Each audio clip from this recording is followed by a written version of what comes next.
Welcome back to the Costa del Sol, and I tell you what, opening day of Group C was a banger with Malta and Luxembourg having a high-scoring thriller. Scotland going down in the night match. You really feel like this is wide open, so settle in. 5 T10 matches on the way, and there's a lot of people here to enjoy it. I'm Mr. Maximo. This is the Dream11 European Cricket Championship, and it starts right now.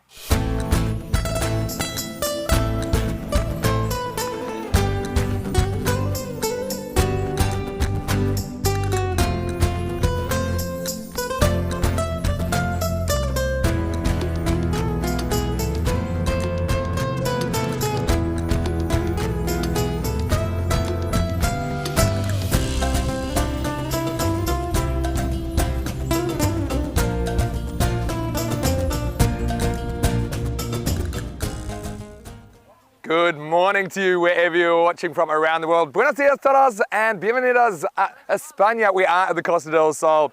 We are really enjoying the CCC so far. Vinny Sandu here, Mr. Maximo for the ECN. We do have 5 matches on the way from Group C. Remember, only 4 will make it to finals day on Friday, and only 1 team will qualify for Championship Week 5, where they'll join England 11, Spain, and the Netherlands 11, and the winners of Group D that we'll see next week. So we're going to start with Group C match 6 this morning, and this is a match between Luxembourg and Malta. Well, these two teams had a really close one yesterday. Let's see what happens at the coin toss. Out in the middle, we have Rob Kemming with the 2 captains. Heads. Heads is called. It is heads. We're going to bat first. So it is Bikram Arora of Malta that wins the toss, and he elects to bat first. Well, no surprises for me there because they did bat very well yesterday against Luxembourg. They put 147 on the board, but amazingly, Luxembourg chased it down. I've got to say that I really thought their top 4 clicked. And well, let's see if they can perform something like that again, but I don't think Luxembourg will want to be chasing that much this time around. But for Malta, let's talk about some of their players. I've got to say that Boom Boom Basil was in form in that first match yesterday. He scored a very, very quick half century. I went for a golden duck last night, so I'm sure that Boom Boom wants to go big once again. Varun Prasad, pretty dangerous as well. Luxembourg, they got a lot of key players to watch out for. I've got to say that Barker really impressed me. The captain held his own at the end. And I also think that Thomas Martin offers a lot with the bat and the ball, and he certainly finished the job against Scotland last night. Well, let's go over to the commentary box shortly. I can tell you just before we do that the weather here is perfect. 30 degrees we're expecting today. Already we're up to about 26. So you couldn't have a better day for cricket. I know that Rico Fu is up there in the dream box right now. I can tell you that it will be Malta batting first again. Will we have something like yesterday? Will we get our golden ball? Let's find out. Over to Rico as we get day 2 started. Muy buenos dias, and thank you very much to Mr. Maximo there, looking dashing in red. Well, red is the colour. Well, maybe he's got a little bit of Malta about him today. And, well, yes, I am in the dream box, and I hope we're going to get another dream match between these two teams that battled it out yesterday in what was quite a sensational match number 2. Malta batted first yesterday, just to remind you. They put 147 on the board. Some of those players on that fantasy dashboard, for them, you're worth looking out for. Basil George, 67 of 24 yesterday. Varun Prasad, he's been in great form, 49 of 16 not out. And Samuel Stanislaus also made a good input in that one. This one is expected to go 106 to 86 in favour of Malta. Well, surprising me a little bit because Luxembourg, well, chasing 148 for victory. Well, they got them thanks to a brilliant 60 from 22 deliveries. Player of the match performance from Timothy Barker, and Shiv Karangil also 23 of 11. But really for me, the sort of the innings perhaps of this week so far was from Vikram Vij, their captain, who made a quick fire 49 not out of 14 deliveries, helping Luxembourg to a win by 7 wickets with 2 balls to go. So 299 runs were scored in that match, number 2 yesterday. It was quite extraordinary. What a run chase. And here they are. They do it all over again. The umpires are ready. Suleiman Saeed is at the bowler's end, along with Stefan Gooch at square leg.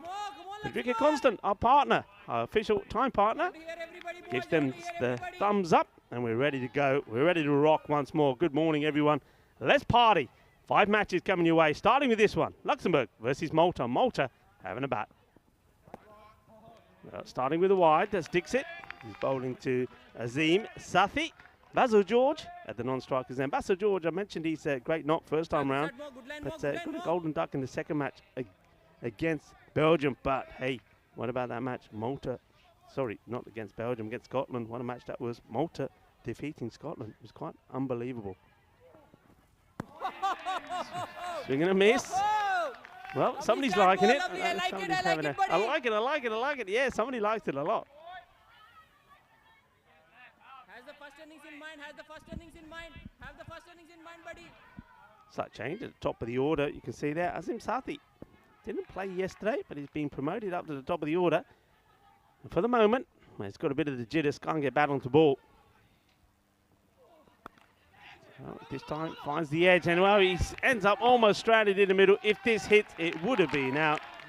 It's a good bit of work there. Good pick up and throw from Amit Dhingra. Watch out for Amit. He's bowled so well as well for Luxembourg. What a fine bit of bowling it was from him. Luxembourg, of course, are the undefeated team in the group because they went on then to beat Belgium. And what a match that one was. This one is hit in anger by Sathi, but only will get him a single. First runs off the bat. And Basil George now, the strong, talented left-hander. They say that he's the most explosive batter in Malta. And, well, I've seen a few of his innings in Malta, and they're not wrong. He hits the ball big. But really, coming into this one after a blip yesterday against Scotland, so looking to come back with a bang. And, well, he's going to go. It's another golden duck. Basil George, well, makes a pair, a golden pair. And a snick, and they are up and about because they know how dangerous Basil is. Basil, boom, boom, Basil. No boom, boom from him today. It's snick, snick. Well, the difference between Basil George and Cinderella today is, well, Cinderella knew when to leave the ball. Basil gets a snick, taken, caught behind. No problems from Usu. So that is the first wicket. And Dixit does it. He gets the man who plummeted the ball to all parts of the boundary in the match against him yesterday. He got 67 to 24, but today he goes for 0. It's a good delivery to a left-hander, isn't it? And the umpire, Suleiman Saeed, just giving Basil his marching orders. So disappointment. 2 golden ducks for Basil. But hey, look, Malta will say this. Well, we got a golden yesterday, and we went on to beat Scotland. Yes, they did. They still made 122, thanks to Varun Prasad's 51 of 22. And what an innings that was from him. Supported by Stanislaus, 36 of 20. Stanislaus normally would come in at number 3. And but he's not today. They're going to go with Dashit Patanka, who was opening yesterday. And he doesn't have to wait too long before he comes out and faces that delivery. Just defends it out. So is he going to be able to perform? So they're sending at 3. But if he wanted a bit of a break before he came out, it was not to be.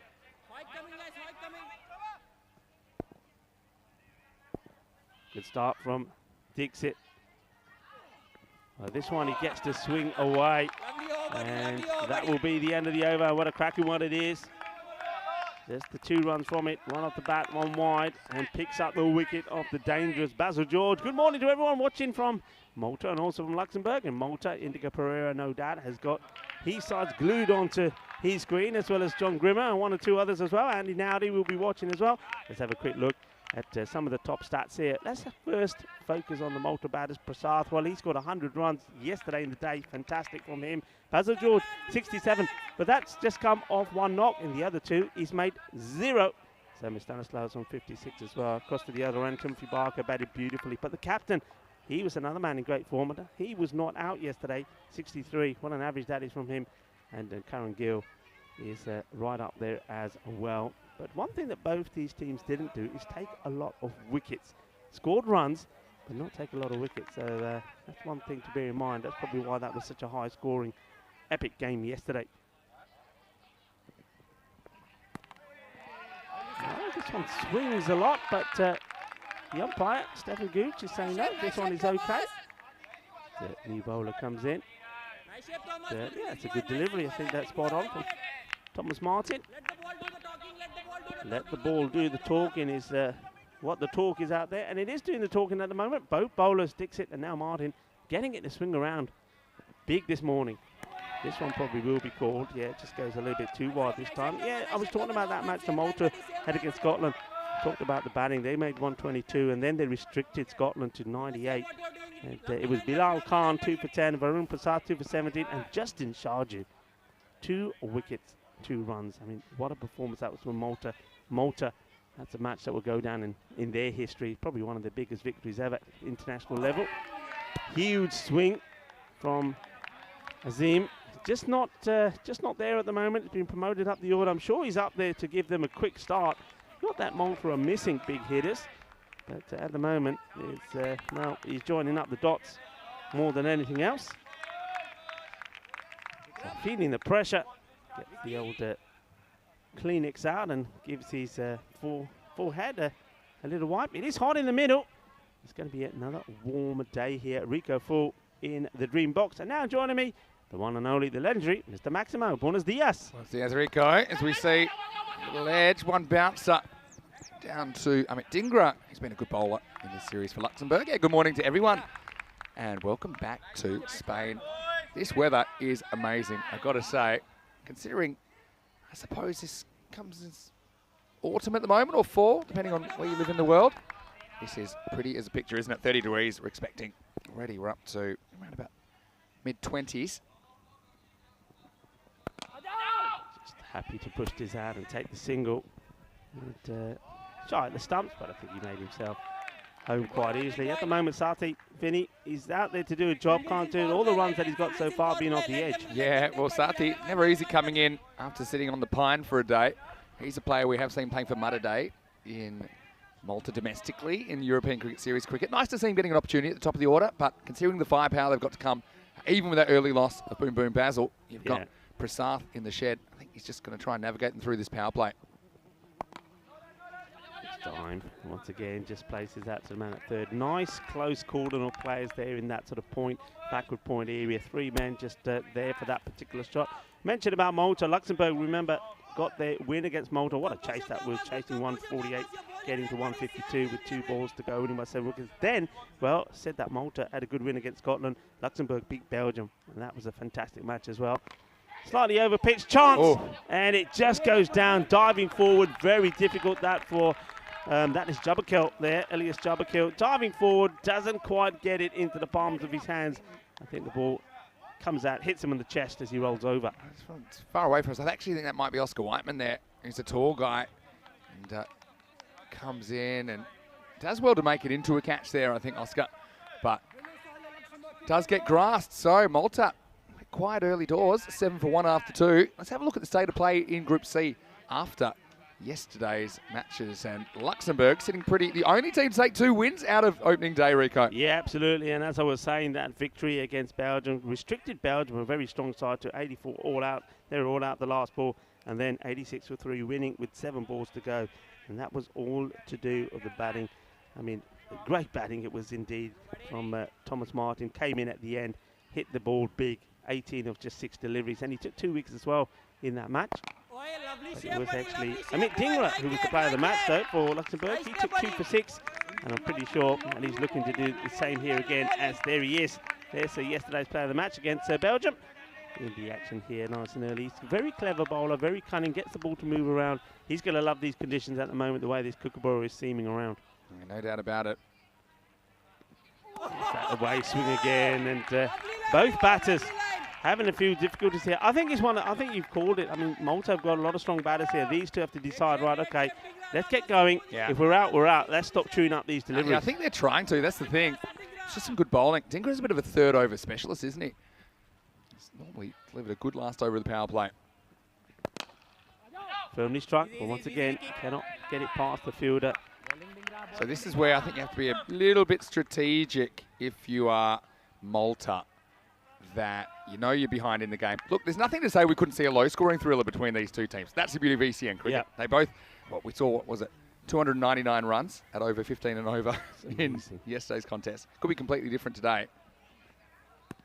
Oh, it's this is just a lead. I mean, this is where you got to get frustrated here, because whatever you do here, you got to swing the bat at this. He moves early, gets him in the wrong position, but he's still got to play something. He doesn't want to spoil a wide, though. He thinks it's going to shape away. It seems back in. So I hear what you're saying, but Sati, for me, I think I'm considering in the 4th over, if he can't get going, it might be time to get Prasath out there by any means necessary. Yeah, I know where you're going. Look at that, his shape's all gone. And well, if this hits, he's gone. And this is a missed opportunity, but maybe it's a good thing. I think if you're Luxembourg, you don't want him out. I mean, have a look at this. He loses his shape completely. He's out of balance. And his foot is outside. Look, he's outside the line, can't get back. If we see this side on, he ain't got time to maybe lay that. He would have been out. He's stranded outside his crease. Take the wide. It's a wide as well. Yeah. Look, I'm with you here. I think you give him this over, 2 balls to come in it, I think, and then if he's not get going, I think that the captain, Bikram Aurora, has got to make the hard call and pull him off. I've got to also say, and even though it's wide and we've seen a couple of wides, it's pretty disciplined bowling to him as well. He's struggling away from his body, and Luxembourg being smart enough to keep it in that channel. They don't mind giving away 1 or 2 wides and over because they know they can also sneak a few dots on Sathi here. Tingra. Well, that's one way to get him, and the chase is on. I think the fielder will get there. Oh, no. Well, this is a total failure, and is Mohit Dixit. He should get there. He should get a stop on this one. I don't know what he's seeing, Brian, early this morning, but it's not that Kookaburra. Well, this is why you have to forget about the cereals and have a few aloo parantas. You don't make these errors if you have an aloo paranta in the morning, you know. Yeah. 4 runs. He'll take it. Edgy runs. Yeah, you'll take it. Maybe that'll start him. I don't know if that'll save him, though, from the strategy I was talking about. Let's see. Dingra, bit unlucky to go for 4 there. This is better, but this is what they need. Well, sometimes you get a little bit of luck. He gets the 4 with a lucky one, then he pumps this down the ground. Boom! Shaka Lagya! Shaba, Shaba. And just like that, Sathi says to his captain, you leave that hook alone. I'm staying here just a little bit longer. Boom! Nice shot. 6 runs. Good way to end the over. Yeah, so it's the end of the power play. So they get 20 in the power play after all that. 20 for 1 after 3. It's a funny one. I think often, we're talking about retiring out batters. I think it also depends. You've got to think also in the context of the whole week. So if you also were to retire out Sathi here strategically, what does it do to his confidence? Yeah. You know, so maybe you want to give him a bit longer than you would say if it was a final where you are really trying to win the game at all costs. That's a good shot. That's what I will say. And to be fair, they have bowled really well to him as well. I think that's something you have to consider. Yeah, I mean, they bowl well full stop. I mean, look, Tashit Patang, we know the tank. He's a big hitter. He's faced 7 deliveries for 3, so he's in the same boat here at the moment. Yeah, you're not wrong. He's on strike. Marcus Cope coming on to bowl now. And he's quite happy just to stroke this around. I think if Corey was here now and he had his pens, these red and green markers, there'd be a lot of red at the moment because he's just stroking this out. Got to try and hit it harder. Got to try and get some power in the shot. It's a powerful man. He should be looking to hit this over that line of 3 men there at the point, backward point area. Yeah. I think it's now or never, really, for these two. Particularly, they can both go. And if you lose one, get Prasath out there, it's not a bad trade-off. Prasath's a gamble in itself because he can be a bit hit and miss. But he was been more hit than miss so far in this series, scoring 100 basically yesterday. Yeah, definitely. And looks like something's going on, maybe behind the bowler's arms. They're just waiting here a little bit. I think it may just waiting for the kids from the schools to go by. English International College of Marbella here, as well as CEIP El Hecimo from Estación de Cartama. Yeah, great to see a couple of schools here today. Cricket school project. Big thanks to the coaches, Daniel and Alistair as well. Bit of width up in the air, and it just ends up dropping in the middle of 3 guys, so a single. But at least we're seeing Azim Sathi trying to play some shots. Hey, I've got some big news. Go on. It's very, very possible that we could have, well, a really, really well-known character here at the ground today. You know, the captain, Bikram Aurora, is very good friends with Raj Kumar Sharma. More on that in a moment. And those of you that know your cricket, and especially those of you that know all about Virat Kohli, will know that Raj Kumar Sharma was actually his coach when he was learning his cricket in his younger days. And he was also somebody that coached Bikram Aurora. And he's in the area, and it's possible that he's going to come down to the ground. That'd be great. So, yeah, how about that? That'd be Yeah, something fantastic sensational. news. So, yeah, we could have somebody like Raj Kumar coming down. And if he does come down, well, Raj Kumar, if you're listening and you're watching, you probably are watching. Well, first of all, very good morning to you. Namaste. And if you are coming down to the Cartama Oval, Well, we love to see you here. And, well, the one man that we're not going to see too much more of is going to be Azim Sathi. He goes for the big shot, gets stumped. I don't mind this at all. I like he realises the fact that he's not going here. He needs to go after it. He gets himself stumped. But that means that we see a man come in now. Probably it's got to be Varun Prasath, who yesterday in 2 knocks scored 100 runs combined. You've still got Prasath and Bikram Arora to come in the middle order. This is a wide. It's actually a pretty good trade-off. They don't even lose the ball here. They've gone upstairs, but I think you'll see there's no doubt that he's stumped by a country mile. So Sathi, I think it's probably a good break for Malta there, but he will be stumped for 14. The wicket goes to Marcus Cope. Pretty smart work behind the stumps as well by Orasu. So Malta now in the 4th over. They're 24 for 2. Yeah, good work there from Orasu. If he's part of your fantasy team, well, he's giving you some points, isn't he? Takes the catch first to remove Basil George, and now involved in that run out. But well bowled also from the young Marcus Cope. I'll put it out there. If I'm keeping there, getting my keeper's hat on, yes. Keepers love stumpings. Yeah. I can't imagine ever not trying to stump somebody. But strategically, the correct play is probably to not take the bails. You know, force their hand. I know what you're saying. It's something we talked about a little bit before. I know it's controversial, but I mean, this is a different kind of cricket. It's cricket on steroids. It's forcing people to think outside the box. Yeah, I'm with you, and it's like with that earlier attempt. I mean, they missed, and I think it was a good thing because he's only whacked 1 big 6. And Varun Prasath hits this high up in the air. Is he going to carry? It does carry, but the fielder, well, he gets it wrong. He loses his shades in the process. And if that's an opportunity, that's one that he really, really could rue. That's Thomas Martin coming in from the deep. He misjudges this, and it just gets curves to his right a bit. So you see he doesn't catch in front of his eyes. He has to go sideways. And he can't get it in the end. I'll give you the counterpoint to what I said in a second. Here we go. That's it. Shades ejection is up in the air, and this is funky, and it will be 4 runs. That's a nice shot. The fielder has to get his brakes on. Well, Amit Dhingra is the man chasing this. And he's not going to get anywhere near it, though he gives it everything. Both coaches give it, but Jok Alagia, nice shot. This is more like it. It's a Malta. They know that it's time to get going now. You've got 2 batters there that can really get things up and going. Yeah, so 4 overs down, 29 for 2. Here's the counterpoint to not stumping somebody, which I say is pretty rare that you'd even think of it. But, you know, back yourselves to go through the middle order. I mean, you almost get Prasath first ball. So you take Sathi. You know, you can't assume either that Prasath's going to go off and score 50 in 20 balls. You can also try and go through the middle order, and then you're really on top. So you're not really, quote-unquote, scared of anything that's coming your way. And you can see that they almost do get Prasath first ball. That's really got to be your plan A. And that's what good teams do. They're not worried about who's to come. They're just taking every wicket, and they're backing themselves. Absolutely, yeah. But these situations do come up, don't they, that we saw it last week. Oh, it was Group A, actually, with Ireland and Spain, where Spain were really drifting. And it was kind of suiting the fielding team to have them in. And you force the batting team to pull a guy themselves rather than have to take the wicket. Anyway, here's William Cope now. Shot. Oh, this is a great shot. And this is why, if he gives you a chance, you've got to take him early. Varun Prasath, he seems to be in great form at the moment. This is just a little bit too short. And, well, he just... look at this, gets a swivel on it. Thank you very much. Firmly hit, gets it over the man in the 30-yard circle. 4 runs. Yeah, lovely, nice. classic shot. Got too close to him there. I think with Prasath, you've got to get him reaching. I think that's the thing. Slight breeze, but only slight at the moment to kind of long on for the left-hander. Here's Cope. He's happy just to play this out, practicing a good cricket. This is what Malta did yesterday very well.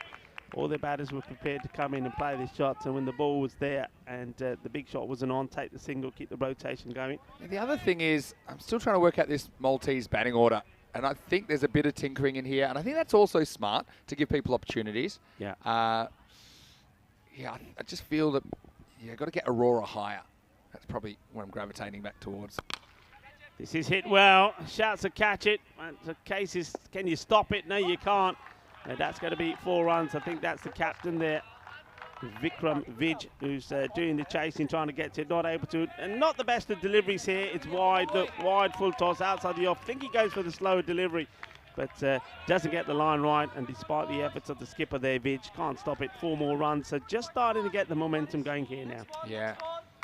So that was just fortunately in a gap for Petanka. Not a full tank fire, but good enough to get him 4. And this one will go all the way. Balle,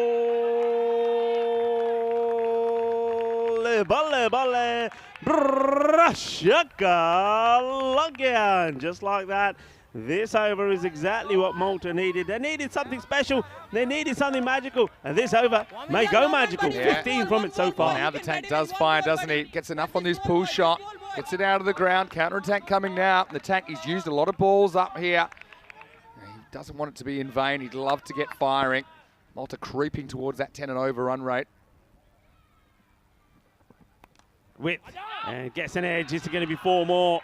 And 15 becomes 19 off the over. And the tank, well, even when he misfires, the ball goes to the boundary. 4 more. Well, this is literally straight to first slip. This is a genuine edge. I think he is trying to kind of be a bit educated. He kind of fails the exam, I think, but it doesn't matter because he passes the test and the result's 4 runs. It's just a little bit too fine for Amit Dhingra. He's in the circle and a kind of a second man in the circle. Yeah, morning to a lot of our viewers who are on the chat. And Maiden Waters is there, Maya as well. And Maya, well, this is so cool. Well, thank you, Maya. Maya's donated some euros. So thank you, Maya. And of course, Maya, we're looking forward to seeing you here. Yes, for sure. It's going to be a great Group D. Like Italy, Germany, Norway, and we'll have Romania and Switzerland in Group D. And that's wide open as well. Yeah. Last ball of the first half.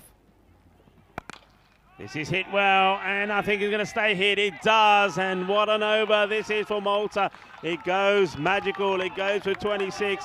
The acceleration that they needed comes. They bring up the 50 at the halfway point, and just like that, they're on 55, and now they're rocking and rolling and looking to put, well, I think from here, I think they're looking for 70 a minimum from the second part of this innings and trying to rock to that 120 score. Yeah, no doubt about that. Just want to say a quick hello to all of you wherever you're watching from around the world. Vinny Sandu here, Mr. Maximo. Rico Full is with me as well. Corey Ruckers will be here a little bit later in the day. We are your good time crew. Hopefully you're enjoying the ECC. We're enjoying bringing it to you. And right now we're seeing 2 teams. They were separated by just a little bit yesterday. Yeah. And it looks like Maltese fans out there, probably not the greatest start, but they still have a long way to go. And good signs now from these 2. Yeah, it wasn't the best of starts, but, well, they're being supported well by some people wearing the Maltese colours there in your nice red jacket, your red suit.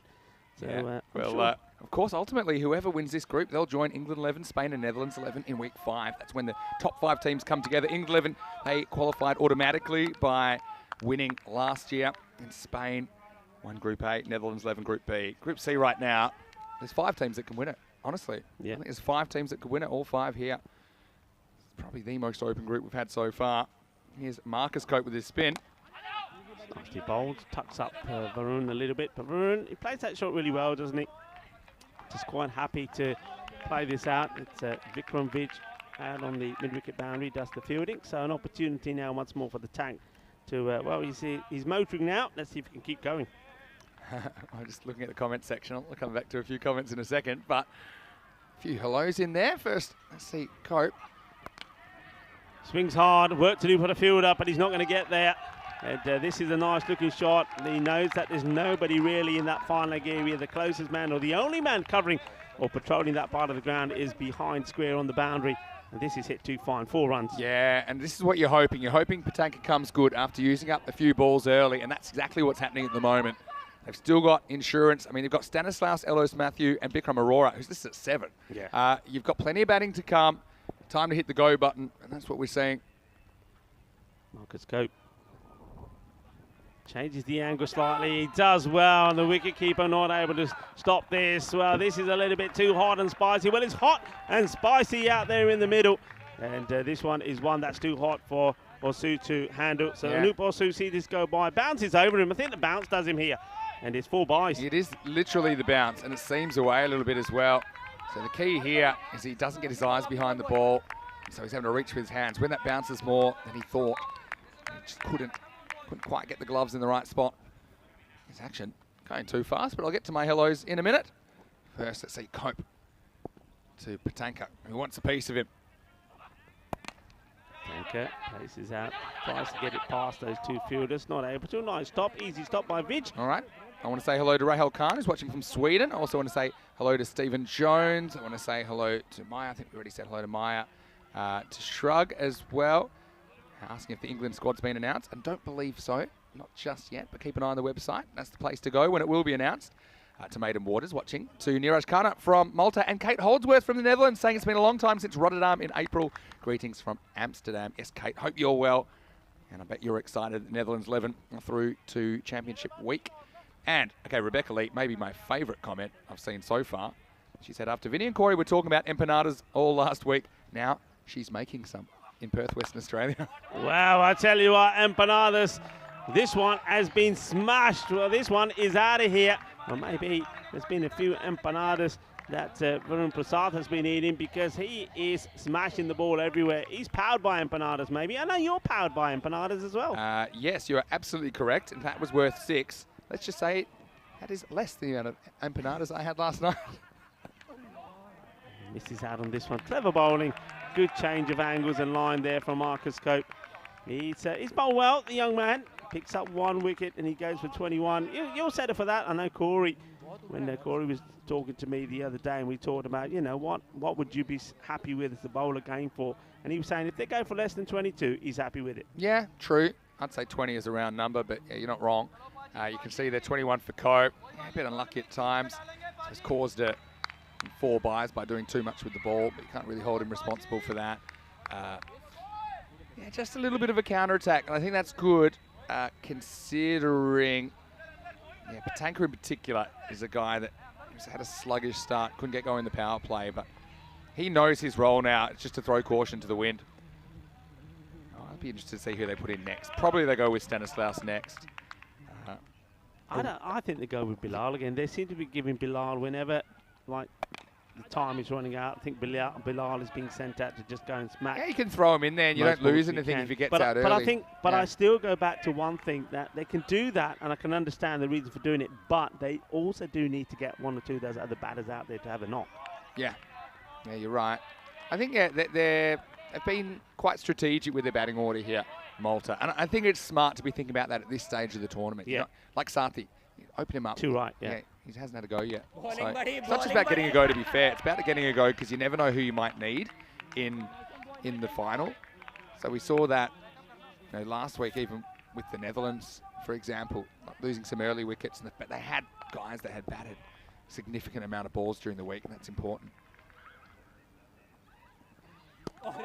Big swing. The shot was definitely on there for the tank, but nice shape, gets nice this shape, one a Jimmy. little bit wrong. Doesn't get himself in the right position. Doesn't move across. Watch this. He just stays planted where he is. He needs to go a little bit more outside that off. That's a big slog. That's what that is. And this is Shiv Karan Gill with the ball now. Also see him as a key component of the batting unit for Luxembourg. And this should be 4 more. Gets a little nurdle on this, and he goes all the way. Cuatro carreras más. Just losing his line slightly, Karan Gill, and you get it wrong, the ball will go to the boundary. Yeah, I think the tank's actually been better when he's just batted and hasn't tried to just filthily slog everything out of the ground. So that's just a little touch. And yeah, the tank, I do normally associate him with power, but I think, you see a little nick to the right of the keeper earlier, and that one goes to the left. This is the power. He goes for it. Is he going to get enough of it? Yes, he is. 6 runs, and I think from the moment that comes off the middle of the bat, well, that is sweet out of the middle. Maybe he doesn't go as far as what it initially looked like, but it was too well hit to be inside the field of play. 6 more runs, a lovely shot, lovely jubbly. Shaka Lagya. Probably a bit closer to him, but it's a similar ball to the one he swung and missed at earlier in the over. And that one disappears by the 3 ghosts for 6. Maximo time. Tank's up and away on 45. And this one is that slog again. Yeah, he plays one lovely shot where he keeps his shape, holds the pose, hits the 6, and then he goes for the old number 11 swing and miss again. And he's missed out on 2 there, if he gets himself in the right position, he's putting those away. Hey, talk to me about the question of the day. I will. It's 83 for 2 after 7 overs. We're very excited to have this crickathon going all the way through the ECC, powered by HCL Software. Now, yesterday's winner was Blaze Cook. Well done, Blaze. I'm really happy that you were yesterday's winner. And I can tell you that today's question is, how many run-outs will occur today? So I can tell you right now, it's at 0. But the question of the week is, what are the ways in which AI and the Internet of Things could transform the experience Oh, of cricket game adios, pelota, adios. Well, this has been mullered. It's a full toss down the leg side. And, well, Thomas Martin gets it wrong. But I tell you who doesn't, Varun Prasad. He smashes this. That is big. That is a Bizaway supersonic hit. Yeah, it was asking for it, wasn't it? It was a shin-high full toss. And you're right, that's gone a long, long, long way off the bat. Prasad warming up. He's got to sort it out, and quick. Firmly hit, and he's going to get this in the gap, is he? No, it's been fielded right in front of the 3 Ghost Cube.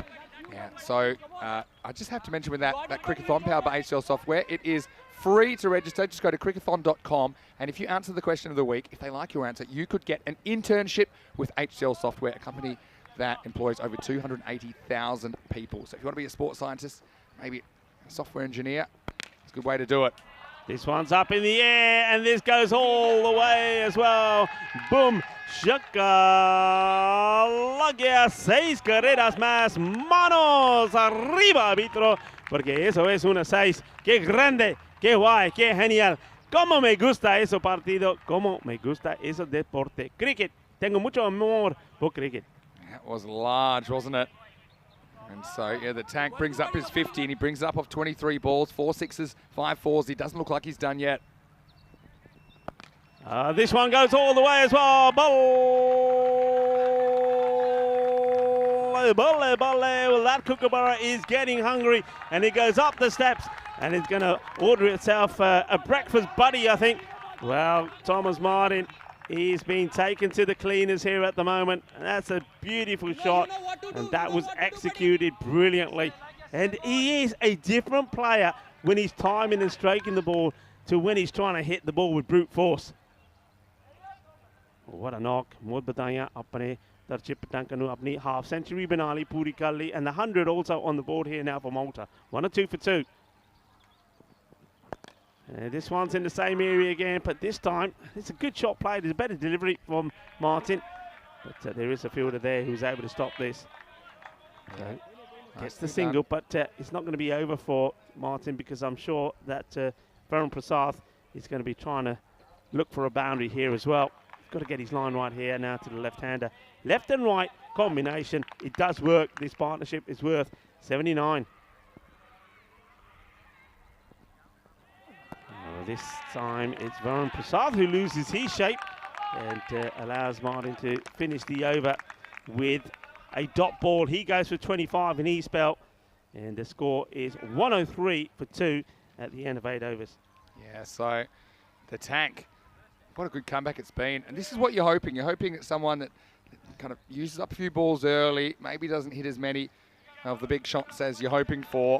You're hoping they can make the most of this start, and that's exactly what Tank has done here. Yeah, this is encouraging. And once again, I'll tell you why it's encouraging. I know this result is not over, but once again, a big fish, somebody like Basil George, doesn't contribute at all, like he didn't yesterday in that win against Scotland. But they're still getting runs on the board. It just goes to show that Malta, again, showing that they've got depth and strength in their squad, and still a number of batters we haven't seen yet. Over number 9, all happens in the 9th. Yeah, Dixit comes back in. He wants to keep this nice and tidy. Malta, though, still looking for at least, I would say, another 25 to 30 runs here. 120 plus they want on the board. If they can get close to that 130, they'll be happier. Remember, yesterday in the same fixture, 147 was not enough. Yeah, that's right. Dixit over pitches this. He's hit hard and straight. Fielders comes across, makes a stop. He'll be disappointed he wasn't able to put this one away. Varun Prasad just practicing that shot once more. But it does. Both these batters now are hitting boundaries and hitting well. But Varun, I mean, he's going slow compared to him. Yeah. I mean, he's 22 now for 11. Yeah, not often you see Varun playing second fiddle. Kind of is in the last 2 or 3 overs. To Patanka. He's on strike again now to Dixit. And it's going to be another red, but nice stop here. Throws himself Amit Dhingra at this. That's what you got to do. That's really good fielding. That was flying a bit quicker than it probably looked. And I think he fields it partly with his hand, partly with his face. Yeah. But whatever he does, he does. However he stops it was good, because it saves 3 runs for his team. Yeah, does well. You see it again there, so well done to Dingra. Comment in the comment section as well. This is cricket. No one can predict correct. It's Dixit. Well bowled, Yorker length delivery. Just not too much that Varun could do about that. Perfect delivery to a man who's looking to hit you big over the top. I think that Dixit's been really good bowling towards the end of the innings. And he's a guy, I'd consider actually having both of his overs towards the end because he seems to be able to go full straight. Okay, not to criticise his first over, went for just 2, picked up a wicket, but yeah, he's been good. Hit powerfully, and this is in the air, and oh, the fielder, he makes an exciting, ambitious effort to take this, but it piles off his hands and will go for 6. That's Marcus Cope. And look, it's catchable. It's hit hard. And you see here, he gets both hands to it. And you know what he's trying? I think the reason here is he's trying to make sure he doesn't fall behind the boundary when he takes the catch. So he's trying to get his body swiveling round so he ends up on the right side of the field. And in the process of doing that, all he's able to do is palm the ball for 6. I think he's also thinking about catching it and throwing it back because he's not confident he's going to land over the line, but yeah, didn't catch it in the first place. Palms it over. Maximo time. And now a big swing and a miss. So end of 9 overs, 113 for 2. They're fine for time.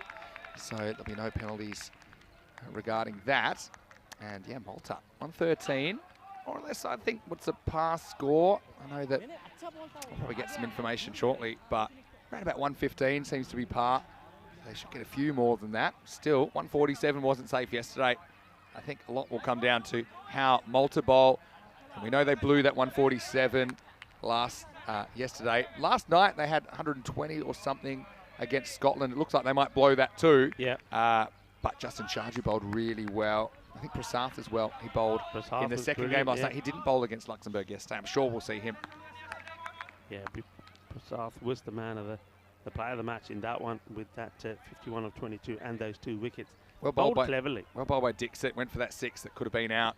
He only goes for 10 in that over. He finishes with 1 for 12. All right, here we go. Last overtime, and here's Dingra. And Dingra gets hit high up in the air. It's another opportunity for Cope out there, and this time he makes no mistake at all. Marcus Cope takes a good catch. He's more comfortable this one. He's still got a lot of work to do as he has to come off the boundary. It's high in the air, gets himself in the right position, and good technique to remove Varun Prasath for 23 of that was, well, unlucky 13 for him. His 13th delivery.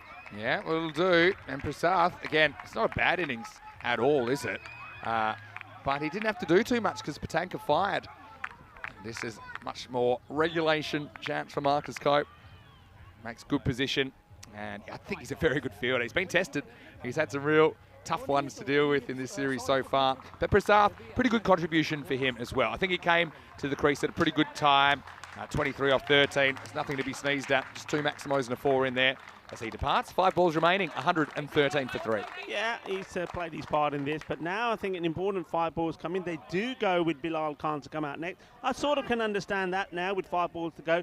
Question is, though, can he get hold of a couple and get them close to that 130 score? At the moment, 113. They want 120 plus. He does get hold of this one, and it will stay hit, and it will go all the way. Balle. Qué zona, qué grande es ese jugador, eh. Lanza muy bien y cuando bateador, golpe con fuerza, golpe grande, es una Ariana. That'll do, that will do. And it is Bilal. He's a late innings smasher. That's what they're using him for. Lives up to his name first ball. 119 now, 4 to come. And he's looking to go again, and he gets it. 1, 2, y ahora posible hay 3. 2, 6 carreras. Qué guay, qué genial, qué fuerte. 6 carreras, manos arriba, árbitro, porque eso es 6 más. Yeah, fantastic batting from Bilal. Takes on the fielder and wins. He doesn't care where the fielders are anymore. He is just trying to hit this ball wherever he can, as far as he can. 12 off 2. Dingra has to find the block hole and quick. Well, I mean, you've got to, I think if you're the bowler here, Dingra, you try a slower ball outside that off stump. That's what you've got to go for here. Don't put it in his zone. But he goes for a quicker one, and this is hit pretty hard as well, but doesn't find the gap. Gets a single, wild throw, but well dealt with by the bowler, Dingra. I'm happy to just take the 1 there because Patanka will be on strike. They were thinking about coming back for a second, but I think that's pretty smart. Got a guy there on 66. It's been a good acceleration. I think they were 55 at the halfway point. We talked about in the morning, 70 or so. They've got 71 now after the second half. Run. He's in the air. You've got to run hard, and well, the fielder realises he's not going to get in the catch. He gets a slide in to try and block the ball, but not able to do so. It's 4 more. That's Timothy Barker out there, sliding with his knees once he realises the catch is not on, but unfortunately the ball for him gets past him. It's 4 more. What an over this is turning out to be. Well, Dingra normally is so economical, and at the moment, though, these batters are going to town on him. They sure are. It was all placement that time. This one is probably just a little high. They'll take the leg by, and with that's another one that goes on board. So they're now eyeing up with one big shot, maybe. He's actually run out here. Yeah, have a look here what happens. So they're thinking about trying to manipulate the strike here to get him back on.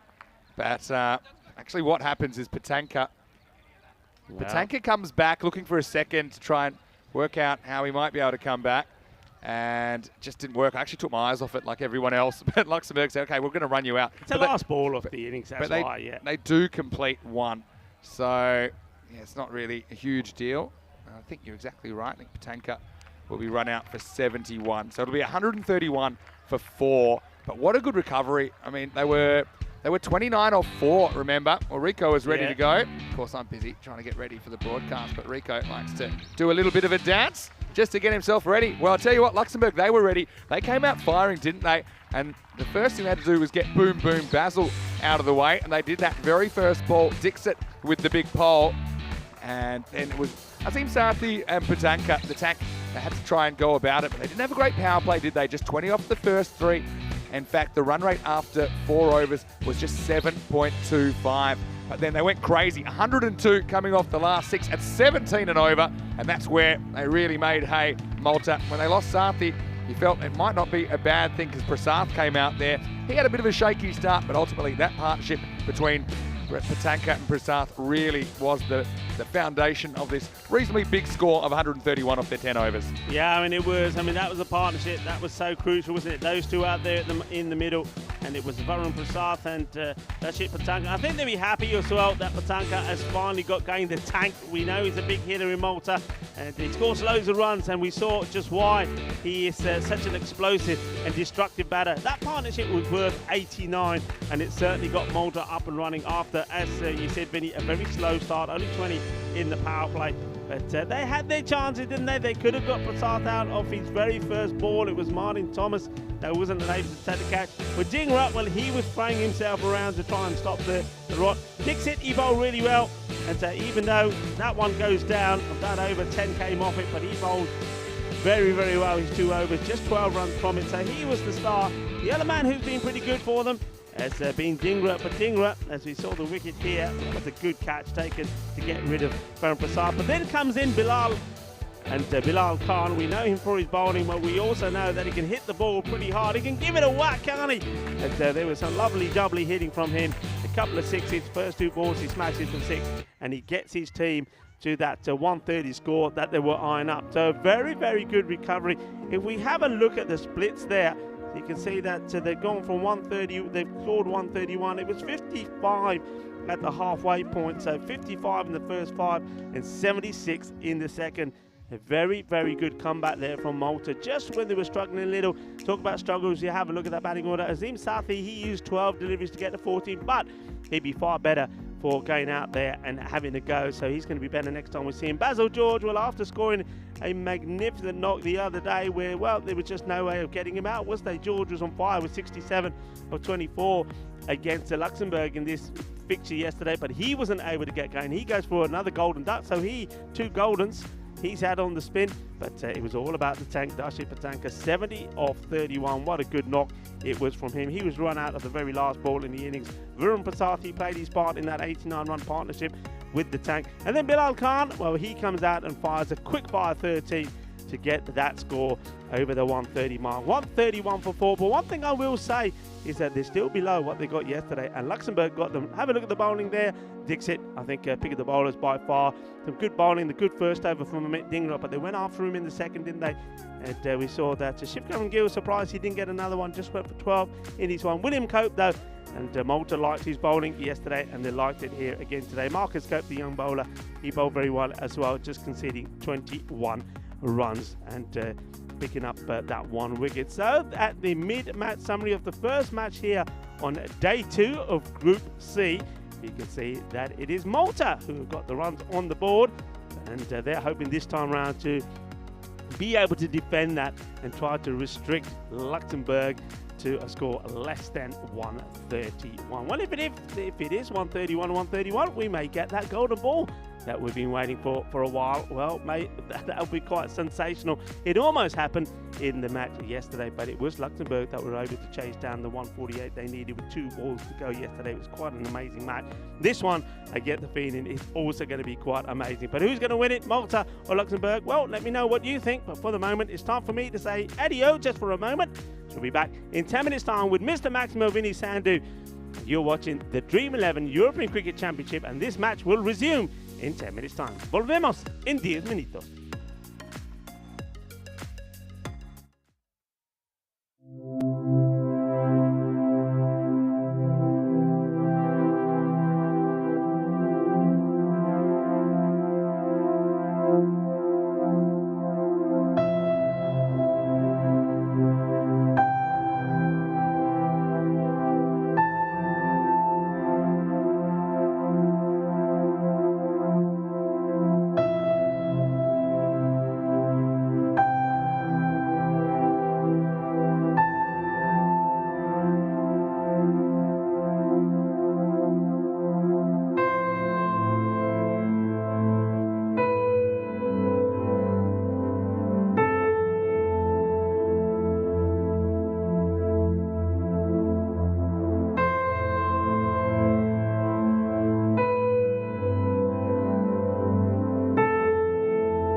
Hello to you all, our European cricket family, and welcome back to the sunshine on the Costa del Sol. We are in the beautiful province of Andalusia, in the host region of Malaga. This is the spectacular Cartama cricket ground. It's the Cartama Oval. This is where this Dream11 European Cricket Championship is coming from. It is the Euros of cricket, and it is taking the world by storm. Well, you know, serving up the best and most entertaining form of cricket that you will ever see. There's no doubt about that. Hello to you all, wherever you're tuning in from.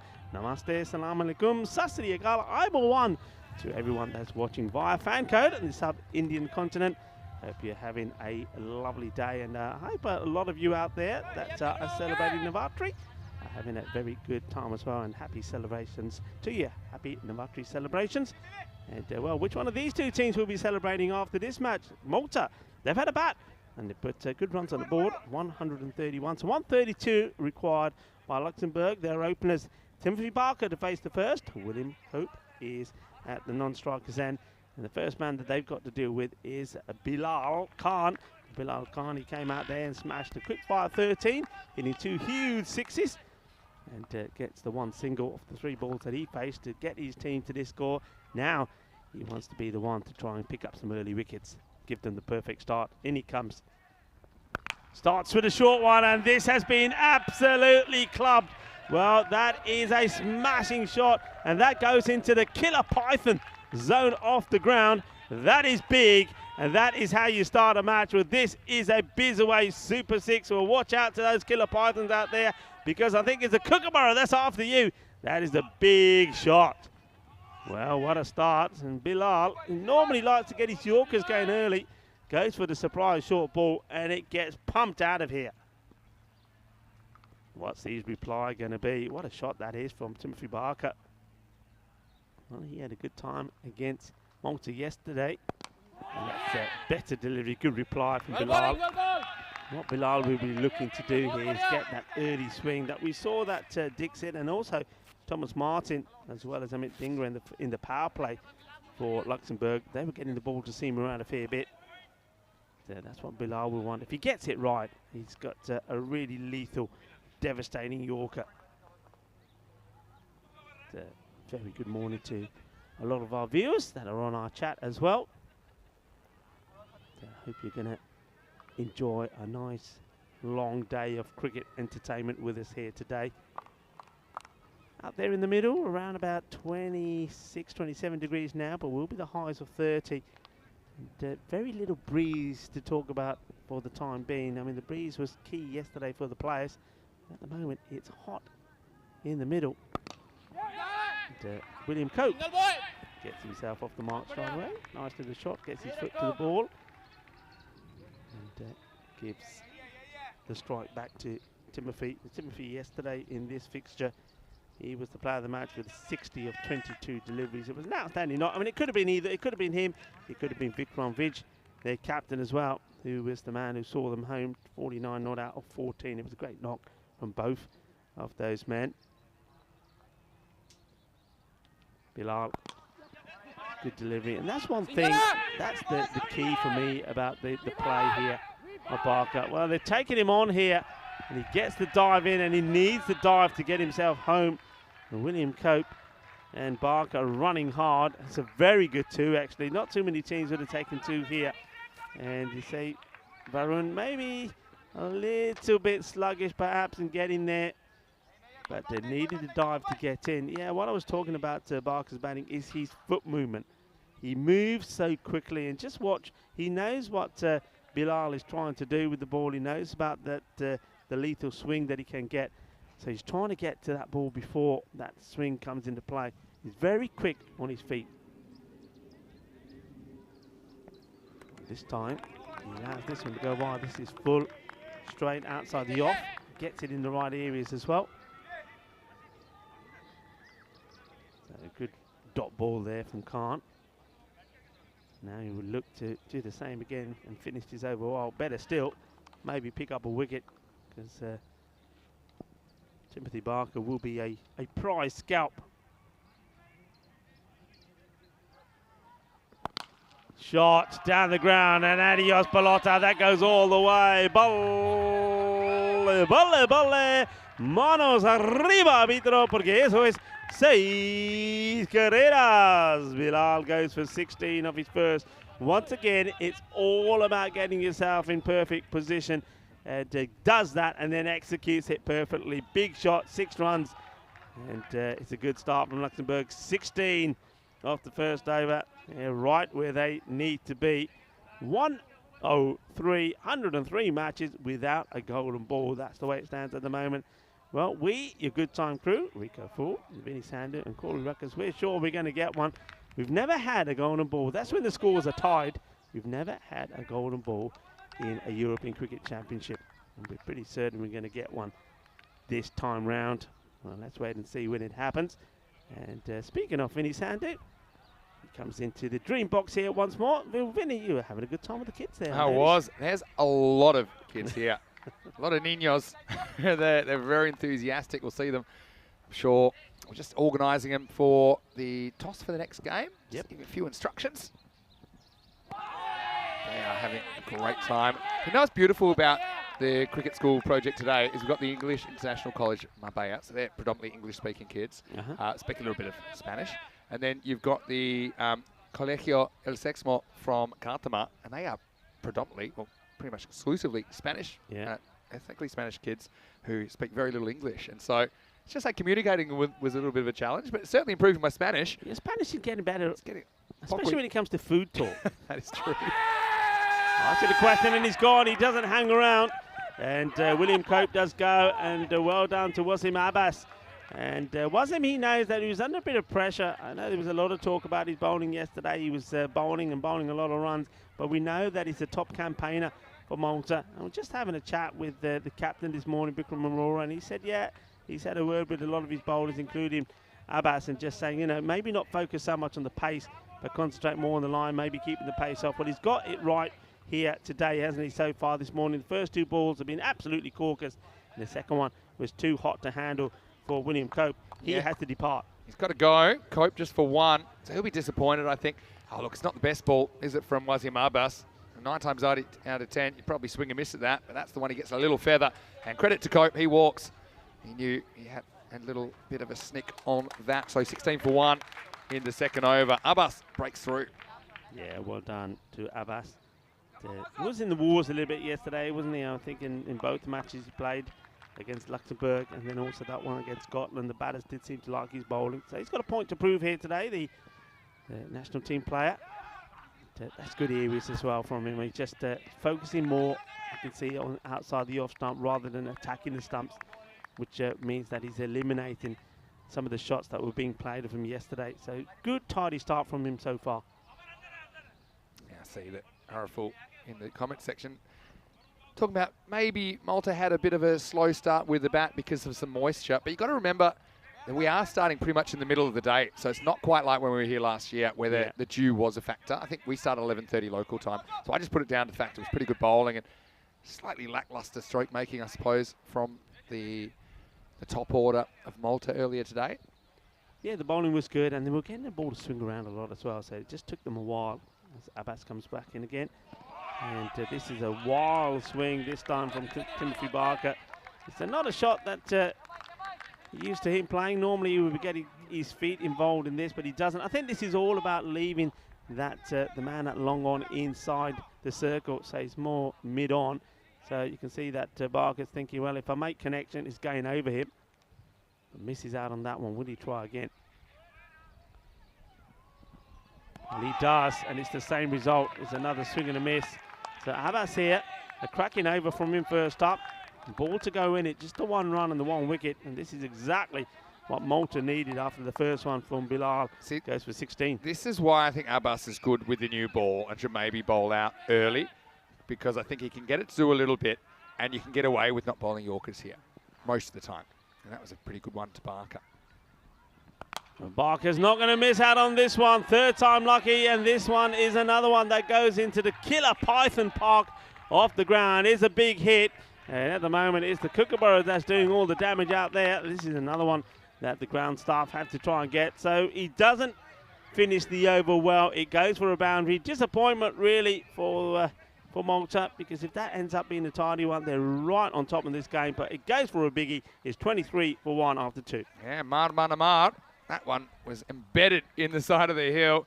Abbas had evaded punishment for the first 5/6 of that over, but then that one was too short and it got the treatment. Let's have a look at the table. You can see these two, well, maybe a surprise to some, but they have the top 2 positions after their first day of play. So top of the table clash here. Malta in second on net run rate. And they would love some revenge on Luxembourg. I still think they're in the box seat here. We saw Luxembourg chase 148 yesterday. 132, well, looks easier because it is easier, but you still have to bat very, very well. We don't see too many chases 130 plus. In fact, that chase from Luxembourg yesterday was the biggest chase we've seen in this ECC so far. But here's a man that Luxembourg didn't face yesterday, Varun Prasad, who chipped in with 2 wickets in the night game, but he didn't bowl to Luxembourg. I'll get a look at him right now in the 3rd over. He comes. He's going to try and get this ball to go across the right-hander. Stay down well. Varun has a go. And it's good running. Very quick. Here's Karen Gill to get home. And he's, I think by the time Varun is turning to get the throw in, he's already home. So nicely done. And you can see that Barker, he wants a strike. Yeah, I think he would have been home anyway on that run. So judged it well. Just hit it softly. And Prasad had a lot to do. Yeah, but here's the guy. I mean, he batted so well against Malta yesterday, didn't he? Tim Barker. Yep. Really impressed me. I think the fact that he's left-handed helps as well. I think left-handers have had a lot of success. So that's well bowled. And he sees that Barker is moving early to give himself some space down the leg side. And he sneaks this one in. Good bowling, clever. Yeah, I don't think Barker has to premeditate like this. It seems like a premeditated back away here. Maybe he thinks he's going to get something at his body, but in the end, he has trouble reaching it. This is down the ground, and nobody's catching this. This will go all the way. Gear. Shaka again. This time, he does what he does best. He gets his feet involved. He's going to the ball. That's when he's dangerous, when he's coming down the track. I think he plays this style of cricket better than anyone that I know or I've seen. When he's coming down the track, comes down nice and straight, and execution is perfect. It's almost the same ball. I think that is the way to play it. This time it's slower. He plays this out to Long On, who is now back, especially to Barker, who's looking to hit straight down the ground. Well, I know Dave, who's watching from the UK, over the weekend, when he was watching the Fancode ECT10, he was saying he felt there'd be a golden ball between these two teams when they met yesterday. And we almost got it. Who's to say it won't be a really close one today as well? Oh, this is a good delivery. And he cuts Karen Gill in half here, doesn't he? Attacks the body. Well, that was a body blow, wasn't it? Yeah, good movement there from Prasad. Just comes in and basically cramps Shiv Karan Gill. It's a pretty good player. Important player for Luxembourg, batting 3. Well, this is not a good delivery. Really good work there by the tank. Makes a good stop. He's a big man, isn't he? But he's pretty nimble as well. Diving to his left. This one would have been 5. Yeah, I wouldn't say Tank is a natural mover as the keeper, but he does enough. You see, he's willing to put his body on the line. He's certainly not your traditional body type for a keeper, but does well.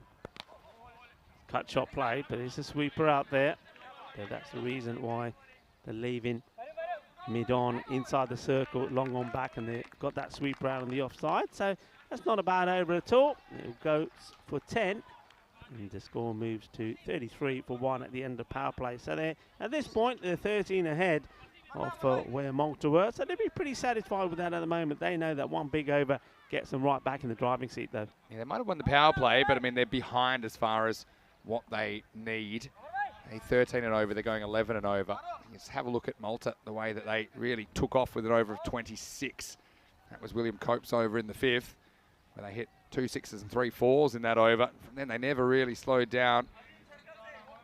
They had overs of 16, 12, 20, 10 and 18 to finish the innings. So let's see if Luxembourg can do it. I mean, they're very capable, we know that. But we're going to see some spin now. This looks like Amar Sharma, who's going to bowl over number 4. Sharma is looking to start well, and that's been his issue. Quite often his first balls get plummeted for the boundary. This one, see, it's going to get, oh, he's got to get down early now. He's trying to chase it, and he's not going to. Well, you got to get down. You got to get down on these. Don't get the opportunity for the Kookaburra to get past you. Once it gets past you on this surface, it's just going to keep rolling, rolling, rolling, and you're not going to get there. And, well, Basil had to get dirty for his team there. 4 runs. Well, to quote a famous rap song, if you only had one shot, one opportunity, would you take it? And Basil doesn't. He lets it go past him, and he was never going to get a second chance. 4 runs. Well, now, can he do it? Second time lucky? Yeah, well, this time it's not Basil. Well, Basil, where is Basil? What happened to Basil? Basil's gone missing. Replaced him. Basil's got replaced. He's gone out to the outfield now, saying, well, this infielding's not for me. Sharju makes the stop. Yeah, it's a tough game. You can be ruthless sometimes. And poor Basil. Well, of all the teams, I think Malta play on a ground the most similar to this, I think, in character. It's a well-watered, well-looked-after ground at the Master Sports Club. And hang on, what's going on here? I'm not quite sure. It's going to be a free hit because there must have been too many outfielders. That must be what's happened here. So there's been a no ball called. We've seen this a few times. So it's just a bit of a lapse. Remember, you got the left-hand, right-hand combination as well. So there were too many outfielders. There were 3 out for that ball.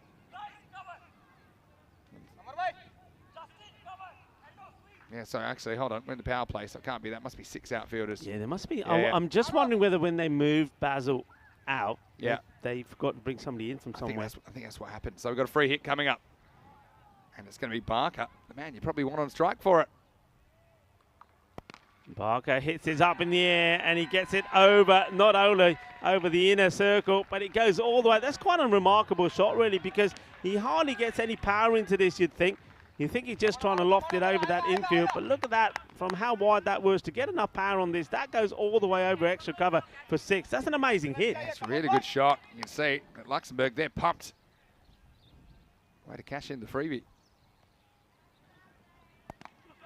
Sharma this time a bit fuller, doesn't allow him to get on top of this one, so it gets cut out into the covers, takes a single. That's a very good shot on a free hit. He just targeted a gap. He didn't try and hit it too hard. It wasn't really in the kind of power arc for a left-hander, but he didn't care. And I think that when you're multi-dimensional as a batter and you're showing you're willing to go offside, I just think you're a lot more difficult to bowl to. Shiv Curran Gill's turn now. And this one is racing away, and yeah, that's good. That's what you want to do. And Samuel Stanislaus gets the dive in, flicks it back, and well, flicks it. Good a bit of team relay fielding there, flicks it back, and allows the fielder Azim Sati to get the throw in. Yeah, really good fielding. He's willing to put his body on the line. He saw he had some support. That's the way to do it. I love the efforts from these guys. Everyone counts here. This could be a really close game. Sharma, though, he is under attack. 15 has come off him so far. 2 balls to go. This is the over. I think that Luxembourg were waiting for, the one that they can accelerate on, the same way that Malta did with William Cope. 15 so far. Looking for at least another couple of boundaries here. Make this one magical if they can. Shiv Curran Gill is back on strike after running the 2. Shorter and missed out on. It was there for the hit. And, well, I'm not sure what the Tack is trying to hit here. And Tack's got a proper gutter ball there at 10-pin bowling. That's gone to another lane, but doesn't matter. He's trying to put a bit of pressure on Barker, who's hunting a single, but wasn't there. This time he does get it right. He missed out on the one before, and well, then Sharma says, well, okay, I'll give you another one. Let's see how you do with this one. This one does go to the boundary. So Curran Gill moves into 14. That over goes for 19. Doesn't quite go magical, but still, it's the one that we're looking for. It helps them get where they want to be. Yeah, it wasn't a great finish for Sharma, was it? So right now, we've got a game on. Sharma goes for 19 in that over, including that no ball for the illegal field. And so the 50 comes up with that shot as well. 52 for 1 after 4. They're going at exactly 13 and over, so they're exactly on the pace. And yeah, looking forward to seeing how this one plays out. I want to say a quick hello to Gordon Tansey, who's watching from Australia. Nice to see you back. He had a question about the time on the screen, and that is basically the time to complete 9 overs. It's adjusted during the innings for things like when there's extra wickets after 5, you get an extra minute, just for kind of unavoidable stoppages. So if that timer runs out before the 9th over finishes, then there will be time penalties and there'll be 5 runs added to the batter's score. Up in the air, this is an opportunity, doesn't time it.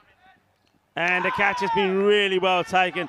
That's really well done. And you know, he wants to claim it. We know who it is. It's Bikram Arora, the El Capitan. He claims it. He wants it. Even though there's a fielder coming in from the deep, which is probably Bilal. That's the area where he feels, and he's a safe catcher. But the captain says, no, it's mine. I want it. That is a huge wicket. Timothy Barker goes for 35 off that. His 14th delivery. That's the one they needed.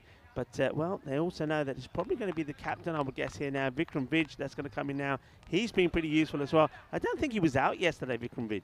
Yeah, Vikram Vij has had a very good series so far, and he was a key component of that monster chase of 148. But right now, Barker certainly got them off to a flyer. 5 Maximos in his 35, and he's the 2nd wicket to fall. Luxembourg, a 52 for 2. Yeah, nicely done. And it's the wicket that they needed, especially after that last over went for 19. And the way to get yourself back in it is to get a wicket, and they did. And once again, it's Justin Sharju. I mean, what a player he was yesterday. What a spell of bowling it was from him. 2 wickets, just 2 runs conceded against Scotland. And he was instrumental in that victory. And here he is again, getting a wicket off his first ball. Yeah, what a start for Justin. This is a good contest now. Wide ball, good pace, a little bit of extra in this one from Sharju, but unfortunately just going a little bit too wide. But good areas, I'd say, to the left-hander. I've got to say that he's got this good back of the hand slower ball that he'll probably use more in his second over that he bowls, but this is how he keeps the batter honest, because his on-pace delivery is pretty decent. He really fooled some of the Scots with that change of pace last night.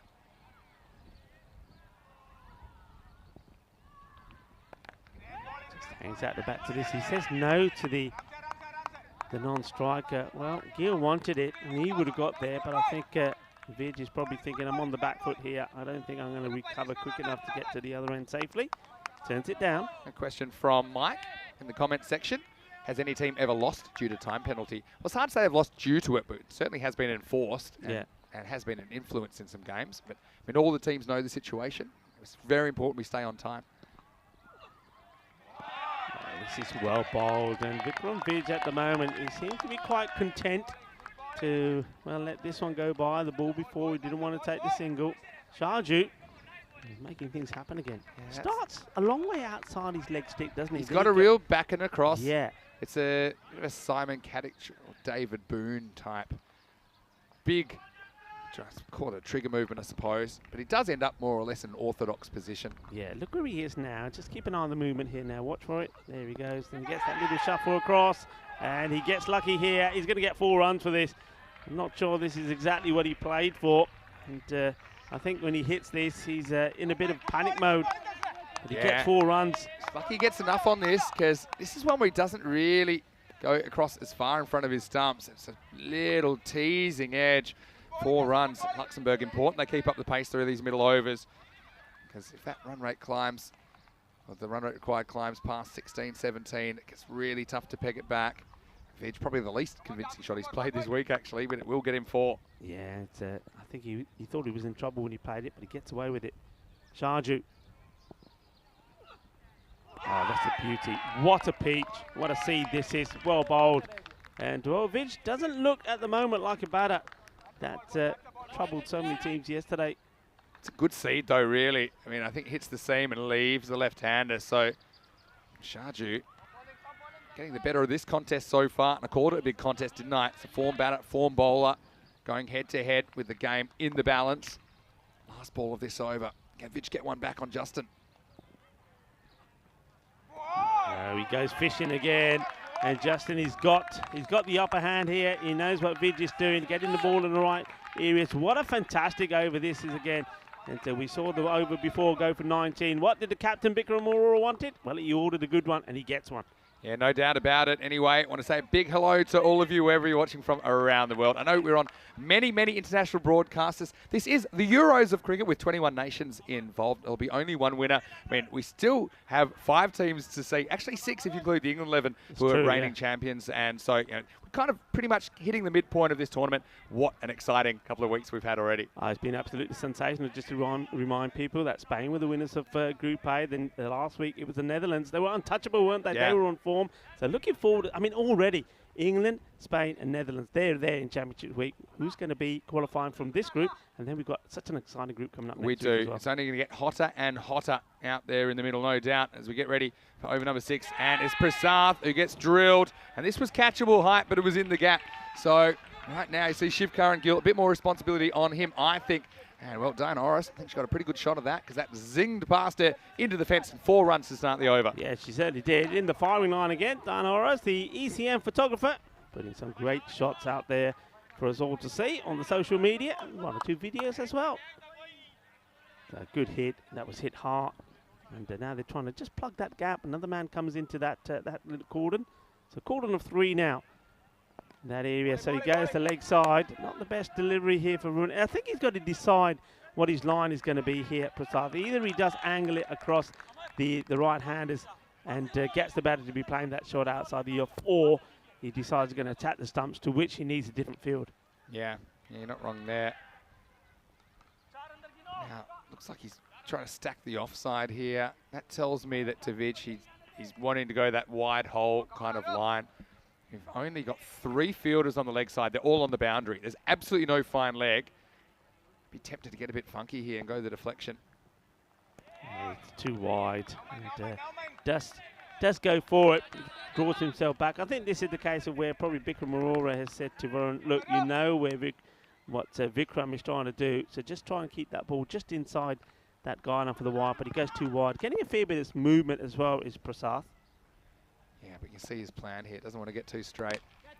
And shouts to catch it, doesn't time it right. So that's the plan here to Vij. Get that ball, swing it away outside the off and get a shot like that in, which is miscued. I do like there's actually a plan. Sometimes I see fields that are trying to cover everything but actually cover nothing. Yeah. And so the 6-3 field is bold. I think a batter, imagine some of the Netherlands batters, they'd be getting funky, they'd be ramping everything here with absolutely no fine leg. Still no fine leg here to the right-hander. Yeah, but that's the line. That's what I was saying before. If you're going to have this field, then bowl to it, and Varun does. So it works. This is where the batter almost has to make a decision, and this is one time I would probably premeditate and try and ramp almost anything. You know where the ball's going to be. It's not going to be at the stumps, and you can get a cheeky 4 there. But again, not all batters are comfortable, and these batters haven't really shown that they can do that yet. This one straight down the ground. Shouts a catch, but the fielder starts to come in and realises he's dropping short. And just stops himself and just keeps it to the single. Well, I think it's very clever captaincy. I've got to say, I think it is from Aurora. And the bowler is also kind of going along with the plan. I see Vij, we haven't seen him pull out something funky yet. Again, firmly hit down the ground, but will only just be a single. Rates drifting up. Past 16 now, Rico. Leaving this run very late, Luxembourg. It'll be the end of the 6th over now, 66 for 2. Yeah, tidy start, but I think, you said it. There's a plan. Malta have a plan, and at the moment, they're executing it pretty well. And the batters, though, they need to come up with their own plan to compensate. Exactly. We've seen a plan one way, but we haven't seen something bold enough to counter it. And I think it's hard because not everyone is comfortable playing that little ramp shot, that little deflection shot. But I think that it's a pretty low-risk option at the moment because you know the ball with this plan is going to be well outside off stump. So you're probably not going to be bowled or LBW. Yeah. The only way it can go wrong maybe if you get the contact wrong, get caught behind or something like that. But with nobody at all in that corner of the field last over, I would have been trying it at least once. And they actually had the same field to the left-hander and the right-hander. Anyway, let's go back to the action. And 66 required of last 4 overs. Luxembourg need a big over. Will this be it? Well, let's find out. Vij, left-hander, will be on strike at the start of the 7th. Yeah, he's taken a bit of time to have a look around at the field. And again, like we say, he knows what the plan is going to be here. What's the time? Just going to say 12 minutes for 3 overs. Don't spend too long on it. So here we go. Back to the action.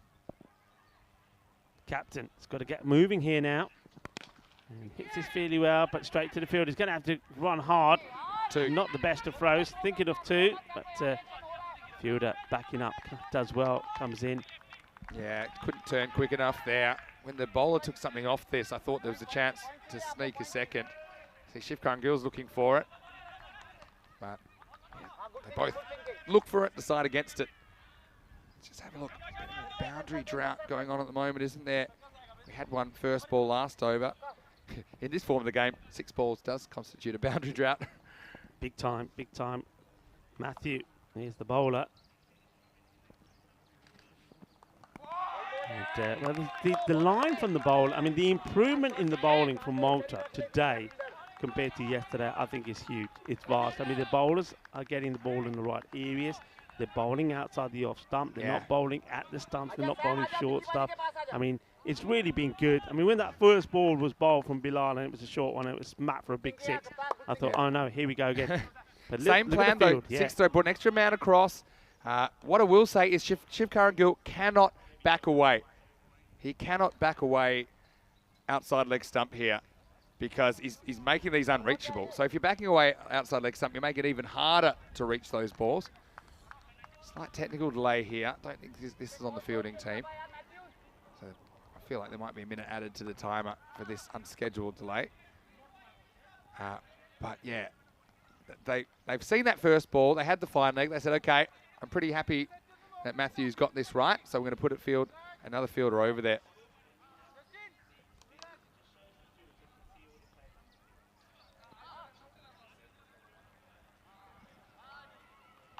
Yeah, I mean, interesting field. I'm just wondering if we can capture that for you, for the viewers to see, because you can't see the.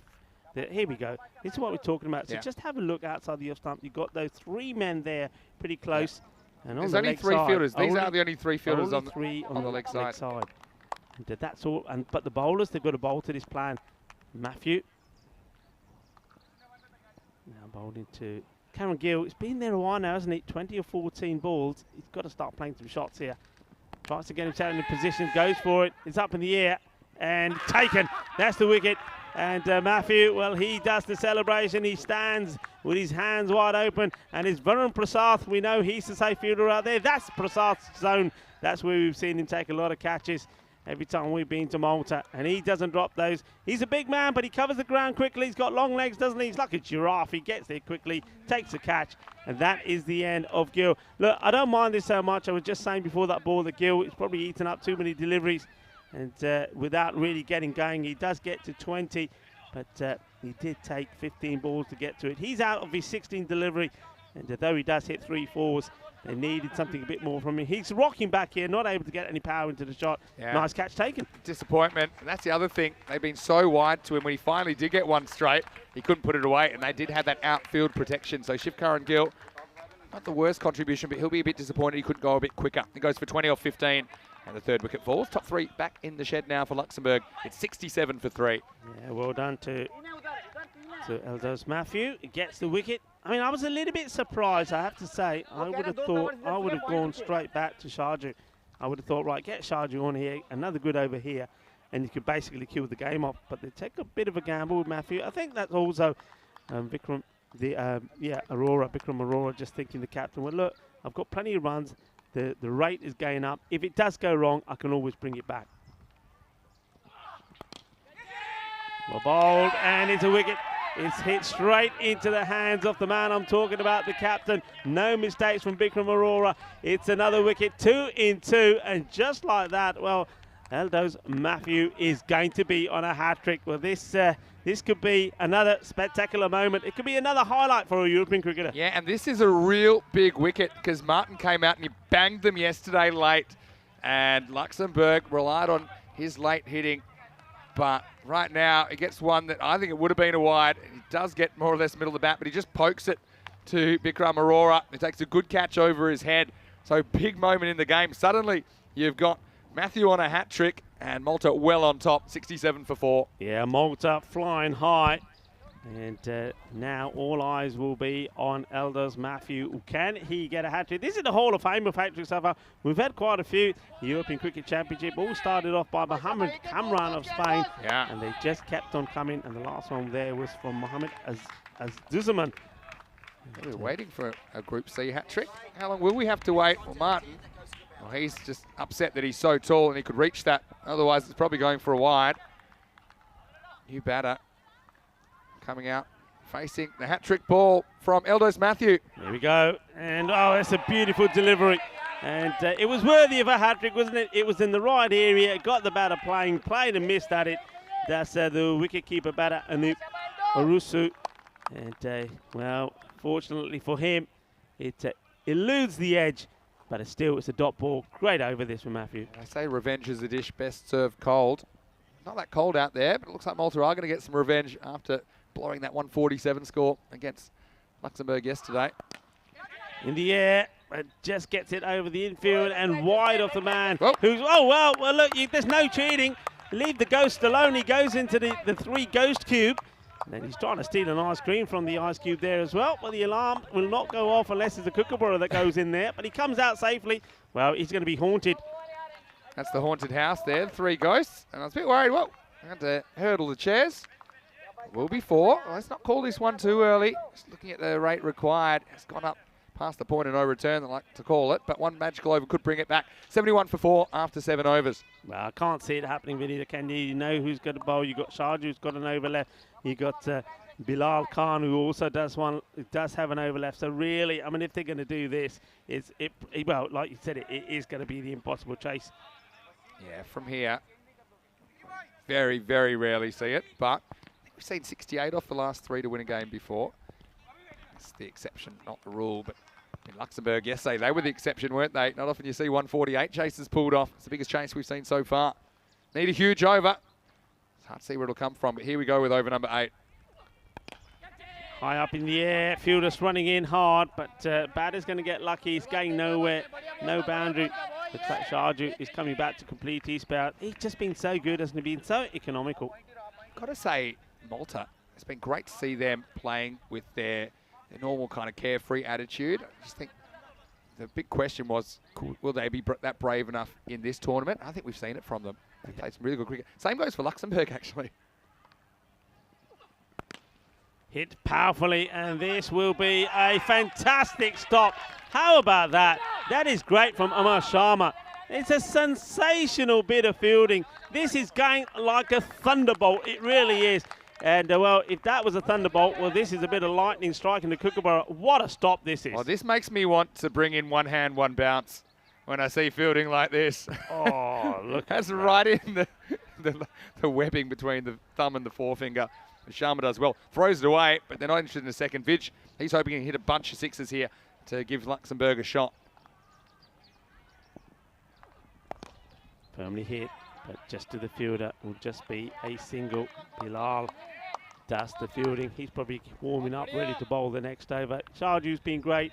Matthew, what an over that was from him as well. Picked up 2 wickets for 5 runs.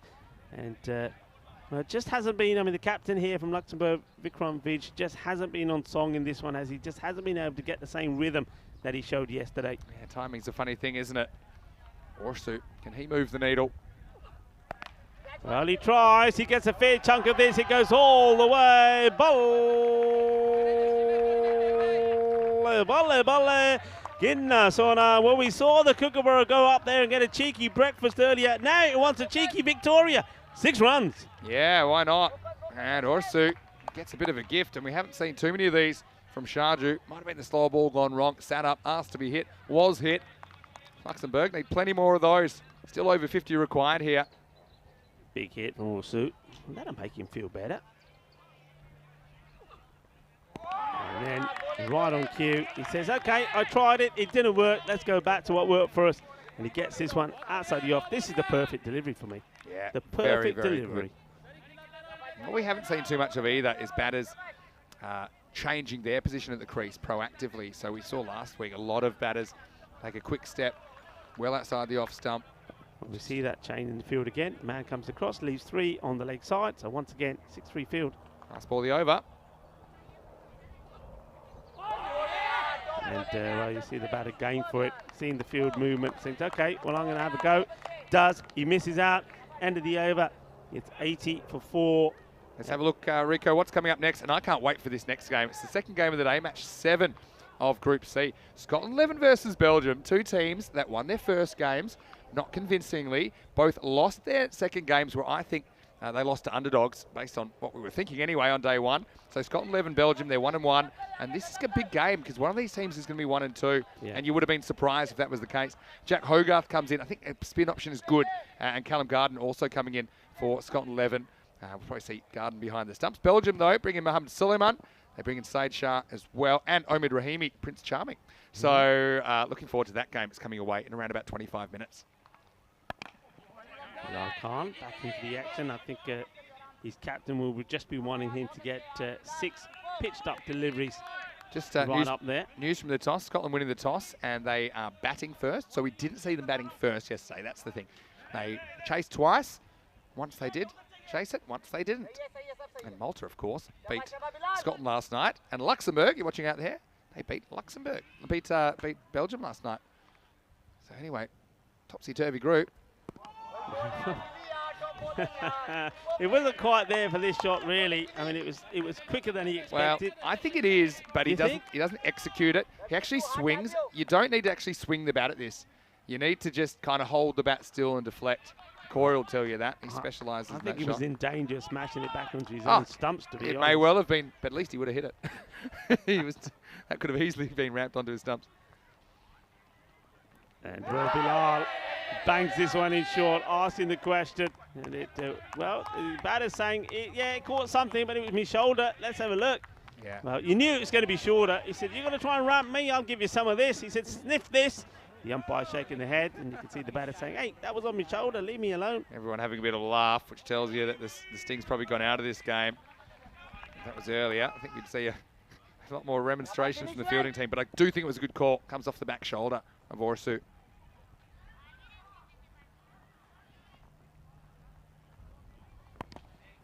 Plays at this one, gets it out. Gets this one through that line of 3 fielders there, but they have got the sweeper out there as well, and it's the man who made that amazing stop, Amar Sharma. I just hope that Dana always got a shot of that, because that certainly quite easily could be one of the shots of the day, or caption of the day, we should say, from the fielding point of view.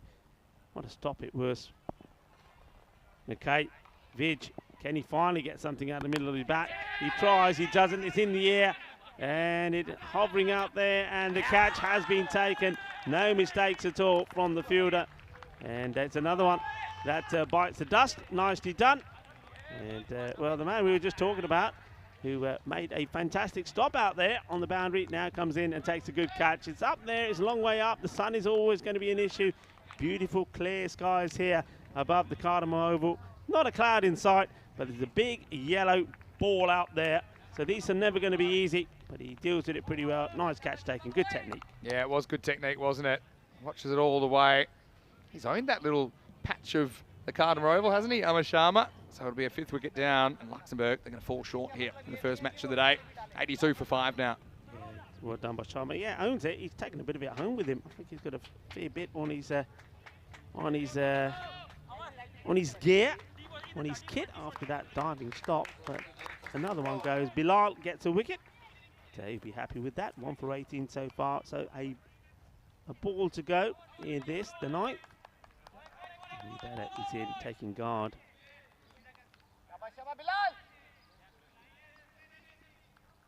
Happy man at the moment, Bilal. Big smile on his face. He removed the captain for just 10 of 12. So yeah, Vidge really weren't able to get going. Here he comes again. He'll have another. And, oh, that's well bowled. This one was quick, right in the block hole. What a good delivery that is. And once again, nice to see the batter who survived, Ilyas Jabakal, and Bilal Khan just sharing a few friendly words. He said, you nearly had me, but not quite. End of another over. And Malta, haven't they been impressive, Vinny? I think when we saw Malta, one thing I was talking to you about earlier was that Malta, I mean, they had those 2 games yesterday, but their bowlers, they just weren't hitting the right length with the bowling. Even against Scotland, I was saying yesterday that at least 3, so 50% of every delivery was short, it was hittable, and they weren't, the accuracy wasn't there, the radar wasn't so strong. Today they proved that they can turn it on when they have to. I think the line, apart from 1 or 2, the line and the bowling and the way that they planned this has been perfect. I think Brickram Aurora has shown just what a good captain he is as well. Yeah, I think that's exactly right. I think what I've liked about Malta, they did some things well yesterday and they did some things quite badly. They have worked on those things. Yeah. And they're looking very, very dangerous. Up in the air, could be another wicket, should be another one. He's in position and takes a comfortable catch. So, well, one man who really sums it all up for me, and we saw that from the very first over that he bowled, was this man, Wasim Abbas. He was in the 2 games that they played, he was all over the place. He wasn't getting his lines right. And one of the things that Brickram Aurora said to me today, he said he's spoken to the bowlers, particularly Wasim, and he said, I'm just saying to Wasim, I don't want the pace, I want the line. Keep the pace up, but get the ball in the right areas. And Wasim Abbas, give him credit, he's done that. And just like that, he picks up another wicket. So well done to him. You can see he stands there in the middle and takes the applause and the celebration, not just from his players and his dugout, but also of the people out there in the fan zone that are enjoying a very good game of cricket. No doubt. So Malta with their tail up. Patrick in the comment section saying, could Malta be the smoky to qualify from Group C? When they're on, they look like the most dangerous side in the group. Well, I'll say this, and I mean it completely honestly. I think that each one of the 5 teams here in Group C is a possibility to qualify, based on what I've seen so far. There's not one team I would say that I would rule out, and that makes it a super exciting group to watch. I think Scotland 11, it'll be really interesting to see what adjustments they make to their game today. Yep. Do not rule them out at all. But even a team like Belgium, if they click, then you've got obviously these 2 teams. Up in the air, shouts to catch it, but this time it's just dropping short of Sharma. And the other team we haven't talked about yet is France. Yeah. I mean, France did not show too much with the bat yesterday, but they would have had the time to review their footage of their batting, work out exactly where they went wrong yesterday. And their bowling and fielding looks top class, got to say. Yeah, but that's going to be, I mean, what a tricky game that's going to be for France now. I mean, Luxembourg are wanting to hit back after this defeat. It's going to be their first defeat. Remember, they won the first 2 matches, Luxembourg. So they're going to face defeat for the first time, and they want to come back strong. But they're taking on France, who lost both their games. Yeah, exactly. France are the ones probably right now on form. They're in 5th. Good ball there. Not quite above the shoulders either. Doesn't spend his bouncer. Abbas trying to seal the victory. Well, the victory is sealed, but I think he wants a few more wickets. 2 for 8 so far. Up in the air, shouts to catch it, but this flies over at the fielder who's inside that 30-yard circle, remember. Where's another one that is targeting Diana Ores? Well, wherever she is, wherever she's hiding, we find you. And, well, big edge. And just watch out, Diana. This is coming your way.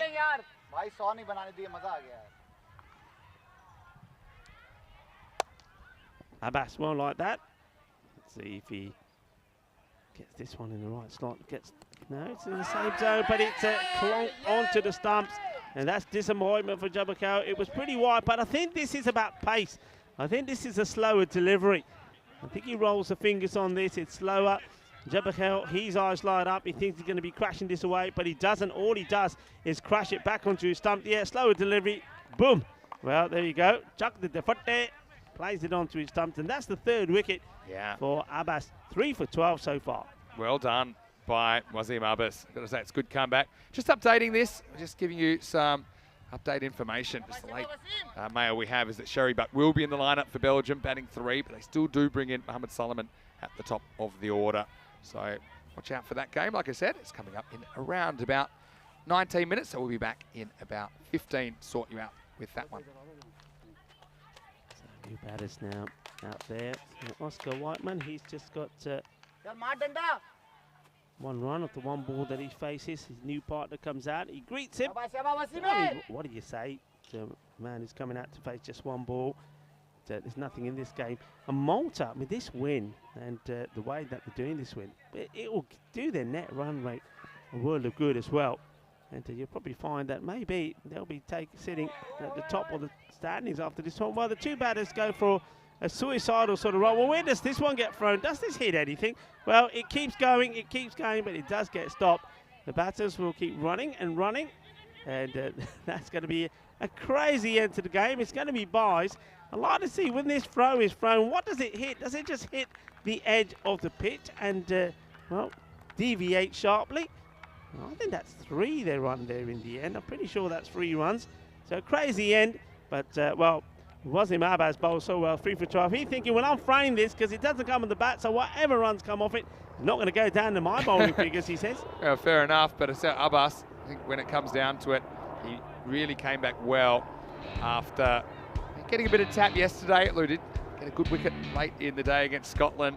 He was disappointed, but Malta anything but disappointed after getting revenge on Luxembourg, who were trying to pull off another heist, weren't they? 132. They needed victory, but this time it would be a very different outcome. I mean, it started with a bang, didn't it, from Timothy Barker. What a hit that was into the killer python area. But then, well, it was a hit back time.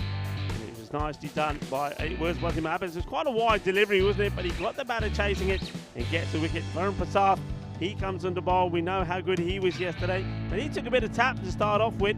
But I think at this point is when Bikram Arora got hold of his bowlers and said, hey guys, this is our plan, this is what we've got to do. Basil George decided he wanted to chase the ball rather than get the dive in. Well, that was the way to do it, Basil. Don't chase it because it's always going to beat you. And nice catch there from the captain, Bikram Arora. I think he's led them so well. I mean, he would have been a little bit disappointed. He said to me this morning when they lost that match against Luxembourg, he said, I can't believe we lost it. But he knew he had another opportunity here. But his team were on fire. A very good catch there from Varun Prasad as well. Yeah. They just looked on form. They were clicking. I like the way they gelled out there. Look, you can see the smiles on the faces. That's Matthew. And he certainly bowled really well as well. Look, 2 in 2. He could have had the opportunity of picking up a hat-trick. He bowled a very good hat-trick ball, but wasn't quite able to find the edge of the batter. Good all-round performance. I think they look sharp, they look disciplined, and they look up for it. Yeah, you're exactly right.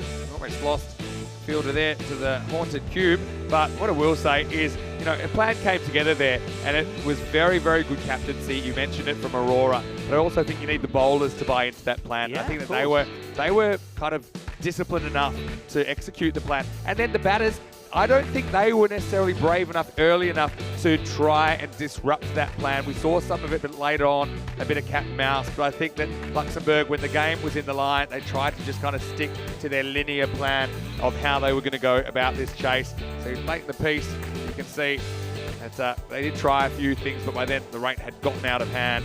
And Malta, well, they're showing they're a force. They're all smiles, and why not? They start their day with a win. We will see them later on as well with a very interesting clash against Belgium in the 4th match of today. But first, we'll have match 7. Scotland 11 versus Belgium, 2 teams that won their first matches. They lost their second matches yesterday, and this is a bit of a kind of crossroads moment for them, I think. Good to see Jack Hogarth and Callum Garden coming in, getting an opportunity for Scotland and Belgium. Like I said, they've thrown in Mohamed Suleiman. He's listed at the top of the order because they just had a few problems with some early wickets yesterday, Belgium. I know that's their game. They don't worry about it too much, but that looks like a slightly longer batting lineup when you see Shagarai Savat listed at 8. That match is coming up in around about 10 minutes. Join us for that one right here on ECN and all of our international broadcast partners. Tim Barker, 35 or 14, started with a bang, but it was more bust than bang after that as Shivkar and Gill contributed 20, but not really quick enough. Vij didn't click, did he? I think they bowled well to him, 10 for him. Doesn't to Ors too late in the piece. They just fell off the pace, not too many extras given away despite that kind of wide off-stump plan, only 3 wides in the innings. And Luxembourg staggered at 89 in the final score there. So it's kind of 60 less than they managed yesterday. But I think a lot of it wasn't so much the batting, it was the bowling. There was a discipline and a lot of good performance there. Good team effort from Malta. Yeah, absolutely. I mean, we know about the skill of Bilal Khan, who picked up 1 wicket, and also we've seen what Justin Sharjah could do. Picked up 1 as well for just conceding 14. But that was all about Wasim Abbas. I think he's come back today. The national team player was fantastic, 3 for 12. And then also Anders Matthew, who also had his troubles yesterday, showing what he can do. I mean, his 1 over was fantastic, wasn't it? He picked up 2 wickets and just 5 runs conceded there. So a good performance, disciplined performance. They knew what they had to do. They knew that Luxembourg were a powerful outfit. They learned that yesterday when Luxembourg chased that 147 and got a victory over Malta. Malta would have been hurting after that, but the way they came back and got the victory yesterday over Scotland, and they come back in this match to get revenge over Luxembourg, they're showing good signs. They're showing that, yeah, as a lot of people are saying, they could be the ones that go and win the group. Anything can happen in this group. Certainly going to be very, very exciting. So well done to Malta, but Luxembourg, they'll be looking to bounce back when they're back in action a bit later against France. Yeah, so we'll have a quick break back in about 10 minutes to take you into match 7. Should be a cracker between Scotland 11 and Belgium. Until then, Smitty Sandu here, Mr. Maximo Rico Falls with me. Corey, not too far away either. Hope you're enjoying your day so far. This is ECN, and you're watching the Dream11 European Cricket Championship.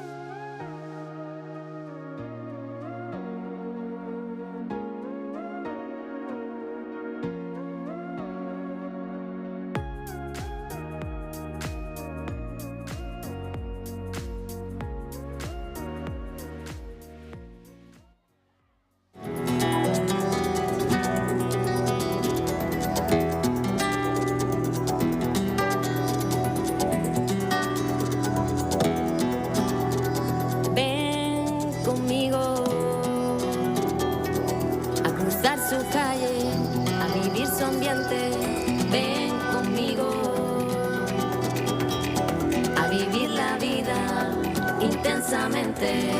Conmigo ven, conmigo ven, conmigo ven. Ven, conmigo, conmigo ven, conmigo.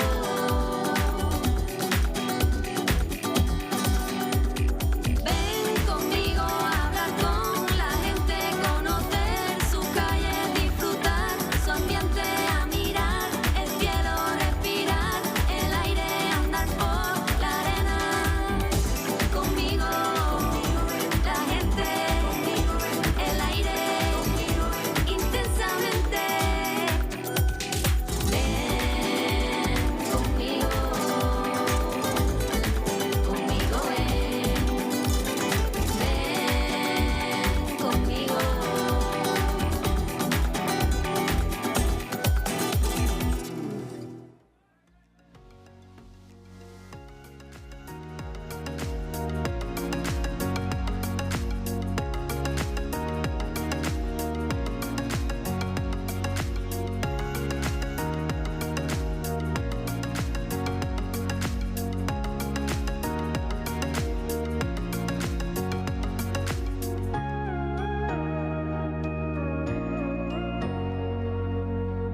And welcome back to the Cartama Oval. We're having a great time here. It's Group C action. Well, C is also for children and cricket school, and we do have our cricket school project happening at the moment with two schools here. Actually, we've got EIC from Marbella and El Sexmo from Cartama as well. It's almost time for the coin toss, and I can tell you that it is Scotland 11 taking on Belgium in match 7 coming up very, very shortly. Let's go over to Rob Kemmings with the two captains. Let's see who wins it.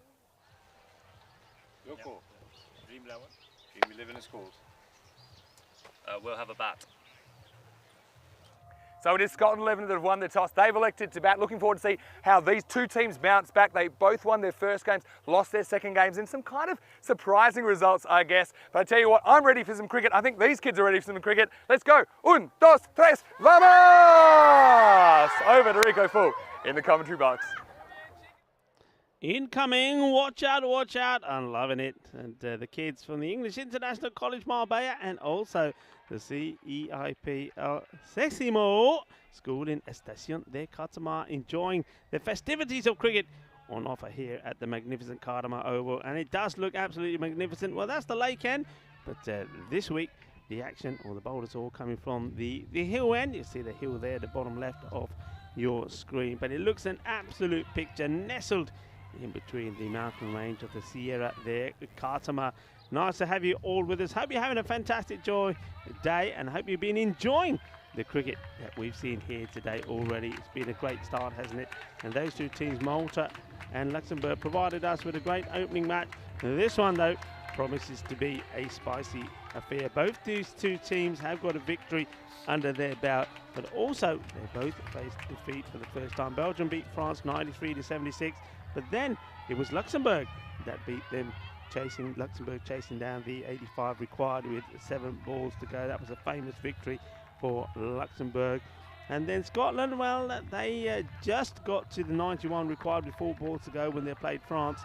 And then they suffered defeat at the hands of Malta. Malta 122 for 5. Scotland, they finished on 98. So batting's been a bit of an issue, but we're seeing some changes here from Scotland.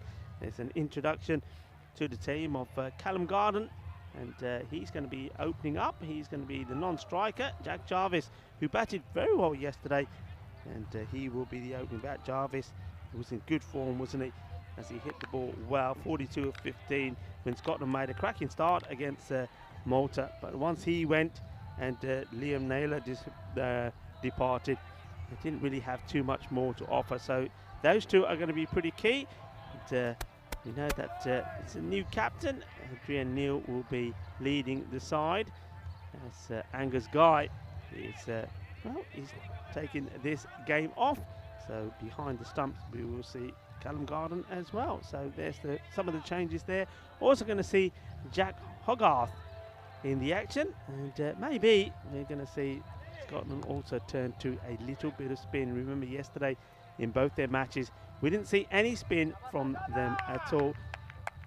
Belgium, they're looking to bounce back, aren't they? I mean, they haven't really. I mean, both these two teams, I think, the issues have been with the bat. Belgium, 93 and 84, batting first at the scores that they posted.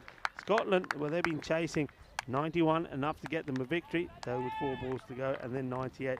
The two teams that have struggled with the bat. One of them has to perform here today. One of them will be victorious once more and be on a 2-1 record winning wise. The other 2-1 in terms of number of defeats. So everything to play for. It's going to be a cracking match. It's another great day here in Spain. We are in Malaga. Here's the first ball, and it is Sajid Ahmadzai to start. Starts with the wide. Ahmadzai targeting the off stump, but just goes a little bit too wide to Jack Jarvis.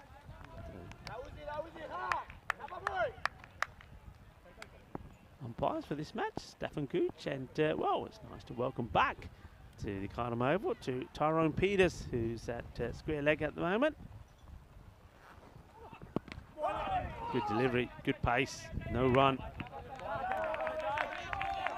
Attacking the stumps this time. Ahmadzai after the first ball is trying to just squeeze it in outside the off stump. Good bit of pace.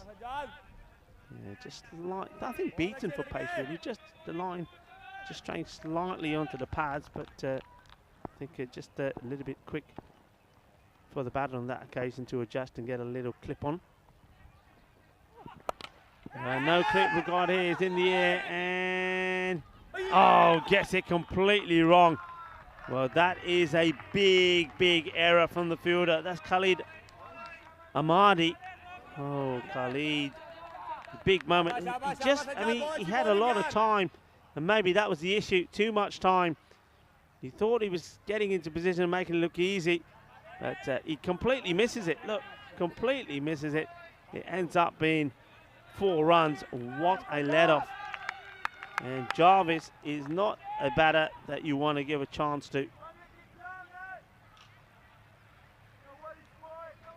got to try and compose himself. You can see he's going through the motions there. He's Khalid Ahmadi. He knows that was a big moment. Jarvis gets a lucky break.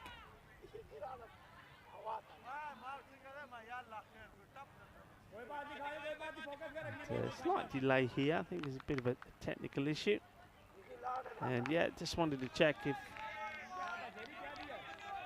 the ball went for 4 or not, or 6, but yeah, it was clearly 4, so you get the right signal. Just a single, and Khalid, well, it's back in the action straight away. There's no errors stopping the ball along the ground. They're going to have to pick themselves up here, Belgium. I think you can see that a lot of heads went down when that catch went down. It went a bit flat. And now they've got to just say, right, okay, it happens. Nobody drops them on purpose, we know that. We've all been there. But it's the way that you come back. And it's all about staying positive and trying to encourage and support the fielder. He's probably feeling a little bit down right now. Belgium were very good, you have to say, in the field yesterday. They had to be against France when they were tackling that low score, 93. And they did make Luxembourg work hard for the victory after they were all out for 84.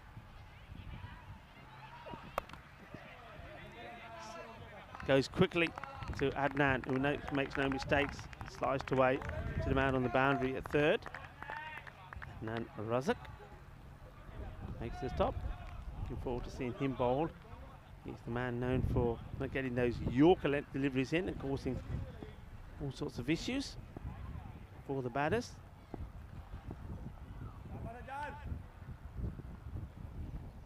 Hamadzai goes for the shorter delivery, worked away to the man at backward point. In comes the throw. But I think good running there from both these batters. Jarvis makes the shot. And the backing up was good from the non-striker. Gets there, no issues at all. There's Callum. So end of the first over, and there was that big talking point, was that big chance. The chance to get out the key batter. And you can see just how important it was.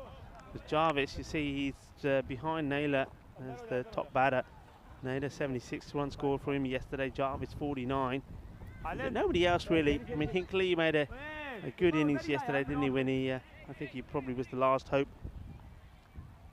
in that defeat to Malta. On the other side, well, again, not too much happening there. Munib 43 to him. Zakhil 26 and Raja 18. So 2 teams struggling with the bat.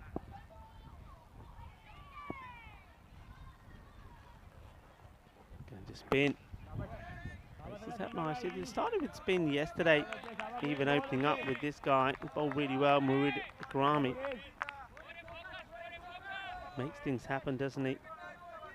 And I quite like it. It's not something you see too much, spin in the power play.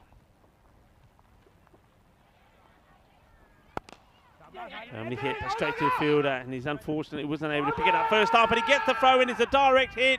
Well, can the villain be the hero here? Because it's that man again, Khalid Ahmadi, who dropped the catch on the boundary.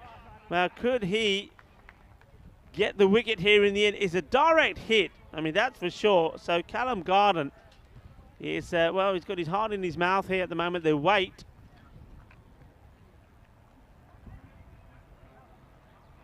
And they're asking the question, let's see if we have a better angle. Yeah, I think he's gone. I think this bat is in the air.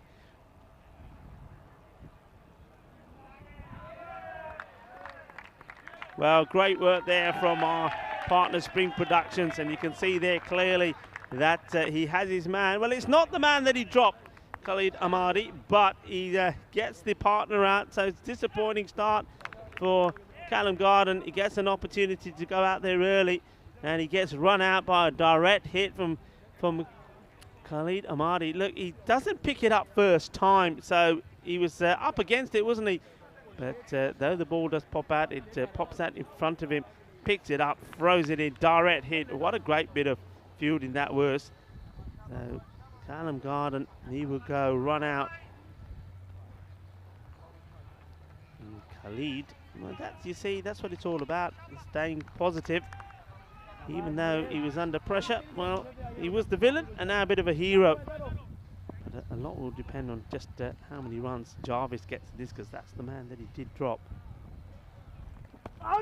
Big swing and asking the question. This could be another one. The wicketkeeper, he's pretty happy about it. Ali Raza, the captain of Belgium. Well, this is another one that's going to be a pretty close call. And his foot does go up, but how much? And, oh, well, got to keep an eye on this foot. As you see the umpires readjusting the stumps. Well, we're going to have to wait for this.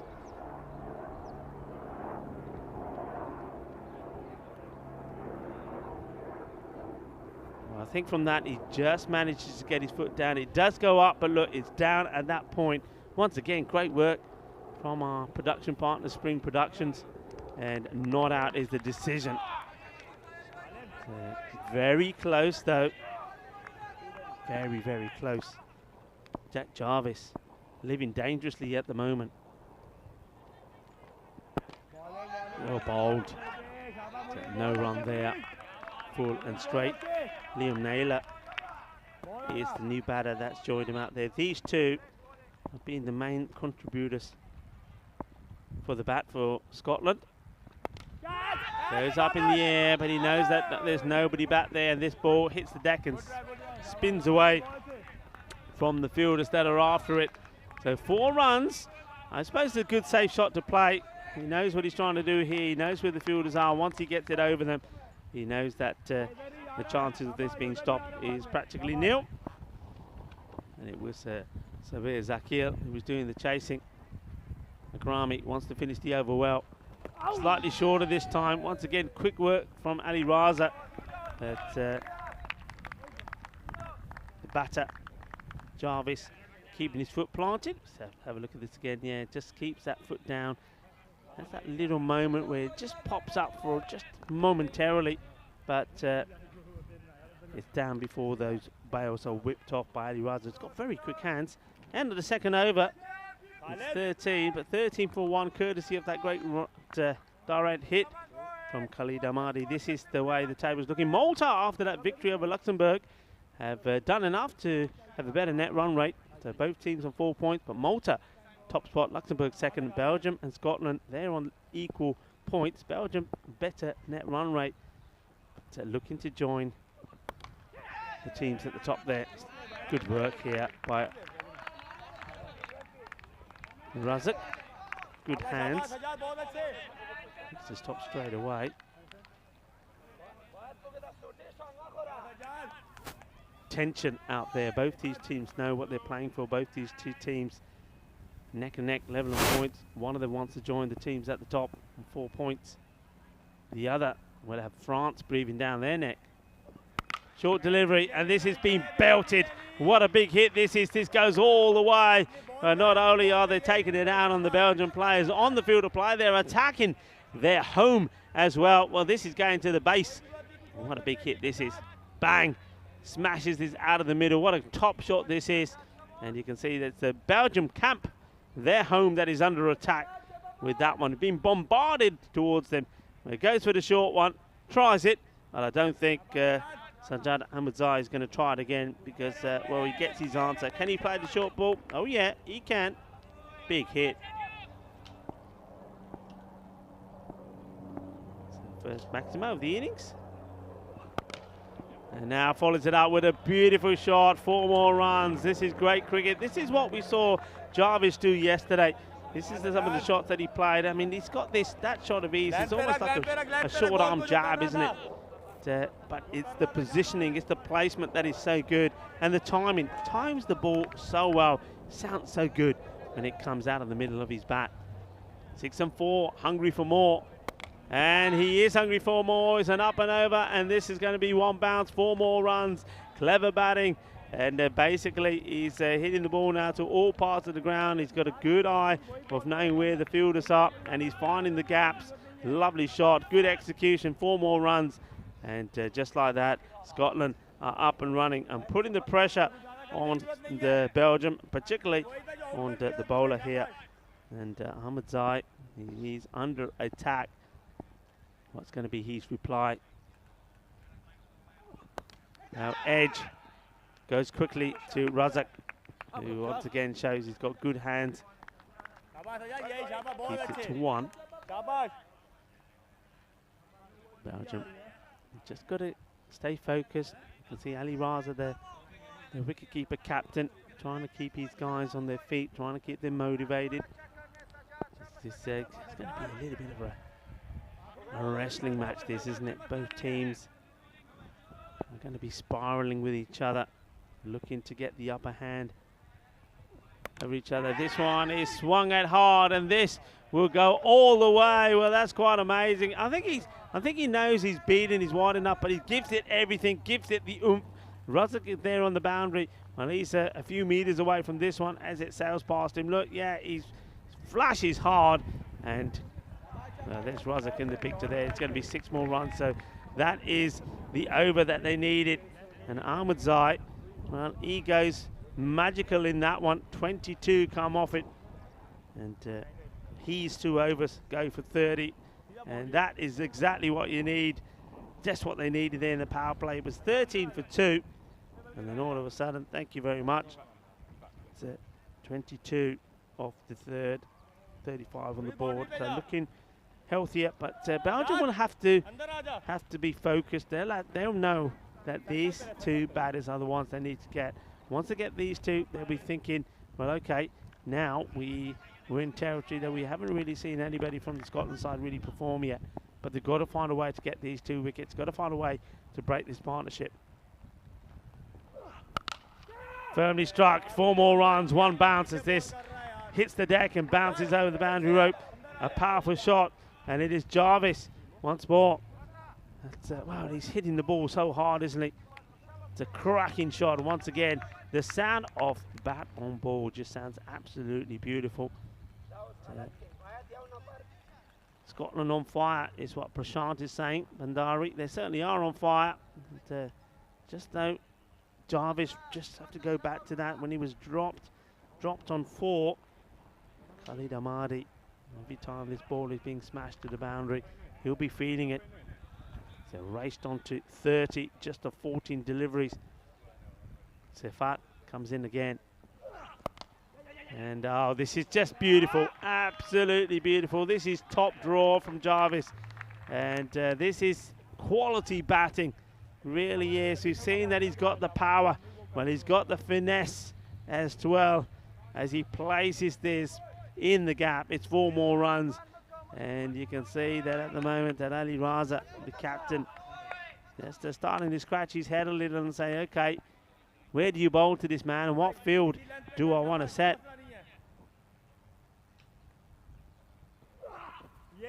And gets this one through. Bit more effort, bit more grunt there from Safat. And gets the appreciation of his teammates as well as he walks back to his mark. Outside of the power play now, and just having a look around the field. And they've got protection. 1 man out on the offside. Firmly hit.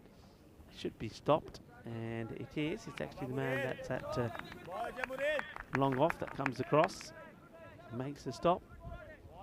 Yeah, I'm just wondering when you look at some of these shots that Jarvis likes to play, I would have an extra cover back on the boundary and probably backward point back as well. Naylor, he can be just as dangerous. Safat now to Naylor. He hits this pretty well, but this will go to one of those, the only player that is patrolling the offside boundary at the moment, apart from the man that is straight. It's Khalid who makes the stop, keeps it to 1, and brings the dangerous Jarvis back on strike with the ball to go in this, the 4th over. And he goes up. Khalid is not quite going to get there. It's wide of him. That's the area we're just talking about where I'd have that other fielder. And once again, the bat is really, really good running. Yeah, I think just the way that Jarvis plays, you've got to have 2 men out there. I think one's got to be around about the backward point mark. And he certainly would have been in play for that one. And the other is the extra cover. You see here, it's up in the air. And this is just going to that area. So I'm just wondering if Ali Raza will have another thought about this field. But what good running from this pair, very quick, and that's something that we don't see too much of. And that is the end of the over. So after a slow start, and the first 2 overs just brought 13 runs and also 1 wicket, the next 2 have been much better. It's now 47 for 1, and 4 overs complete. Rico Full here of the European Cricket Network. You're watching the Dream11 European Cricket Championship. It's the Euros of cricket. Is taking the world by storm, and we're in the Dream House. Myself and Vinny Sandhu. Corey Ruckus will be here later. Vinny, welcome back. Yeah, it's nice to be back, and well, I've been busy just having a few chats and meetings with some of the kids here as part of our cricket school project. More about that in a second. First, here's Amadi, the smiling assassin, who starts with a wide. But I want to say a big thank you to all the kids from the English International College, but also from the Colegio El Sexmo from Cartama, who were here today. It's a really diverse group of kids today. I think I don't know how many it was in total, but it must have been, felt like almost 100 kids. I know that I signed about 300 hats in the last 10 minutes, so my hands are recovering, but they really had a great day. Took us straight through him. He's lucky to survive this, you know. And how about Scotland 11, though? I know they lost Garden early, who was brought into the side, so he'd be disappointed to be run out. But Jarvis and Naylor, they seem like the twin threats, don't they? And we haven't seen a lot apart from that in this Scottish lineup. I mean, I'm sure they're capable, but I think that everyone adjusts at their own level to this format of the game. But Jarvis and Naylor in particular have done it at super speed. Yeah, they certainly have. And Jarvis just shown again what a threat he is. This one's hit pretty powerfully, and good fielding. I'm liking that. That's what Belgium have got to do. They've got to throw themselves around, and they've got to take the opportunities that come their way. And Amadi bowling here now. He knows that he should have had Jarvis back already when Jarvis was on 4. So he's trying to make amends of that and trying to get him with the ball. Yeah, action-packed start. 2 teams, neither of which you'd think would go 1 and 2. Good slower ball from Amadi. This is what he does, isn't it? Against good players and players in form, you do have to mix up your game a little bit. He does have this slower ball. It's pretty much an extreme off-cutter. But the arm speed is the same.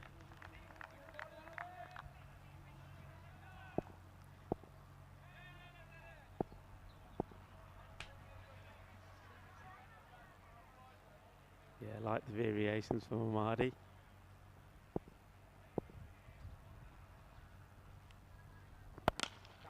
Hit well, but again, straight to that fielder there, who's done very well. Sherry Butt in the action, in the firing line. No runs to me, says Sherry. A couple of dot balls from Naylor. And that'll frustrate him a little because he's hit both of them pretty well, but he's found Butt on both occasions.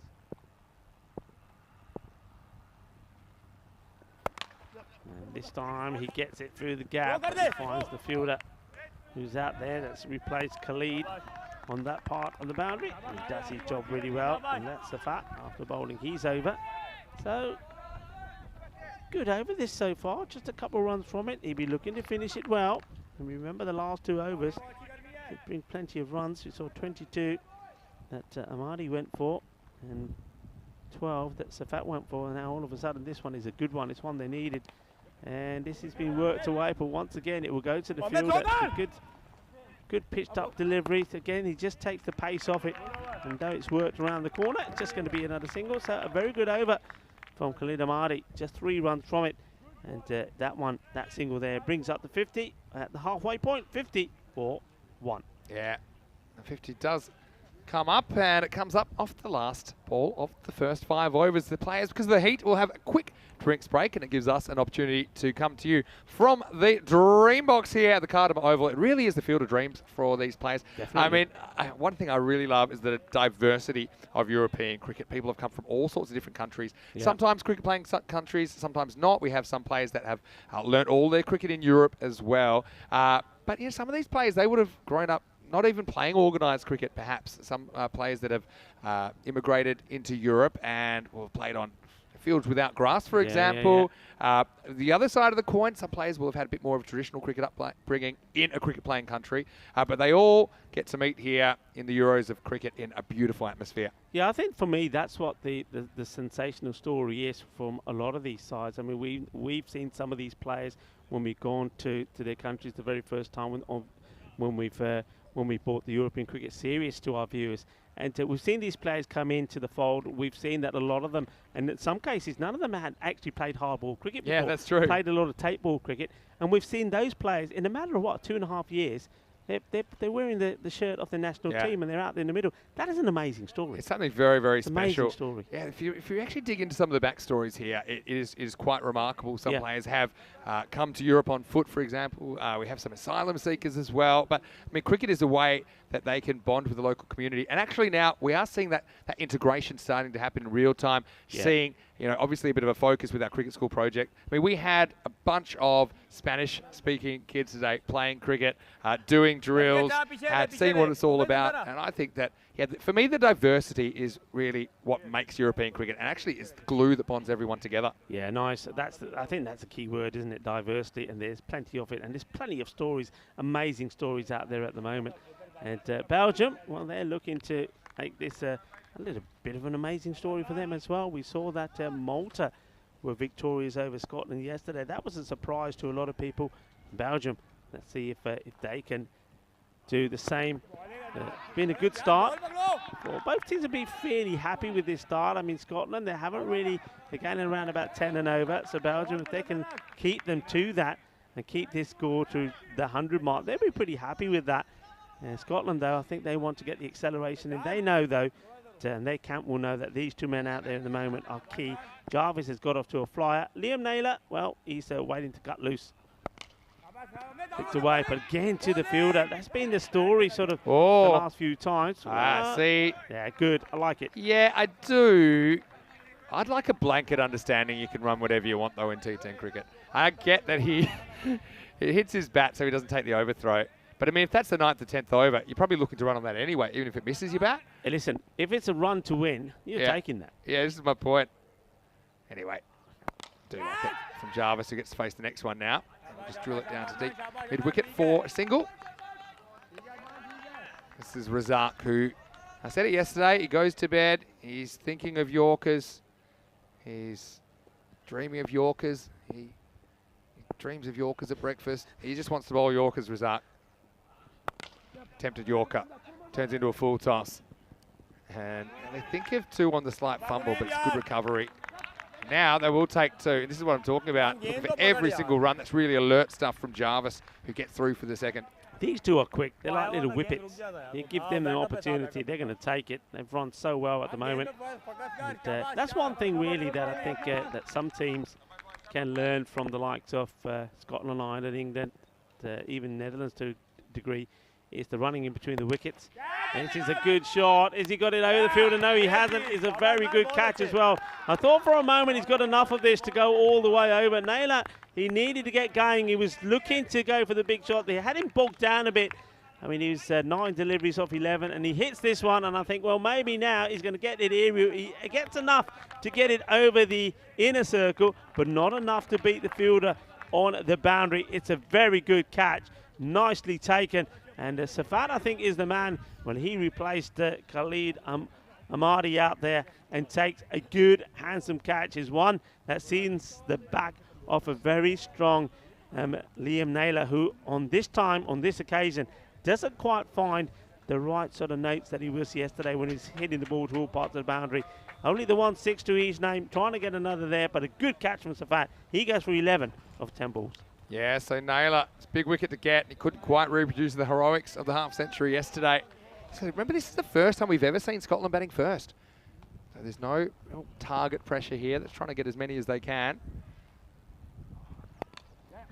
Nicely played, and fielder gets down, gets a hand on it. They just take the one. It's Rahimi who's into the lineup today for Belgium. See him yesterday, was 12th man a couple of times. That will be the end of the over as well. So 56 for 2. And yeah, Scotland at the moment, not quite the 10 and over. Belgium, one of their issues was their batting yesterday. Yeah. I mean, they're a high variance batting lineup. And when they fire big, but they can also fold like a paper cup. And that's kind of what happened with their batting yesterday. They lost a lot of wickets, but couldn't get anything going. Khalid Amadi is going to continue, gets the ball back. Yeah, I mean, I think in fairness, both teams yesterday, where they were good with the ball and in the field, but where they had the issues was with the bat. But one of them is going to have to get it right here today. One of them will be the one that will get this victory. And it will be a victory that sees them go 2 points ahead of their opponents here. It also sees them go joint at the top with 2 other teams. We know that Malta are sitting on top now above Luxembourg. Same number of points, but a better net run rate. And it just means that one of these teams, if they don't win this one, well, they know that France will be looking to take the opportunity to join them and maybe even overtake them. This was swung at hard, but it goes to a man who's fielded and patrolled this part of the boundary here at third man really well, Razak.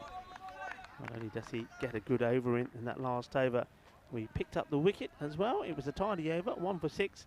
But there he is again. Safe hands, clean hands. No mistakes from him, just a single. Here's the thing with Scotland. They need a third or a fourth pillar to their batting. And they can't just rely on Naylor and on Jarvis. So let's see if Hinkley can come to the party here. Facing up now to Marty. Got to watch out for that slower ball. That's the thing. Even if he's not bowling it, it's got to be in your head as a batter.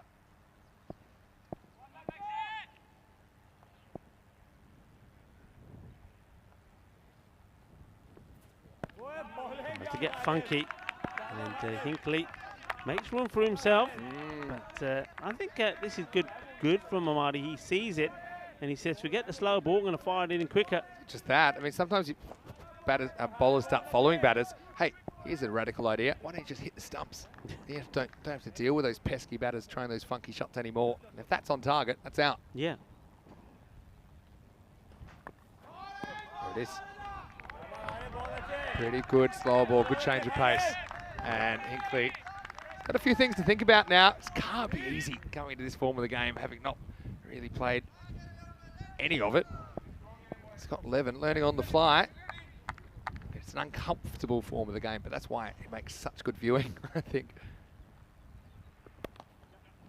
This is going to test Razak. It's not going to get there. So this is going to be 4. And Hinkley, well, this is smart now. He probably knew he wasn't going to get 2 slow balls in a row. He just gets bat on this. This flies away for 4. Yeah, he deals with it really well, doesn't he? Gets right on top of it, angles it down. Razak, we've seen him make some really good stops, and he gets the dive in here, but he's not able to stop this. Just, you can see there, inches away from him. So last ball for Amadi. It's been a pretty good spell. Tries the slow ball one more time, but this time he does get the ramp away. So Hinkley, well, if you fail at first, try again. That's exactly what he does. I think it is a slower ball, it is, but he gets just enough bat on it to get it around the keeper. So he moves into double figures, 7 overs down. The score is 66 for 2. And I know I've got some questions in the comments section. I'll come to those in a second. But first, just want to remind everybody that there's a lot happening in the world of European cricket. In fact, our season won't finish here in Spain. There's plenty more to come. We have a week in Croatia as ECS resumes after our Cartama adventure. And we have 2 weeks in Malta and 5 weeks right back here in Spain, in Barcelona, in fact, to finish the season. So 45-week season, it's huge. And the season started all the way back just down the road from here, January 30. It goes all the way through to December 11. So join us. If you haven't already, make sure you've subscribed to our YouTube channel, ECN European Cricket Network. You can keep up with all the action. It is a form of the game that never stops. It's all action. And we'll just keep the cricket coming all the way through to the end of the year. Let's come back to live action now. It's Akrami who's going to bowl over number 8, left arm spinner.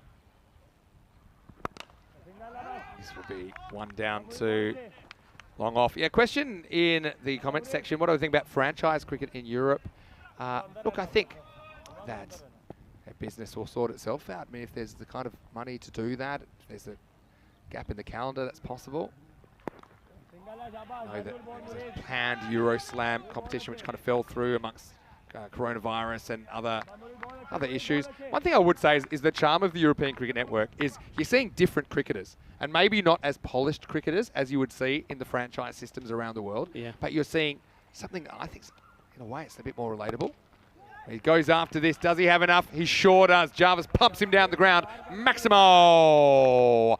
As he moves to 49, and he's just been a little bit quiet of late, but nothing quiet about that. That's a huge hit down the ground. This is a really good hit. You can see he's reaching for this. It's I mean, it wouldn't have been a wide, but you can see where his body was compared to where he makes contact. And he's got to get all the power in this. He's not got too much weight going into it. Relies on power, relies on brute force, and he gets it, 6 runs. And now he's eyeing up at 50 here, 49 to 25. See if Rami goes slower or quicker here. It goes quicker and wider, and this is going to be 4 as well. And so Jarvis does get to his 50. Jack Jarvis, he's held this innings together. Not for the first time either for Scott11 this week. He reaches 53 off 26 balls with 2 Maximos, 7 fours in there. It has been a very important knock for his team. Yeah, I mean, this is a lovely shot. It's an area that he targets a lot. Gets his 50, ball badai up, and Jack Jarvis, no half century behind. But they still, for me, haven't got that feel right to him outside the off. And this one up in the air is a long way up. How far does it go? Well, it goes all the way. Balle, balle, balle. Tyrone Peters, the Iceman, puts his arms up in the air like he just don't care. 6 more runs, but how close was the fielder to this? Yeah, well, he did all he could, really, Muneeb Mohammed. He's camped just inside the line, and he tries to what I call matrix himself, which is basically jump backwards. Couldn't do it in time. Now, this one's probably going to be more runs, and he's really got this sorted at the moment. I'd actually change the field and bring the field a bit straighter, because I think that there's too many gaps there. Jarvis is exploiting them. He moves into the 60s with that shot, and after 8 overs, Scott11 are 88 for 2. Yeah, nice shot, a good over, and you can see the difference here. Jack Jarvis on strike, and things are happening. The scoreboard is running and moving along pretty quickly. When he's not on strike, it's it's tiki-taka pace. He's the man that they saw the back of Naylor. We know about Naylor, and he's the top batter. He didn't quite click here, but when you've got someone like Jack Jarvis and the way he's going at the moment, and look, if they don't get him out soon, you can see this score. Well, depending on how much strike he gets, they're going to get to that, I reckon about the 110, 120 mark pretty easily, because he's hitting the ball so well. Yeah, sure is. As we get ready for over number 9, it all happens in the 9th. And here's Razak. First one, up in the block hole. And just 1. So keep going with these questions that I'm getting in the comment section. I've got to say, just finishing my point there. These are real, of course everyone's real people, but these are people that for the most part aren't professional cricketers, particularly in the continental side of things. They have real jobs, and they are trying to fit their cricket around all their other commitments. It's a big sacrifice to do that. This one sneaks inside. And so that's what I think makes it quite a bit more relatable, but these are still very talented guys. There's a lot of raw talent amongst these players, no doubt about that. Got another question. Why MSC Frankfurt, why haven't we seen them on ECN this year? Well, we didn't quite get to their area in Germany this year, and unfortunately, they didn't qualify for the ECL. Come back to that in a second, because this is in the slot and it's going to disappear. And Razak doesn't miss very often, but that time he does. And Jarvis is so strong in that region. Well, Indy's got the chase of his life to chase that Kookaburra down. Maximo, huge hit. Yeah, the difference the length makes, and what a beautiful strike that is. You know, you hear me talk about balance sometimes. The balance on that was beautiful. It was executed brilliantly. Big hit, 6 runs.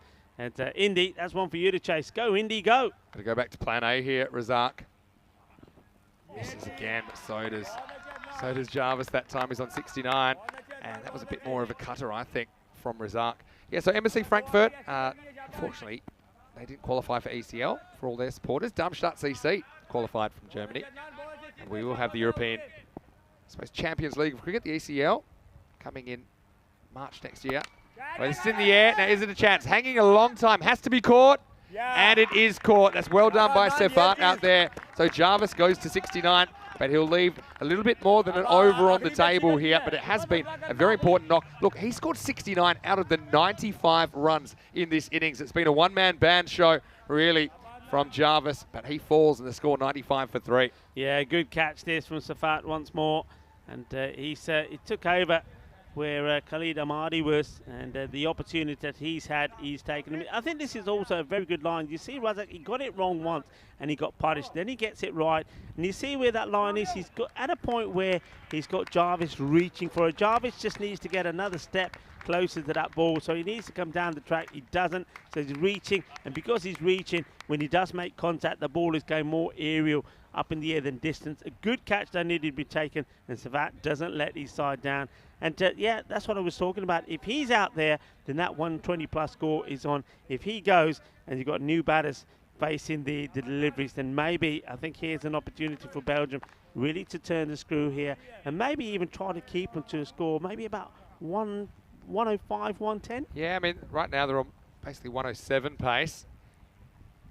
He batters Sajjad. We'll start with a single. So that's the thing. I mean, Jarvis batted the house down there, but it's been a lone effort, which means he hasn't really batted Belgium out of the game at this stage. I mean, they're on track for, actually not on track for quite even a pass score here at the moment. And 9 overs down, the score 96 for 3.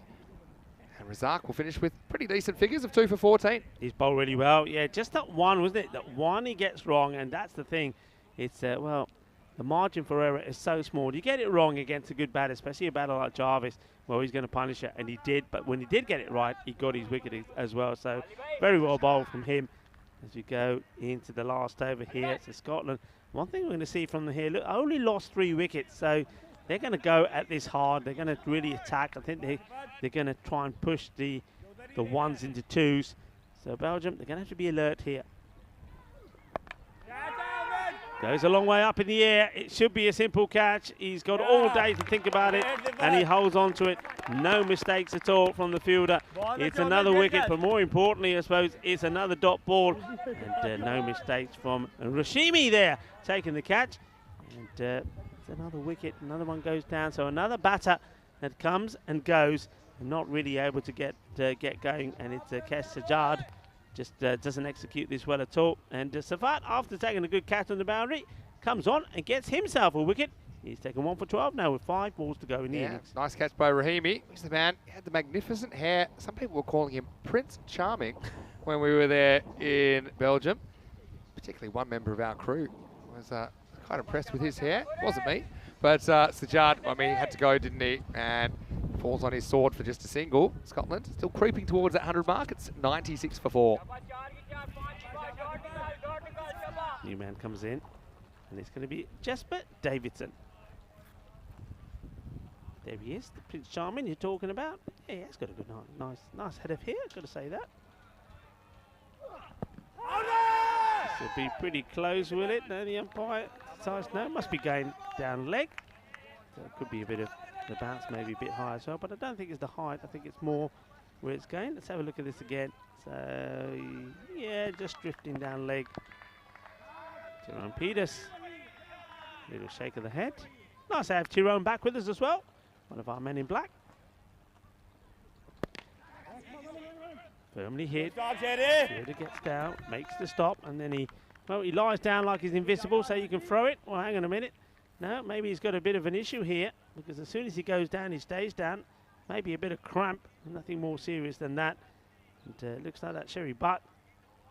That's just getting a few stretches on his, looks like it's his calf maybe, but as soon as he stops his, I thought he's just lying down, so he thinks the throw is going to come in from the man behind him, and he doesn't want to be the target. But you see here, he goes down, lies down, says, all right. And, well, you can see there the fielder, that's Agrami acknowledges the fact that he's probably got a bit of an issue, but doesn't look too serious. It's just a bit of cramp. Last year, Agrami had a bit of an issue himself with hitting his head on the turf here, taking a very good catch, but that kind of caused him a slight concussion issue. Hopefully he's recovered from that, of course.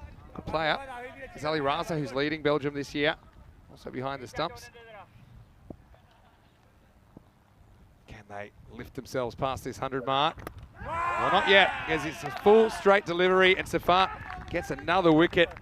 It's Jasper Davidson who's going to go without scoring. And this is a very good last over, isn't it, from Shagarai Safat? What a great ball. Just right up there, knocks the stumps over. Well, this is a boogie, oogie, woogie, Kookaburra 5 ball. Juck their foot, their style, and Davison, he goes for a duck. So, just not getting, and we've said this all along, really, once again, Scotland once more demonstrating that other than 2 batters, nobody else really is able to up the tempo. And Davison, he goes straight through his defences, and a nice shot of the bail being dynamically fired into the air. Well done from Safat. He's had a good day out there, hasn't he? He's been good in the field, taking 2 catches, and now picking up the wickets as well. And 2 for 13 from him. 2 balls to come in the over. Scotland still struggling to get to that 100 mark. They haven't hit 100 yet. And we saw that they chased twice yesterday. They just got to the 91 they needed against France with 4 balls to go. But fell well short of the 122 of Malta. It was 98 what they finished on. And asking the question, well, leg by is signalled. I did hear something that sounded a bit woody, but it may have been just the bat hitting the deck. Have a look at this again. He goes right in front. Oh, well, maybe outside just hitting him outside the line. Yeah. So they get one more. Leg by, 99. Will they get the 100? Belgium will be very, very happy with this. So it looks like it's going to be, well, 50 of the first 5. 1 for the ton. And hit pretty hard. Will be 1 bounce. They'll take the 1. They'll look to take 2, but even it's not on. That's inexperience. You've got to run on the last ball. Even if you're out, doesn't matter whether they would have made it or not. But anyway, they do get to the 100, I suppose, in the end. So it'll be an exact 100 for Scotland. And so it'll be 100 for 5 off their 10 overs. I think Belgium will be pretty happy with that, but they're going to have to bat well. They'll be very happy with that, Vinny. And one thing I was saying is the way this was going. When they got 50 off the first 5, I was saying, well, okay, it's 50. It was only the 1 wicket down. They were going to really try and get the acceleration in. They still had Jarvis there at the time. They had Naylor there. But credit to Belgium, they picked up the wickets when they needed to. And once they got the wicket of Naylor, and then more importantly, that one of Cat Jarvis, then the runs dried up. So an even 50 and 50 for Scotland. They'll be a little disappointed they weren't able to get the acceleration in, but it will be Belgium that'll be the happiest. So this was unfortunate, wasn't it? The first wicket that went down was that of Callum Garden, run out. Khalid, after dropping Jarvis on 4, well, he sort of became a bit of a hero with that direct hit, but can you imagine if they did take Jarvis for 4? I mean, this would have been a really, really below par score. So that was the only sort of blip, if you like, in that performance there from Belgium. Other than that, they were good. They were tight in the field. They threw themselves around. The Gali Raza will be very happy with these boys here at the moment. And restricting Scotland just to that score of 100. Scotland, I think the thing that would disappoint them is that they only lost 5 wickets. So the urgency, like what Vinny was saying there, was sometimes with the running. When you got wickets in hand, push hard. I think you can afford to maybe sacrifice the odd wicket or 2, just trying to up the score. They weren't quite able to do that. There were some clever shots though, once again from Jack Jarvis. He really did hit the ball to all parts of the ground. I'm loving his strength and his execution of the shots that he plays outside the off stump, and getting some just right when he was going for the big shot straight down the ground as well. This one, he was reaching for it, wasn't he? Wasn't quite in the right spot, and that's what allowed Safat to come and take the catch. What a big moment that was. And Safat then, well, after taking the catch, came on to bowl, and he was successful with the ball as well. And this was an easy catch that was taken by the man Rahimi, the Prince.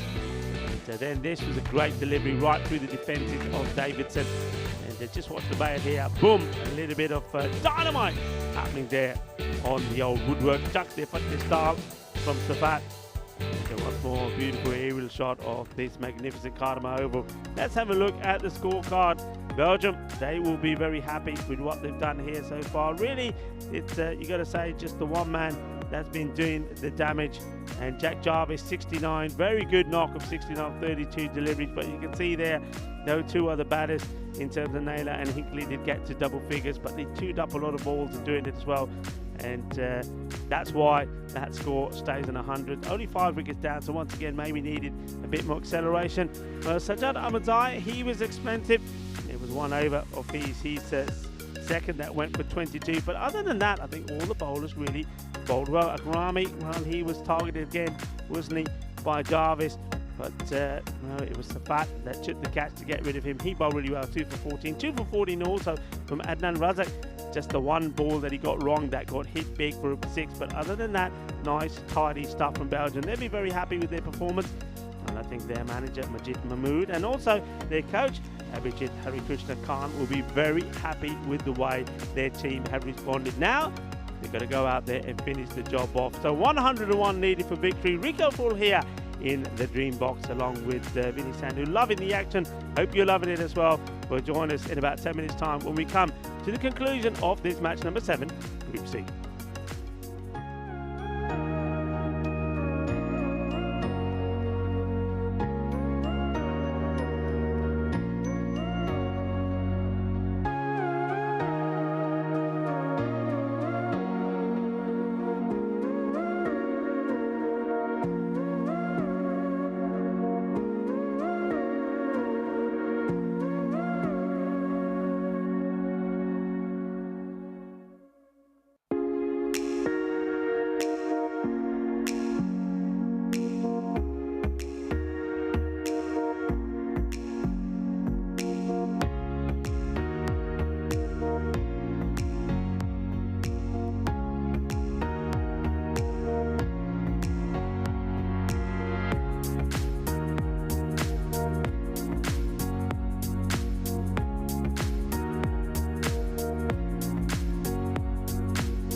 Hello and welcome back, cricket lovers, to the glorious sunshine of the Costa del Sol. And it's a beautiful day, about 30 degrees out there in the middle now.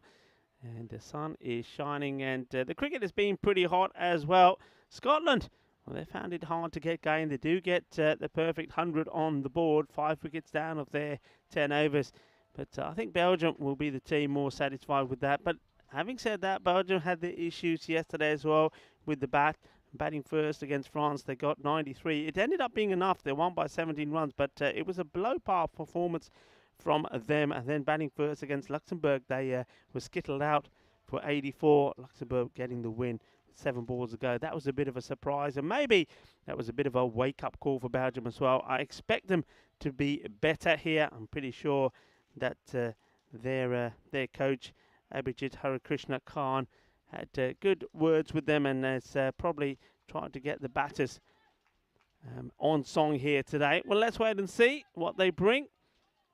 They've got 101 required, and it is going to be Munib Mohammed to face the first ball. And it will be a dot. Gets the hand on this. That's Lewis O'Donnell. Interesting that Adrian Neil not opening himself. He's the captain for this match, with Angus Guy having a break. And that means that we have a new wicketkeeper. It's Callum Garden, who's behind the stumps. And comes O'Donnell.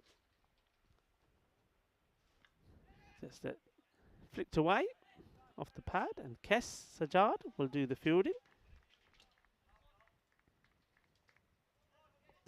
One thing I think Belgium will be wary of is not to make too much of a cagey start. I think if they don't be aggressive, and that wouldn't be their style anyway, but if they're not aggressive and they're just going to succeed in making the run rate go up higher, and Scotland will probably take the upper hand. So they need to stay at this rate. They need to be hitting this 10 or more and over. That's a nicely played shot. But there is a fielder out there that will make no mistakes. Alex Hinkley gets the ball back in. So just a single.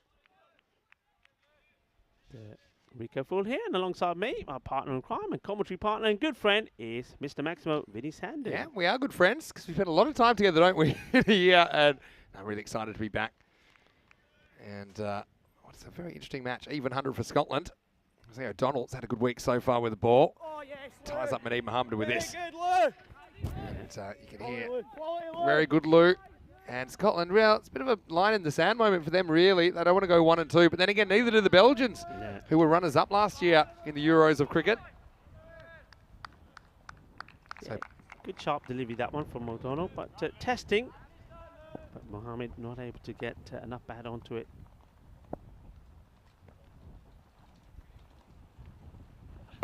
This time he tries something similar, and it's going to be a different result, though. Maximo! Munib turns on it.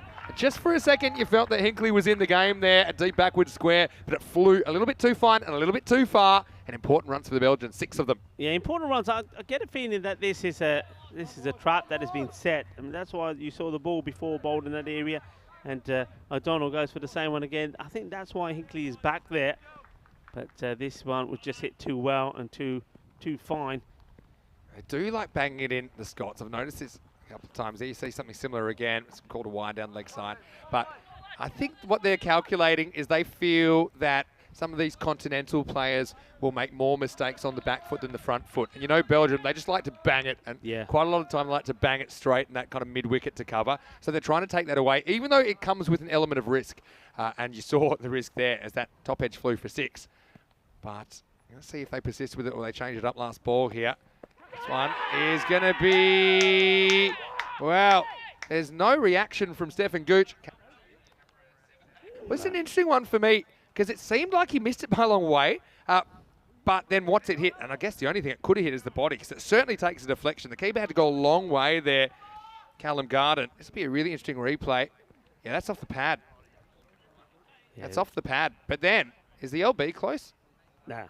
Okay. The LB's not close, but I mean, it's a magnificent take from Callum Garden. It really is. Just watch this again. Yeah, great take. Let's just have a look at the line of this because Where is it pitch? Yeah, pitches it. Yes, well, I guess it's not going Height to hit the as well, stumps, is it? maybe, Yeah, but it's actually not too far away. But yeah, good decision, I think, in the end. Yeah, As we get excellent. ready for the start of the second over. And it's going to start with a 6, Maximo. And well, the tall timber comes in, Adrian Neal, who's leading his side. But it's Mohammed Suleiman who gets his first Maximo of the series. I think he knew that short one was coming. He knew exactly what to do with it. He's hit this hard, hasn't he? Well, he's got the coach off his chair. A nice look there of a very nice man as well is Abhijit Harikrishna Khan. And he's liking that one. Well, that was absolutely thumped Maximo. And well, the first ball from the big man from the skyscraper. Neil goes all the way. We'll find it. It's gone into the old shrubs over there. But what a good hit that is from Suleiman.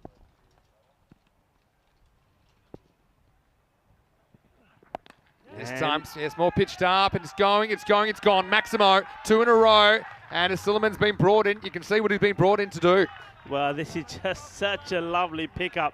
And it's not a bad ball from Neil, you have to say, but this is more like it. This is what people expect to see from Belgium. And yeah, I mean, he's aimed at the body. He's seen that Suleiman is trying to make space for himself. So you can see what Neil's trying to do here, saying, well, okay, if you're going that way, I'm going to follow you. But he was up and he was ready. Good clean hit. Back-to-back sixes. And, well, you can see there that the acting captain for this game, Adrian Neal, he's under a bit of pressure. 2 balls, 2 sixes. Yeah, so take that. And will there be a change in length, change in kind of strategy? That was a bit fuller. See, Neil can get it to jump off at a good length as well with that height that he's got. This one probably called wide, straight over the line. This is why, I mean, it takes a bit of adjustment as well, because in ECN cricket, there's a lot less leeway with wides. That's an easy one to call. You need to get the whole ball inside that blue tram line, unless there's some sort of pre-movement outside the off stump by the batter.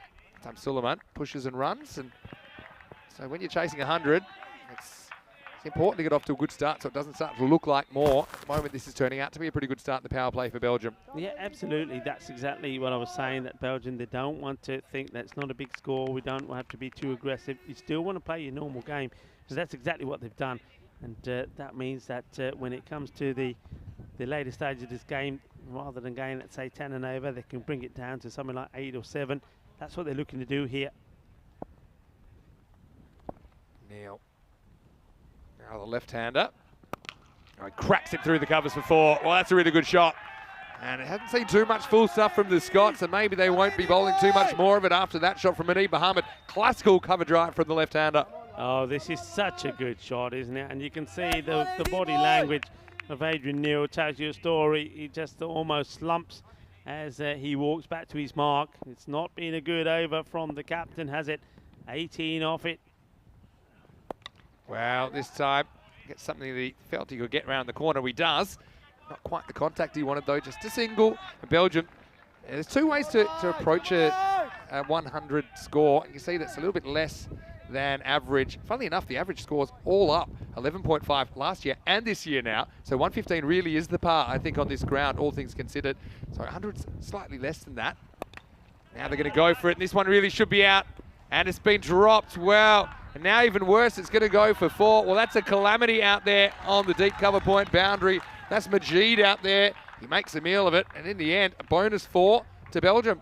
Well, just to say that our beer partner Victoria also comes in alcohol, because I don't think he knows, I don't know what he's looking at here, Majid. That is a big fail. I mean, he has plenty of time to see this, gets it all wrong. And the worst thing about it is it goes under him as well and goes for 4 runs.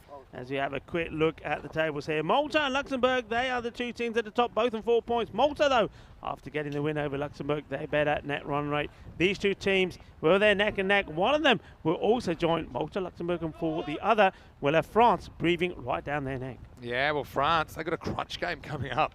They've still got 2 games to play today, so they've got games in hand, but they've got a tricky one against Luxembourg. Tricky to say the least.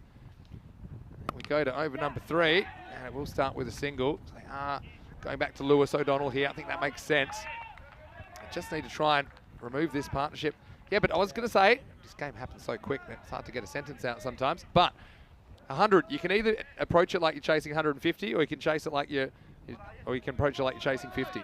I think Belgium are going to do the first one. They're going to be attacking. They're going to say, well, we want to chase this 100 down quickly. We still want to treat it like we're chasing something that's a lot more than that. You can see the approach. Suleiman swings at this one, but it's called a wide. Yeah, and I think that's fair play. I think the other thing to add on to that is batters have to bat the way their style is. And if their style is to go out there and be aggressive, well, you don't change it because of the low score. You go about things the same way, because otherwise you're getting yourself out and thinking, why didn't I just play my game? Yeah. You've got to play your game. See, once again, harsh wide calls, but that's the way they are. They are consistent on that. Cannot touch that blue line. This one's called a wide again. It's just missing by, I think, about 10% of the ball. Have a look at this. You've got to get the whole ball inside. It's a tight one, but I think it's the right one. And that does get judged as the ball passes the popping crease. And the thing is, if there's doubt, then the call often goes against the bowler. Encouraging attacking cricket, that's why the regulations are in place.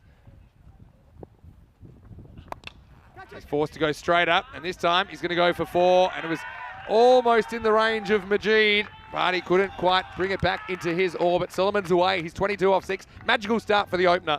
Yeah, Majid this time he's flying in the air, isn't he? I mean, we saw him put down a straightforward one. Nice to see him having a go here. And great effort from him, great energy. Looked dynamic, but he's not able to get a touch on it. It's 4 more runs. Belgium, they're off to a flyer. Sure are. Now he gets drilled down the ground. I think he might have just got a hand on that to slow it down. Just be a single, but still Belgium attacking at all costs at the moment. Yeah, good work this from the bowler. He gets down, doesn't he? Gets down, gets dirty, gets a hand on it, slows it down, and slows it down enough for the fielder chasing after it to keep it to 1.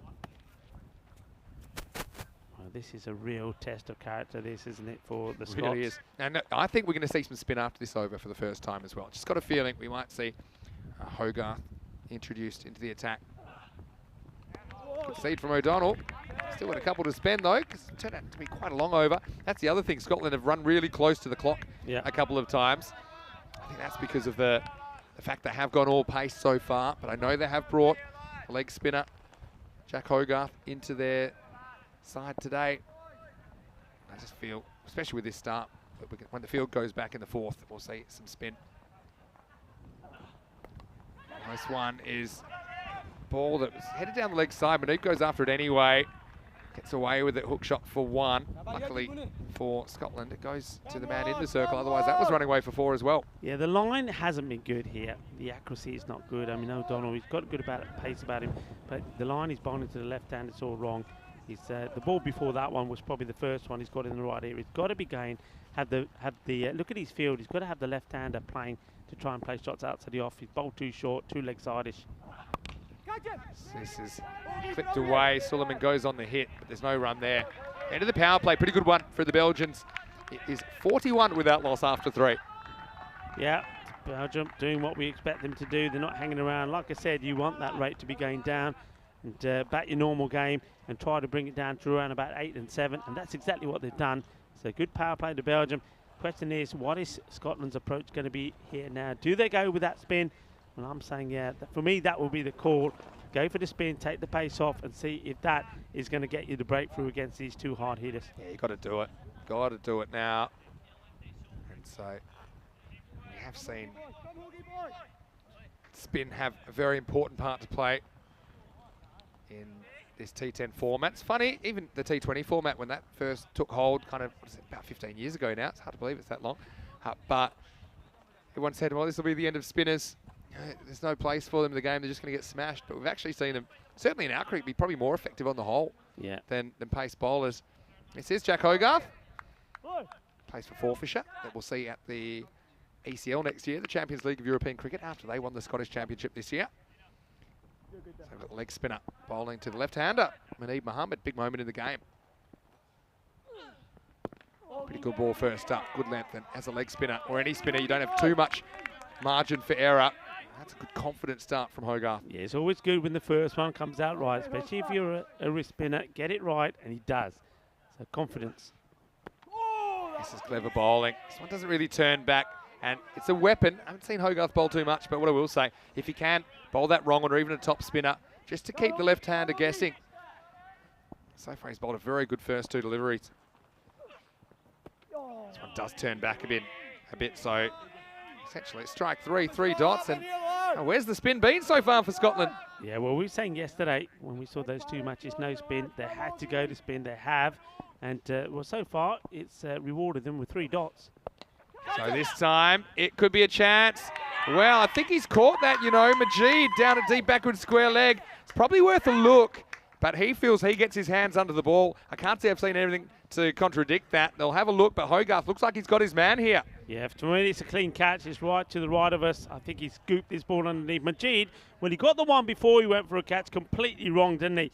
When he put the catch down at the bowling of the captain Neil. But this time I think he's got this right. The only thing he gets wrong here is the celebration. He goes to throw the ball, spike it in, and look when he throws it. I hope we got that in here. First of all, there's a catch. Yeah, that's clean. I think it is clean. Watch it. Keep it going. Keep it going. Watch what he's... Oh, no. Keep it going. Keep it running. I want to see this in celebration. And, yeah, look. Wasn't the best, was it? He gets that wrong. But everything else is right. That's a good catch. Yeah, it is. I think we'll see here. Here we go. Nicely done. Really, really good catch here. So you can see that, having seen that a few times, the umpires, they put the finger up in the air, and the wicket goes. So spin. Well, we were saying to Scotland that we need to see some spin. They go to spin, and they get the wicket of Munib Mohammed. But more importantly, not only is it a wicket, it's 4 dots. So we're on for what would be quite a sensational wicket maiden here. Yeah. So see, this is the question, but I think there's no doubt for me. The fingers get under the ball. And Majid, yeah, you're right. 10 points for the catch. Maybe 1 point for the celebration. At least he didn't throw it over the boundary, which we saw over the weekend, and it turned out it was a free hit. Anyway, Munib did get plenty of that, but his luck ran out because it was straight at the fielder. Muhammad Majid and Hogarth spin to win. He gets the first wicket of this innings. Belgium 41 for 1. Yeah, just got a bit frustrated. I mean, did get that one there to smack away, but it doesn't quite get it right. But again, you see, once the pace is off the ball, even though it's hit pretty well, it's not gained the distance. Good catch taken, but well done to Majid. We saw him get one horribly wrong, but this time he gets it right. No runs off this over so far. 4 dots, one of them, the wicket. Up in the air, and this one will only just drop short to the man out there mid-wicket. And that is Liam Naylor, who's hovering there. So that's the first runs off spin. In Scotland, they needed a good one, didn't they? When you look at those last couple of overs, they were big. They needed a turning point, didn't they? And they've got it through Hogarth, who's delivered a really, really good 4th over. One ball to come here. Well bowled, well bowled. Really good over. Game-changing over, game-turning over. Plenty of cricket still to come, though. Hogarth, 1 for 1 off the 4th. It's 42 for 1. Yeah, really well bowled, and I'm liking that.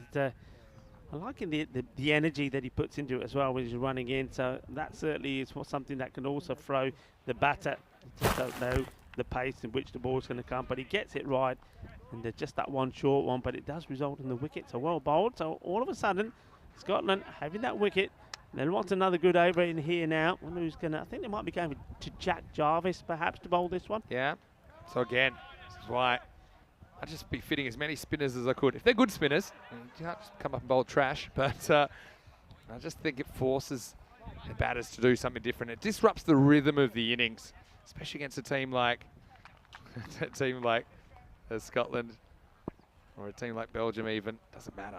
I just think it's always useful to have that variety. All right, here we go with Jarvis in the 5th. This one played away for 1. Now, we haven't seen Sabir Zakil yet. He's listed at 5.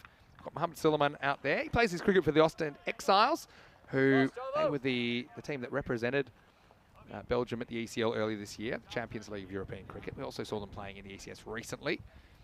And Ali Raza's out there. He was one of the top run scorers in the ECC last year. So dangerous players at the crease and still to come for Belgium. Here's Jarvis. This is hit pretty well. It's hit straight at the fielder on the boundary, just a single. That's Alex Hinkley out there. I know a lot of people pretty excited about that wicket in the viewer comment section as well. There's a fair bit of all caps comments coming in, which I know they won't stick around because their moderator's pretty harsh on that kind of thing. But Patrick Bateman, I'm looking at you, but I can see he was excited by that catch. It was a big moment in this game. Can Scotland continue to turn the tide here? Nope, not with that. That's going to be 5. That's a beamer that's going to blast through the keeper. And, well, When it goes wrong, it goes really wrong here for the Double J, and he's going to have to pay 5 runs and a free hit to come. Oh, this is an awful delivery, and you can see that. I mean, you can't blame the keeper here, Garden, at all, because he sees it's really late. This is going right at the head of the batter, who moves out of the way here, and that's when the keeper sees it. He has no time to react. That's a Gundy ball. Well, let me no tell you, ball and full buys. he's taking the helmet off the field. I'd be putting it on his head, no matter how far back he is there, because that one almost knocks him into next week. Free hit coming up. And he blasted away over cover for 6. It was time to swing away. That's exactly what the Belgian captain does. Maximo brings up the 50. Yeah, and they're on their feet. They're up. They're dancing. They're loving it. And, well, that's one way to get, well, that's, 11 off one ball, right? Free hit, which goes for 6. The ball before was 5 because of the 4 buys and no ball. And that just really hurts you. After such a good over from Hogarth. Talk about turning points. Well, that's just taking a big U-turn in that ball, which, as he said, went for 11. There's the cutter. It's high again. This is out of the ground. And Maximo. And Ali Raza goes 2 for 2. This is an attempted off cutter. This seemed pretty high to me too, the way that he hits the ball. It's been an interesting replay. Yeah, I don't think this dips as much as it looks. I think this is high. It stays high. I think this one could be another one that quite possibly could have been called. Yeah. Oh, that's way too high. That is one that should have been called. I mean, you see the umpire at square, Tyrone Peters, is saying no, it's dips. But I think T, you look back at that one and know you probably got this one a little bit wrong. That's a break, because that would have been a second warning as well. Back to live action. Yeah, because that would have been another free hit. Now they'll probably get 2 here if they're paying attention. Solomon is paying attention, and they will get a couple. Yeah, that's another one.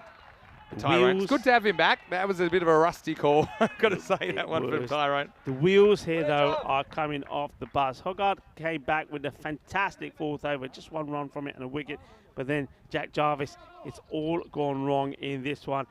17 off the over, and like we say, he's probably lucky. Should have been 18 and another ball being bowled in it. Could still go magical, though. No, in the box seat, aren't they? Because they're going to have 64 for the first half of this innings.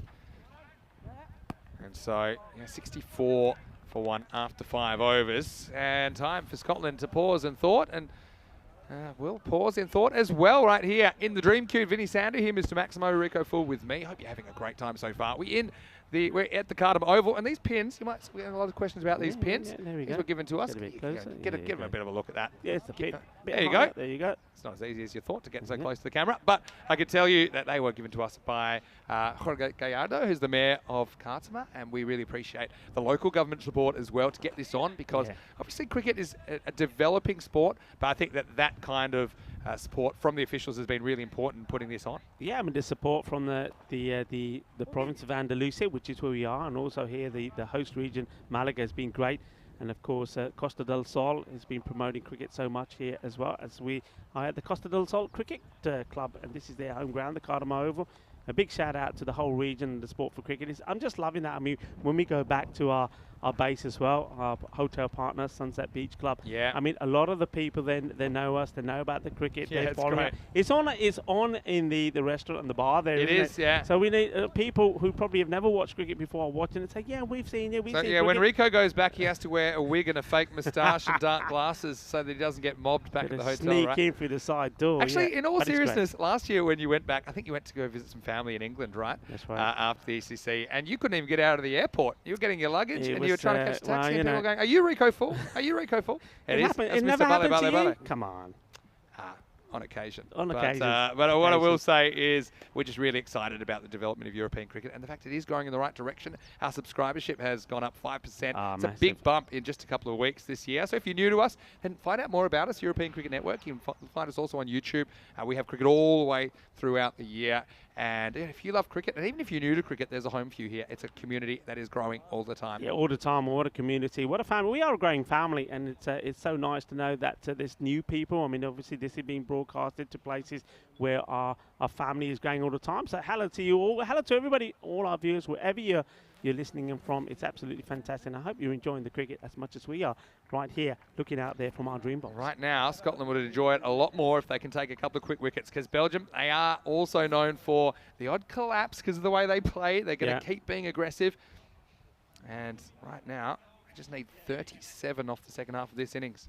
Yeah, I mean the way they're set here, and I mean I know one thing that's happened quite a lot, especially in Group B. Every time there's a drinks break, I think maybe more or less 8 out of 10 times there was always a wicket that came straight away. Will we see that pattern here in Group C?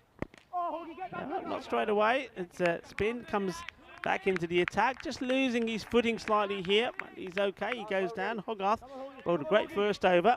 Just went for the 1 run, picked up a wicket as well. And this time just gets a single off this one, just slipping as he tries to go across to stop the single. He's being whipped away, but no run there. The man on the 45 making the stop.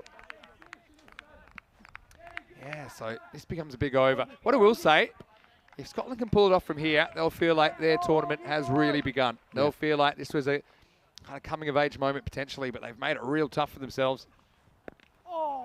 And, slightly overpitched this one, but looking to go across the line rather than play straight as Mohammed Suleiman gets a bit lucky really. Hogarth has really impressed me so far. He's asking questions, and this is the thing about wrist spinners. They are known for bowling a few bad balls. He hasn't so far.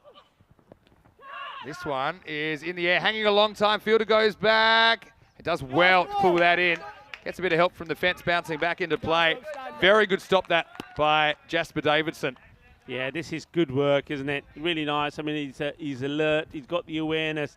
And once it goes over him, look, he doesn't give it up. He thinks, I'm going to get you. And watch here, just pulls it back really good. And then what? Rebounds off the fence. It's a bit like what the swimmers do. You know what that was more WWE, using the ropes to come back. Just need an opponent to clothesline there. That would have been perfect. Hogarth, love his bowling. His shoelace tying leaves a lot to be desired. That's at least 2 times I've seen that now. It's a slight wrong, and I think potentially like these variations, and he's busy as well. He's getting through his overs. You can see Garden just trying to G up his other players, the wicketkeeper. Well bowled. He's the missing link in their attack. I think there's no doubt about that.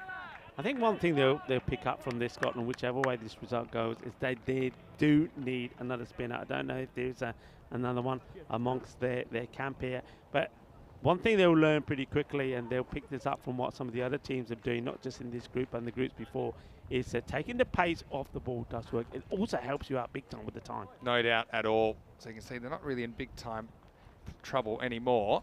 It'll be the end of the over. So 68 for 1 off 6. Having a look what's required. 33 off 24. So the rate required 8.25. And that does seem, I suppose, pedestrian at this level.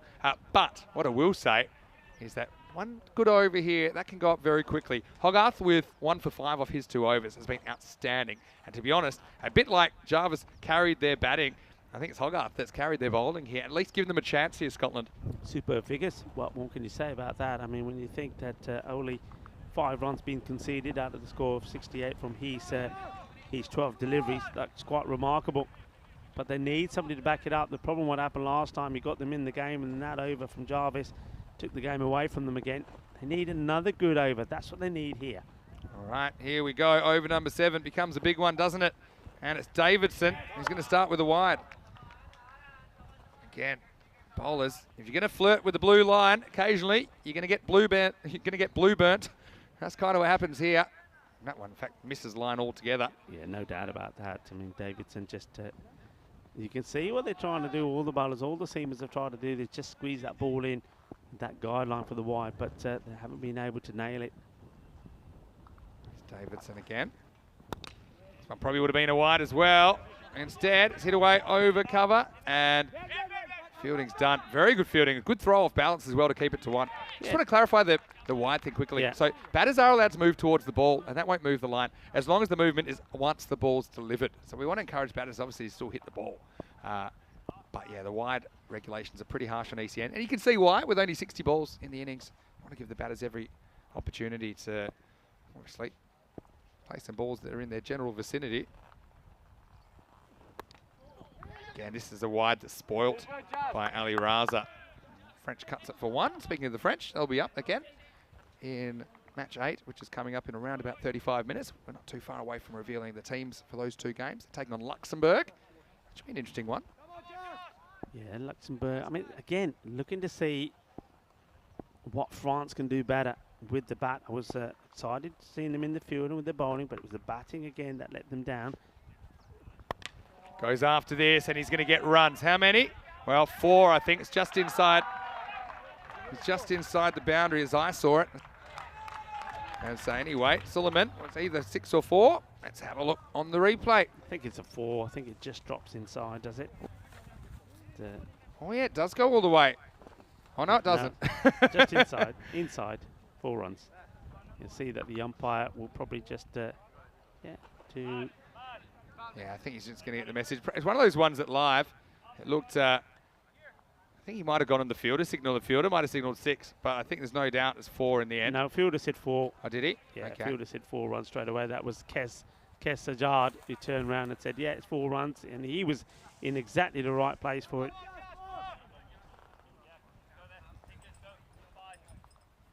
Yeah, there you go. That's the right decision in the end. Well done. That's good umpiring. Make sure you get it right. Stefan Gucci's been spot on. He's had some tricky ones today, hasn't he? Some LBWs, caught behind, and he's been on the money. Slow ball this time, drilled. Well fielded out there. Good hands. That's Hinkley. He's shown he's a pretty good fielder.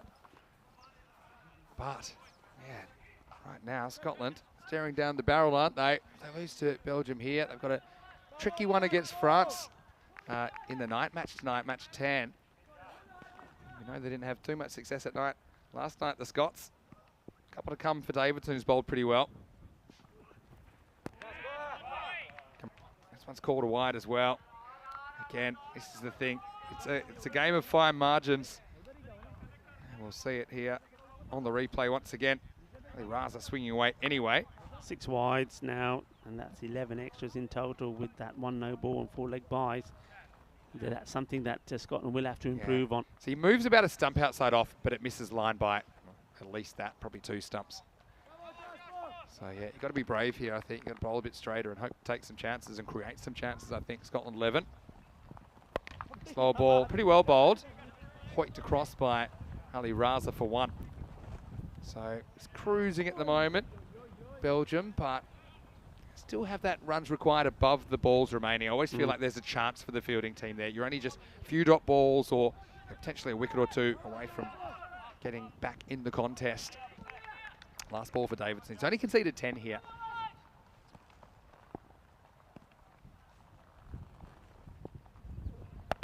He tries out the short ball, and it is going to be dropped. And he might have dropped it across the line. He has. Maximo Suleiman. Well, he gives the fielder a look at the ball. It's Liam Naylor out there, I think. But he spills it, and he spills it in the worst direction possible. 6 runs to Belgium. Now they're right in control of this chase. 7 overs down. It's 84 for 1. Yeah, this is it's a bad one. Again, you've got to back yourself. And certainly, I mean, the players of the ability that we know that the Scottish are, and you'd expect them to be a lot sharper in the field. With that one, he gets wrong. And Naylor, well, he allows Suleiman to get another boundary to his name. And they're just not hitting the right notes at the moment, are they, Scotland? They'll be disappointed with this performance. Obviously disappointed with the bat that only one man was able to get the runs on the board. Yeah, looking forward to France and Luxembourg. That's coming up next. And I know the news from the toss. Luxembourg, they won the toss. They wanted to bowl first. So yeah, looking forward to that game. It's going to come your way in around about half an hour's time. Let's get back to the action. Yeah, it's a big swing, bounces. It's a big wild throw back for the captain, Neil, to deal with. He didn't have the best first over, did he? He went for 22, and that's what really put Belgium in the driving seat here. But now he's trying to make something happen for his team as the captain. Big, tall man, isn't he? Adrian Neil. But, well, can he do something quite amazing here? You never know, you know, get 2 or 3 wickets quickly. No runs. Anything can still happen. He's the captain here, Neil. He's trying to create something. Anything created here is a single. So, yeah, Scotland, you can understand it could take them a day or 2. I mean, think about Netherlands 11. Okay, the difference with Netherlands 11 last week, they had a fair few guys that had played the format. Scotland, I don't think, have. So I have no doubt they'll improve, but they're also trying to work out what their best combination, their best order and things are. And he's gone now. He's chopped on to his stumps, and so Neil does come up with a wicket of Ali Raza. And the acting captain needed something. He gets something. And now Belgium lose their second wicket within sight of the target. But with a quarter of the innings remaining, it's 86 for 2. Yeah, 13 is the unlucky number for Raza. 13th delivery. Not for the first time today, mind you. Gets the wicket, so something to celebrate there for Adrian Neil. But I did say some quick wickets here. Puts the pressure back on. They still need, what is it here now? They're just about run a ball. So if this becomes one of those tight overs where no more runs come off it, another wicket or two, the maybe a bit of panic station steps in for Belgium. Anything still could happen, but Belgium, knowing the way that they'll play, the next they're looking to finish this off with just 3 hits. That's the way they play the game. They're going to be, I think, whichever batter comes out is going to be brave, assertive, and just try and hit the ball as far as they can. That's you the know thing. what? They got the wickets in hand, don't they? So Yeah. they're 15 off 15. They're thinking, get 15 in 3 balls. That's probably what they're thinking. Look, I've spent a fair bit of time with the Iceman, Tyrone Peters. Of course, Yeah. we did some commentating together in Germany, there in Dresden. Now, I can tell you that he's a tall man. I get a stiff neck standing next to him. But compared to Adrian Neil, I mean, Adrian Neil makes him look small. And Neil probably gets it all the time, so we're not going to harp on it. But I would like to find out his exact height, because he's towering over everybody else on that cricket field right now. It's tough for guys that are really tall as well. I know we had a player in Belgium that was 2.1 metres. And the world's not really built for people that tall. There's a lot of ducking under things. Anyway, sneaks a dot ball here. He's gone round the wicket with pretty good effect here, Neil. This is Sherry Butt coming out at number 4. Yeah, good start. And yeah, I mean, that's a good delivery. I mean, he's basically mimicking what a left armer would be bowling to. That's the angle. And with his height as well, makes it even more awkward, doesn't it? Here he comes again. And gets the edge, and Kess gets a slide in trying to stop it, but this one motors past him. And Adrian Neil once again just holding his head, thinking, what again? Yeah, maybe a bit of the rub of the green. Green not going the Scots way as well. Kess, good effort from him to try and get there, sliding and diving. But once again, it's the ball that beats the fielder and goes to the boundary. So the 90 comes up. Oh, that's a good delivery. Well bowled. And now we're basically saying how far can you take this game? Scotland 11. If you can get to the last over, funny things can happen. At the moment, I don't think they're laughing. After 8 overs, the score is 90 for 2. Yeah, not laughing at all. And Adrian now, though, that was a better over from him. Still goes for 29 off his 2. So captaining the side, not really working his way. Well, have a look at the worm here. That, you can see where it is. You can see how it finished with... That's the thing. The last 2 overs in the first innings just went for 8 and 4. Yeah. So that's, when you... And that coincided with the wicket of Jarvis as well. And so when you think that actually Belgium right now in a very similar position to Scotland were in their batting innings, they have to do something very similar. Again, you look at spin in this innings. There's only been 2 overs of it, but it was super effective. They're just kind of out of those kind of options. Looks like Kessa Judd is going to bowl over number 9. It all happens in the 9th. Well, Scotland want something to be wickets and not a lot of runs. Otherwise, it could be done before the 10th over even starts. Here we go. This one would have been a wide. Instead, he's drilled it, and he's drilled it for 6. Maximo! That's in Killer Python country, Rico. And they needed 11. That's over half of them off the very first ball of the 9th over. Yeah, it's an effortless shot from Munib Suleiman, isn't it? Or Mohammed Suleiman, beg your pardon. He just waits for this. He's had a nice height for him. He gets plenty of power. And yeah, you're absolutely right. That's another one in the Killer Python part of the ground. So not the best of starts from Kestajad. And this one might give him a wicket. It should. It's the captain, Adrian Neil, and he takes the catch. So it's his 6th of the first ball, but Sajjad does get the wicket. And it is Mohammed Suleiman who goes, looking to bring up his 50 there. Wanted probably to do it in style, but a good knock from him. All right, he had a little bit of luck, you have to say, but still gets to 45 of 21 deliveries. And he's basically got his team home on what would be, and what should be, you have to say, a very, very good victory for Belgium. Yeah, seems that way, but funny things have happened. And Neil's put in a good 5 minutes for his team, hasn't he? Only conceded 6 runs in the 8th over. Comes up with a good catch there. But you can just tell the body language of the Scots then. They're not really believing that they can pull this off. It would be a heist and a half, But Suleiman, wasn't he a good addition at the top of the order? Just bringing a few runs that Belgium sorely needed at the start of their campaign. He's dismissed for 45, and he's the third wicket for 4, 96 for 3. Yeah, well, they're happy about that. The coaching staff will be happy as well. They knew that the team hadn't batted the way they normally would, made a slight change, and Mohammed Suleiman comes in, and he's rewarded them for his faith, because he scores a fine 45 of 21 deliveries and put them in the driving seat a long time ago. They're now looking to finish off this match. Just one big hit away from it. 5 required. Here's Sajjad. And, well, there's one of them. New batter out there, Saber Zakil. He's another guy we haven't seen too much of yet, but we saw plenty of him last year, Saber Zakil. And, yeah, well, he gets the opportunity to finish things here. So this is the thing about the fact they weren't really in wicket trouble here. They had plenty of wickets in hand, plenty of batting to come. You can imagine they do this. 4 to win now. Make that 3 to win. And, yeah, this is the thing, I suppose. We saw Malta have this tactic down in the first game, but the difference is Scotland have just missed the line too much. And if you miss the line, you're going to have long overs. You're probably going to get in time trouble. So the margin's fine if you're going to go this kind of wide hole tactic as your plan A. 3 to win now. Zakil going to get off the mark here. But he will, or will he? This is miles in the air. It's going to take some catching, and it has been caught. So Zakil goes for a duck late in the piece. And disappointment for him. Technically, it's a golden, but he just can't catch up with that short ball. Sajjad gets a second wicket.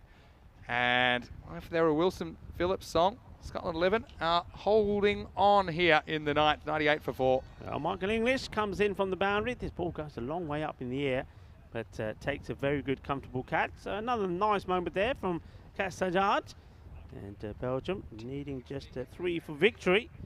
Well, they're trying to do it with one shot, aren't they? Whereas, you know, that some of the other teams will probably say, hey, let's just make the victory safe and be looking to say, bat and ball, let's take the single. But no, they want to do it their way. They want to do it the Belgian way. Yeah, not often you get a big smile from your partner making golden duck. But Sabre, if you're going to get a golden duck, not a bad time to do it, because it does seem like the game is safe. But France, they are far from safe at the moment. They are the only team I make it without a win here in Group C now. They're taking on Luxembourg, and Luxembourg have been really impressive so far. I've got to say Tim Barker's been excellent at the top of the order. Vikram Vij, he was excellent yesterday. Thomas Martin offers a lot. Tony Whiteman, the older statesman of Luxembourg, is back in that lineup. So you got the father and son playing for the first time together in this series, Tony and Oscar Whiteman. But for France, I mean, their batting needs to click, and they have won the toss. They've elected to... they've elected to bowl first, Luxembourg, so France will be batting first. So it's a chance to see them bat the 10 overs and see if they can just get their batting clicking. Because I think if their batting does click as good as their bowling has, and they are very much in the mix in this group as well, despite their slow start. All right, here's Prince Charming, Omid Rahimi. He's coming out to bat with 3 to win. How long will he stick around? Let's find out. Well, should be 1 handled down there by Jasper Davidson. He's been very good on the boundary today for Scotland. There's 2 more now. Jerry Butt, again, haven't seen too much of him. Yeah, Belgium, it seems to be they're losing all their wickets or not many. So this is a game where we haven't seen a lot of their middle order.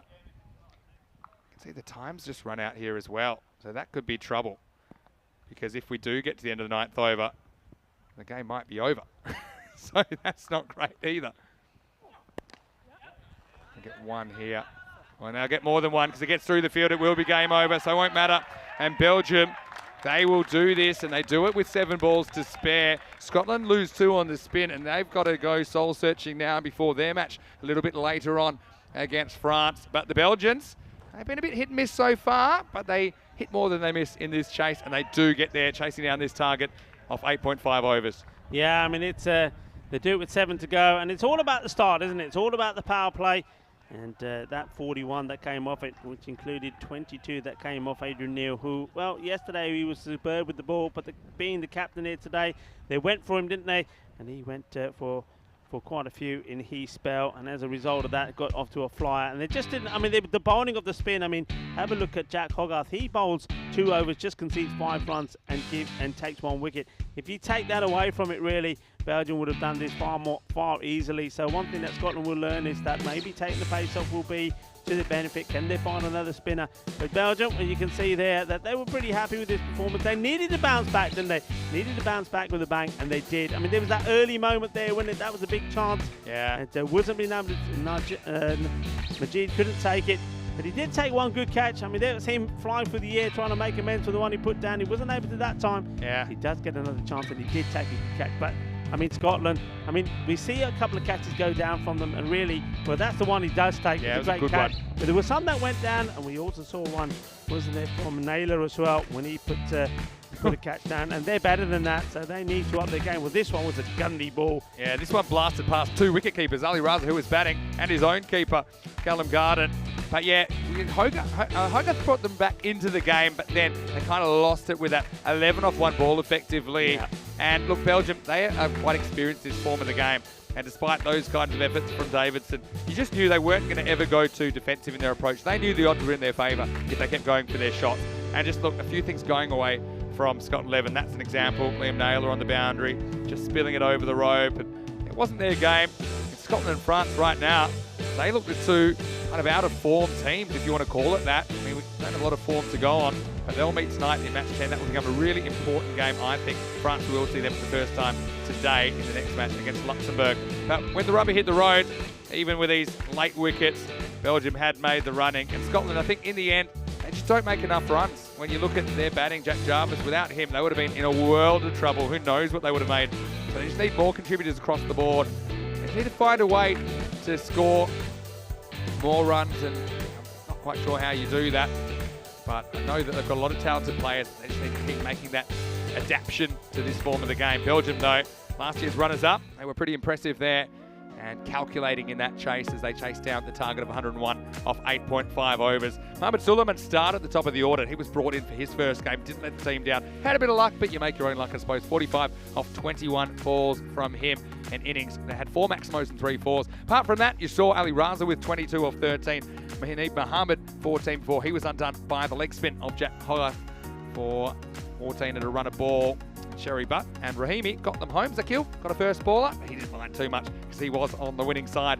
As far as the bowlers go, well, doesn't take a genius to work out what worked. It was spin, 1 for 5. Hogarth bowled really well, I thought. Apart from that, 2 wickets to Sajjad late in the piece. It was always an uphill battle from there. The other wicket went to Adrian Neil, the acting captain in this game. So Scotland 11, I'll be interested to see what their selections are tonight, what their batting order is. Do you go all out perhaps with Naylor and Jarvis at the top of the order, or do you try and kind of split them up a little bit? Should be interesting, but I'm looking forward to seeing them. But coming up next, we have that France versus Luxembourg game, and that game is only about 15 minutes away. Until then, it's Vinny Sandu, here, Mr. Maximo Rico Falls with me. Corey Ruckers will replace me for the next game. Well, I have a spot of lunch, but you make sure that you come back because there's plenty more cricket coming your way today on ECN. This is ECN Cricket, the only type of cricket like it in the world, and we're coming back shortly with more Dream 11 European Cricket Championship.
Welcome back to the Costa del Sol, and we are here in the middle of the Cartama Oval. It is the home of European cricket, and now we are going to go for the middle match today. It's match 3 of today. It's match 8 of Group C, and it's France versus Luxembourg. Well, France, we haven't seen them today yet on day 2, but we did see them yesterday. Unfortunately, they couldn't score any points in their campaign. But Luxembourg, they've had a bit of a mixed time so far. They did fall to Malta for their first loss of this week. And, well, Luxembourg will want to walk away with some points as well. So I think it's a lot to play for here in match 8. Let's go over to Rob Kemming, the tournament referee. He's with 2 captains for the coin toss. Tails, heads. Heads is called. Oh, it's a rug. It is heads. You're going to bowl. Okay. Luxembourg that win the toss, and the Luxembourgers want to field first. Well, no surprises there. They seem to like chasing, even though it didn't really go to plan this morning when they were chasing 132 against Malta. But previously, they chased down a huge score. I think it was 148 they chased down yesterday. So they do feel comfortable in the chase, and even though it didn't work out for them this morning, they're going to try that again. But for me, I think it's all about the French batting. Will it stand up? Because that has been their Achilles heel so far. With the ball in the field, I think they've held their own, and even more than held their own, but they haven't had anyone really firing with the bat. So they have the 10 overs to bat. Let's see what kind of a score they can put on the board here in match 8. Let's go up to the commentary box. It's good to see Corey Ruckers is in the house for the first time today. He's with Rico 4 as we get ready for the start of this one. I can tell you that Luxembourg, they've won the toss. They've sent in the French. Time for some French cricket. Over to you, and let's get going. Thank you very much to Vinny Sandu as we see the teams making their way out in the middle. And as you heard there, that Luxembourg, they are going to have a field first wearing the red. France are going to have a bat, and yeah, Vinny's absolutely right. France, the issues that they've had has been with the bat. As you have a look at the lineups there, we saw them struggle to get to the 94 required against Belgium. They fell 17 short on 76, and then batting first, what they're doing here now, they didn't get past the 100 mark against Scotland, put 90 on the board, and Scotland just getting there with 4 balls to go. So an opportunity for them to go out there and shine, and I don't think they'll mind this, you know. I think they will know that if they are to progress through this group, and if they're to make it into the group final stage, that they've got to bat better. This is an opportunity for them to show that early on in the group. And, well, they will like the fact that they are favourites to win this one, according to the bat versus ball, 93-84. Luxembourg, though, will have a thing to say about that. They didn't have the best of mornings. A match that was an absolute thriller yesterday with 299 runs scored in it when they chased 148 for victory. Well, this time around against Malta, well, they were still good with the bat, 131 for 4, but Luxembourg, they finished on a disappointing 89 for 7. Malta winning that first match against them this morning by 42 runs. So they're looking to bounce back strong here, and they're preferring to chase. That's Tony Whiteman out there. He's playing. We're going to see and the 2 Whitemans out there, father and son, so that's going to be a great moment as well. To Tony Whiteman and also Oscar Whiteman in the same team. As we get ready to go. The umpires, the men in black, are out there. You can see that it's Suleiman Saeed to get things up and running, and he's out there with another new umpire that joins us. Another one from Italy. So we've got the Italian team out there, and it's Asad Ali as we get ready to start. Just waiting for our official timekeeper. Enrique Constant to give us the nod, and well, while we're waiting for you, I'll introduce to you my friend and fellow commentator. He's getting ready to go and looking dashing today as well, and of course is the one and only Corey Ruckers. Nice to have you with us. Thank you, Rico. Here we go. First delivery, it's a little bit short and wide outside the off, bit of hesitation between the 2 batters, but they do take the single. Runs a young side here. The French, an average age of around about 20. They're a team that have played a lot together, and they're looking now to shine here. They've had a day out there yesterday, didn't go to plan. They haven't got any points on the board as yet, but I think maybe they'll find that this is the opportunity for them to do just that. Yeah, they'll fancy themselves a little bit to maybe get some points on the board, but, well, Luxembourg have been the most improved side in the whole competition for me. They're up there with Finland with what they're achieving at the moment, so... Yeah. Well done to them yesterday, but after a good day, you've got to back it up again. Here comes Dixit, who's been pick of the bowlers really for them. Banks this one in short, and it's going to fly past the fielder, and that's 4 runs. And he tries to get the hand on this. I think you'll probably find this is Amit Dhingra But just doesn't get it right. Here we go. See, Yeah, he tries to tap it back. See how he swings his arm? It's not easy to do that. So 4 runs. Well, for France, we think their bowling's pretty good and their fielding's not bad, but it's the batting, isn't it? If they can make runs, they've got a chance. Yeah, absolutely spot on. Zain Ahmed gets a lucky boundary to his name. And, well, big shadow no here. I think that's a run for me, Corey. I think he hasn't creamed this. He's not going to the fielder quickly. I think they're the ones you've got to take. Yeah, this is just a little bit maybe confidence thing. They haven't batted too well the top order just yet, but definitely a single there. They'll be looking forward to trying to get themselves into the double digits and build from there. Nicely played. If you're going to get past the fielder, no, that's good. Gets down. And that's the way to do it, says Marcus Cope. And probably just having a little look at Amit Dhingra there and say, hey, this is the way to do it. You get down, you get dirty. You stop that ball going past you. Good stop. Yep, absolutely. Every run counts. Luxembourg really have been impressive so far in Group C. I've enjoyed watching them from the sidelines. Again, this is a real mix-up. No! I mean, they're not looking. What is going on here? well. I mean, if he turned around and goes back, he would have made it because it's a horrendous throw back to the bowler. It goes way over him. But the two batters, well, they're having a little bit of a meeting at the strikers end without realising that if they wanted to, any one of them could have got back there, Corey. Yeah, this is one of the worst run-outs you'll see. I'll try to talk you through it. But there was a lot of errors going on here. And in the end, it does happen to be a French player. He blocks it straight to cover. Yes, no, they're not sure. So they're both at one end. The throw is horrific, though. And they both gave up. And then this throw also was almost horrific. Oh, dear. Oh, no. And when things are going bad, they seem to get worse. And both fielders there could have just run into the stumps. But, well, a bit of yes, no, maybe. The first wicket does fall. And, well, Jackson, he'll be super disappointed. Yeah, certainly will. And sometimes, I mean, I just get the feeling that, I mean, I'm told that this team have batted and played a fair bit together. Looking at that, I don't see it.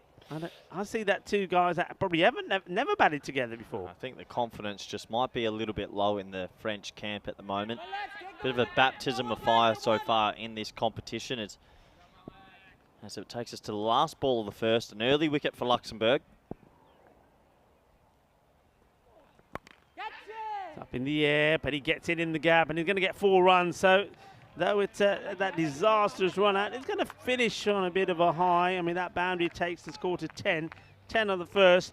But, well, it was that calamity of that first run out that really is going to be hurting them at the moment. But they've got to put that behind them, and that's the thing. And that's one thing that you've got to learn pretty quickly out here in this format of the game.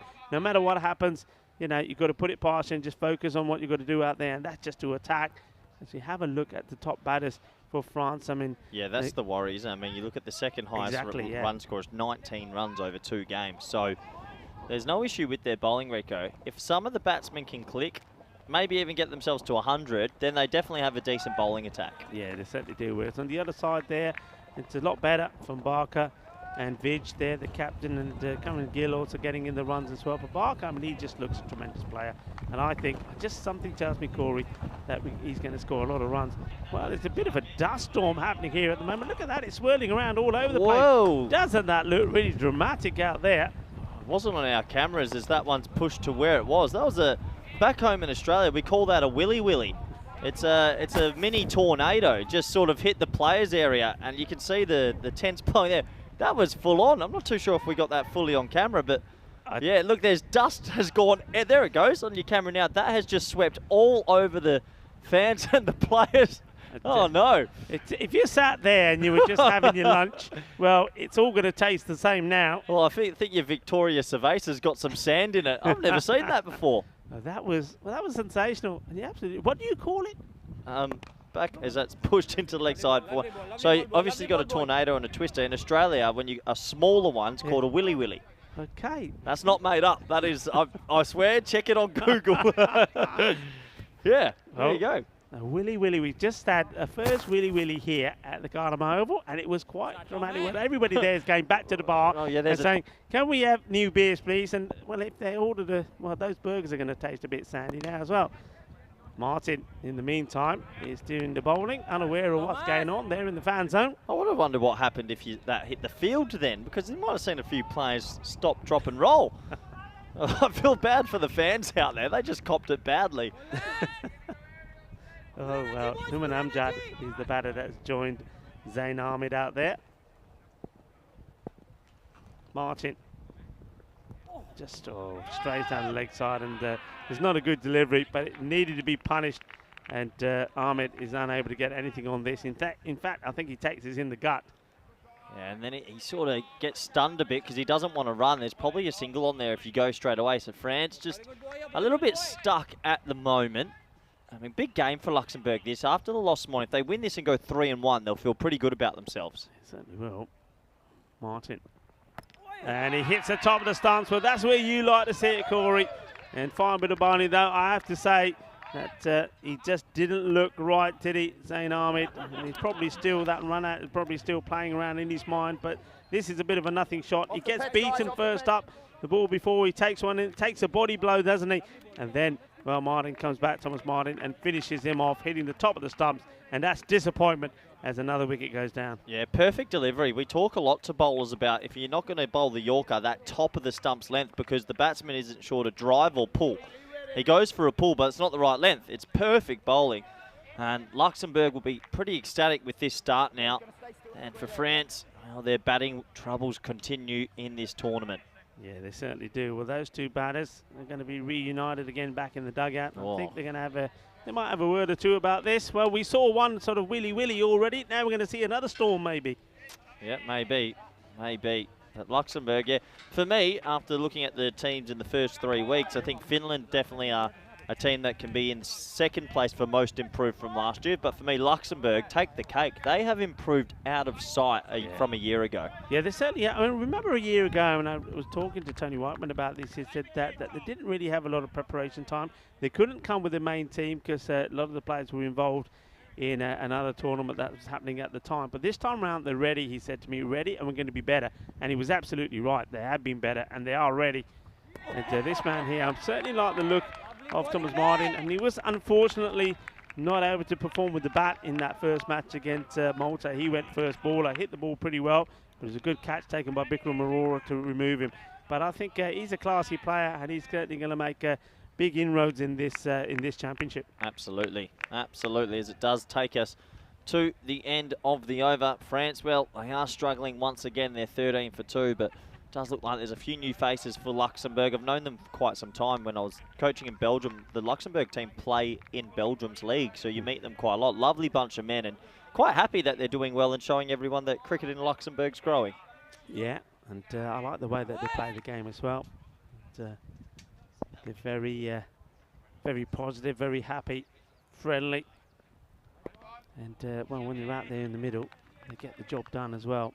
And liking the colour options as well, in the red in this one, of course.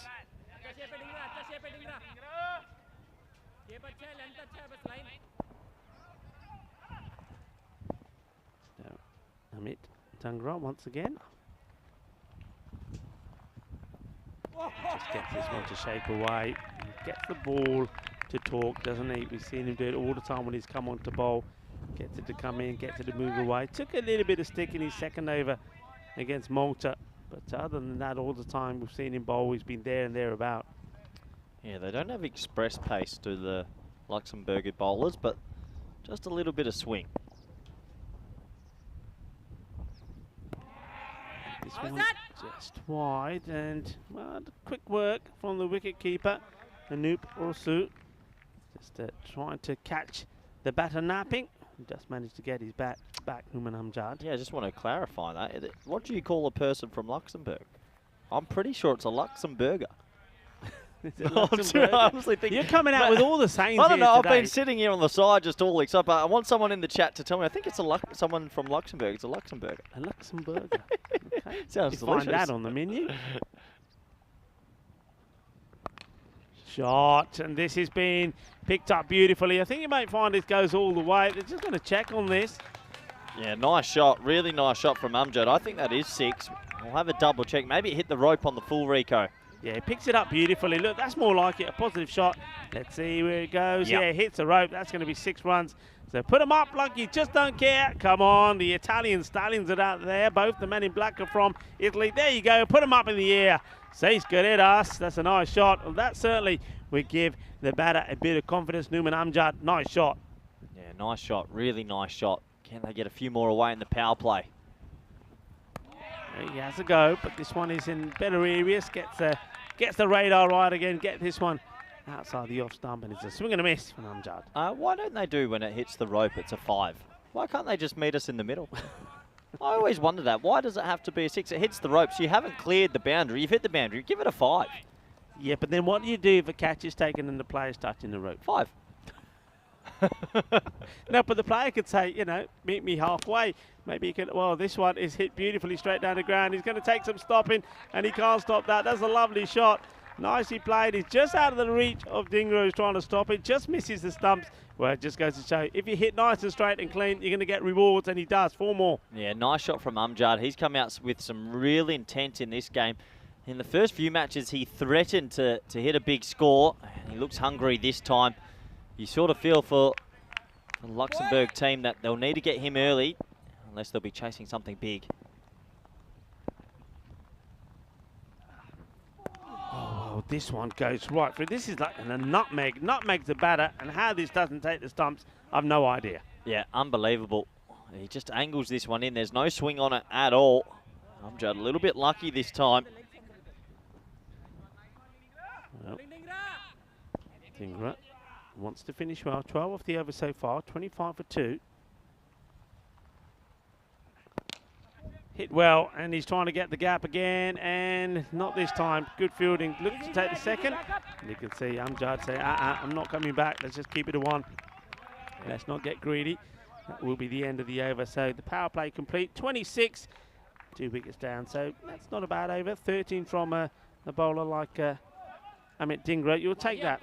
Yep, you will take that, and you'll think that Luxembourg will be the happier of the two sides. And, well, thankfully all our viewers in the chat have confirmed, Rico, that they are called Luxembourgers if you're from Luxembourg. And we look at the table. Well, this is why this week's been a bit of a surprise so far. You've got 3 teams on 4. Every team's already had a loss. No one's really putting themselves at the top and running away with it. And Scotland's, super surprisingly to a lot of people, are 1 and 2. Yeah. Big surprise. Well, we've seen that Amjad is going to keep the strike. He's got Kanase out there with him. He was probably the one batter that did perform yesterday for France. 32 of 19 against Scotland. He batted really well. There hasn't had the opportunity to get going here. And he will now. This should just be a single. He gets himself on strike. So let's see if these two can put a good partnership on together and try and get them to a healthy score. What do you think they'll be looking to get to? I mean, bearing in mind that we've seen Luxembourg score big scores as well as 1 or 2 low scores, what do you think they'll be looking at? They've got their eyes set on here. That's just another single down the ground. Tough to say. When you have a couple of batting collapses, you're probably a little bit nervous. I think just 3 figures. They'll be hoping for 100. Yeah. I think their bowling's good enough to defend 100, so just 100, I think, it's maybe something a bit safe in their minds. And I don't mind this batting. Usually we say about teams will get on with it and that, but I think these two might recognise they've got a bit of a long tail. So if they need to work it around for a bit and find the odd boundary, that might suit them better. Yeah. I think I would agree with that, and especially when you bear in mind they've lost those 2 wickets quite early. So I think if they can stay together for another 18 deliveries and then try and unleash, they probably will. Mind you, they're not really listening to what we're thinking. Kind of saying he goes for the big one here, right across the line. And he's quite lucky, because if that was straight, it would have been adios. Absolutely. Well, we almost put the commentator's curse on them then. That just went over the stumps. Skerrick away. Gill. This one, he hits this, and he's just been taken right catch. Well, there we go. That's a jalebi catch from the fielder out there. What a wonderful moment this is for Mohit Dixit. Well, he leaps up in the air. Well, that could have been Superman, couldn't it? Well, that's a Superman catch from Dixit. Lovely grab. And, can I say, can't believe it. He's going to have to drag himself off. And he said, you can't be doing that. That can't be right. I think they're going to just check where he lands here. What an absolute hanger. Well, they'll definitely double check it, but I tell you what, this is one of the better catches we've seen. There's Mr. Maximo having a break for once, which is good. But what a catch, Rico. I think this is out. Yeah, I don't think he touches the rope here. Let's have a look. He goes up, and there we go. Oh, Look at yeah. that. Well, I'll tell you what, 10 out of 10 for the catch, and you can have 10 out of 10 for the landing as well. That is absolutely superb. And no wonder William Cope doesn't want to let go of him. And the unfortunate batter, can I say, has to go. We were just talking about how he is going to be could be the key here for them. He's batted really well yesterday, but not here today. He just goes for one and out to a spectacular jalebi catch there from Mohit Dixit. Yeah, sensational. I think what we'll have to do with Mr. Maximo, Rico, is have our top 10 catches of the ECC, and at the end we'll have to make a little film of it, because that is definitely up there. That's one of the best ones I've seen. That's such a good catch, and it's in that area where we saw some great catches last year as well. The thing is though, Corey, don't you find that in a day there are so many good ones that by the time a couple of days go by, you forget all the ones you saw. I mean, already I know the ones from Prince Diman in Group A. That's certainly one that sticks in my mind. It was sensational. But that is such a good catch. We saw it from this angle, from this height. We thought this is going over him. But he really leaps up. That is an outstanding catch. Yeah, absolutely. Just to have that balance at the point of landing. He could have easily have fallen backwards, but sensational. And Luxembourg, well, they're riding on some confidence here. Well, tell you what, if you are watching some of this and you're saying that, well, how come we haven't had too many LBW decisions? This is why. Look at this.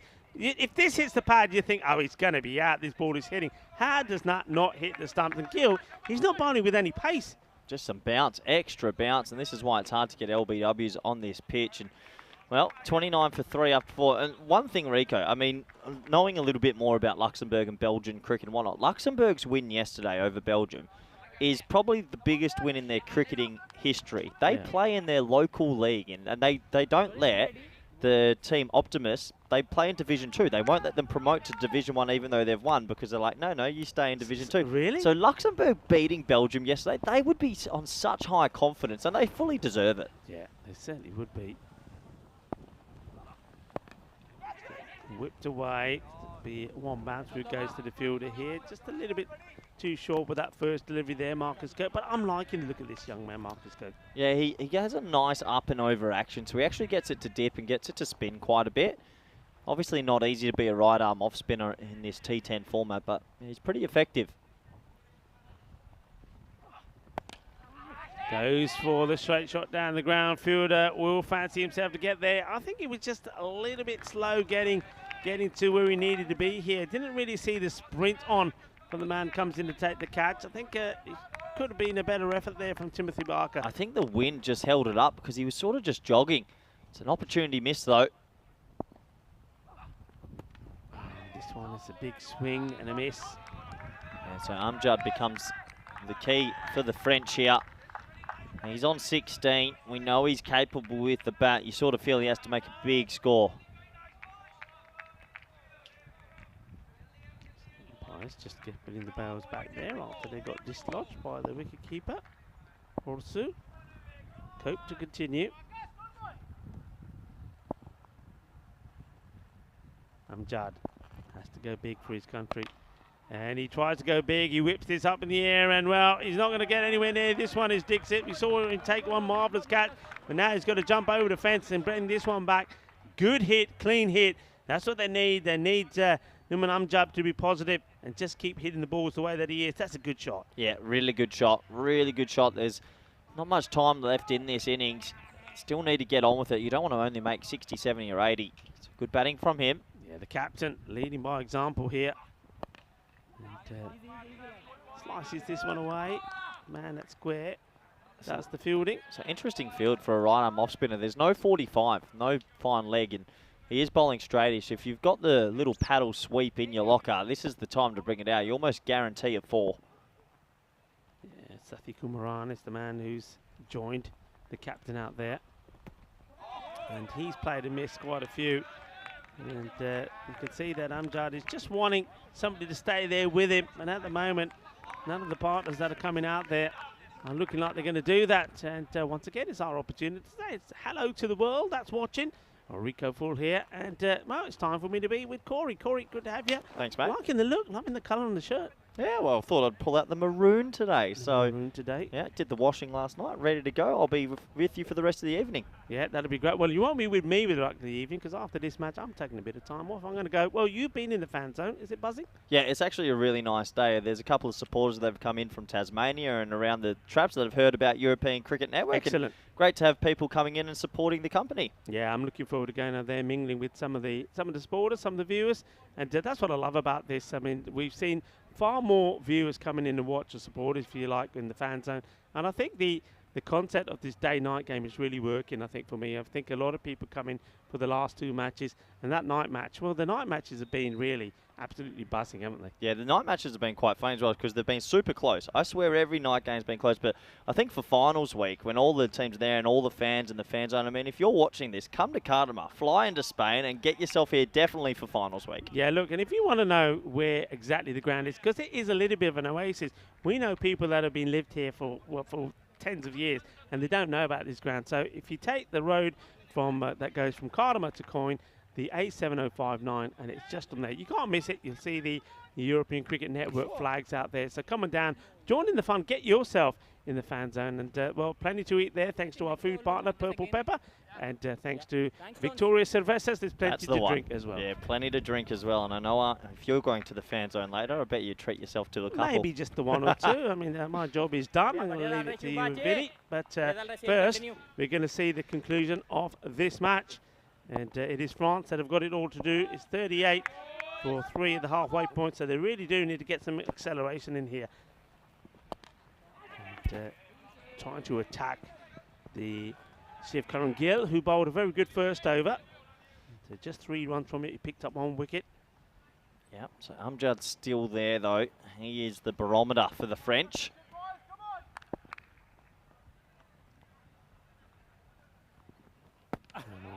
More of the same here, so just swinging wildly is Sathri Kumaran.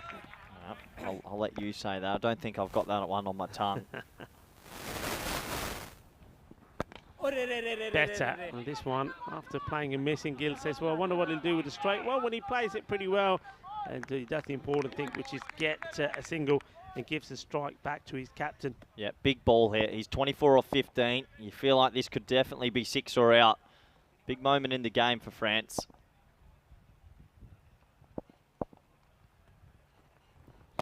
It goes for it down the ground, and well, you called it, Corey. It is 6. Well, nothing's out about this apart from the ball, which is out of this part of the ground. Goes to the other side. Good shot, powerful shot. Yeah, really good hit. You just knew he was going to go after this one. The pressure had been building, and he gets it. I have a feeling he's going to go again here. Big moments in the game. Yeah, nice. Look, first time there. Azad Ali, who joins the umpiring crew here. Well, this one is a foul shot. It's a big moment, opportunity, and it's really well taken. Well, there he is, Tony Whiteman, taking a really good catch. Beautifully done, and that's a nice, isn't that a nice moment there? Tony Whiteman taking the catch, and there you go, his son Oscar Whiteman is right there as well to give him a bit of a hug as well. A lovely moment, a family moment there, a magical moment. This is what the European Cricket Network is all about. It's building this, not just this community spirit, but also a family spirit. We are one big family, and well, we saw a bit of family love out there in the middle. Absolutely, really good catch from Tony Whiteman. It was a steepler, and we've seen these go down before, but just steadies himself at the right time. And I think I just said it's going to be 6 or out. Well, we got both of them. Amjad has to go. That's a really big wicket in the context of this match. He looks like the one French batsman that can clear the fences.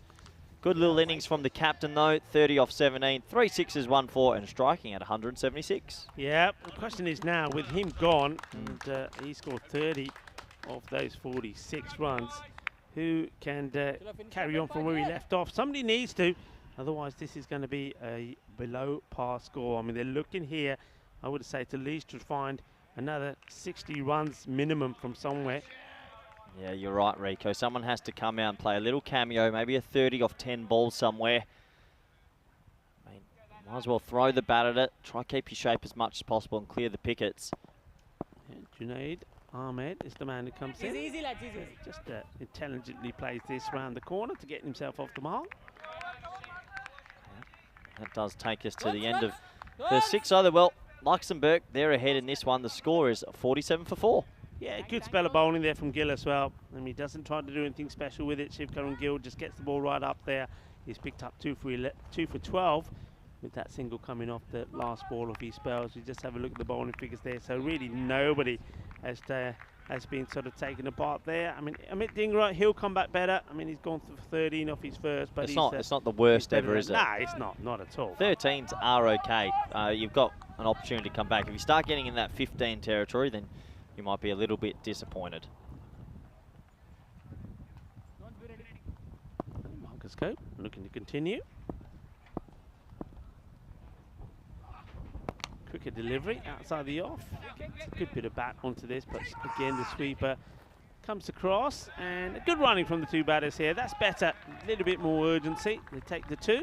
That's what you got to do. Every run counts. That's good running from the French batsman. Really need some sort of a partnership here. Yeah, nicely done. You see there, just turn and go, backing themselves to make it.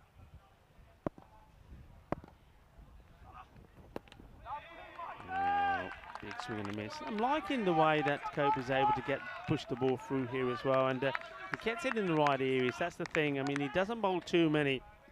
I'm going to say this now, and it probably will end up being that way, but he doesn't bowl too many gundy balls down the leg side. There we go. It's there again. It's up in the air. Opportunity, and taken. Good catch. Nicely done. And William Cope takes another. And well done. Well, William Cope takes the catch. And Marcus Cope is doing the bowling. Well, he's just holding his hand a little bit awkwardly there. I don't know if he's in the process of taking the catch. May have hurt himself a little bit there. But, well, both Copes will be on the scorecard for that one. Bowled Cope, caught Cope. And, well, with that wicket going, maybe the other thing that rhymes with Cope is hope. Maybe the hope for the French is starting to fade here.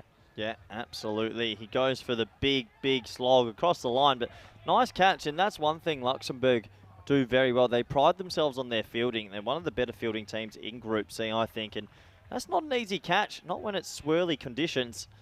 And it doesn't matter what format of cricket you're playing. You have to take your chances, and they take most of them, Rico. Yeah, they do. I mean, that's why I said they've been very exciting in the field. We saw that when they were playing against Malta in both the games that they played against Malta. And you can see there that William Cope, he is coming off the field. So the 12th man. Webbing. Looks like Pankaj Malav will be on. Yeah, it could be. I mean, fortunately, I didn't see any sign of any blood. So maybe it's just badly bruised. But hopefully we'll keep an eye on that. And if we hear any more, we'll let you know. So 12th man will be on. And it looks like that will be Pankaj Malav. And he's at deep mid-on, so he's into the right into the hot spot straight away. Into the firing line. In the air, could be 2 in 2, should be 2 in 2, and it is. And it's that man again, Tony Whiteman, that takes the catch. Well, there's a few youngsters in this Luxembourg side, but there's 1 or 2 evergreens as well. And Tony Whiteman is one of them. He won't mind me saying it, but I tell you what, there's nothing wrong with his play at the moment. 2 catches for him, all smiles on the faces of the Luxembourg boys. Well, this is actually quite funny because I was watching Tony Whiteman as the bowler came in and he was still walking backwards. And in the end, he just looked up at the last moment and ran back in and caught it. And yeah, I don't know if we'll get it on our screens. It's a good catch, but Tony Whiteman, he gets a bit lucky there. He was looking the other way as he was running in and he turned last minute. He adjusts and takes a good catch in the end. And well, it's a hat-trick ball now and Luxembourg, they're on top. Here's the list, Rico. Here's the list. We'll forget page 1. We go on to page 2. We're looking to get onto page 3 here. Could you see that Azaduzaman is on there? And he's on there because he was the Finnish guy. Really bowled really well. The spinner in Finland. 4 for 3. So here we go. Hat-trick opportunity. Surely you give this ball a bit of air. Go shopping. Why not? Try get him to hit it in the sky. Yeah, no change in the field here. I just wondering if you'll put a sneaky slip in, but not at the moment. Marcus Cope, hat-trick delivery. And, well, he doesn't want to be a statistic. There's the new batter who just defensively plays it back. But a big smile on the face of Marcus Cope. He's certainly enjoying his moment out there. Yeah, really good bowling from the young man. Good turn, good bounce. Gives it a rev for an offie. And this is just short of the fielder. In comes the throw. They'll take the single. So he will get himself off the mark, the new batter, and the 50 comes up at the end of the over, but they really need to get something happening here. 50 off 7 and 6 wickets down as well, and Jabrakel is the new batter that has come in. Ibrahim Jabrakel. Oh, Rico. Hey, you must have had a word. Well, some new photos. No new photos eventually. So, well, Maximo, it's about time we said he did a bit of work, and that's all right. Oh, I'm happy with that. How are you That feeling? Yeah, I'm happy with that. I've got my doctor's coat on. Mate, you look like you're ready for any situation, Rico. But no, if you want to follow us and jump on European Cricket Network or get any questions in, you're welcome to message Rico Full on Facebook and on Instagram, and myself on Twitter, Facebook and Instagram. Feel free. Yeah. I think we had one of your boys on the chat there. Was that the old Prince? Was Prince Demand there on the chat for a moment? Prince Demand's meant to be focusing at work, but I think he's a bit excited for finals week. He must have the older channel on at the office. Yeah. Hello, Prince. How are you? Tell you what, you've blown up in the chat. Everyone's saying you're looking like a rock star. Well, thank you, everybody, on the viewers chat. Nice to have you. And there you go, Prince. Hello, Prince. I hope you're well. Are you meant to be at work, Prince? Or are you just doing a little bit of a sneaky watching while you work? Wasn't he a good find for Espana cricket? I think you told me about him a long time ago, Rico. Yeah. You've done a lot, but what a player Prince Demand is. He's a fantastic player. I mean, the first thing I saw about Prince Demand is his fielding. In the first match I saw him play, he took 2 sensational catches, and I thought, okay, if you can field like that, there must be more to your game. And obviously there was, because then I saw him bowl and he picked up, I think, about 3 or 4 wickets. And then when he went out to bat, he creamed the ball all over the place. And yeah, you're absolutely right. That's when I said to myself, well, Cricket Spaniard need to know about this boy. And then I'm glad to see that after continuing to work hard and, of course, getting his eligibility sorted out, he's playing. And Corey, I think he produced some fine performances for you, including an absolute stunner of a Jalebi catch in Group A. Yeah, that will make our top 10. Great bowling here from Thomas Martin. Can we do that? We've got to. I think you, me, and Vinny got to sit down and create a top 10 list. I reckon that'll be a bit of fun for us, and maybe the viewers can also let us know some of their best catches they've seen over the weeks. That was an absolute corker of a ball. I mean, Luxembourg are through to that lower order here. They've got a real chance to keep France to something underwhelming. Yeah, they really have. Yeah, I mean, it probably shouldn't be that difficult to do, because, of course, a lot of them we'll find on our social media, won't we? We just have to go back a bit and find them. But putting them together and seeing them back to back, yeah, that would be absolutely stunning. Oh, I don't want to Really say would. it. I don't want to say it, but But- maybe the crowd, maybe the crowd catches might have to be in the list as well. Well, listen, I think the best crowd catch is the one that was never on camera, right? Yeah, well, That that will let's- go into the almanac. No one will ever hear about that. You had a plate of food in one hand and you took the catch in the left hand. That was I heard about that one. We did actually see you with the. Oh, it's more the same. It's just swinging and missing, and well, this is a little bit of torture really here for the French side, because they're just not getting a move on with the score, and the balls are running out pretty quickly. And I mean, Martin here just bowled such a good line, just getting the ball to move away. And the batter, you see, just not getting anywhere near this at all, is Jabrakel. Ibrahim Jabrakel needs to just make a little trigger movement outside the off and wait for him to play the same shot. I wonder if he will. It's either that or he's in danger of losing his stumps. Let's see what happens here before we go back to our chat. Well, he goes a little bit wider here. When he goes the wrong way, I thought he was going to attack the stumps more. So they get another extra. Yeah, I mean... yeah, that catch, we saw you with the plate of food, and we thought, well, what's going on here with Corey? Well, Mother always taught me, don't spill your food. So you know me, I love my food. I'm never going to miss out. Well, you don't spill your food, but I get the feeling that last year was new year, new me. Last year it was drinks that you had in your hand when you went down. But this one, well, this doesn't miss the leg stump by much. So he does go for the wicket-taking delivery, but he slightly gets it wrong. Watch how far away is this? Rico, this is... Oh, that is a brave leave. It's one stump. That's what it is. It's probably less than what distance of one stump, and he gets a wide. He's actually... I know the ball's only 7.4 overs old, but he is getting it to swing quite late.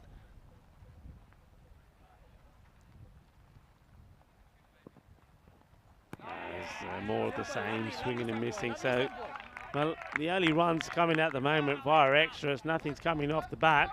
This is what happens when you get through that top order. It's quite difficult for the lower order to play swing.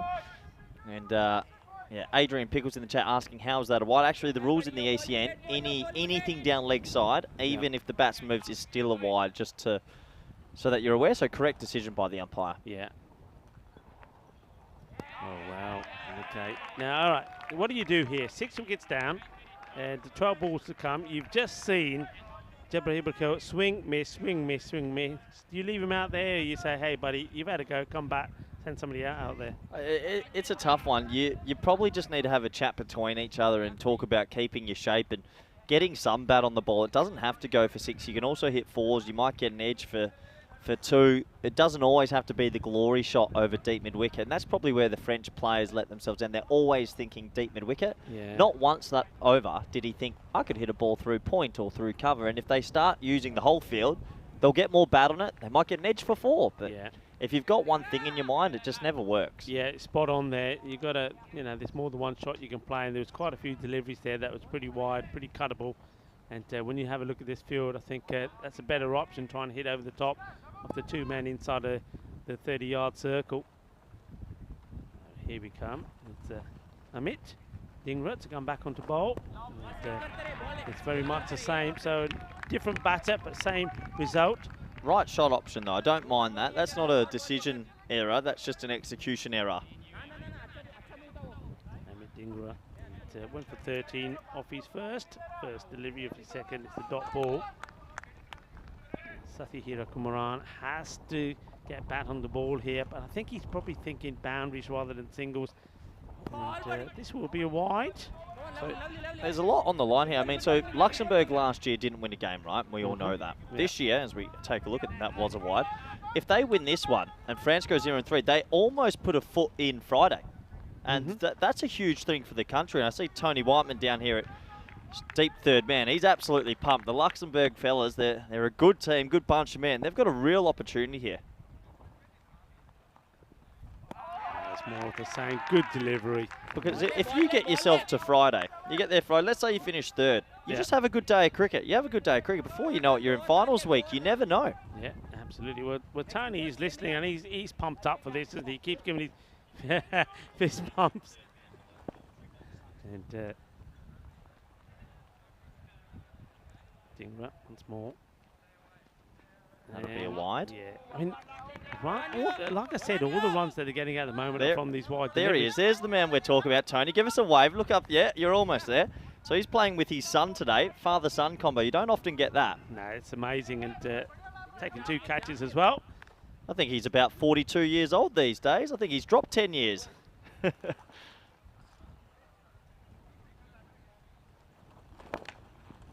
Something off the bat, and one-handed stop there. This ball deviates slightly, and Marcus Gope, what a good match he's had so far as well with the ball, making the stop. But once again, you see Tony, he was like a whippet. He was backing up. He said, if it gets past you, I'm there.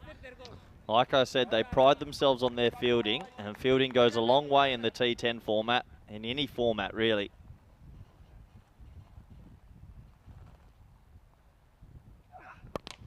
This is a good hit. Has he got enough on it, though? No, it goes straight to the fielder. A nice catch taken. And that's really well done. And it is the 12th man, Pankaj Malav. Well, what a moment for him. He comes onto the field of play in the place of William Cope, who had to go off after taking a great catch himself. But now it's his moment to sign. The European Cricket Network making players' dreams come true. Well, there's a dream come true for Pankaj Malav. He doesn't let his team down, takes a very, very good catch. And it's another wicket for Amit Dhingra. And I told you that his second over after going for 13 off his first, which again wasn't terrible. He was always going to come back with a wicket. Good technique, that, I have to say, for Malav. Gets himself in good position and takes a nice catch. It's a lovely moment for him. Yeah, nice moment for him. But I think, unfortunately, these days, when the 12th man takes a catch, Rico, I think it says caught sub. I think they don't give him the name, but hey, it's a good catch by the sub. And it's always a bit of pressure when you're not expected to be on the field and then they put you at deep mid on. Good catch. Yeah, it was a good catch. Well, luckily on the graphics, it put his name on. Oh, did there, it? So that was good. Actually, I don't. Maybe they do. Maybe in the book they put sub. Or maybe they do. I think they should put his name. Put his name. Put his name down. Dhingra. This is a lovely looking shot. Well, what are you doing down there? What a nice shot that is. Comes in. First ball. Boom. And, well, Ramitula Mangal. So we know what he can do with the ball. It's an exciting bowler. And this It's a good shot, a bit of excitement. If you finally see your boundary, well, it was all tiki-taka, and now, bang, 4 runs. So maybe it's time to accelerate. But, is it coming too late? Yep, nice shot. Nice cricket shot.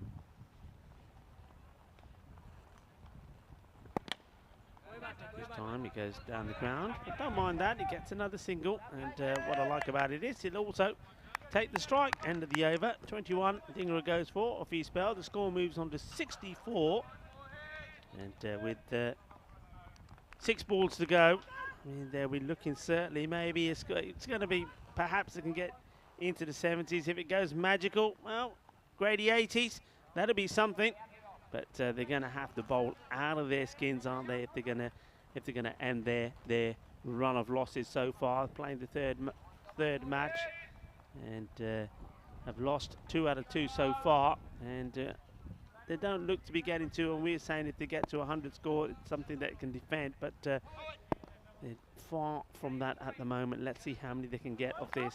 The last 6 balls coming their way here, but the one, I mean, they've got to get to 70 at least. Well, 70 at least. Let's hope 75 for their sake.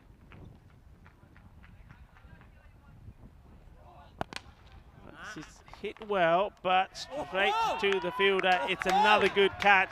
Well, Tony Whiteman, he turns around and looks straight at us with his both his fists pumped, and it's Timothy Barker. We already know what a good player that he is, and watch out for him with the bat. So this is being hit well by Mangal, but unfortunately good intent, good power, but not good enough to get past the fielder.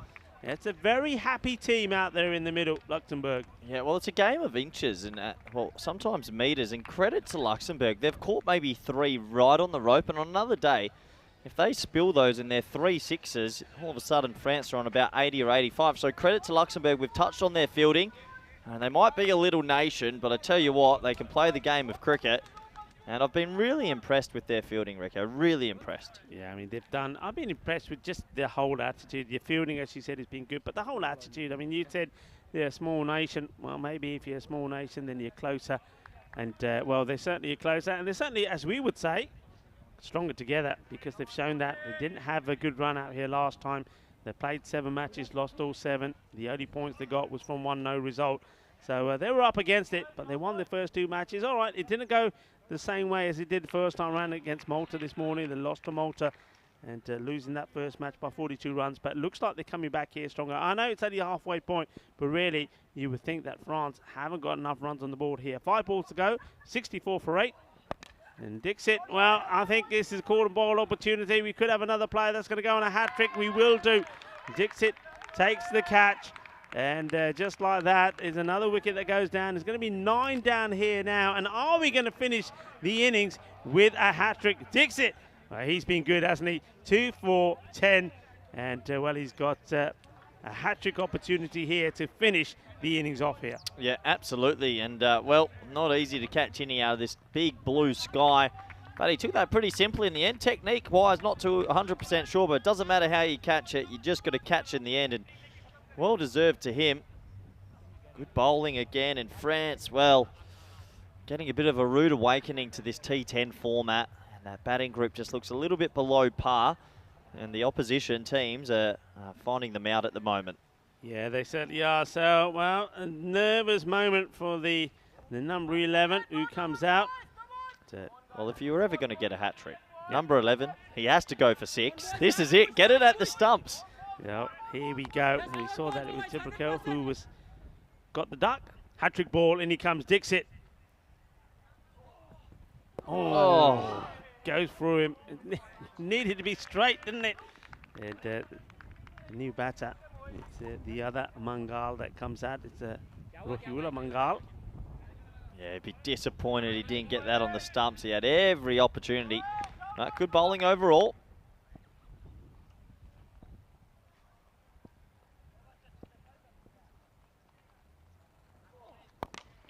Goes for the Yorker, but well, credit to Rahula Mangal. He gets bad onto it, gets a single.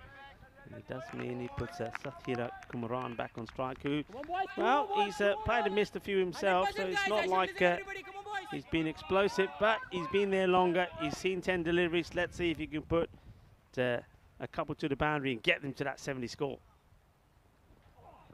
Comes down the track, misses out on it. The umpire is happy with the line. I think this is well bowled. Sees the batter coming, pushes it through Fuller, gets it in the right area, dot ball. It's been tough for SS at the crease here. And he has the initials of Steve Smith, but it's just not working out at the moment. Last ball, got to try clear the pickets if he can.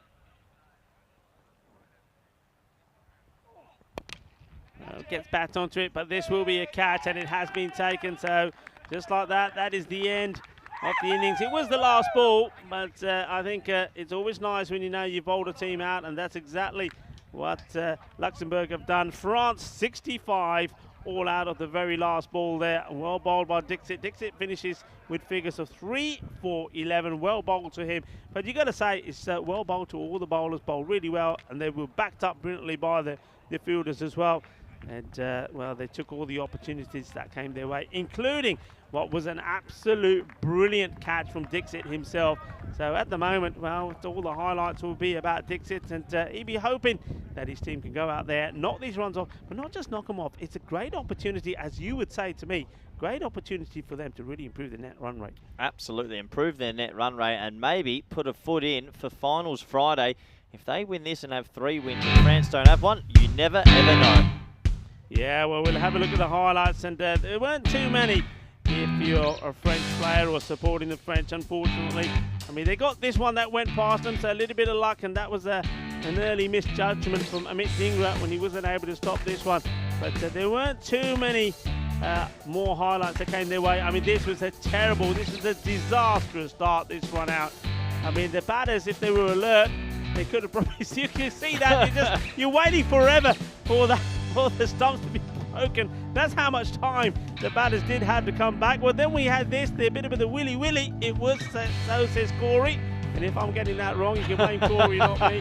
Martin gets it right at the top of the stumps. But just a good all-round performance. But the French, well, they've got some work to do with the bat. Yeah, absolutely. They really do. It was a collective effort from the Luxembourger bowlers. And, well, especially in the field, there was a couple of nice shots in between. But France just never really got going in this innings. Amjad was the key, their captain.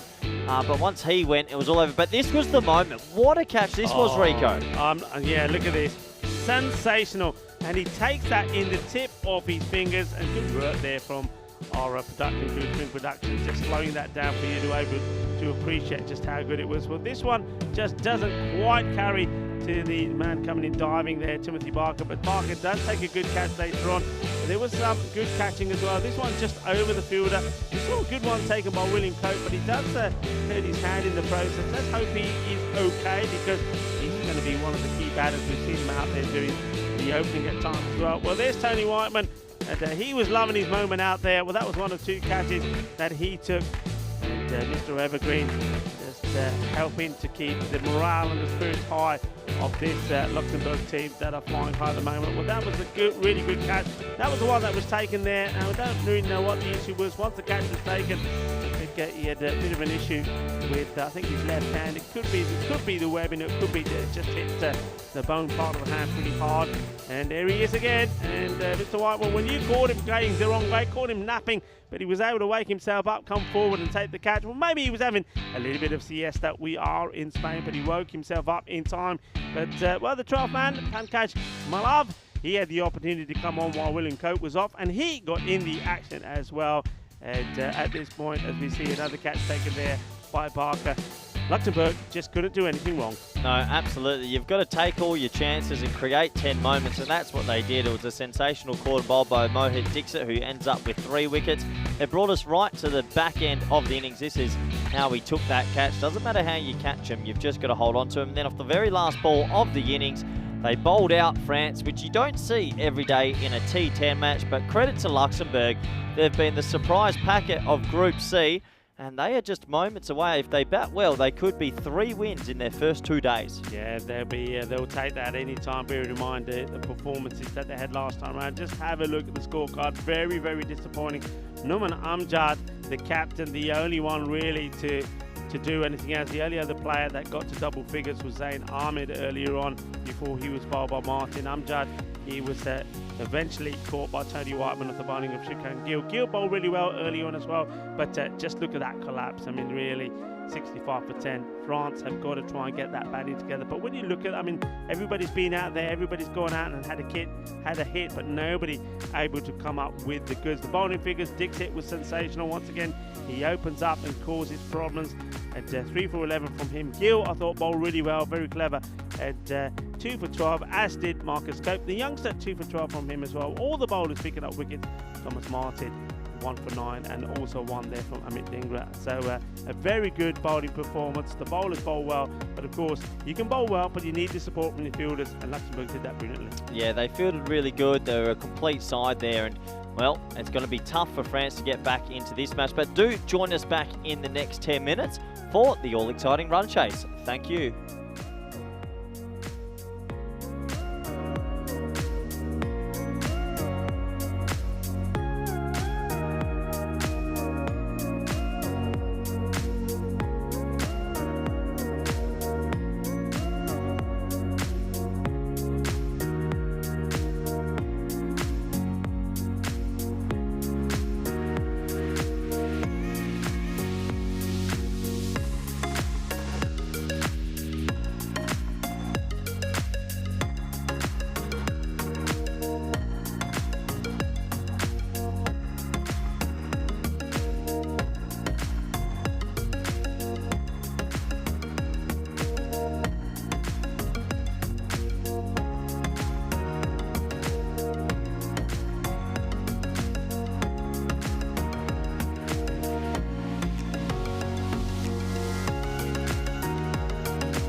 Hello and welcome back to the Cartama Oval. We're at the halfway stage between this game between France and Luxembourg. It's been a quick turnaround as the umpires and batsmen walk out to the middle, and gives me a great opportunity to welcome back everyone around the world who's enjoying the T10 action, and all our friends and partners around the world, especially those in India via fan code. Good luck for your Dream11 teams. This one between Luxembourg and France. Well, Luxembourg, they've come out the blocks the better of the two sides. Have been able to bowl out France. Yes, I repeat, bowl them out for 65. You don't often hear of a bowling out in T10, but they held all their catches, they fielded well, and their bowling, even though it's not express, it's just disciplined and it asks the right questions. So, they'll be needing 66 to win. And I tell you what, if Luxembourg get up here, what a turnaround compared to last year where they weren't good enough to unfortunately get their first win, but they could go home today with 3 wins and 1 loss. And with France struggling in the competition so far, they've almost got a foot in finals Friday. So how exciting for all their supporters out there. But for the French, I have been impressed with their bowling. That is one shining light. Their bowling has been very, very good. They've got some decent seamers, Mangal in particular, and some decent spinners. And they'll be hoping for a minor miracle here. We do see sometimes scores in the 60s get defended, but you never, ever know in this crazy T10 format. As the players out in the middle, we're almost ready for ball 1 in the run chase. Looks like Dawood Ahmedzai's got the new ball. They've been opening with the leg spin, a little bit different. And opening the batting, Timothy Barker, who's been very, very good, and William Cope. Here we go. Just a nurdle around the corner for one. Yeah, each week there's always a couple of batsmen that catch the eye, and I think in week 1 it's fair to say Seamus Lynch of Ireland and Daniel Doyle Calais. And in week 2 there was a few, Shanji from Denmark and a couple others that stood out. But for me, Timothy Barker of Luxembourg in Group C at the moment, he really stands out. I'm going to enjoy watching him bat. And he's with William Cope, and these two are forming a formidable opening pairing. As that is pushed into the leg side for another one. So I guess with the required rate only being at 6.5, you can imagine these two actually have a bit more of time to get themselves into this run chase, and then only one big over would probably break the backs of the French side.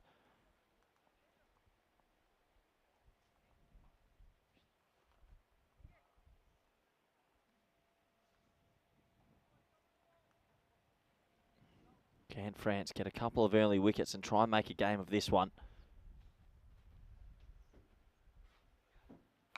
Bit shorter, pushed straight to mid-wicket, so a dot ball, and that's all they can do is try and keep a few fielders tight. If they get the odd dot ball, maybe that will put a little bit of pressure on, but Luxembourg's batting this tournament has been a big surprise packet. They've been very, very good indeed.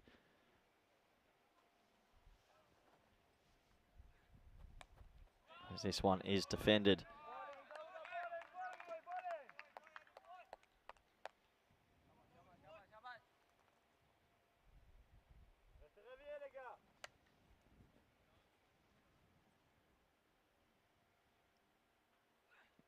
Short ball, pushed hard. Well, not pushed, hit hard, I should say. But he finds out the one man patrolling on the leg side. So just a single for Barker. Might feel he missed out on that one. Amadai opening all tournament this trip. You don't often see leg spinners open the bowling, but he does it okay. Last ball of the first.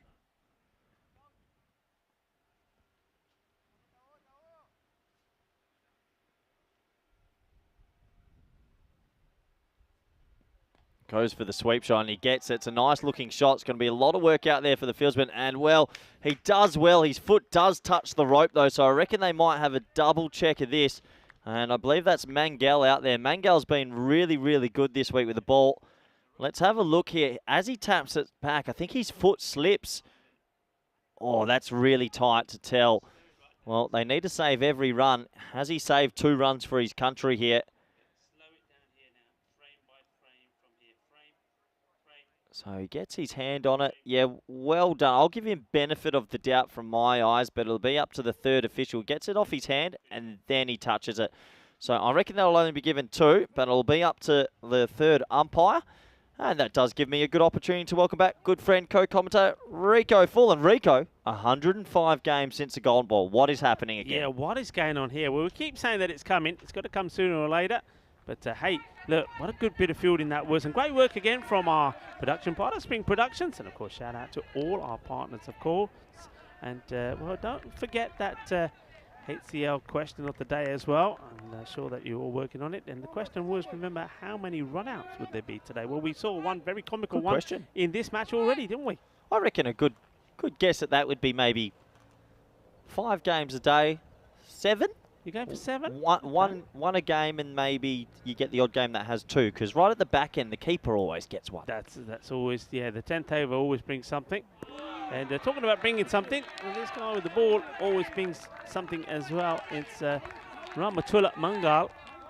And we see him, well, he's got a great lock of hair, hasn't he? He comes no headband. He decides that he doesn't use the headband when he's bowling. I think it's Sampson that has the long hair that helps his powers. But this is a good matchup, actually. Mango, I think, even though France have had a tough week so far, he's been really impressive with the ball.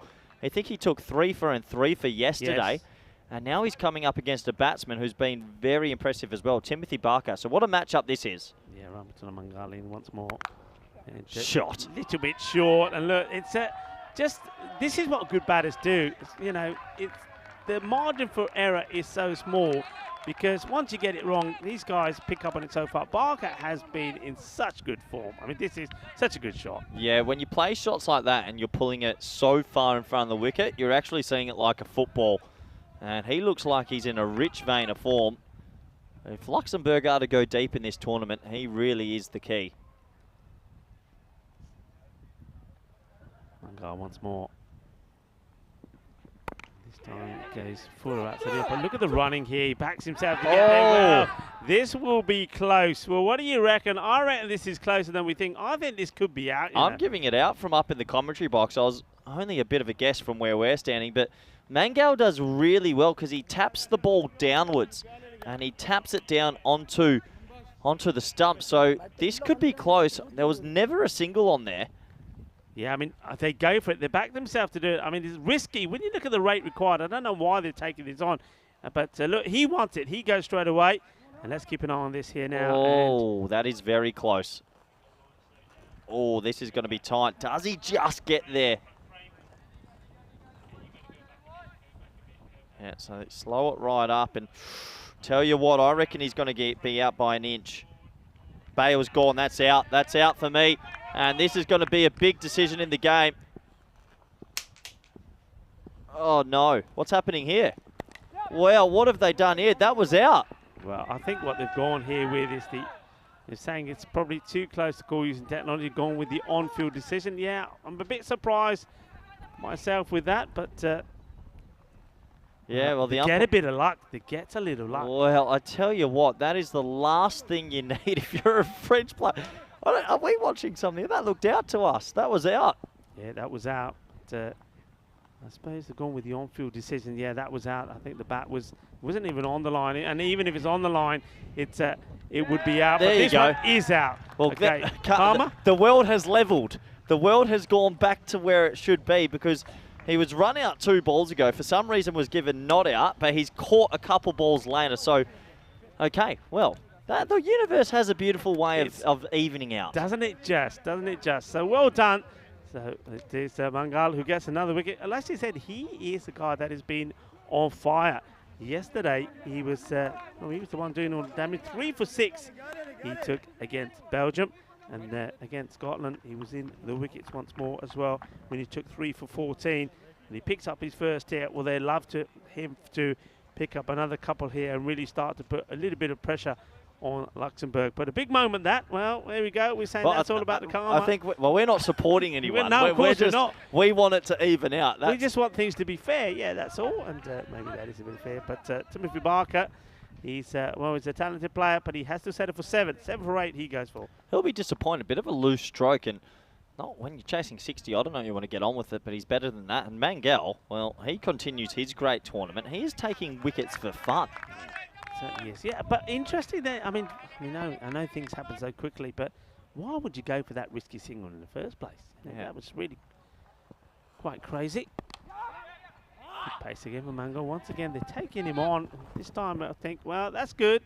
And he's saying they're quite, look, well within their right to take another. That's purely accidental, but sportsmanship. Well, imagine if that rolled into the helmet. No, I don't know if you could do anything about sportsmanship there, but it does take us to the end of 2 overs. And the score is 12 for 1. Yeah, 12 for 1. So they have got that 1 wicket. They won't be too concerned here at the moment. Luxembourg, we know that they've still got plenty of batting here to come. But one thing that will be worrying France is where they are at the moment in these standings. I mean, if things don't go their way, who would have thought if things don't go their way, it's gonna be sort of a shootout between them and Scotland maybe. Yeah. Who loses out on the group final stage. Well, who knows? Who knows how this crazy group pans out? One thing I saw there, Luxembourg's net run rate, even though they've won to, is negative 0.5. Luxembourg here have a huge opportunity. If they can chase it in 6 or 7, great boost. Yeah. Cameron Gill is the man who joins Cope out there.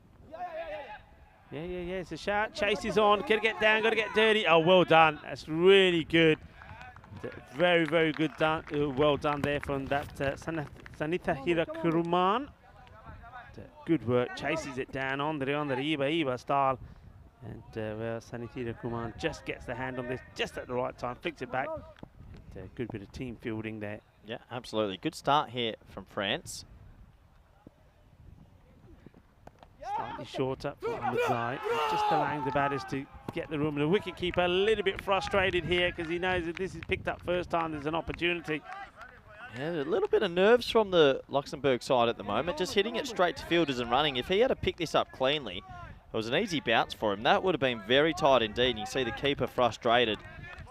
Just need a boundary or two just to relax themselves. They are only chasing 66. Amantai bowled tidily so far. Once again short, and it's, oh, he's misjudges completely. No. He misjudges this completely. He just needs to take a step forward. I mean, this is one of those where you walk in anyway. You walk in, you take the catch, and, well, he doesn't move at all, does the captain. I think that is the captain, Uman Amjad, gets it completely wrong, and that should have been another. Yeah, I have to say, this was a sitter. He just didn't move. That should have been caught. Should have been 2 for not many. Yeah, he gets should have gone on 4 there. So keep an eye on that, William Cope. All the runs that he scores from here on in, they're all bonus runs. Well, we said earlier that we're impressed with France's bowling. The batting's a little bit lackluster, but the fielding as well is a little bit behind it. They've got to take their opportunities here. Could have had a run out, could have had a catch. Yep.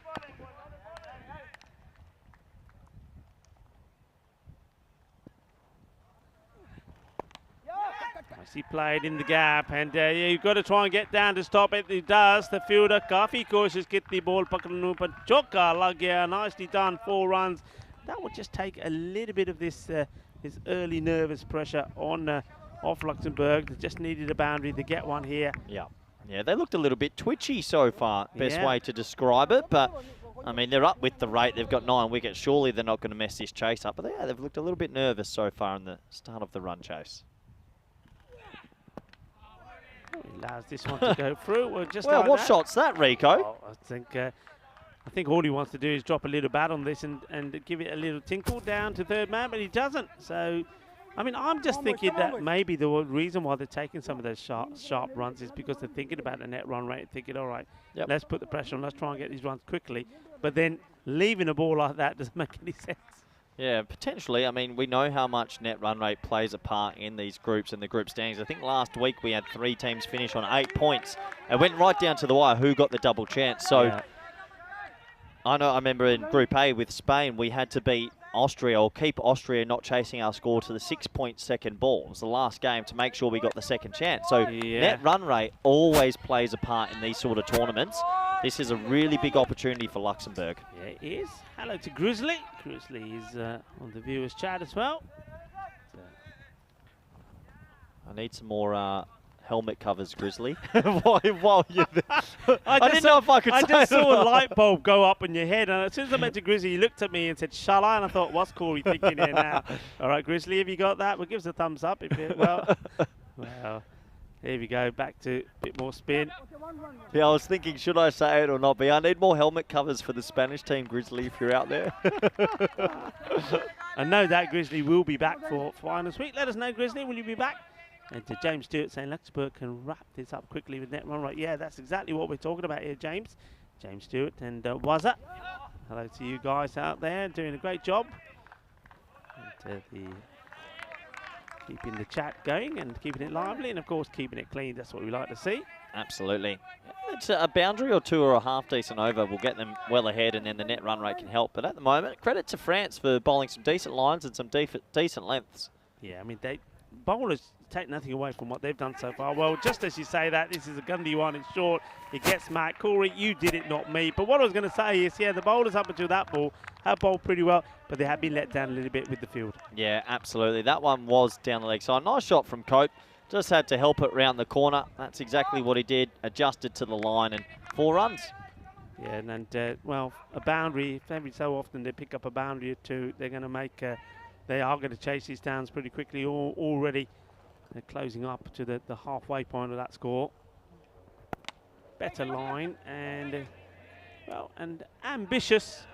And effort to try and stop it. Ambitious and dynamic, you would say, but not able to stop it. Good to see, though. I mean, I like it. They can be disappointed they got bowled out for 65, but when you're in the field, throw your body on the line. That's good to see from the French side. Yeah, I do like it. I mean, like I say, they have bowled and in general fielded well. It's just the batting they need to try and get the click. And again, this time, once again, straight at the fielders, but they're looking to go straight away. It's almost like they made up their mind that we're running no matter what. And well, every run counts, and they're definitely putting a lot of pressure on this French side. Good news here is that that William Cope is out there, so whatever the injury was to his hand, doesn't seem to be affecting his batting.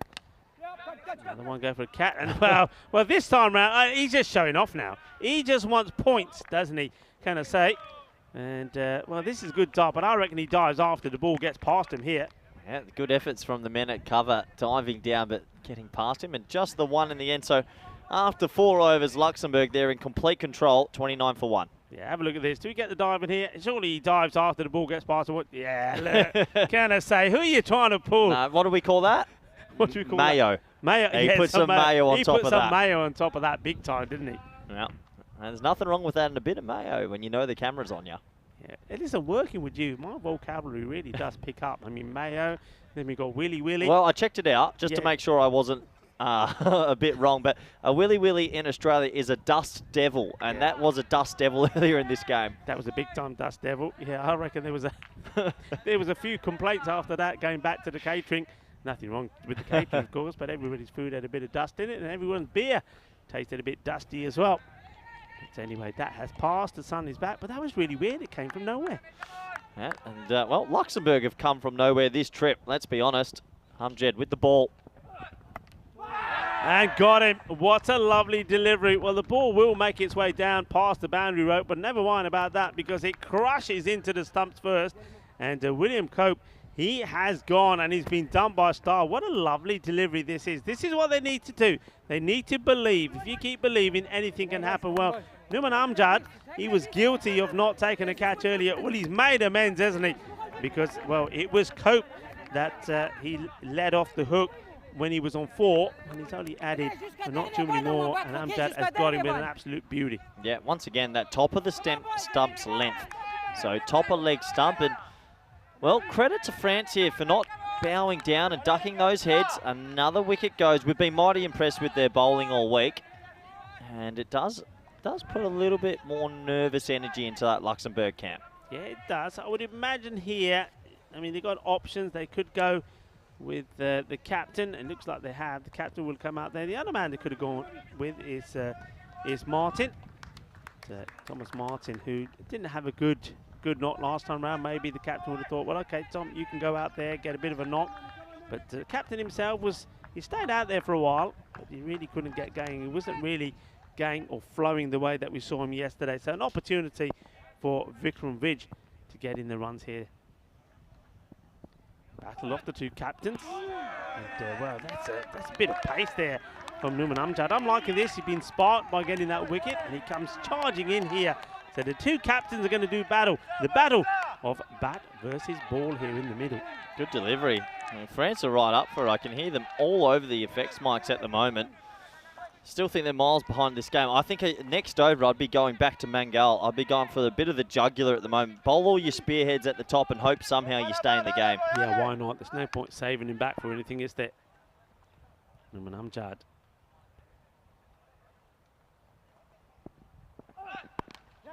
Well bowled, good pace. Nicely played there by Vikram as well. That's probably where you want to have point tight. You can squeeze a little bit here, just put a bit more pressure on. Come on, boys, come on, boys.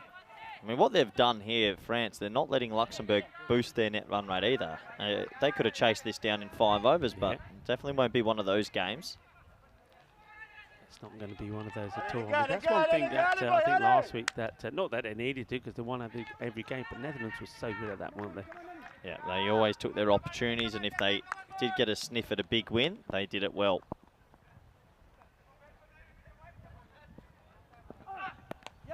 This nicely played shot. It gets a little bit of width and gets the height outside the off stump. But what a good shot this is. And, well, Gill, he was good with the ball, wasn't he? And now he's showing he can be pretty handy with the bat as well. This is a quality shot. Yeah, he really favours this cut shot. He's played a lot of them early in this innings and splits the gap this time. And that's another reason why point should be tight, because you actually cut the angle more. The further you stay back at point, the bigger the angle, the bigger the hole. Yeah. So just little things.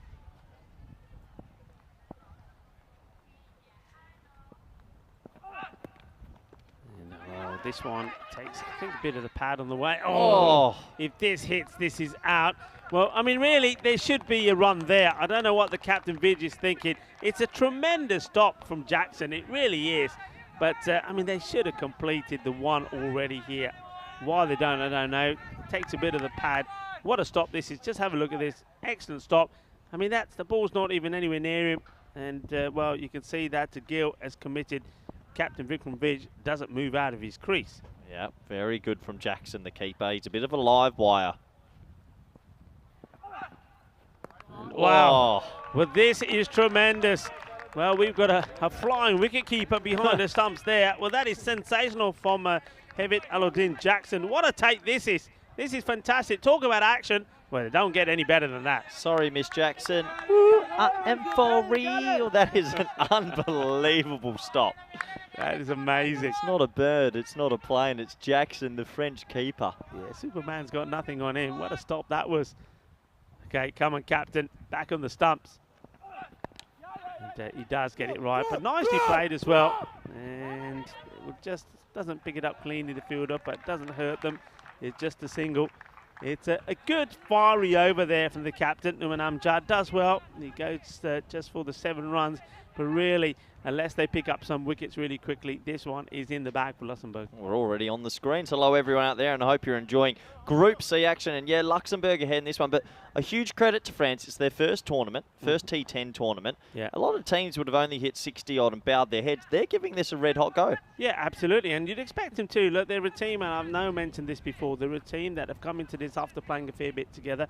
I mean, you were telling me about some of the criteria that the French use. Well, you know, share that with the viewers in terms of being playing for the national team. Yeah, well, we've been informed that obviously their team is based that they have to have the French passport, whereas a lot of other countries maybe have people that qualify through residency. So I know for Spain that more than, I'd say, 3/4 qualify through residency. So it's a little bit of a different parameters they have to do, and that's probably why they're missing some of their batsmen. I saw in the chat some people are saying, where are the batsmen from Drew? But this is the situation, and they're still very proud to be representing their country, and good luck to them. Yeah, good luck to them indeed. And also, it's a young side. I think the average age is about 20 years old, and you see that on the field, don't you? And maybe you're seeing that a little bit with the inexperience when they're out there with the bat. But I'm still expecting them to get better with the bat. I think we will see some better performances with it. But what they will be encouraged by is one thing to be saying to each other, well, look, if we can find a way to get 30 more runs on the board, we can be very competitive, because in the field they are good. Yeah, absolutely. If they can get themselves to 100 or 110 in any game,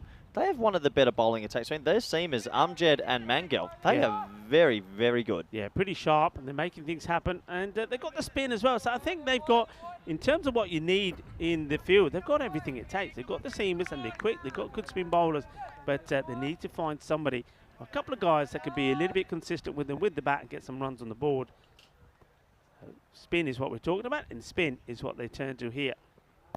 A little bit short, cut away, but straight to the fielder. No run there. I'd like to see Karen Gill, when he does get the odd short ball, maybe try pull it as well. I want to just see the old cut shot. He's got a few more in the locker, I imagine. I don't want to say Luxembourg putting themselves in a little bit of a tight position, but that's what we're seeing right now. Zain Ahmed is to continue. Bowling his second. This one's flighted up. I'm liking that. So the ball before you saw it was a little bit flat, a little bit shorter outside the off, and then the next one he comes back with a bit of flight, a teasing flight. So basically saying to the batter, well, look, there it is. You either come for it or you stay back. But if you get it wrong, I'm going to have you. Yep, completely agree. I'll be thinking 1 or 2 more wickets here, especially of the captain Vi. You say Vi or Vi? Vidge. Oh, there you go. Vikram Vidge. If they can get him out now, you never know. He's on strike here now. I'm pretty sure he's thinking, well, hang on, I don't want to make this uncomfortable for us. Halfway through innings already. But, he's looking for a couple of shots here, I think, Corey. Not this time. He's quite happy just to play this back. I mean, that one there, I mean, he gets to the pitch of this. I don't know why he doesn't hit through the ball. Yeah, so that's a big area, isn't there? Just has to push a drive. You guarantee a 1 there. Luxembourg just a little bit sedate here. Works this round the leg side. We'll just get a single. Yeah, I mean, with that man at, the long off, they've got him very straight. And then, so from him all the way through to the player extra cover, there's nobody in that area to the left-hander. So I'm surprised he's not getting to the pitch of this and just hitting it in that gap. Right-hander now on strike. Gill, he's played a couple of nice shots, 16 of 13. Let's see how he handles the spin of Zain Ahmed. No 45 in place, only 3 on the leg side. Could get a little bit inventive and guarantee a couple of runs. No run there. Very tight cordon of fielders here at that backward point area. There's 3 backward points. No one on 45 or behind square on leg side. I'd love to see Gill just be a bit inventive. Go walk across your stumps and just lap it away. Yeah. He goes in the stream area, and well, he's going for the same shot, and that trio, those men you're talking about there, Corey, well, one or the other are always in the action, and it's again another quiet over. And Luxembourg, well, they had the opportunity here to knock these runs off pretty quickly, but they're certainly making hard work of it. Take nothing away, though, from the effort from France. I mean, they're giving it everything. It's only 66 required for victory. They need 28 here of 24 deliveries, but they're certainly not giving it away, are they? No, they're not giving it away, and I think Luxembourg are making a small meal of this at the moment, just with their intent and some of their selection of shots, and they're running between the wickets. They could have easily been on about 50 here, but Karen Gill, 2 falls through point, and then every other shot's just been a dot ball to the 3 backward points. Got to be a bit smarter than that. And, well, you still feel Luxembourg should get home. But I'll tell you what, a good over here, you never know. Yeah, I mean, I'm with you here. I'm gonna go with, if I was there, I'll say to Rumatula Mangal, who's been taking 3 firsts every time he's bowled a very good first over. I'll give the ball to him. I, as the captain, would want my second over as well. I'm going to take this as deep as I can, but they're going for another bowler here. It's going to be Ibrahim Jabrakel coming on, and they've got to understand the fact that 1 bad over and this game is gone. So I'm a little bit surprised that they're making this change here. I would go with the bowlers that have bowled well so far and really take it as deep as you can. Yeah, agreed, Rico. Short and Gundy, and this one, well, it goes into the killer python zone.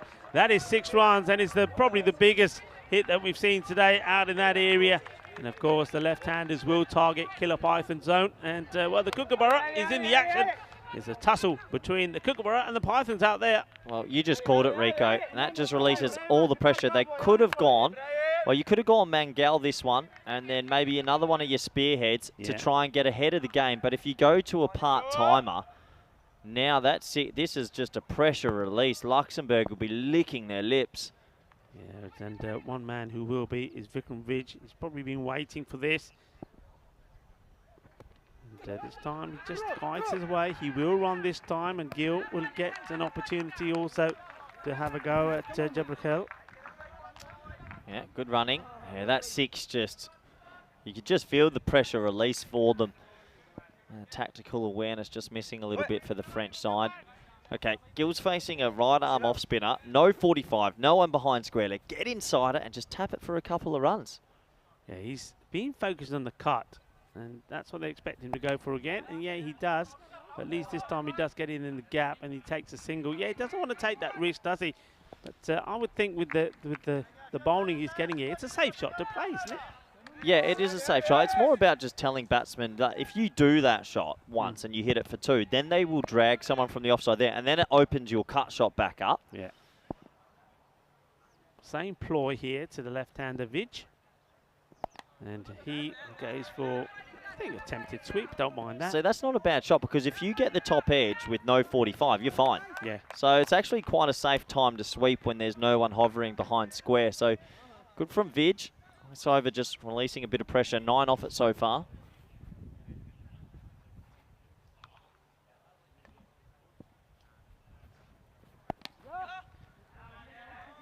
One run.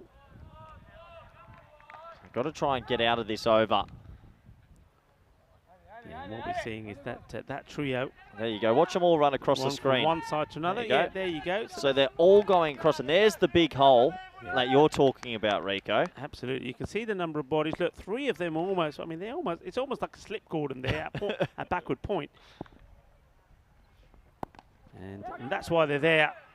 And that's what we're talking about. The batters really maybe just become a little bit more adventurous and trying to hit the ball in that big space on the 45. Nobody at fine leg, so the only fielder from sort of the wicket keeper down to that leg side is the man who's at square leg. And then for another over. Now this is what's coming up next. What are your thoughts on this? Belgium against Malta. Cracker of a game. This is an absolute cracker game. Both teams 2-1. Both teams want the double chance. This game could decide it in a lot of ways.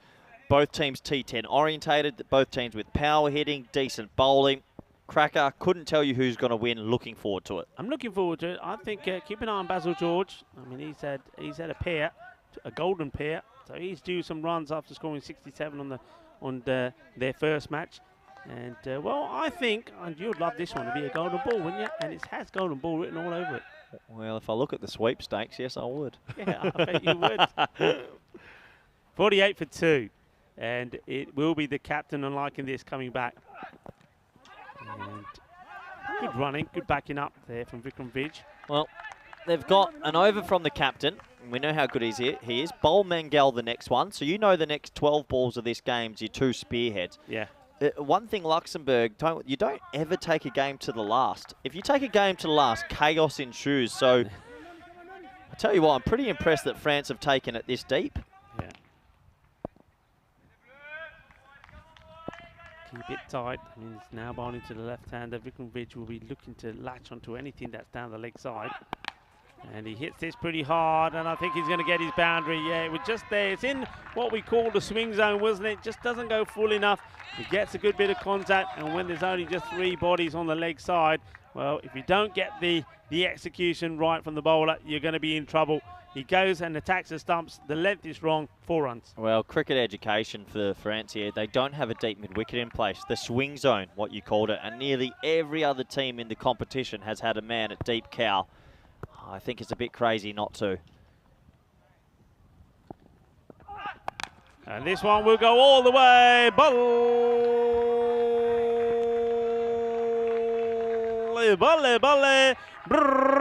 Says Carreras, and with those 10 of just those 2 deliveries, this match is now just almost done. And yeah, just not getting the line right. And the captain, the battle of the 2 captains, gained the way of the one with the bat in his hand and a huge smile on his face as well. Well, I get the feeling that Vikram Vij liked that shot. Yep, nice swinging in the wheelhouse, puts it away, whacks his pad, he's pumped up. They need to win it quickly now, get that net run rate boosted. Bit more effort there from the bowling team captain, Amjad. Yeah, they're not going to lose this game, and it doesn't matter the amount of wickets you lose. Just get these 7 runs as quickly as you can, Luxembourg. Takes his time to get back to his mark, doesn't he, Amjad? There's plenty of things going through his mind. I mean, take nothing away from his effort. It's batted well for his side, the only one really to score runs, and now giving it 110% with the ball. Slower delivery. And, well, watch the bounce. He does. They'll get the single. So now Maximo would win it. 6 required for victory. If I'm the team here, I want Karen Gill to try and hit that 6. Done the job. You're not going to lose from here. Yeah. Let's just get that net run rate up. And, well, Luxembourg going to have their 3rd win. If you had told most patrons that before Group C started, in 2 days, Luxembourg will have 3 wins, I think most people said, no way. Yeah, well, they're very, I mean, you said it right at the beginning. The Luxembourg are the Finland of this group, aren't they? It's been quite amazing. And he does go for the big shot. Good pace there from Numan Amjad. Finishes well, but he did go for those 2 boundaries in that over, which will be disappointment for him. So 60 on the board. There's 12 deliveries to go. Only, as you see there, on your 6 runs required. And they'll be, like you said, they want to do it. They want to do it in this over. You do not want to be taking anything into the last. No, they'll look to finish it in a couple of balls here. Well, you have a look there. The Worm just getting ahead at the right time. It was behind the whole time, surprisingly, but getting ahead when it matters most. 12 balls left in this one, only 6 required.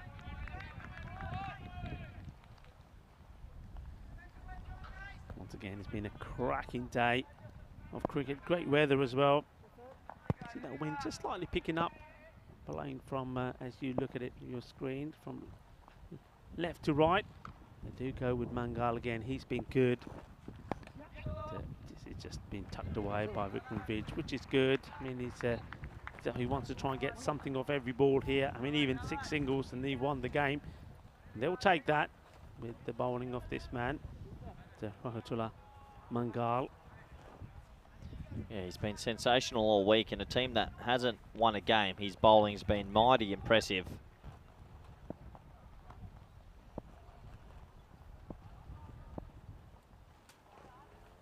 Mangal once again, charge again. Once more, they'll take the single. It's been attacked very well. Well, I can tell you who's doing the diving. There's only man that likes to do the diving out there. Well, what can I say? Comes in, diving. What can I say? It's all about the diving from Can I say? Yeah, he's not afraid to get dirty for his team. Fortunately, can't save the one. He's been diving everywhere, this man. Yes, look at that. He loves a good leap, doesn't he? He loves a good leap. He's got some decent cushioning for the landing. I could think of somebody that would like to sponsor him. Somebody that could give him wings. Short. Doesn't quite get it right, but enough to get another single. And we'll have to carry on like this for the remainder of the over. The 3 balls to come. That'll be the victory. You got to bring the field in. You can't just let them hit singles. You're not out of the game. 0.1% chance you win. But bring the field in. Bring mid off up. Bring cover tight. Bring point tight. Bring mid wicket tight. And ask them to hit it over the top. If you're just going to let them walk singles, then you're already waving the white flag in my eyes. Gill. Oh, that's well bowled, and that's the Yorker delivery. And Gill, well, he's stuck around, hasn't he? He's gone out a run of ball 20 before he goes off his 21st delivery. He did pick up 2 wickets as well, and he was probably thinking, well, if I can stay here till the end, maybe a good opportunity to get player of the match performance here. But he's disappointed. He's a little bit slow on that. I think he gets beaten by pace. Yeah, this Mangal, very, very impressive. I think he's the leading wicket taker in Group C, and he's been in a team that hasn't won a game. So difficult to do that. Gill will go, and decent enough innings, but you sort of feel like maybe he missed a trick there. And this is a man that I think has to be batting up the order, but Gill does go, and he'll be disappointed not to hit the winning runs. He will be. He walks well. He's sprightly little walk back, takes the acknowledgement of 1 or 2 of the spectators, and now he will do of his teammates. Shub Patel there, the European Shub Navjot Singh, I should say, of the European Cricket Network. Confusing him with Nilkesh Patel, who was there in the background as well. All of the guys doing a wonderful job. Yeah, this guy. He needs to go up the order for me. Yeah. He's good. He hits a huge ball. Yeah, he's good. I thought that maybe this was an opportunity in this match, maybe for him to come in before the captain did here, just to get get a chance. He'd got a first baller earlier today, but he was going in when really the match was already sort of almost beyond them. So he needs time out there in the middle. And this man is looking for another 3-for. Oh, it's an absolute beaut, isn't it? What a start it is. He has been good. Yeah, 8 wickets to his name so far. And, well, Rahmatullah Mangal has been outstanding. Well, he's bowled as well as he's here. That's all I can say. Yeah, he's been sensational. I think Luxembourg will look back at this chase. If Luxembourg were chasing 100, they would not have batted like this. They would have probably got close to 100 and chased it down in 7 or 8. Because they're chasing 66, they've batted oddly in my eyes. Yeah. I mean, it's interesting to say that, because one thing that I picked up from the Netherlands, and maybe go back to that after this delivery, is the last one in the over. And, well, he gets a bit of bat on this. They run quickly. Here comes the throw. And it will get backed up. So they'll get just one more. They will be going into the last, because it's another cracking over for Mangal. It is 64 for 3. So they still need a couple of runs to win. And this is not where you want to be taking this. But one thing I was going to say that I heard the Netherlands doing a lot. And this was when they were batting and they were chasing, they changed the target. So if they were chasing, say, 110, they automatically tell the batters, right, we're not chasing 110, we're chasing 130, 140, and that's the way the batters went out and batted. And when they were fielding, if they were defending a score, they would tell their bowlers they're defending a lower score. Yep. Yeah, well, it's just psychological, isn't it? This batting innings from Luxembourg's been purely psychological, and they've played within themselves, whereas the other days we've seen them play outside themselves. And when you're playing outside yourself, more things happen. It's sacrilege to take this to the last over. They'll still likely win, but you leave a door slightly open when it gets to last, usually chaos ensues. Yeah, well, here we go. Let's see how far, how deep it does go. It's a dot. my Is word. it? And They are making a meal of this, Rico. I mean, the field should be tight here. I tell you what, if you got a wicket now and you brought a new man out, yeah, why is this field so deep? I don't understand it. I mean, look at the field on the offside here. They've got two men that are right on the edge of the. So anything goes on the offside, it's got to be a run. You've got to be more compact. yeah, you've got to. Everyone's got to get in tighter, tighter. You never know. Make them hit it through you to win the game. Yeah, absolutely. Get them. Yeah, it's pressure. I mean, Martin must be under pressure because Thomas Martin plays that one and doesn't even think about running. Well, this could be that wicket. Big moment here. A new batter will go on strike. 2 dots, 2 needed to win. And, well, Thomas Martin, he will go for 1. So, well, he's got a 0 first ball and now 1 of 4 deliveries for him. You can see Vikram Vij, he's dying to get to the striker's end. He can't. He's going to have to walk back because of the rules that we play to here. The European Cricket Network. The new batter will have to come on strike. Well, well, well. Is there going to be a crazy twist in this match? You do not ever take a chase to the last. And Luxembourg have been sedate. They've been playing odd cricket in my eyes, knowing how destructive they can be. And France have all of a sudden given themselves a little door open. Yeah, Rahula Mangal. Well, there's something about the name Mangal which brings out the best of bowlers. Well, he's bowled 2 deliveries here. A dot and a wicket. Martin goes and he puts the next batter under a lot of pressure. No way. Well, this is what could happen. But I tell you, if it does, I'll be in utter shock. They've surely got to stay tight here. I see a deep cover. You've got to stay tight. Now what they're doing here, because the ball before, they actually brought the man that's sweeping on the boundary in. Now he's moved back out again. I don't know why, because there's a new batter that comes in, and they're going for the experience and the calmness maybe of Tony Whiteman here, who comes out to see their match home. So Mr. Evergreen comes out. Well, he was pretty good in the field, took 2 good catches. And, well, he's one man that won't be smiling, not smiling as much as he was in the field, because he's probably thinking, what have our batters done here? So 4 balls to go, 2 runs required. Short hit. Well, that'll be 4. Well, he's saying that's the way to do it. That's the way to win a game. And he just hits the ball for 4 and says, come on, let's go. Come on, Skip. Well, and, well, it's Captain Vikram Vij when he drops his bat. So in the end, after all that, it's they take it with, it's quite amazing. I give credit to France. They took the 3 balls to go. They took it to before Luxembourg get the runs. And, well, as I said, they go for the knowledge and the experience of Tony Whiteman to come out here. He needs just 1 delivery. It's wide. It's outside off. He rocks back and gets the 4 runs. Gets the victory for Luxembourg. And they do it with 3 balls to go. For France, credit to them. I mean, they didn't get the right number of runs on the ball. We know that. They're around about 30, 35 runs short where they wanted to be. But just again, it goes to show, if they can put that 100 on the board with that bowling attack, they can really win some matches and they can really change their fortunes. But they've got to find a way to get runs on the board. Yeah, absolutely. If they can do that, they do have a chance. But in the end, well, that was you and I losing our marbles over a controversial not out for a run out. But the gods, they made it level in the universe again because he was out not long after. Well, really, like you just mentioned, huge credit to France, and you were pretty happy that the universe was level. Yeah. But no, credit to them. I mean, all you can do is get out there and keep your head up. And even though they missed an opportunity or 2, they really threw their bodies around. And Luxembourg, even I think they were the better of the 2 sides overall, obviously, but they'll take a lot of learnings from this, and I think they'll get even stronger from it. Yeah, they will. I mean, one thing I would say here, maybe there was that missed opportunity. Like you said, I mean, Thomas Martin, he could have been elevated up the order, and they could have said to right, just go out there, play your normal game, and maybe the likes of him and Barker, who got to just 7 of 8. I mean, I was surprised the way he got out. It was an opportunity. He almost got himself run out, and in fact, I think, well, that's what me and you were surprised about. He probably was out, but he didn't stick around too long. There was a couple of big shots here. Well, this was when we saw 10 come with just a couple of deliveries, and it was a Numan Amjad.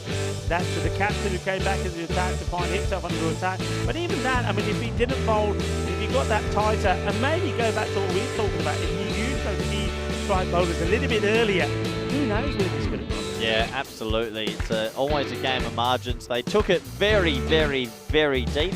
which we weren't expecting, but it was up to the old head of Whiteman, who came out, hit his first ball for 4 and said, that's the way you do it. As we take another look at the next game, and this really promises to be a close one. This is going to be an absolute cracker. I can tell you that now. I mean, Belgium, they're back to winning ways, and also they're back to playing some good cricket with the bat. And I think having that man, Mohammed Suleiman, in the side, I mean, he was really good. I mean, I'm looking forward to seeing someone like Mohammed Munib and also Sherry Butt and Ali Raza. All of those are big batters, and they'll be well supported by Sabir Kahil as well. But Malta, well, I mean, the tank, Patanka, he was back in form again. Basil George will come back strong. Samuel Stanislaus has scored a lot of runs there, the Master International Cricket Ground. The captain, Bikram Mora, hasn't even had a chance, but also the left-hander, the big hitter, Varun Prasad, is in there as well. And then, well, we got, Malta have their own hitman, Bilal Khan, and he's been very good with the ball, gets those in-swinging Yorkers going. And, well, when you need runs quickly, send in Bilal Khan, and he does smack the ball to all parts of the boundary. He's going to be good with the ball as well, and it's nice to see that Wasim Abbas was at his best again as well, as they got a victory over Luxembourg. That is going to be a cracking match. Just have a look at this scorecard. Well, they did it, but they did it the hard way. Timothy Barker wasn't able to get going, and William Cope looked like he was going to bat all the way through before he gave his wicket away. Shiv Karan Gill, well, he's another one. Batted well, looked like he was going to bring them home. He lost his wicket with, well, around about 10 balls to go. They needed the captain out there to steady the ship. He did. He played his part, 23 not out. And then when it was getting cagey, when it was getting nervy, it was the experience of Tony Whiteman, who just needed one ball to hit the winning ones. Yeah, and that's exactly what he did. But we said a few times, credit to France, and their bowling figures will show that. That man again, Mangal, leading wicket taker in Group C, impressive, 2 for 11. A wicket at the bottom for his brother Mangal as well. All the economy rates are good there. I think the bowling unit, Rico, will go get the batsmen and say, come on boys, get us a score to defend because we can bowl. Yeah, but once again, I mean, I know it probably wouldn't have made any difference because things would have, but that one over that was bowled by Ibrahim Cheprakil, I mean, that was a strange choice there. I think that was a time when I think I personally would have gone back to Rahmatullah Mangal, or maybe even the captain come on there, and maybe you saw there Rahula Mangal probably could have then got his the 2 overs in there as well, because he bowled, I think he bowled pretty tightly once before. But it wasn't to be. France, they fought hard. They're a young team. They're learning all the time. They will learn from that as well. Another team that will learn from it as well is Luxembourg, because though they do get a win, they could have done it far more comprehensively, and it could have done them a few bigger favours when we look at the standings in the group a little bit later. But the match is over. France, they didn't get enough runs on the board, fell about 30 runs short. If they had cracked the 100, Luxembourg certainly would have struggled, because they struggled to get to that score of 66, doing it with 3 balls to go. Well, it wasn't a high scoring one, but it was a little bit of a thriller. It was a little bit dramatic. I tell you what though, the next match that is coming up is going to be, I think, completely different. Malta are going to be taking on Belgium. Well, I'm going to take a bit of a break here now, and it will be Vinny Sandhu and Corey Ruckus to bring you that match, and that one will be coming up in around about 15 minutes time, so don't miss it. So quickly go away, get yourself a drink or whatever your poison is, sit back down and get ready for what is going to be a classy humdinger of a match. And it's time for me, well, to say goodbye to you, the viewers. I'm going to spend a bit of time in the fan zone, and then I'll be back tomorrow morning to bring you some more action from this, the Dream11 European Cricket Championship. So it's adios from me, and just to remind you, Corey Ruckers will be back along with Mr. Maximo in 15 minutes time for match number 9.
Hello and welcome back to the Costa del Sol. This is the Dream11 European Cricket Championship. It is the Euros of cricket and Group C. We're into day 2 now, and now we've got match 9 coming up. And this is a very interesting clash between Belgium and Malta. I know that Rob Kemming, he has this giant coin, his version of it anyway, in the middle, and he's with 2 captains. Let's see what happens at the coin toss.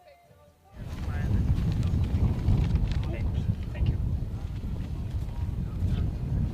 Okay, it's your call, okay? Let's see. Oh, it's okay. Let's see. Let's do it. We'll bat first. Okay. We'll bat first. Well, controversy at the coin toss because Rob Kemming spikes it, but it is HCL software that comes up, and that means that it is going to be Malta that win the toss and bat first. I can see why they have liked doing that. They put some big scores on the board. Of course, they had that little kind of blip where they didn't defend 147 yesterday, but I do like the fact that they will be batting first here. And let's see if their big guns continue to fire. Basil George looked very good in the first game they played, but he's coming off 2 golden ducks. I'm sure he'd like to go large. Haven't seen so much of Samuel Stanislaus lately. Varan Prasath has had a very good tournament as well. So yeah, looking forward to seeing if the tank fires as well. Patanka for Malta. But Belgium, we know that they did the business this morning, didn't they, over Scotland 11, and they haven't still clicked, I don't think, but Suleiman was a good addition at the top of the order. And let's see if some of their other players might be able to fire up, particularly Saber Zakil. I think he's due for some runs. Well, Corey Ruckers is going to go through the rest of the day with me. In the commentary box, I can tell you the news from the coin toss, Corey, is that Malta, they've won the toss in match 9 of Group C. They're going to have a bat. Over to you. Let's have a really fun start to match number 9. Well, welcome back, everybody. More T10 action and, well, a little bit of controversy at the toss. Rob Kemming not being able to flip the giant coin, and it's getting to that stage where we'll have to send out a designated flipper because we can't have that. And if I was one of the captains of the teams, I would have asked for a retoss. But it doesn't matter in the end. Malta, they win and they elect to bat first, and this is going to be a corker, I feel. 2 teams full of talent. T10 talent as well. And you have to wonder, will Basil George get 3 ducks in a row? Certainly hope not. He's great to watch. And Wakas Raja comes in for Belgium. I'm sure he's been chomping at the bit to get in and talking to management about trying to play. And the expected score, well, I'm not surprised that it says it's going to be close. These 2 teams come into this week with a lot of experience in this format. Belgium with maybe a little bit more considering how they played last year. But it looks like a new weak team in for Belgium. A couple players missing, so it does give others opportunities to show how they go in the format. It's a beautiful day out here in Spain. As per usual, the weather has been fantastic this whole ECC, and the players will surely enjoy this twilight fixture. Welcome back everyone around the world, especially those in India via Fancode and all our network partners, and obviously everyone in the comms chat. Hope you're doing well out there. And I hope you're ready for this one. This is going to be a tough game to call. Could go either way. It'll come down to a couple of moments, you'd imagine. Both teams 2-1. Both teams have shown moments at being their best, but also a bit being rusty as well. Anyway, first ball of this clash. Umpires waiting for the time to tick down.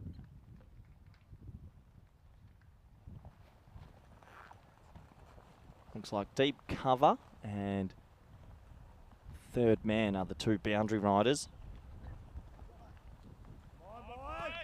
Umpire says play. Here we go.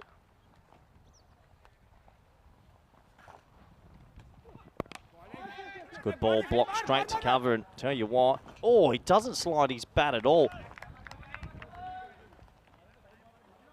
Well, I'll tell you what, kids, you want to slide your bat because just in case, a direct hit here. Oh, that's tight. That's crazy running for a man that's got 2 ducks in a row. And back home, if you get 3 in a row, we call it a keg. And you have to go buy one for their team. So this is a big moment. And usually when someone's on a keg back home, you're all wanting him to get that 3rd duck.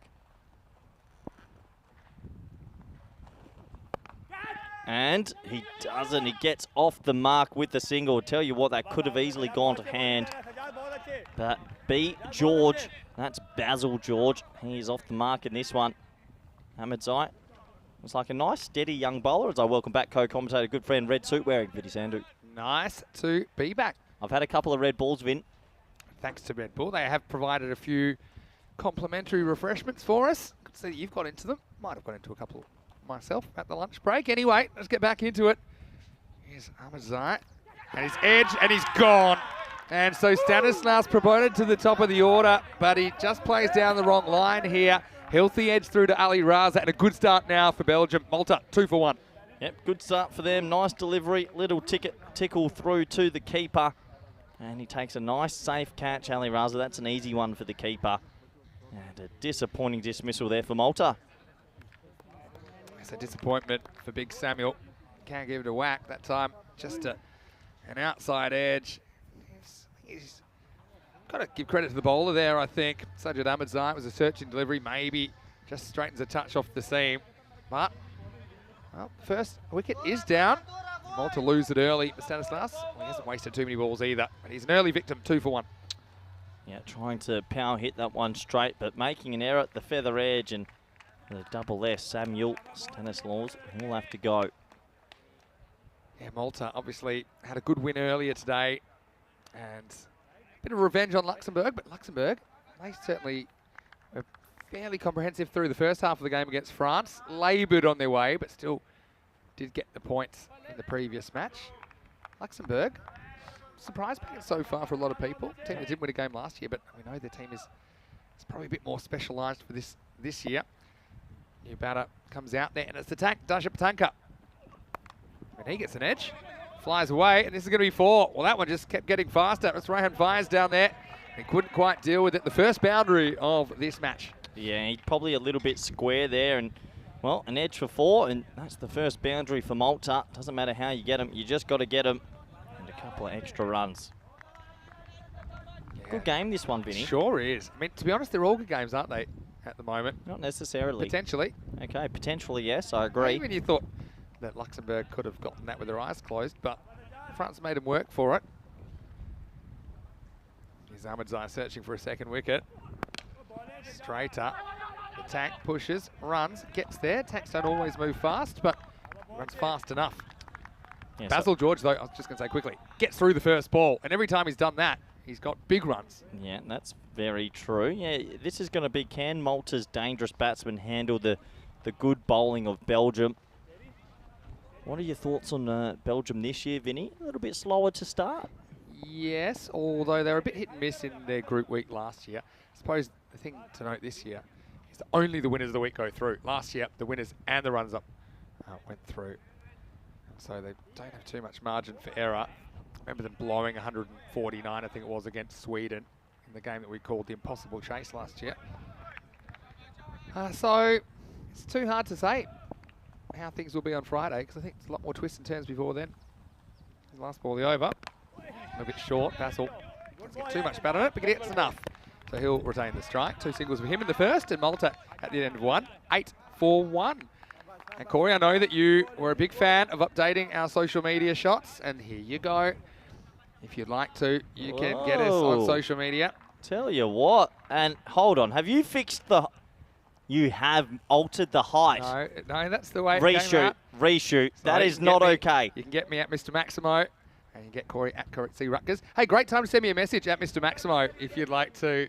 That is not just a coincidence. You have made sure that you were a tad bit higher. Right, I'm off the air. I'm leaving. That do the social media. I will call the person that does the social. This is outrage. We will not have this on the air for a year. Let's put it over to the viewers. Message me at Mr. Maximo if you'd like to ask a question during this game. Yeah, I'm throwing that open. Okay, I'm going to send you a message now. Did you alter the height so that you're taller than me? No, I think it's just... You altered the height. I am slightly taller. I don't have that kind of power. Anyway, here we go with over number 2. Now this is Safat who's going to open the bowling in over number 2. First one slides into the pads for a leg by. Why have you sat down now? Are you okay? I'm on strike right now. I'm not happy about that at all. What's wrong? You are not taller than me. That is to scale. That is to scale.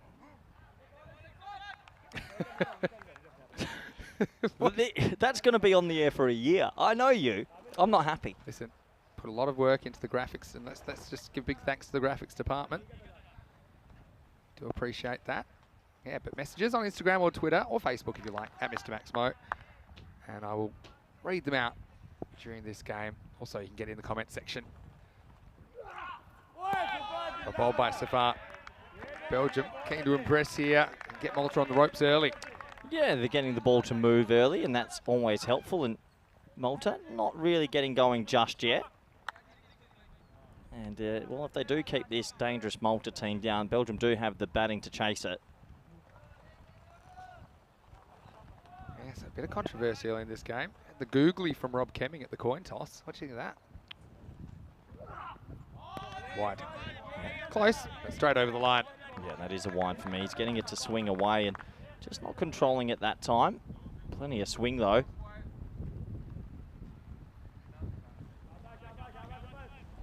Sefat is a guy that we normally see in the middle overs for Belgium, but I think they're still trying to work out what their best opening combination is. They went with Ekrami a lot last year. I'm a bit surprised they're not doing that this time. Yeah, he was good. He got hit in the final, but Ekrami is good with the new ball. This is another edgy stroke. Well, the tank, he's firing in all directions, but he's firing today. His second boundary. Yeah, well, 4 more. Doesn't matter how you get them. And they still haven't figured out this third man region. I think it's better to have short third man in the ring and then a deep backward point. 4 runs and splicing it away. 1 bounce 4.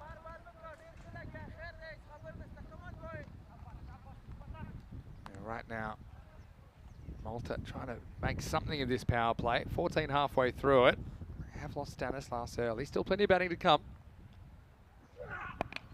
Effort ball, and it gets over Omid Rahimi, and this will be 4 as well. So Patanka is kind of a bit more reactive than proactive, but I think that works with the pace on the ball and the power play. He just whips this one straight over square leg's head for 4. Yeah, nice shot. That's just timing. Just playing the ball on its merits down the leg side, and he helps it along for 4. So back-to-back boundaries, that'll steady Malta just a little bit. Got to say, Patanka's come good today. A bit disappointing yesterday. Some questions in the comment section. Do you think that Prasath should open, or do you think it makes sense to keep him in the middle order? No, keep him in the middle. Keep him in the middle. I don't think you need to change things too much at the moment. Malta are playing decent cricket, but they're scoring runs. The group is scoring runs, so you don't want to tinker too much. Maybe if they start to fail, you might change it around a little bit. Tries to pull. Wasn't quite there for it, but he'll get away with it. Just a single. Just a single this time, but yeah, Basil George, he's the one, isn't he? You know how good he is, Finny. If he can get going, and it's a sight to behold. Yeah, no, that's true. There's quite a few guys like that, actually, from Malta. Once they get going, they are pretty to watch, and they're just fearless. To be honest, Belgium much the same. So 2 real hyper-aggressive batting units going head-to-head here in match 9. Leg side, well held by Ali Raza down leg side. Hey, got a shout out here from Stephen Rowlands. He sent me a message on my Instagram at Mr. Maxo. Wow. Mr. Maximo saying shout out from Shepparton, Victoria, Australia. Says he's loving the Euro cricket. It's the best 5 weeks of the year. It's a bit like Christmas the last 5 weeks. That's why I've got my Santa suit on today. Yep, okay, well said. Do enjoy that. Love all our Australian viewers, of course. It's our homeland. The block hole this time should just be a single. So Basil George hasn't had to do too much yet. He's got 3 singles off the 4 balls he's faced, but he will be facing in the next over. Malta after 2, they're 21 for 1. Well, I've got 2 messages. Also, Sam Canny watching from Tasmania. Hope you're enjoying. And Michelle Williams watching from Perth, Australia. So all the Aussies, they're up pretty late, aren't they? Yeah, it's a good time to watch. I mean, what's the time now?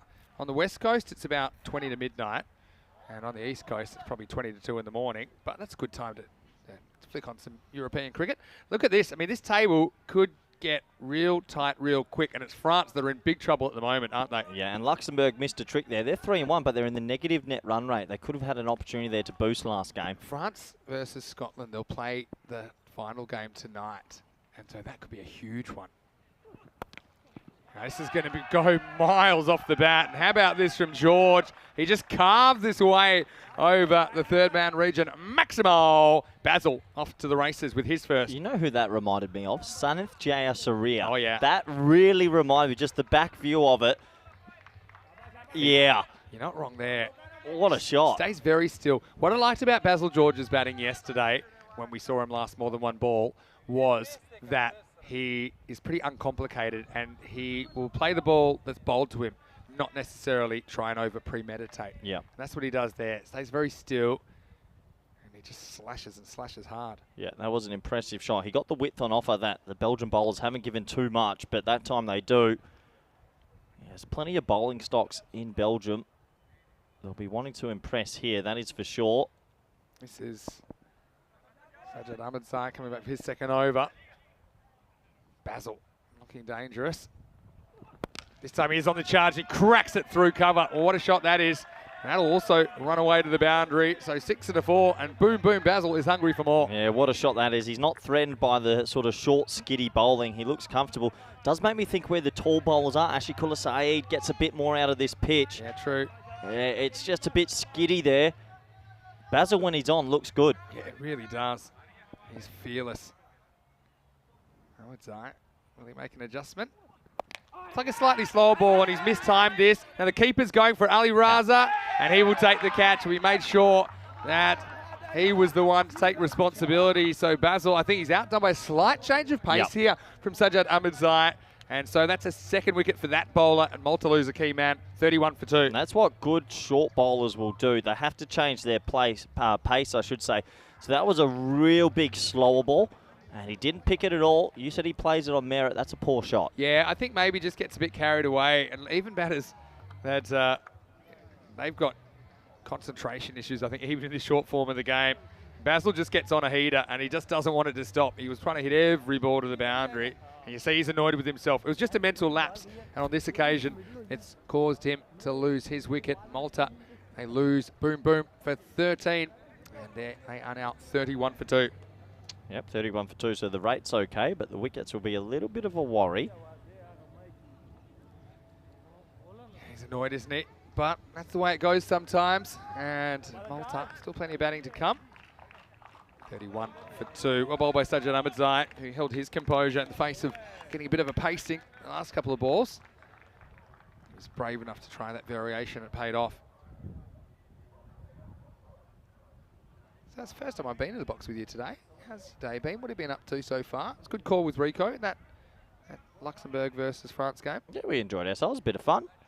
Interesting sort of game. Looking forward to this and the evening game, though. I do enjoy the night matches a lot, but yeah, this one for me, I think, is the clash of the day. I really do. Yeah.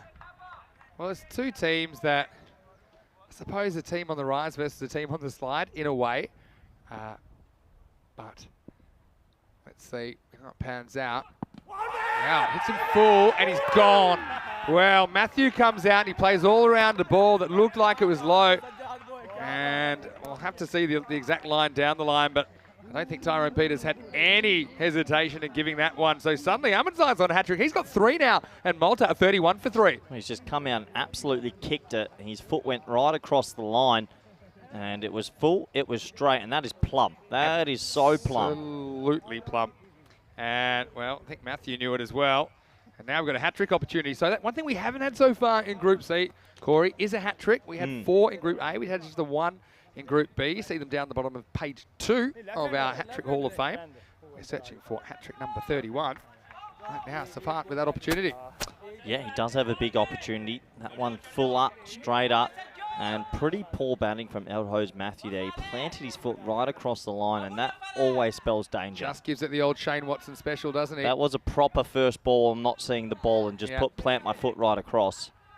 Yeah, LBW is a very annoying way to get out. I mean, I guess they all are. I always felt I'd rather get bowled than LBW because he doesn't really get his bat in a good position to hit that because his legs get in the way. Varun Prasath is a form batter, though, for Malta, and he will be facing the hat-trick ball. Well, if they do get Prasath first ball, and you can say Belgium are well on top. 2 to spend for Ahmedzai, who comes in on a hat-trick. Ties Varun up, can't get it away. A very, very good effort this. What a fight back after going for 6 and a 4 earlier in the over. Yeah, good bowling, good bowling. This one comes back at him. Comes back late as well. Yeah, right in the thigh. Would have liked him to stay over the wicket there and swing it back into the stumps, but opting to go around.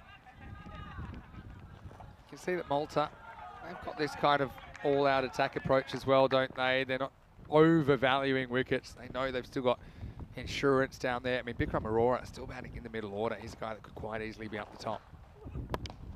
He slashes and slashes hard through point. This will be 4. So Prasath with the counter-attack. Ends the power play with a bit of power. And Malta 35 for 3 after 3. Yeah, funny old power play that. Plenty of boundaries and 3 wickets as well. I think Belgium slightly ahead in this one. any time they've had width, Malta have absolutely laced it. When it's been straight, they've looked a little bit at all at sea. So now let's see whether they introduce some spin maybe. Don't think so. It'll be going Cully Damati, I think, the smiling assassin in over number 4. He's certainly a bowler. I always enjoy watching. He's a very good change of pace. See the building despite those 2 wickets lost. I don't think they'll slow down when they approach Malta. Definitely not, but Khalid Amadi's probably one of the most difficult bowlers to get away in Group C.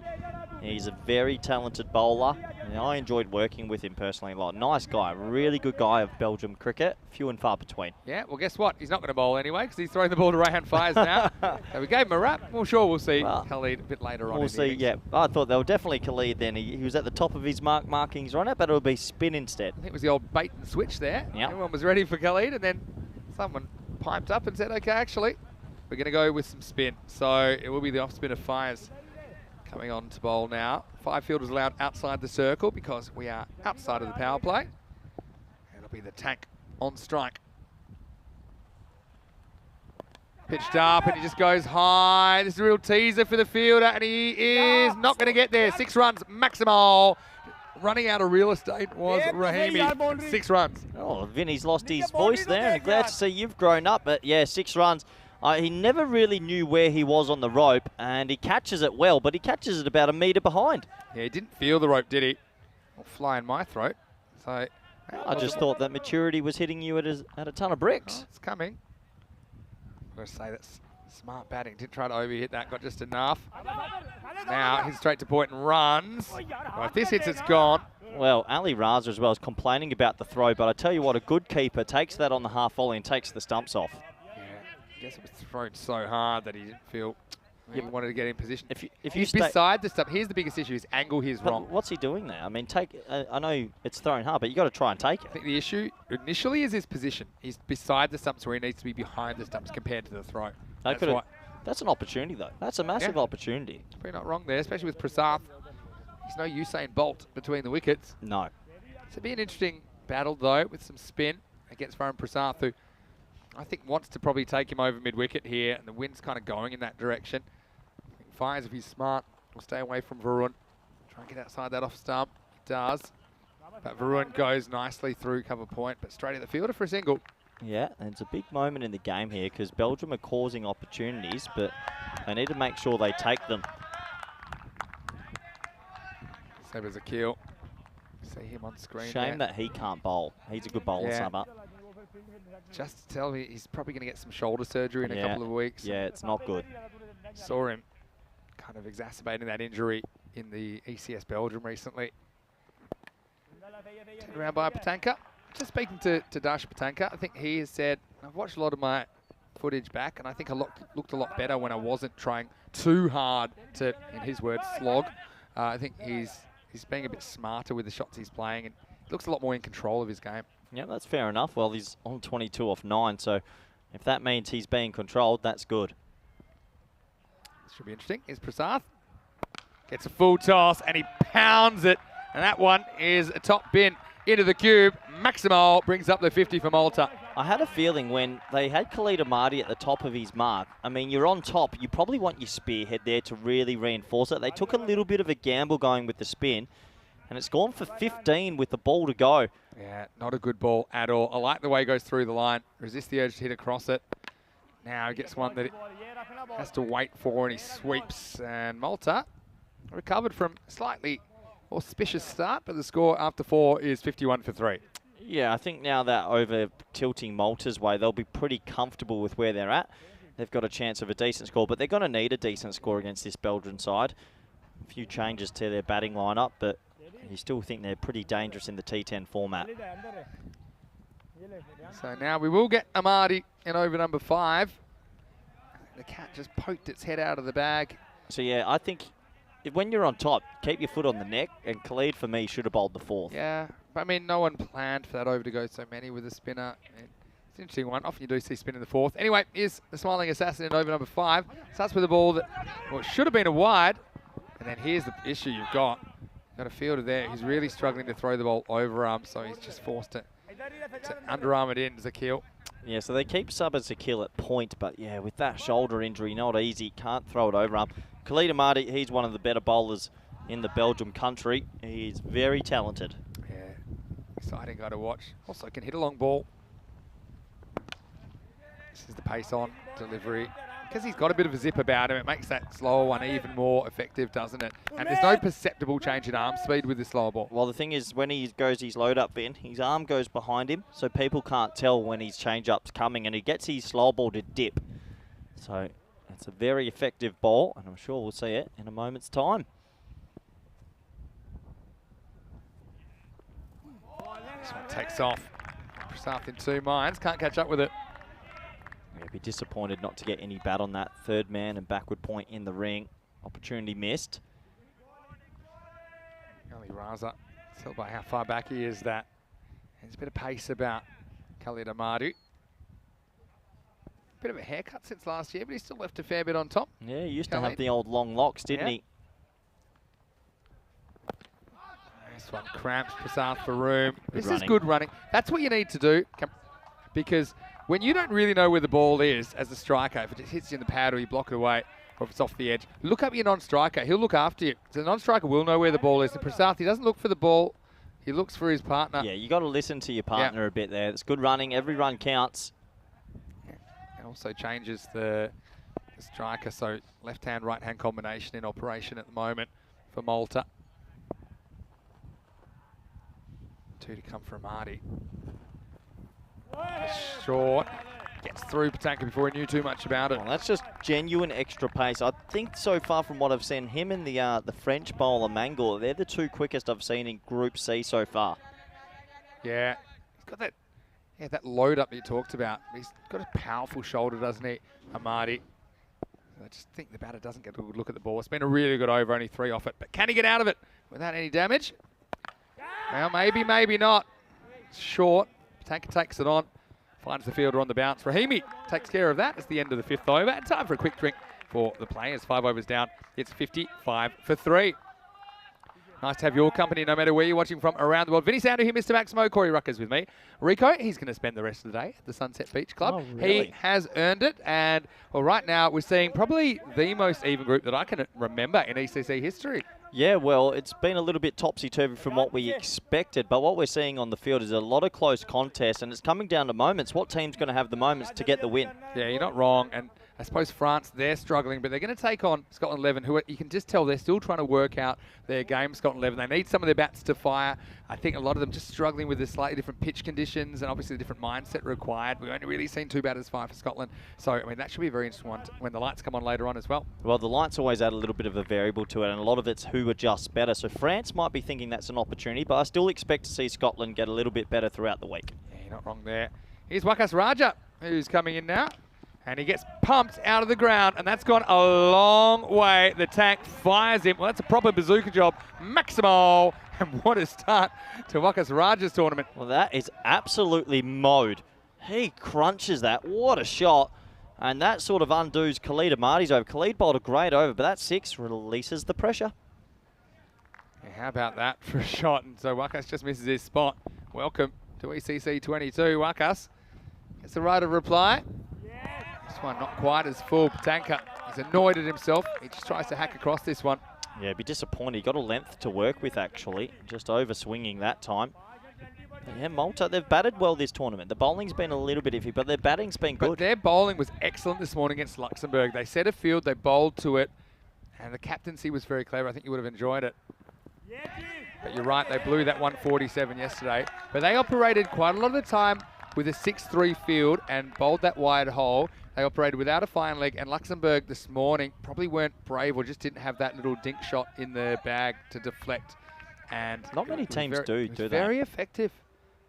Of course, we'll see Malta bowl in the second half of this. We'll see if they can keep the Belgians under control. Wow, this is high. Yeah, that's definitely a no ball. Good call from the umpire. I think that's Tyrone Peters and Steph Gooch, the official, but that's a dead set big beamer. Yeah, Wakas is having his first run in the tournament. We know that he was struggling a little bit with fitness when we last saw him in the ECS Belgium. Had a big summer. Oh, there's so many players out in Belgium, a bit younger, a bit fitter. Surprised not to see them here. Yeah, there's a lot of talent in the country. One thing I like about Belgium, though, is that they have their good players kind of split across many, many clubs. Oh! Well, this is also going to be too high. Well, so that means if he bowls one more, he's going to be taken out. That was a big beam at that time. Yeah. Well, I've not seen two. You don't see two in a row often. Yeah, you don't, do you? I mean, this is it's just one that's actually a pretty good stop by Ali Raza. Look how high this is. That's helmet height. You have to literally throw the bat to get on that one. Anyway, man, he gets out of it with a good slower ball. So for all that, wasn't that much damage on the scoreboard. He's on his last warning, though.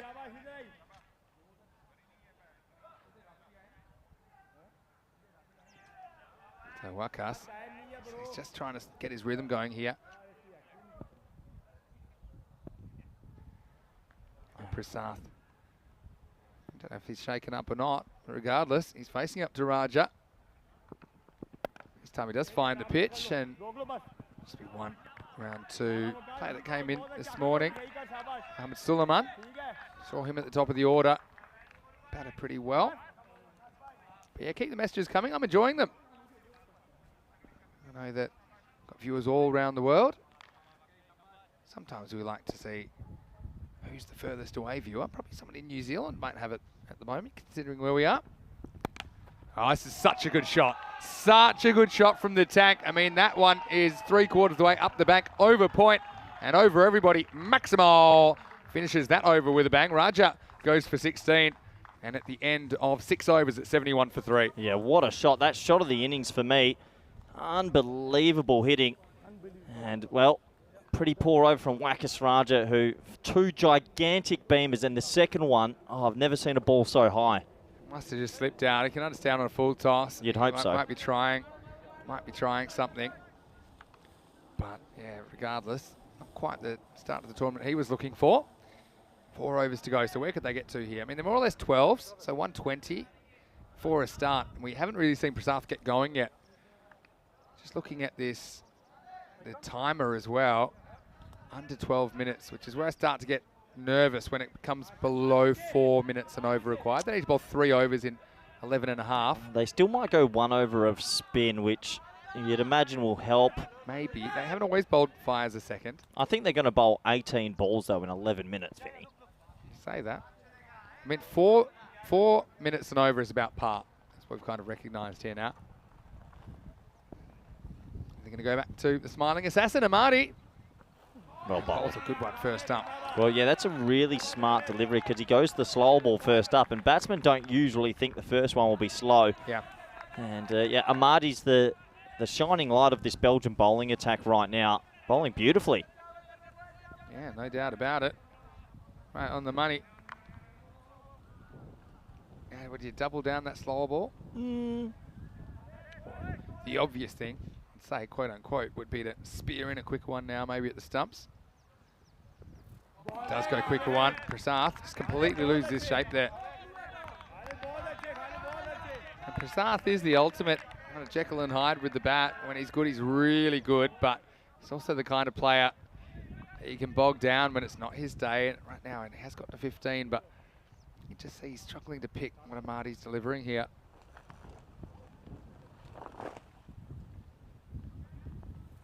Gets pace on again. Varun can't catch up with it. Yeah, so that's the effect of having a really good slower ball. Then makes your on-speed deliveries even more confusing to hit. So right now, Amadi bowling a brilliant spell, keeping Belgium in it. Yeah, 3 dots to start this over. Amadi didn't go to the boundary in his first over either, just 4 singles off that over. It's been very, very good. Can it hold? This time it is a good shot, really. Doesn't try to hit it hard because he's probably late to recognise what he's got, but he knows he doesn't really have to swing too hard. He just guides this one over those 2 fielders in the circle, 4 runs. Well, yeah, this is one of those times where Belgium haven't had a deep backward point the whole time. I don't think you'd need a deep mid-off to Khalid. Hitting Khalid over mid-off's almost impossible. So you could have a deep backward point, you could be a bit different, but Ali Raza are a bit sedate with his field placements. Yeah. There's the slow ball. This time it's hanging and it's going to be gone. So Sabres Akil takes the catch. And Amadi does get the wicket that he wanted. He did go to the boundary, but he had immediate revenge. And Malta lose Prasath for 19. The score is 75 for 4. Well done to Khalid. That's the slower ball. He is so good at the changes of place. And this time he gets the reward. He deserves that reward. And he picks up his first wicket. An important wicket. Prasath, maybe not his perfect innings, but he'll definitely have more opportunities as the comp goes on. Yeah, no doubt about that. And there's a kill. Nice catch, and that's probably about how fast he wants to throw the ball, I think, with that shoulder. And simple catch. Once again, Amadi doing a very good job with that change of pace. But Varun, again, it's kind of an average day at the office for him with the bat. Didn't disgrace himself, but he went for 19. Couldn't quite hit his straps. Malta with 3 and a bit overs to go at 75. Now we'll see basically their finisher, Billy the Kid, Bilal Khan, coming out. Yeah, Billy the Kid, like that nickname. Yeah, When did you come up with that That's one? what they call him. Calling him Bilal Khan. Good left arm bowler. We'll see him open the bowling, I'm sure, for Malta. But he is a late innings smasher. That's what he does. Let's see if he can get hold of Amadi. Only has to deal with one ball, so I don't think he has to go for this one. Goes for this one. Misses. Oh. And, well, everyone's missed it. So this is a slow ball, which basically York Sully Raza, or it gets a second bounce. So I don't know what you can say about that, except that Bilal Khan's so good that he can score fours without hitting the ball. And after 7 overs, it's a 79 for 4. Yeah, that's an extra 4 bonus runs. Actually gets a little edge on that. I think a little scratch on the bottom of the bat. Oh, really? So he gets runs off the mark. Billy the Kid. That'll do. Well, 7 overs down. The score here is 79 for 4. Let's have a look at this ECC. And we're about halfway through at the moment, Corey. Halfway through, we're in Group C, but Group D next week. Let's just skip ahead. Okay. I'm liking the looks of Italy. You like it? We had plenty of practice because we were there for 5 weeks. Have you seen who they picked? I had a little glance. Nah, did you see the name that you and I saw in Bologna? Is it Gujar? He's playing. Oh, great. Now, he Gujar. is an absolute gun, but all the Thought other of that. teams as well, Switzerland, Romania, Norway, Germany, they'll fancy their chances. Italy and Germany played ECS cricket really recently, so I think they picked a lot of players on that form. Norway, of course, don't play a lot of T10 cricket, but I think they've got some talent. Romania do play a lot of T10 cricket. We've seen them a lot. But Switzerland, I mean, they showed a bit. Their champion club, Alton, in the ECL. Good to see them back on the international stage. Fires, he's going to bowl. Now back to spin. So with 7.5 minutes to bowl these 2 overs, I think it's important he hustles through this one. Oh, they'll be fine, Vinny, for the time. I'm absolutely sure of it. Okay. As he'll have a test here bowling to Billy the Kid. You've nicknamed him. I do like that. Oh, here's a little bit of a tip. He's going to try and smash this. He tries, doesn't get a lot of it, wraps the bat around it down the ground for 1. Yeah, Patanka. Got to say, nice to see the tank come good and getting opportunity actually international level. See him playing his cricket for American University of Malta, who are in the frame also to play ECL cricket next year. Nice. Be a bit of a turn up. Yeah, well bowled by Fires. This is right up in the block hole, only a single. Yep, 3 singles so far. Good comeback over from him. Oh, Malta desperate for another boundary or 2. I think they want 115 if they can. Yeah, that's the kind of pace they're on almost. 112 pace at the moment. It's a proper swing from Bilal, who can't deal with the extra bounce this time from Fires. Yeah, not too much technique about him. Just wild swinging, isn't it? He gets a bit carried away because I think he does have a bit more technique than that, but I think he knows his role. It's a swing for the fences. What he does here.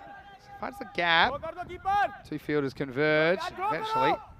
They will stop it, but they do allow 2. So good running there by Malta.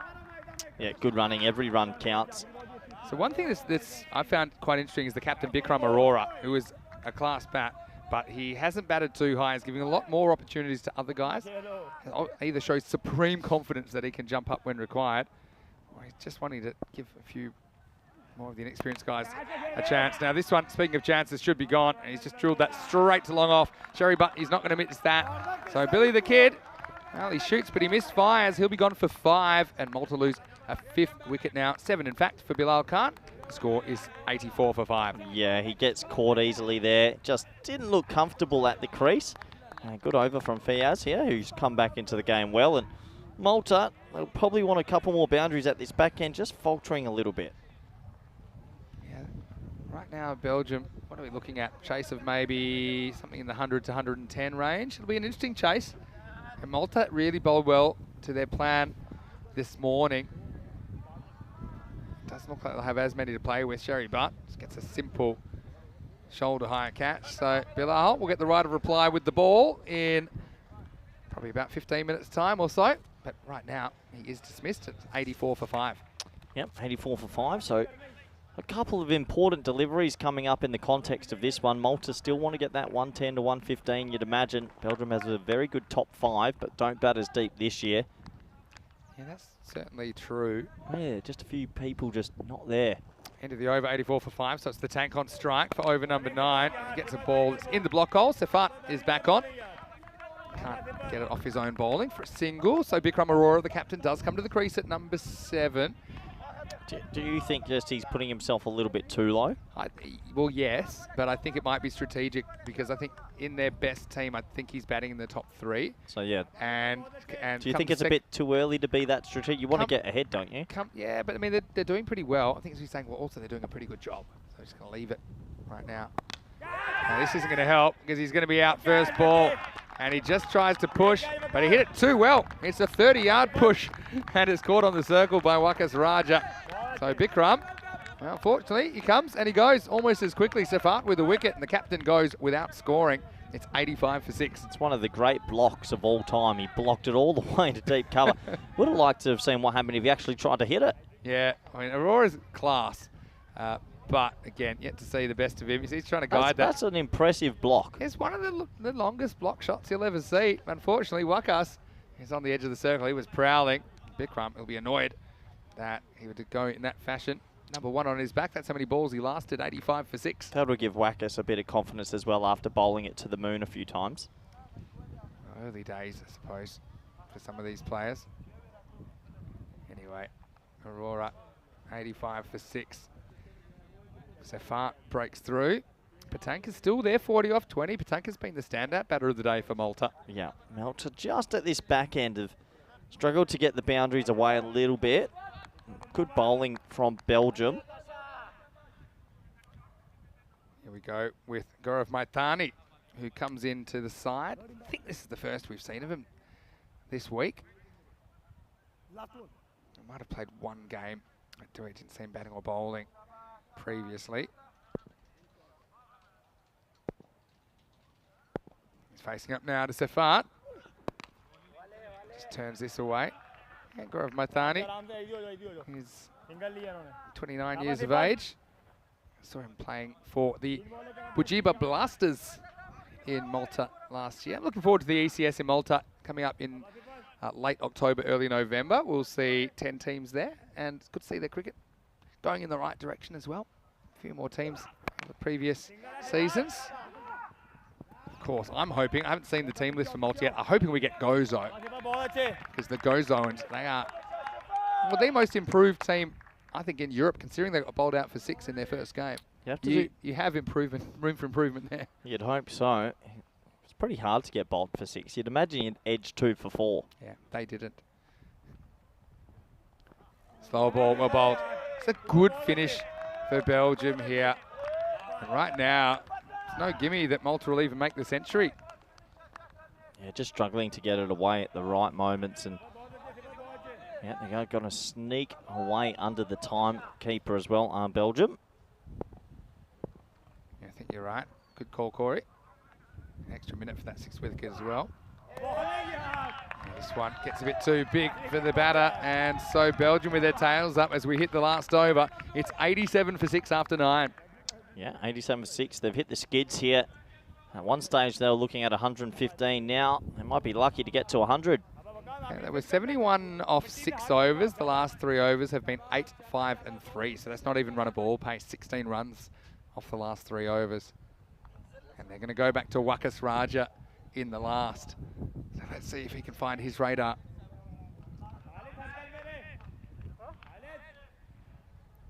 Patanka is ready and he's waiting for him. And without Patanka, I think this innings could have been a bit ugly for Malta. Here we go with over number 10. He hits it, but not right out of the middle. Patanka's running out of gas, so we'll just settle for 1 here. Patanka's got a big workload because he's been doing all the keeping for Malta. But They've also relied on him a lot to bat in the top 3. Yeah, he just lost his mojo just in the last 5 to 10 minutes, hasn't he? Driven straight to the field and can't pick it up. Just a single. Yeah, people don't realise that. I suppose when you're watching on TV, it's very easy to see these guys hustling through for ones, looking for twos, but it can take a lot out of you on a day like today. Patanka, that's him winning too many marathons. So he's facing up again. He's looking to hit a ball where he doesn't have to run. He misses out on this one. Definitely misses out on that one. That was short and wide. Just need to get some bat on it. Yeah, just inside the line. That's good umpiring as well. I think it does sneak inside. Well, Lee Tuck has told us from Malta in the comment section, Gozo are in. He thinks Rico might be opening the bowling for them. Wow. So he tries to go to leg side, and it's just turning into a very good finish for Belgium. And you're right, Patanka's lost his mojo. He's just fatigued. It's the only thing I can think of. He seems tired. Just completely lost his shape there. It's the kind of ball we have seen him hit over the offside. Marcus Raja finishing strong after a couple of shaky moments early in his spell. This time he's on the charge, and I think he is going to be gone. He is gone. Muneeb Mohammed takes the catch. Got a very short pair of hands, Muneeb Mohammed, so Patanka fights hard, but he has to go for 42. And Belgium have roared back into the driver's seat here in match 9. Patanka departs. Time for the tank to go back into the hangar. Do tanks live in hangars? It's 89 for 7. Yeah, they live in facilities, I believe, and well, a big wicket in the end. It was a good innings, but just lost a little bit of steam at the back end, getting a bit big on him, and he ends up being dismissed. He's been the glue of the innings. Nice catch from Muneeb Mohammed. Yeah, made good ground there, didn't he, Muneeb? Judges it well. Say quick hello to all of our viewers once again, and a few of our viewers like respect in the chat, saying. Like it when we say Shakalagia. Well, we saw 3 Shakalagias from Patanka, but he has to go for his 42. And there's just one ball remaining now, Malta, 89 for 7. And there's only 2 runs off this last over. Single, dot, wicket. Yeah, Wasim Abbas only gets 1 ball here. It's amazing that he bowled those 2 beamers because he's had really good control this last over. Yeah, I suppose you put it down to the fact it's his first ball in the series. Here's the last ball. Well, it won't be.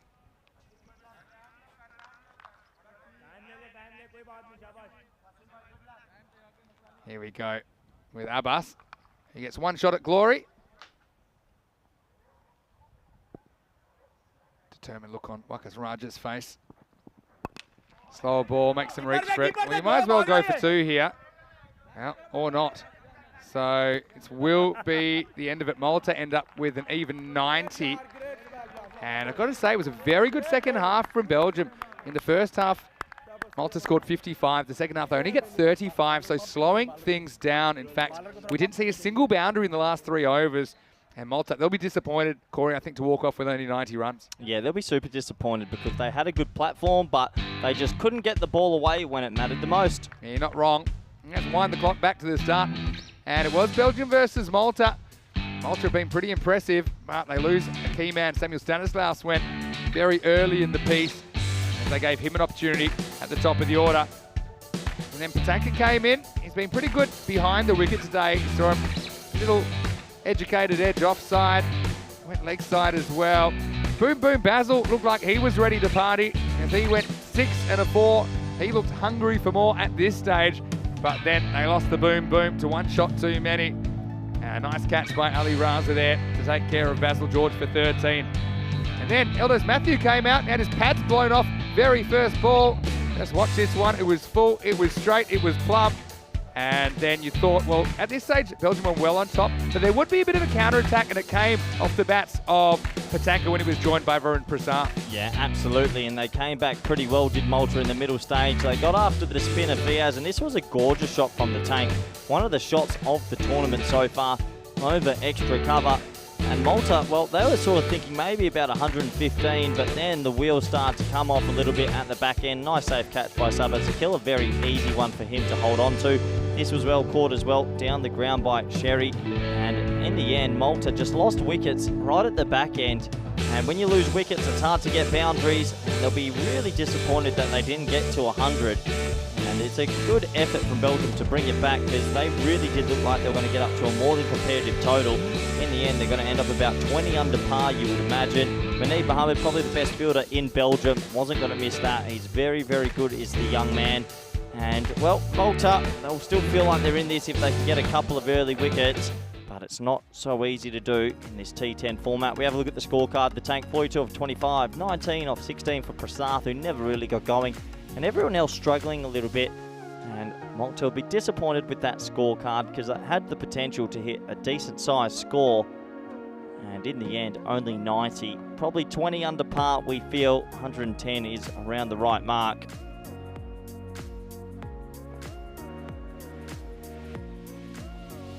Have a look at the bowling scorecards, and 3 for 22 for Ahmedzai, 1 for 15 for Safat, 1 for all the bowlers actually. Khalid Ahmadi, my choice of the bowlers, he was fantastic. Economy of 6 and 1 for 12.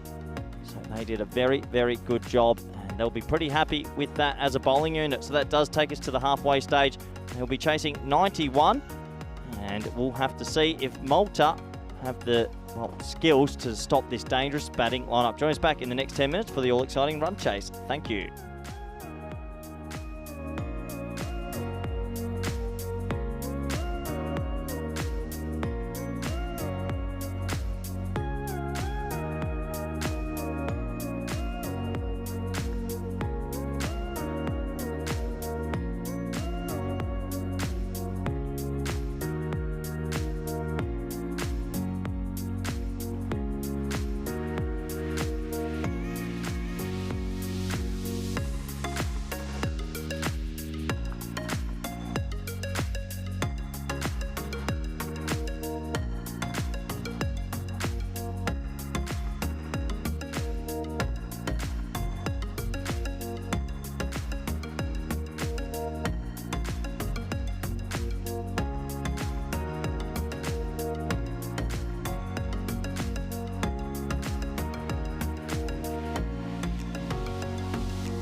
Hello and welcome back to the Costa del Sol. It means the Sunshine Coast, and we are bathing in the warm afternoon glow here on a Tuesday at the Cartama Oval. Andalusia region is a beautiful place to visit. If you ever find yourself in the position to, I do recommend you come here and check it out for yourself. But if you are watching on television, we do welcome you, of course, to experience it that way. And we've had a lot of good cricket to consume, I suppose, so far in Group C. We've got 5 highly competitive teams. It's going to be a topsy-turvy week. I can feel it already. And this is Malta versus Belgium. Malta, they won the toss and they elected to bat. They were cruising at one point. They were 51 for 3 after 4. But they just hit the skids a little bit. All of the other 6 overs were 8 runs or less, except for 1 over from Wakas Raja that went for 16. We had a few control issues. They ended up with a score of 90 for 7 off their 10 overs. So Belgium, they will require 91 for victory. Malta, first time we've really seen them not fire with the bat. First time they haven't hit the 3 figures in the tournament as well. They did bowl and field particularly well though earlier in a win over Luxembourg. They really strangled the life out of that Luxembourg innings. Just did not give the batters too much to hit. Out there in the middle we have Munib Mohammed on strike, the left-hander. Mohammed Suleiman then on striker, so they stuck with the same opening combination from this morning. No surprises there. Say quick hello to Rana Raya, who is watching in the comments section. Anyway, it's Billy the Kid, Bilal Khan to open up for Malta. And he's turned around the corner for 4. Well, that's a really good shot. There was no protection back there. Munib doesn't try to overhit it. It's intelligent batting, just times it. And so the first 4 of the innings to Munib Mohammed. You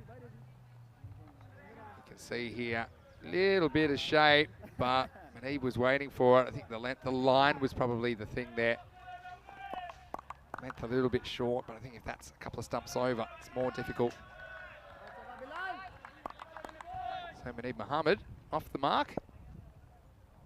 Billy, the kid, has to sort it out and sort it out pretty quick. Only 90 on the board. This time he beats him for pace and is not seen at all by Basil George. You can see there, and he had no idea where that had gone. Corey Ruckers rejoins me in the commentary box, and some issues. You got to wear glasses. I mean, it's black and white. You can't sit there and say, I lost the ball in the giant ball of hydrogen. It's there. We know it. You got to have sunglasses on. Well, that's burning up. And now look, they're swapping for a guy that has glasses. That is a huge mistake from Malta. Yeah. That is, I mean, Malta's a sunny place as well, so they're used to it. That's a huge. That would have been Munib Mohammed should be gone. Yeah, you're not wrong there. I suppose sometimes when they're right in the sun, even if you're wearing sunglasses, they're not that much help. That one did seem to be right into the sun. Those Eclipse glasses. It was like a cardboard box with a little hole in it.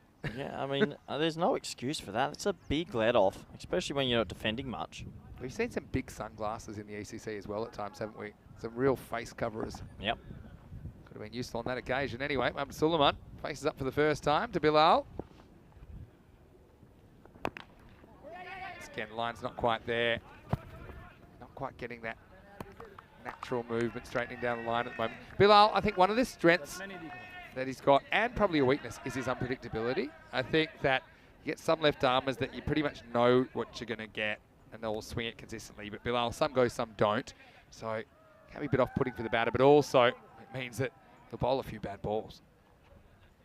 Yeah, that's true. He is a wicket taker. Could have easily had one. He'll be needing to get a couple here for Malta to stay in this game. The coach has got some sunglasses over there. Maybe he can lend them. Down the leg side, it's called a wide, so this one doesn't come back. And that one's slipping down the leg side this time, but yeah, they're going to have to create a few more moments of Malta if they're going to win this game. Hello to Michael, he's also watching. Michael from Germany, saying the Spanish sun plays for Belgium. Well, did them a favour that time. I suppose it is that time of the day where, what are we, probably an hour and a half off sunset, so it's getting a bit lower in the sky as well. Munib faces up. Let's this one go. I ran out of ideas that time. Yeah, you don't see that every day. Usually it's a shot a minute in this format. I think sometimes he's hoping this will swing for a wide. Probably knows about here it's not going to, but he doesn't want to just waft at the ball for no particular reason. He's probably just going to nick it. But Bilal, he's there to take wickets, isn't he? Not often you see him bowling out in the first 3 overs. I think sometimes he's bowled a good one. I'd like to see him do that. That's a proper seed. Lemony probably doesn't play it that well. It was angling into him. He tries to go leg side, but it just moves away a little bit off the pitch. Yeah, good delivery. Moves late. Manib going across the line that time. Probably need to try and hit that a little bit straighter. Yeah, Manib Mohammed struggling with a hand injury recently in Belgium. He was playing for, with actually captaining Royal Brussels in that tournament. Bilal hasn't gone for too many after that first boundary. Might just be a single here, or will it? It won't be, because Suleiman gets turned around as it was cleanly fielded there on the ground at square leg this time. It's the end of the first over, and not a bad one in the end. Good comeback from Malta. It's 7 without loss, Belgium after 1. Yeah, good start for Malta there. Only 7 in the first. So that'll make them feel like they're steadily getting into this game. 106. For me, it's about 1,006. Yeah, your last golden ball that you commentated was the 31st of March in Portugal. And I'll give you an idea of when it's gone off lately. There was a record 405 games without a golden ball. That went off on the 24th of July. Since then, we've had 23, then a golden ball, 26, then a golden ball, 4, then a golden ball, 70, then 33. So this is the first time it's hit the ton for quite a while, you know. Well, will it get to 200? That's the real question. The big question also here, can Malta get a couple early wickets? Yeah, well, Belgium. I just wonder, because their batting lineup maybe isn't as long, whether they've just kind of reined it in a little bit. Hard to say. Anyway, we've got Wasim Abbas, took 3 wickets this morning, bowled very well. He's bowling over number 2. The first one's a short ball, it's in the air, it's going, and it's gone. Maximo! Mohamed Suleiman has been a revelation at the top of the order today for the Belgians. It's the second ball he's seen, and he sends it out of the park. Yeah, nice shot, nice shooting. It's short, and he just has to get his bat on it. Goes all the way for 6. Nice hit. It's good use of the wind as well. The wind has been swinging around a little bit today. How was that little mini tornado earlier? Yeah, the Willy Willy. Willy. Yeah, the Willy Willy. I know, because I was trying to eat my lunch quietly. Knocked a TV over as well. Well, now this is going to be more authoritative, and good luck finding that one, because that's over the bar. Maximo sending the fans scattering at the Cartama Oval. Yeah, nice shot. This is a better shot. It's a little bit too straight, and he just clips it beautifully. And Malta, they need a wicket, otherwise they're in a lot of trouble. Yeah, so you can see there's not too much margin for error. Suleiman's come in, and he's not really scarred by the batting performances yesterday that weren't too convincing for Belgium. Who does he play for in Belgium? Plays for the Austin Exiles. Yep. Oh, surprise. Yeah, there's a few of them in there. They were the champions of Belgium that we saw in the ECL earlier this year. This time, it's beaten outside the off stump. So this is the thing, Malta were very good this morning against Luxembourg, who are a real form batting team at the moment. They hit their spots. They sometimes had a 6-3 field, and they'd have no fine leg, and they were just, they weren't trying to bowl at the stumps, they were just trying to get it inside the tram line. Abbas has been a bit all over the shop so far in this first over. Now he's going to get a wicket, and this is more outside the off stump, and Suleiman just raises his eyes into the sky, little inside edge, jams back onto the stump. So Suleiman, unlucky 13 for him, and Belgium do lose a wicket now, 19 for 1. Yeah, chopped on. You always feel a little bit unlucky when you do that as a batsman, but it was a wild slog, and that can happen. That's a big moment for Malta. It's a better ball, though, from Wasim Abbas. I couldn't quite work out what his plan was. He rocked in, bowled a short ball, he bowled one a bit straight, but this one, it was probably 7th, 8th stump outside the off stump, and just jammed off the inside edge. You can see just lost his shape, lost his wicket there, Mohamed Suleiman. So he's dismissed 2 sixes in his innings of 13 off 5, and Belgium 19 for 1. Well, if Malta are to win this game, they're going to have to get the next 3. They're going to have to get Ali Raza, Sherry Butt, and Sabah Sakil very early. If even one of them bat for 20 balls, I don't see Malta winning this game. That's the thing with Belgium. They normally attack scores like this, targets like this. They won't just be thinking 91. They'll be thinking 141. 191. Yeah, yeah, maybe. And I think that's actually a smart way to do it. I mean, I guess it's situational, but Just need one of those guys, like you said, to come off. Here's Ali Raza, the captain at number 3. 20% more careful, given the situation. Off the mark with a single. So, yeah, Belgium. It's a lot of pressure, I suppose, for them that they didn't have last year because they were runners-up last year. I know that slightly different-looking squad.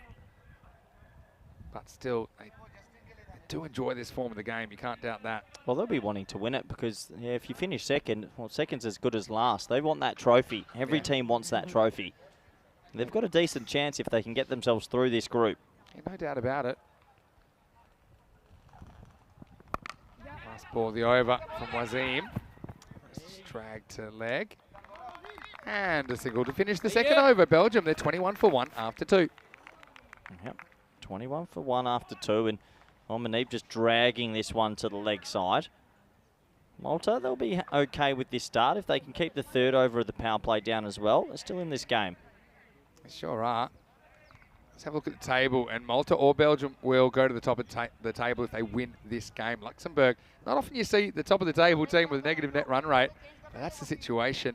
Scotland, 11, and France in the bottom 2 spots. They'll play each other tonight, so that becomes a big game, Corey. Oh, Scotland can't mess that one up. Scotland need to win and maybe even win convincingly just to help the net run rate and steady a few early wobbles for them. I still think Scotland are going to come good in this group, and we'll see a bit better performances from their batting unit also and in the field. Yeah. Fascinating group so far. It's from Prasath. He's going to start with a wide. It's a bit of shake, though, away from Manib Mohammed. So got left-hander to left-hander here. Yeah, too much swing. Couldn't control it. Manib Mohammed's living a chance life. Should have been caught off his second ball. I'm looking on the leg side, and 1 out of 3 fieldsmen doesn't have glasses on. Risky.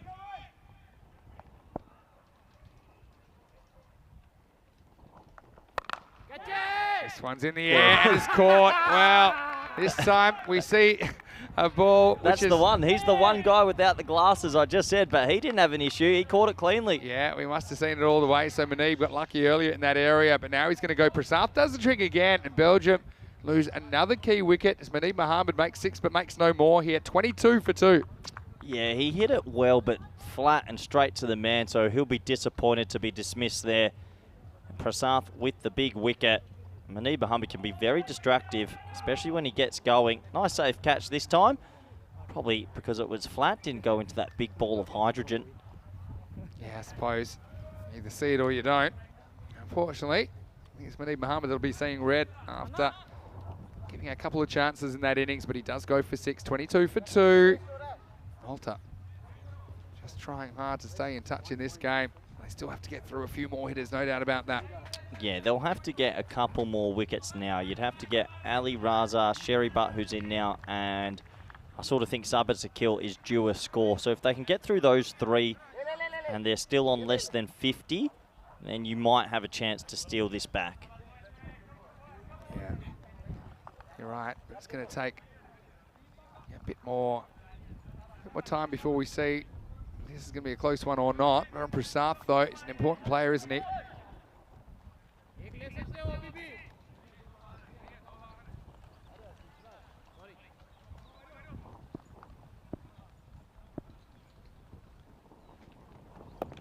First one bites back at Sherry Butt, who we saw in very good form in the ECS recently. He scored 100 in that series, but hasn't quite had too much time to go to work here in this series. He's also a player that is very, very capable. Yeah, it's just a little bit of swing here for Prasath. Always nice when a left arm is swinging the ball. It gives himself a chance of a wicket. It's more of a cutter for Prasath, I think. Yep. Sherry Butt can't catch up with it. Yeah, and that one's the variation, the rolling cutter across him. So no swing, just going across the right-hander. Left-handers. I know you're a big fan of left-handers. I honestly think if we got all the stats up ever, left arm seam bowling seems to be very effective. Malta making a game of it at the moment. This is the other one that comes in. So Sherry Butt, it's a tentative kind of start from him, isn't it? Obviously he wants to kind of acclimatise a bit, but yeah, if he does that, he needs to go on with it. Yeah, absolutely correct. So it's gone. Swing back in, cutter, swing back in. Now, would you go cutter again? Just keep every ball different? Yeah, well, you're always trying to do what the batter doesn't expect, so I might go in again and break the pattern. He does, but he gets it wrong, and this time Sherry can turn on it, and that's out of the ground. Maximo! It wasn't a good ball from Prasath, and it gets the treatment. Sherry, but off the mark with the 6. Yeah, really poor delivery. He'll be disappointed, Prasath. He does try bring it back in, but it's down the leg side, and it's easy helping for the batsman. Just has to catch up with it. Yeah, that one flew into that unattended area. Belgium, you never quite know what you're going to get. The ultimate box of chocolates team here in Europe. Right now, chocolates haven't tasted too good over the first 2 days, but last ball, the power play coming up. Here's Tyrone Peters. Good to see him back. It's great to have him back. He had to sit in the commentary box a little bit earlier in the season. He's out there doing his main job. This one doesn't come back enough. It'll be a wide. Yeah, fair enough. That's just over the tram line. Good decision by Tyrone. I'm sure that Tyrone's fiancée Amy would be watching. Hello, Amy. Hope that you're well. Been having a good time jet setting recently. It was a tough call in the end, was it? No, I think that's fair enough. Okay. Just on the line. Prasath's gone for 8. And now he's going to go for more. That one's shot the lights out. It's literally hit the lights.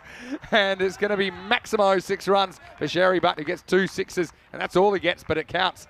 And 35 for 2, the score. Belgium after the power play. Yeah, Prasath, he goes short and then he goes full. And unfortunately, you can't bowl too many balls in that sort of zone. And it goes for another 6. Yeah, so you can see how things fell away for Malta in that first innings.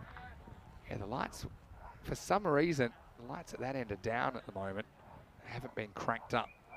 But that one, I'm sure, smacked into the floodline. So hopefully, it's, no lasting damage. 35 for 2. Right now, they're ahead of the pace, Belgium. Just 2 errors. Don't know if you call the last one an error. It was more of a challenge delivery.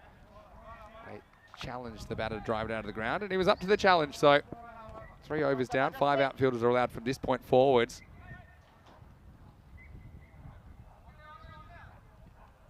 Now, I think it's time that we're going to see a change of bowling. And it is Justin Sharju who gets horned out of the ground. First one's on the roof. Well, adios pelota. Mind yourselves in the bar. That one's ordering a Victoria Cerveza, and what a start to the over. Yeah, that's a half volley, and he absolutely horns it, as you say. Well, if you run in bowling medium pace and you get your length wrong, it's just going to go. And that is a big shot for 6 runs. Yeah, huge shot, really.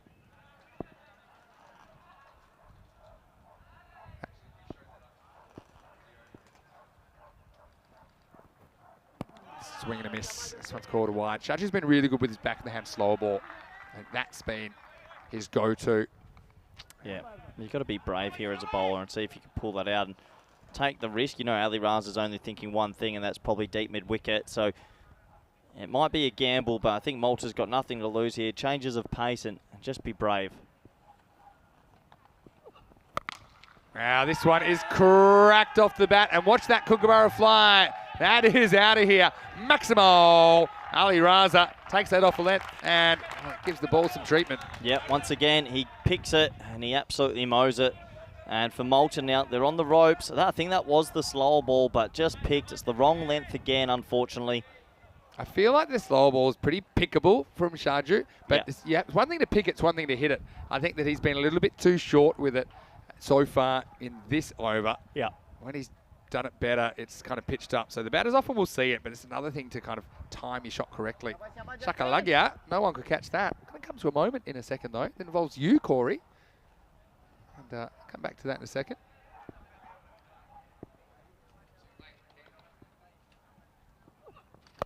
And now he's going to get another one, and he knows straight away that's out of here. Well, that's another tent pepperer. Well, watch out. The tents are providing protection at the moment, and they're the ones doing the fielding. The 50's up, and it's been 6-6-6. Sharju, well, shows you how quick your week can turn around. He's going places at the moment. Yeah, absolutely. Unfortunately, it's just the wrong length, and it's easy for batsmen to get the bat under it. Ali Raza's having a feast. I mean, he swings so hard at it. You've got to get it full and wide, surely.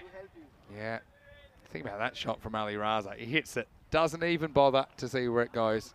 He is so focused right now, chasing this target, potentially chasing it quickly.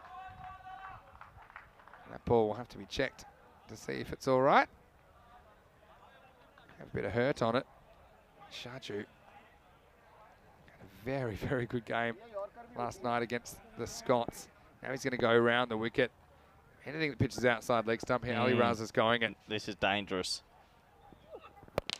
Instead, straighter, and once again, this is pumped out of the ground. That's over everybody, including the ball retriever, Maximo and Ali Raza, making light work of this bowling. Yeah, once you come around the wicket, basically you open up the wheelhouse even more for the batsman. So he comes around the wicket and he serves up a delicious half volley. I'm going to say it, this over has had 4 legal deliveries and 4 sixes.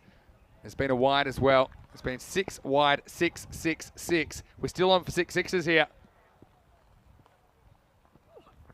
And we still are, because that one is out of the ground. Get on your feet, because we could be watching history here. That's supersonic stuff. 5 sixes in 5 balls in the over, and Ali Raza is heating up. Well, I think we had a little bit of a chat before the tournament. I said to you, I have a feeling we'll see 6 sixes in and over. This is the moment. Ali Raza, all he has to do is get one more out the middle. It'll be 6 sixes in the over. Yeah, Shaju, well, he's getting counselling from a number of angles here, including Wazim Abbas. He might be saying better you than me. Oh, he's got to come Because I wouldn't want to be bowling this ball. Ali Raza, not often in your life you get a chance at 6 sixes in the over. And we're seeing it right here. They seem to have the game in the bag. Ali Raza, guarantee you, he's not looking for a 1 here. You'd say he's odds on, wouldn't you? Wow, the way things are going. Here we go. Are we going to see the 6 sixes? We won't. Oh, no. Still good over 31. That's Shaju. Oh, I back thought to he the was going to drawing do board. it. I really did. If he'd hit that, I have no doubt it would have gone for 6. But unfortunately, couldn't quite complete the set. But what an over for Belgium. After 4 overs, it is 66 for 2. Okay, Corey, there's been some crowd catches. This is what's gone viral on our social media. Well, I don't know. We're hungry. This. Goes for another one here, and wow. he hits this one big. Lovely jubbly. Stays good. Well, you know what, Vinny? I was actually quite humble about that. It wasn't a big moment for me. No Just, way. He doesn't. I've taken some catches in my time, but yeah, that wasn't a big thing for me. So, okay, so you're saying that you were humble about that crowd catch, which has now gone viral on social media. You know, why are we showing it again? Just another day at the office, Vinny. Yeah. Oh, I was in the air then. Okay, so you say you were humble? Yeah, nothing. But then if you can explain this to me, because this was taken about 2 minutes later, Corey, and you say you're humble and you weren't going on about it, but you were attracting a crowd there. Hold on. Don't stitch me up here, Vinny. That was maybe a few of the school kids were pretty impressed. Look, I signed a few autographs and I am trending still. It's a bit much. Well, if you say so. I'm going to live off this after you gave me stick for a year. For a year. You did drop 9 before you caught one. Let's not forget that. Anyway, here's Bilal trying to pull the game out of the fire.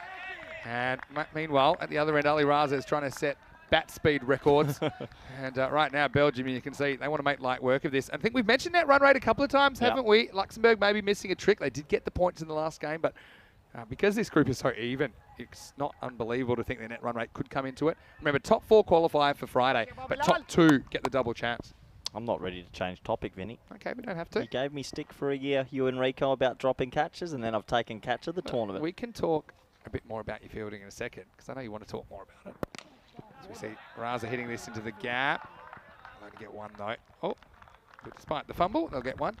You actually took a better catch that we didn't get on camera. Talk us through that one. I was having my lunch the very next day, and a ball's flown off the bat. And I've run about 15 metres holding my lunch and taken a one-hander and didn't drop a bit of food. And I'm ashamed that's not on camera. It was the very next day as well. I know, impressed everyone that did see it. What was on the plate? It's got to be on some camera. No, you don't drop the good stuff. It was probably chips and a burger. Here's Billy the Kid. Goes short, cramps. Good bowler, isn't he? Oh, he is. I think as a batter, I would rather face someone that's swinging it consistently that I can predict what's coming. Yeah. And Bilal, half the time it does what you think, and half the time it doesn't. And I just think it's a more difficult proposition. Because if he doesn't really know where it's going, you've got no chance as a batter. Couple to come in his over. It's more of a cutter this time. And Raza. He had his moment, didn't he? It's already in the past, but he did hit 5 consecutive sixes. In fact, if I was to tell you something that would blow your mind, from the last 2 balls of the 3rd over and the first 5 legal balls, the 4th over, there were 7 consecutive sixes in 7 balls. Oh, okay. 44 runs in those 7 balls, including the 2 wides. Crazy. Crazy stuff. That's very Belgium. Now, Ali Raza, it's almost like the cool down at the moment. That'll be the end of the over. The score is 70 for 2 after 5 overs. Bilal can't. They bowl him out to try and buy that wicket, but they can't quite get there in the end. Just want to say warm welcome to all of you. We still have plenty of cricket left. We have the end of this game, still the night game between Scotland 11 and France.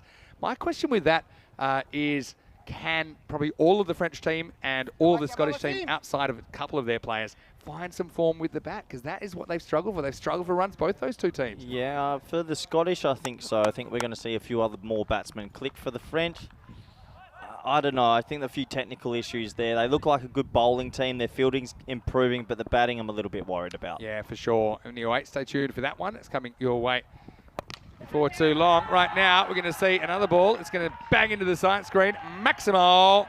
And this time, well, no surprises. It's Ali Raza who starts the over with another bang, and that is Wasim Abbas going the journey. Yeah, nice shot that time. Full straight and absolutely clatters it for 6. Well, right now, if you put you down there, I think you'd have some more catching Honestly, practice, Corey. this format suits Ali Raza so far. So much, sorry. It really, really does. Well, this is also going to go, and this is going to go miles. And once again, we have Maximo 6 runs. Ali Raza 45 and only 13 balls. Yeah, he's looking at a 50 here. And Belgium will get a nice net run rate boost from this game after the shock loss yesterday to Luxembourg. But yeah, I don't think I've ever seen a player that the format suits more than anyone. It just suits him. In top class of this year, besides the last game, he averaged 15 over the normal season. But in T10, he's just a different beast. Take the shackles off. Yep. Now, this probably would have been a wide. It makes me think that maybe in the Dutch domestic, he might as well just bat like this. That's the question, isn't it? It's one thing to say you'll do it, another thing to actually do it, though. Yeah. And bigger boundaries, obviously. But bigger boundary, I think, are a big factor as well. Because sometimes people say, okay, some of these sixes are going miles over the boundary. Why don't you put the boundaries back 20 metres? But the thing is, having them in encourages batters to go for it, knowing that they don't have to get absolutely all of it to clear it. Yep. Sherry Butt's a little bit off at the moment, but that doesn't matter, given the game situation. Only 8 required for victory at this stage. Yeah, it'd be interesting to tonight's game. Really curious to seeing how Scotland respond after 2 losses. Did you see? Yeah, you saw the spin. The fact they used the spin for the first time. We saw Jack Hogarth take 1 for 5 or 2 for 5, 2 for 5 off his spell, but they had no other spin options. Yeah, so they had more variety. I like the look of that. It's Jarvis, is it? With the bat? He looks good. Looking forward to watching him bat again. Jarvis and Naylor have provided pretty much all the runs for Scotland. So if they get 1 or 2 more to click and a bit more support, then, yeah, don't write them out just yet, the Scottish team. Yeah, I'm not writing them off at all. Don't worry about that. Last ball, the over. Oh, watch this. This is going to be wide, and it bounces off the edge of the pitch and bounces over Patanka, who's not a short guy, but he's got no chance of stopping this. Yeah, that's so unlucky for the keeper and for Abbas, the bowler. It lands right on the edge of the pitch. I think it's wide anyway. And because it's past the stumps and it bounces, even if it's off the pitch, it's not a wide. It's just not a no ball, it's a wide. So this will be 5 wides. So maybe we won't get out of this over.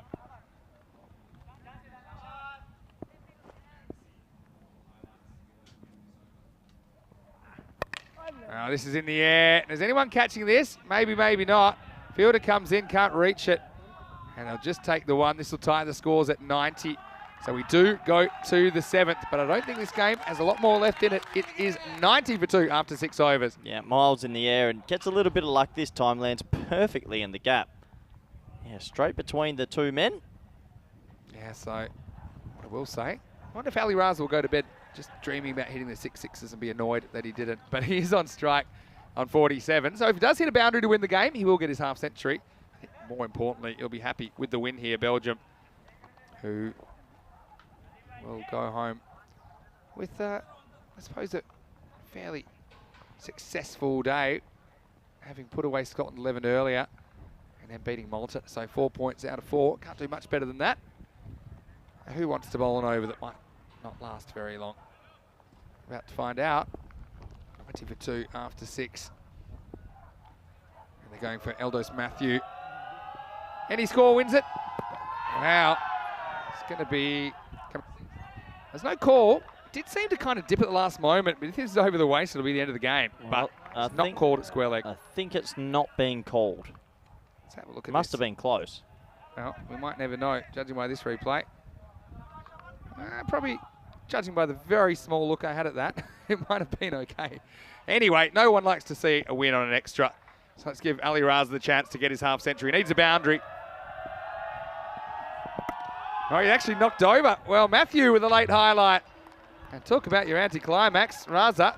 He certainly had a lot of highlights there, and he gets a pat on the back like this from Eldos Matthew. But it was a good Yorker that gets Raza in the end. It's 90 for 4. Well, if you can produce a Yorker like that, you've got to be happy. Nice little highlight for him. Good innings from Ali Raza. And yeah, a little bit more time before this game finishes. For sure. 90 for 3, actually, after that one. So, yeah, well done by Matthew. So, Matthew is causing the Belgian guys to have a bit of a laugh there. I suppose it's not often you can relax, but Raza can. But how about that? 7 sixes in his innings, not a single 4. I know he'll be disappointed. He really wanted to bring up the half century, but what he has done has been the catalyst for a perfect day from Belgium. 2 out of 2 it'll be for them. This will put them to the top of the table after this match. Well, give Saber Zakil a bat. Zakil, I still think I'd like to see him open at some point because he just hasn't had a lot of batting right now. I think today he's come in with 3 runs to win. Right now he comes in with just 1 run required for victory. And he won't get it here. So, know that I thought we might be in the fan zone already, but Eldos Matthew, I like the fact he's fighting it out for Malta. Michael's calling a collapse and a golden ball. We'll have to see another 21 dots. Don't see that happening. Zakil, he'll want to finish it here. And he won't. It's going to keep going. Well, right now we're stuck in the twilight zone. And I think they've called the bus early. If this goes on, they might miss the bus. And they'll be walking home, these 2 teams. But Zakil, he's a very, very good player. No, he's struggling with a bit of an injury. He's going to get shoulder surgery in just a couple of weeks, depending on whether they progress in this tournament or not. Let's see if you can finish it off here. Well, that's a wide. And so Zakil, he won't even get to score a run in this. And Matthew, well, wry smile from him. This will finish things. And in the end, with 20 balls to spare, Belgium will get there. So 6.4 overs. That's a good net run rate booster as well. And Malta, they'll be disappointed. I think when it comes down to it, I think they just lost their way in the second half of their batting innings, and that's what cost them. But lots of handshakes out there. These 2 teams got on very well. And Belgium, in the end, they were just too good here in match 9. Let's roll the highlights. And, well, you knew Malta were going to come out and they were going to fight hard. They had Billy the Kid, who was steaming in with his left armers first up. They opened with Manib Mohammed and Mohammed Suleiman, Belgium, and Manib. It's a nice shot to get him going. But he gave a couple of chances before he would leave briefly. A couple went into the sun. Mohammed Suleiman with a couple of big bombs early. And again, he didn't do a lot more as the openers would fall. Soon after this, you see Belgium again. Not quite where they were last year, but still getting the job done. You see Suleiman chopped on to Wazim Abbas for 13. And then Manib, he wouldn't go much further as he got caught in the circle. That one was seen after the early one was lost in the sun. That was Maitani that took the catch. So Malta at this stage, they just had a glimmer of hope, didn't they? But we talked about it, didn't we, that Belgium have a lot of hitters and you have to keep them all quiet to defend a score like 90. And Ali Raza, the captain and keeper of Belgium, he was anything but quiet as he smashed 7 sixes in his innings to put this game beyond doubt. And at one stage, we had 7 consecutive legal deliveries hit for 6 with a couple of wides in between. They were striking over 600 in that period. And Belgium, after that, there was just no stopping them. Bit of a protracted finish, though. You can see Belgium, they were hoping their captain would hit the boundary that he needed for his half century. In the end, Matthews, accidental hero, as he cleaned up Raza for 47, and then a wide would finish it off. And it was a simple chase in the end. 20 balls to spare, third of the innings left to spare for Belgium. They do it in the 7th over. Coming up, we have the 9th game when the lights will be flicked on and the artificial lights will take over towards the end of the last match of the day. Scotland 1 and 2 taking on France 0 and 3. Two teams that really need to win this game. And we know that Scotland 11, they lost earlier to Belgium. And France, well, they didn't have a good performance against Luxembourg going down in match 8. So two teams really need to win. Usually the toss, Scotland 11 winning the toss. They're batting first. So last night they couldn't quite chase under lights. This time they'll get the opportunity to bat first. Jarvis and Naylor have dominated with the bat, but they haven't had a lot of help. As far as France, well, I mean, they'll rely a lot, I think, on Jackson at the top of the order, but he gets to stay in for an extended period. Maybe he can turn their batting fortunes around. So that game's starting in around about half an hour right here on the European Cricket Network. Wherever you're watching right now, you can join us on those stations. Ali Raza dominates for 47. Well, 42 of those runs were in sixes, including 5 in the spin in 1 over. Missed the 6 sixes, but didn't miss the mark as Belgium chased this down with 20 balls to spare. Bit of help from Sherry, but 15 not out. Suleiman with 13, Maneen Mohammed with 6. Zakil went out there, but unfortunately, it was a wide that finished this game. Bilal Khan, he bowled pretty well without taking a wicket, none for 11, but apart from that, we saw some expensive figures. Wickets to Wazim Abbas as well as Prasaf, and Eldos Matthew chipped in at the end, but Sharju went supersonic, didn't he? 5 sixes in that over, and that really meant that Malta did not have a prayer at defending that total. So we'll take a quick break. We're back in about 25 minutes, and when we do, it will be the night match as the light will fade and the lights will be flicked on here at the Cartama Oval. Scotland 11 versus France. That is a game both teams will be desperate to take the points from. Until then, it's Vinny Sandu here, Mr. Maximo. Corey Ruckers is with me, and we'll be back shortly for more Dream 11 European Cricket Championship.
Welcome back to the beautiful Cartama Oval. Well, this day is drawing to a close. The lights will be on shortly, but we still have one more match. It's going to be Scotland 11 versus France. It's match 10 of Group C. Let's go over to Rob Kemming. He's with two captains for the coin toss. Your call. Dale, tails is called. James is going to go away. It's heads. We will bat first. So it is Adrian Neal of the Scotland 11 that's won the toss, and he's elected to bat first. So I suppose the issue with Scotland is that they have relied on a couple of players in Jarvis and Naylor to score all of their runs so far, pretty much all of their runs. So they're still looking for more players to contribute. I think that they will appreciate the ability that they can bat the 10 overs without any scoreboard pressure. But if they think they've got some issues with the bat, have a think about France, who just have not clicked at all. They're looking for someone to stand up. They will be chasing. How many they're chasing, we'll have to see. But these are two teams that are trying to find their way, but they don't have too much more time to find their mojo here in Group C, because it is challenging in Group C, to say the least. Let's go up to Corey Ruckers, who's in the commentary dream box, and I can tell you the news from the toss here in match 10 of Group C is that Scotland 11, they've won the toss. They're going to have a hit. Over to you, Corey. Let's get ready for the last game of the day. Thank you very much, Vinny Sandu, and welcome to the night fixture here in Group C. And it's been an interesting group, to say the least, as we look forward to this match between France and Scotland. Scotland winning the toss and electing to bat first. And, well, good opportunity to welcome back everyone around the world. No one is on your screens at the moment. It seems like everyone's just tucking into a little bit of dinner, and I can understand that. It's been another long day out here in Cartama. The sun is shining, but not for long. It'll go down, and you can see the lights there just around the ground flickering on. So once that sun goes down, we'll get some nice night cricket going as the two lineups walk out. Here come the French side. Well, in the field, they've been pretty impressive, and with the ball, I've been even more impressed. There's a couple of men that stand out. Their captain has been sensational with ball, Amjad, and Mangal with the ball. For Scotland, well, I think they're still tinkering with things and trying to find the right balance with their batting lineup. We have a look here. Two men that stand out, definitely Jarvis and Naylor. They look the goods with the bat. Everyone else has struggled to get going, and, well, you need more than two people to win a competition with the bat, so they'll be hoping to find a few more that are in form. And for France, their batting has really struggled, we have to say, but their bowling's been impressive. I think the supercomputer might be a little bit generous there to the French side, I should say. Scotland go into this as heavy favourites, and I still don't think we've seen the best of them just yet. Maybe this is the game that they will click. Plenty on the line as well. Scotland only the one win so far. They'll definitely want to go back to the hotel tonight with 2 wins under their belt. Gives me a good opportunity to welcome back all our network partners around the world, and especially those in India via Fanco, and everyone via the chat. Great to have you with us in this evening fixture. Every time there's been a night game in the last couple of weeks, it's been pretty close. I'd say 80% of the night fixtures have been right down to the wire. Will this be another story that is the same? See if France have made any changes to their bowling tactics. It doesn't look like it. Looks like they'll be starting with spin Ahmadzai again. They're the only team to really start with spin all week. 2 overs a leg spin in the power play. Definitely a different sort of tactic, but he's done okay at it. If France are going to stay in this game, they're going to need to probably bowl this Scottish side out for something in around about 80. And there's some big smiles from the Scottish boys enjoying themselves. Good to see that. As we're almost set for this one. 6-3 field, no one behind square deep, so I wouldn't be surprised if we see an early sweep shot. A lot of these teams clogging up the offside.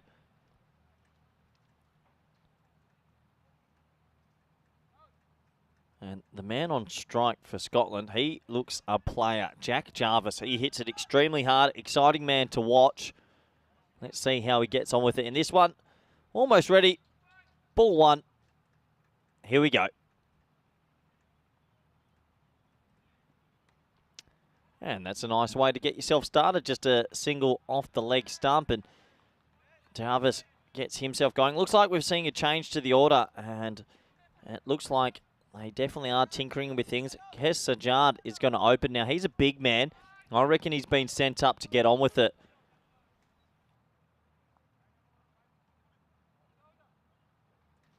So Michael English, who was opening previously, putting down the order a little bit. And you can see the intent change right away. Kes Sajjad tries to absolutely whack that. So they've changed the opening position a few times. Callum Garden also opened the batting. So trying to find someone that might take the opportunity with both hands. Sajjad, he definitely will want to get a few runs here and impress his coaches. Yeah, high in the air, got enough of it, and, well, that will impress the coaches. 6 runs, and, well, that's a difference in intent compared to some of the other openers. Gets a big piece of that. A nice way to start this innings. This is the risk. When you open with a spinner, even his good balls can go the journey. It's not the worst right-arm leg spinner you'll ever see, but nice shot from Kes Sajjad.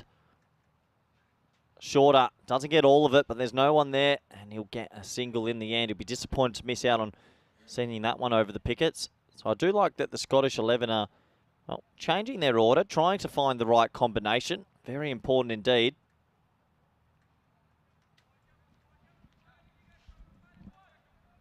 That's the keeper. He's a bit of a live wire, the French keeper. Jackson, really impressive with the gloves. Jack Jarvis back on strike. Had a very good week so far with the blade and hands.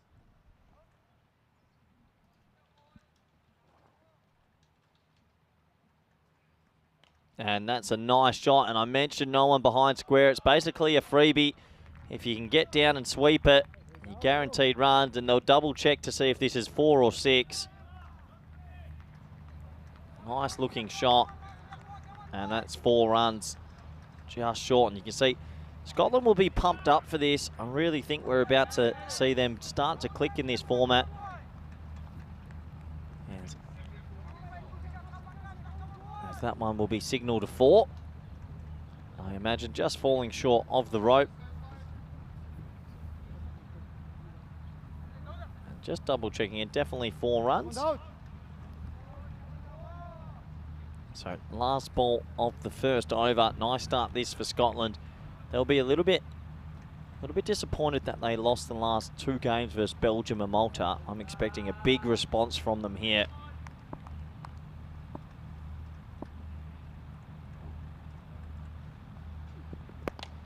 Oh, and that would have been one of the catches of the tournament. Oh my word, what an effort from Ahmedzai. It was absolutely smoked. He does well to even get a hand on it. Jarvis gets an early life, but I tell you what, if he had caught that, I would have retired from commentary. Top effort. Top effort. As it does take us to the end of the first over. Scotland are 13 for none, and good opportunity to welcome back good friend, co-commentator Vinny Sandhu. Vinny, how are you? Good evening. I'm very well, Corey. Hope you're well as well. Here's the issue for France. Nobody's scored over 50 in this tournament yet, so that ain't great, is it? That's to match 9 anyway. But as far as Scotland 11, their issue is apart from those 2, well, Hinckley's 3rd on 33. That's not a great stat, is it? So 2 teams struggling with the stick, really. I suppose the benefit is Scotland at least have 2 guys that are clicking. France really don't have anybody. Oh, here comes a man that I've been impressed with. He is the leading wicket taker so far. Mangal, that doesn't have his wickets from this morning. I think he's got 8 in the group so far. Yeah, got to say, Rahmatullah Mangal is a guy that's given everything. It's not their bowling that's let them down so far. This one probably would have been wide. It's going to rattle the pickets for 4. So Jarvis, he's a unit, isn't he, when he gets going? And he can play shots all around the wicket. He's a proper bat, and he's loving this format. Probably one of the few at the moment for Scotland, but that's a really good start to this over.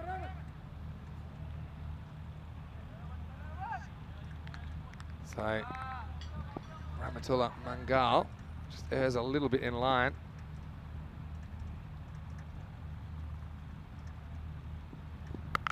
Now a little bit short, and this is sent away. It was just a short arm jab, really, from Jarvis Maximo.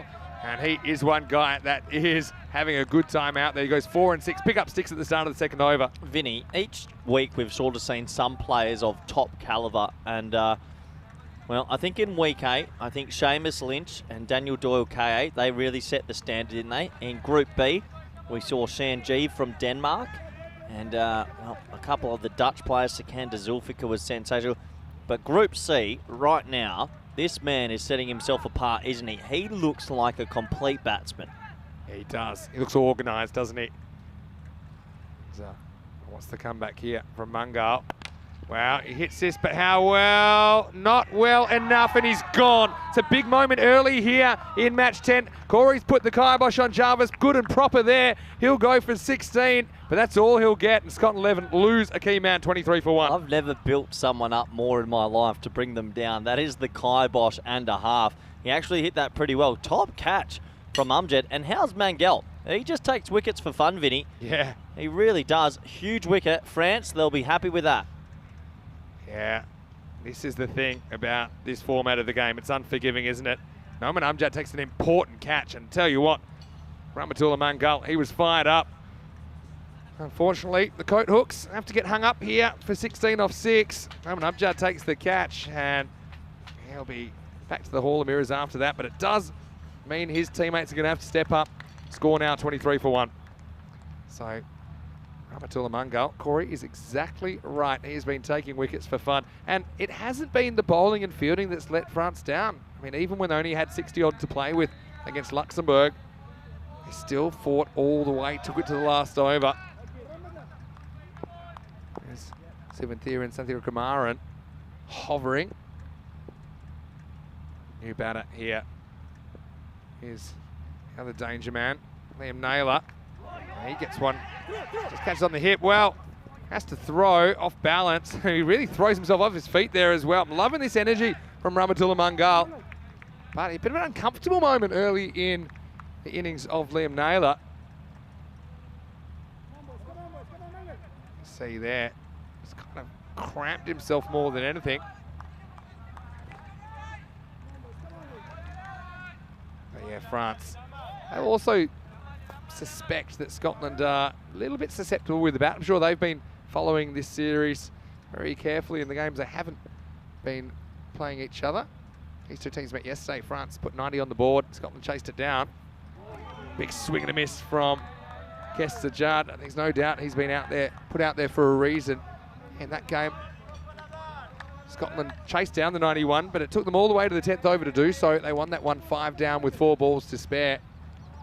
And really, a lot of it was about the batting of Naylor, who scored 52 off 24. He was player of the match. And he was the danger man then. He's there now. Uncomfortable start to his innings.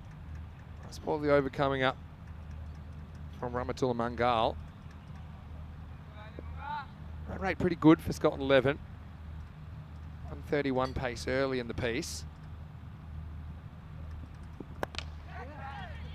Handsome looking drive. One bounce. Now they're thinking of 2. Well, it's not on, and we've got a big mix-up. And that just sums it up, doesn't it? It's a proper cook-up from Scotland on a slight misfield. It'll be 1 and out. Sajjad's the man that goes. He'll be run out for 8, and after 2 overs, it's 25 for 2. And just a miscommunication. They were looking at each other. I think Naylor liked the 2 in theory, and so did Sajjad, but I think that they failed to notice the ball had hardly got away from Noman Amjad, who turned and fired a throw to the bowler's end. Mungal was there to do the rest. 25 for 2 after 2 overs. And Corey Ruckers, what can you say about that? Scotland, their own worst enemy on that occasion. Well, it's an absolute shocking miscommunication. It was 1 to deep mid on. They think about 2. And Sajjad just completely loses track of where the ball is. And that's a proper spike by Mangal. But but I think the issue here is you just have a look at Naylor. He actually calls for the 2, number 9, Naylor. He turns and he wants it, but then he realizes he's made a bad call. He goes, yes. And so he's actually, to be honest, I think that Sajjad does the right thing. He's looking at his partner, but his partner basically makes an error of judgment that costs Sajjad his wicket. And so terrible finish to the over. I suppose all you could say is at least it's not Naylor that's gone, because he has been the key man, especially against France. But yeah, Sajjad, he'll be really disappointed because he was looking promising in that innings early. Now we're going to go back to the spin of Ahmadzai, the 3rd. Yep, so more spin in the power play here for France. Well, what a start to this one. Cricket's a cruel game sometimes. Yeah, tough. Well, I liked his intent, Sajjad. Yeah. This is one of the brisk wrist spinners. I've done with Ahmadzai in the 3rd over. Yeah, he was definitely sent up to play a sort of crash and bash role, and he timed the ball okay, so hopefully we see Sajjad get more to go throughout the week. But yeah, Naylor, a bit of pressure on him considering no one else in this Scottish lineup below him has made too many runs. Short, and there's no long on, so this will be 4. So again, I suppose you're still in the power play, so you can only have 2 outfielders. They've gone for a deep forward square leg and a long off. So that's smart batting, I think, by Naylor to pick that gap, and he picks it pretty well. Yeah, nice shot. You've got to have deep long on, you'd imagine here. It's a bit of a freebie for him. I'd like to see France maybe just go pace on in the power play. Bowling 2 wrist overs is a bit risky. This is in the end, it's no. dropped. And that's a big moment. Naylor dropped on 5. Imagine if it's 30 for 3 here. And you have the the 2 two big fish. Yeah, the 2 big fish would have been in the boat. The fielding has let them down. Remember that moment. Naylor dropped on 5 by Wow. Rahula Mangal. Wow. Wasn't easy because it was hit hard, but he just wasn't set, was he? Still moving. Ahmadzai. And now they're going to pay straight away. Bangs off the fence on the full. Maximo. Big, big trouble on the cards potentially for France. Yeah, he should have been out the ball before. Gets a life, and he makes them pay the very next delivery. So disappointing for the French, but a nice cricket shot. 6 runs.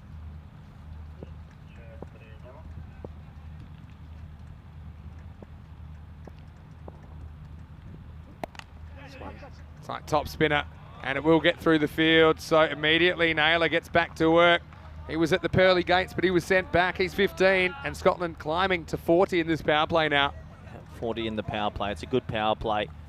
France letting them off the hook a little bit. That's a good cricket shot, splitting the gap. Don't have to hit it too hard, just find placement. And another boundary.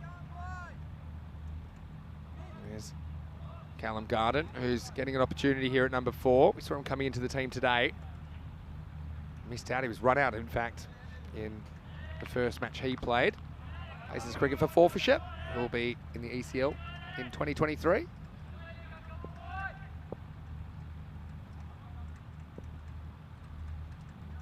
Ahmadzai's gone for 28. Just hasn't worked the spin in the power play for them this tournament, France. Now, slightly loose stroke this time by Naylor, but he'll get away with it, and he'll retain the strike into the power play. 41 for 2. Yeah, so despite the 2 wickets, nothing wrong with the rate for the Scots. Be a little bit more testing for them outside the power play, of course, but Naylor has been one of 2 decent batsmen so far for Scotland. And himself and Jarvis have done a lot of the heavy lifting. I'll need to hope that a couple more players come to support this one, because this is the table. And how about this table? A bit all over the shop, isn't it? But Belgium, they're showing their form again today, back to what we know. Scotland, though, there's the surprise to be down in 4th. I don't think many people saw that coming. Yeah, you're not wrong there, but yeah, it is early days. But yeah, I think you're not wrong as far as what you're saying. But I just like to see it so clustered. Problem is that Scotland and France kind of out of the cluster at the moment, aren't they? And whoever doesn't win this, they won't be feeling very good at all, especially France if they go winless in the first 2 days. There's no easy matches here in Group C either. Yeah, I think if France don't pull off a win here, I reckon they're really struggling. So now we're going to see a bit more slow bowling. This time it's the slow left armers coming on of Zain Ahmed. Right in the money first up. Goes back and punches. Should get a single. One of the widest throws I've ever seen, but it doesn't cost them an overthrow. Yeah, not the greatest throw, but really good backing up. So just a single in the end. Yeah, France, we know their batting hasn't been the best, so they're going to have to try and restrict this Scottish side to somehow under 100 if they can. Yeah. Scotland 11. Still run rate good. This time he uses his feet and he uses them nicely and he nails it down the ground. That's an unprotected area at the moment, and Garden gets away with his first boundary. That'll give him a lot of confidence. Yeah, nice shot, and that's a good way to use your feet. When it's that slow, you want to come down the wicket, back your ability and get a bit of pace on the ball. Good shooting from Garden. You can see Garden wasn't afraid to get down, was he? And Ahmed's not too quick through the air compared to Ahmadzai. Challenges him again. This time he picks another gap, and this will go by the giant Ice Cube for 4 more. Back-to-back boundaries for Garden, and that brings up the 50 for Scotland 11. I'm liking what I'm seeing from Garden so far. Yeah, well, we said they need to find more players that are going to help out the two men in forward, Jarvis and Naylor. Maybe Garden's the man. That's a better shot than the first one.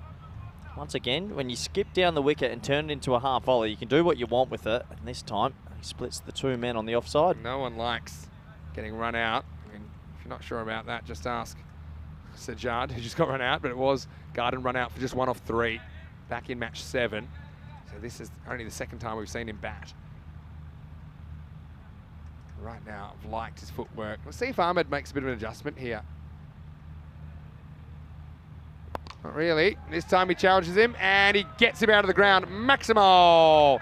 Well, maybe we're seeing the third pillar of the Scottish batting now, because Garden has shown he's not afraid to elevate as well. And that one is a good straight 6. Yeah, clean hitting. Really clean hitting. And 4-4-6.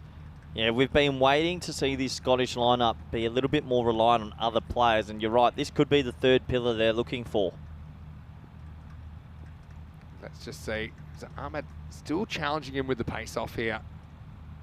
So it's a little bit quicker through the air. Take a semi-dodgy single and get away with it. So this is a key partnership now. Don't forget they dropped Naylor on 5. So France, again, their bowling's been good. The fielding mostly has been good. I just think that at this level, especially when your team's in precarious position on the table, you don't want to give good players chances. No, you've got to hold your chances at any level of cricket, Vinny. Goes back and hits this straight to the sweeper. It'll be the end of the over. So Ahmed goes for 17. Just a little bit slow through the air. It was punished a few times. After 4 overs, the score is 58 for 2. Yep, 58 for 2. This is one of the very first times we've seen the Scottish 11 really break the shackles with the bat. I mean, the projected score at the moment is 145. I think they need a confidence-boosting win as well. They need to go out there and get the runs on the board, and if they can get more men in form, Vinny, then they're still a force to be reckoned with. Yeah, not wrong there. Good little partnership this. They came together after that calamitous run out of Sajjad at the end of the second over. They were 25 for 2 already. You can see they've put on 33 runs in just 2 overs. Back to pace now in over number 5. And this will be the captain, Noman Amjad. Drifts in. Doesn't get out of the infield though, just a single. Yeah, the captain's bowled well for them this week, Amjad. I'd like to see him with the new ball because he does get it to talk a little bit. Yeah, he'll bowl an important 2 overs here in the last 6. The other thing which some of these teams will need to watch is the time. At the moment, I think they're tracking okay, France. Dug in, just hurried Garden into that shot, but he does get away for a single.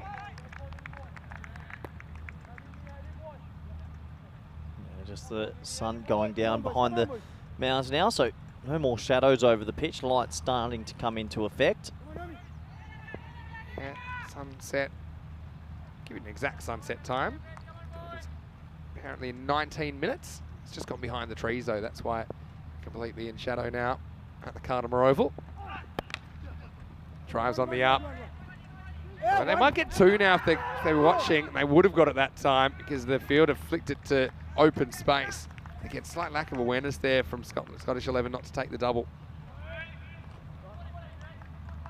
good commitment from the fielder, and it just went into a big land of space. Yeah, They went. the irony was if he didn't touch it at all, it was going straight to the outfielder. Yeah. It would have been an easy one and no more, but in the end, it doesn't cost them any runs. This is Noman Amjad, the skipper.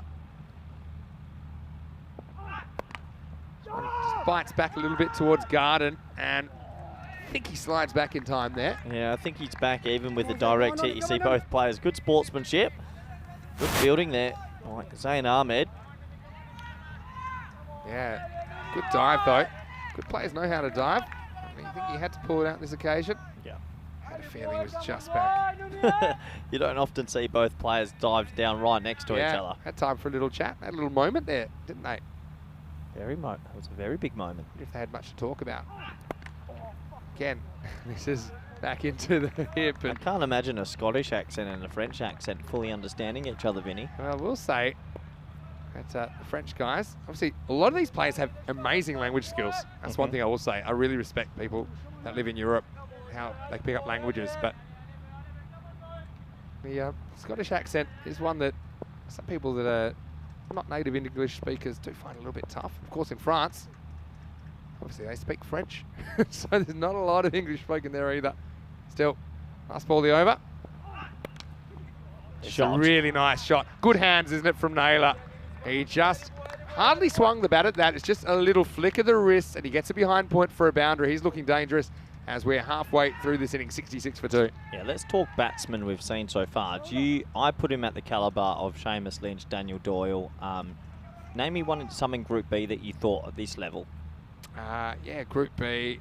We got guys that didn't always fire, but you've got like a lot of the Dutch guys, like Musa Rahman when he gets going, for example. It feels like he's at that level. Yeah, seems like it. Anyway, if you're enjoying what you're seeing, European Cricket Network cricket, 45 consecutive weeks of the year in 2022. And at the end of our Cartama adventure, we still have 8 weeks left. We have a week in Croatia. Corey will be there with Rico Full. Wow. Looking forward to that in Zagreb. And then we'll have 2 weeks in Malta and 5 weeks in Barcelona. I know that you'll do half of Barcelona with me as well. Looking forward to seeing some of the guys. It might surprise you. The national selection I'm up for doing a grabs. talent camp in between that in Barcelona. Very good. Like Spain's Got Talent kind of thing.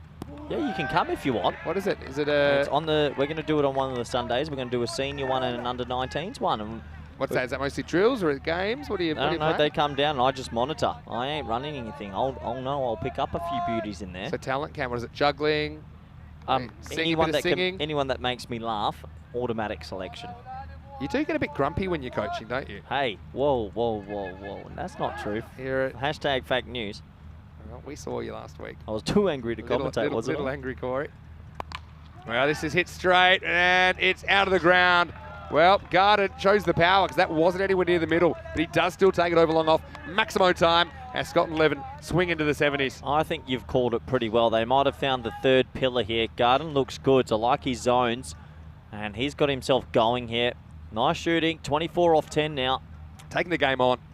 I think, for me, just chatting to the Scottish guys, I don't think they were doing anything wrong necessarily. Just had a small sample size. See, it's across the seam here at Rahula Mangal. This one's called a wide. It sort of felt like in the first few games they were playing a little bit within themselves. And I reckon if I was doing the intentometer, I reckon they would have been 30 red, 30 green. Yeah. And now we're sort of seeing them get up to that percentage where they're taking on everything. The thing is, last time they held France to just 90. And right now they're 72, so they shouldn't feel too much pressure on them, these guys, at the moment. They've already got a very good score, and that's the way they're playing. Garden's been impressive here. He wants this one as well. It's good intent. One hand, one bounce. Dot ball. Good fielding from... So they tried Garden opening, and he got run out for 1. They've dropped him to 4. I'd like to see him at the top of the order. Well, I mean, you could do, but Sajjad, besides that run out, looked like he could hit a big ball, so maybe they've found a bit of a top 4. Yeah, okay. This one's short, flat batted again. You need a bit of luck. This is easy to hit straight down the throat of the guy at long off, but doesn't quite carry, so it's a good miss hit from Garden. He survives. Yeah, sometimes you do need a little bit of luck. That one getting a bit big on him. Does bring the dangerous Naylor back on strike. He's ticking as well. 24 off 11. Couple to come here for Mungol. He's gone for 8 in this over. Tries out the short ball. Doesn't work out too well. That's going to be 1 bounce, 4 runs. And once again, it's good awareness of the field from Naylor. I think he knew exactly where the offside outfielders were. He made sure to punch it into a gap. He gets a fairly risk-free boundary. Yeah, class shot, real class shot. Not many players can get a short ball like that and make sure they get it over cover. A lot of players would have hit that down cover point's throat. So Naylor once again showing why I think he might be the best batsman in Group C so far. Well, it's hard against Jarvis, but I reckon they might have the top 2. It's your games you've called, you've seen more of Naylor. Yeah, I've seen a lot of Jarvis. I haven't been on the air with Jarvis too much. Jarvis has a bit about him. Both of them do that. And that's, I mean, if Scotland go deep in this tournament, those two will have a big weeks. Do not count them out at all. Last ball of the over. Gets a little bit short, and it's hit straight to the field, who drops an absolute dolly. Then this would have been run out, but it's not. Now they think about an overthrow, and there's a fumble, so they will take the overthrow. And welcome to ECN, end of the 6th over. It's 79 for 2. Well, there's 3 facets of the game you've got to be good at: batting, bowling, and fielding. And France are only good at 1. They're good at bowling, and unfortunately, this is a sitter. Absolute sit-up. And then that could have been a run out with a direct hit. And you can just see the heads dropping. You've got to catch that. And Zayn Ahmed's had a bit of a shocker. Well, you're right, and throws it away. It was a catch and a run-out opportunity. Naylor dropped on 5 and 28. So of the 13 balls he's faced, 2 of them have been drop chances. Now we'll go back to Rahmatullah Mangal in over number 7. Well, he's the shining light. I've enjoyed him. I mean, his figures at the moment, he's got 1 for 12. Leading wicket taker in Group C. Not an easy feat when your team's been losing. Yeah, true. I think you called it pretty well. I've been impressed by some of their fielding. Haven't been too impressed tonight. That's the way it goes. Here we go with Rahmatullah. And so I'll put a question to you. How many can France chase down here? If I had to ask you at the beginning, how many are France chasing, potentially? On a good day? Yeah. 85. Honest answer. Based on what we've seen so far, that's fair. Yeah, just their technique's a struggle with the bat. So I think Scotland, if they get anything above 100, they'll be certain favourites at least. Tries to get funky and misses out. Well, he'll be disappointed, Garden. That's probably the perfect ball for the ramp. Just moved a little bit too much. What's Finally the in the issue ring. here is that he doesn't set his position early enough because he seemed to still be on the move. Yeah, when players are on the move with the scoop, you tend to miss it. Got to be still, be brave. There's something about Mangal, the long-haired assassin here. Not many people get a hold of him. Yeah, it's true. You certainly can't fault his effort.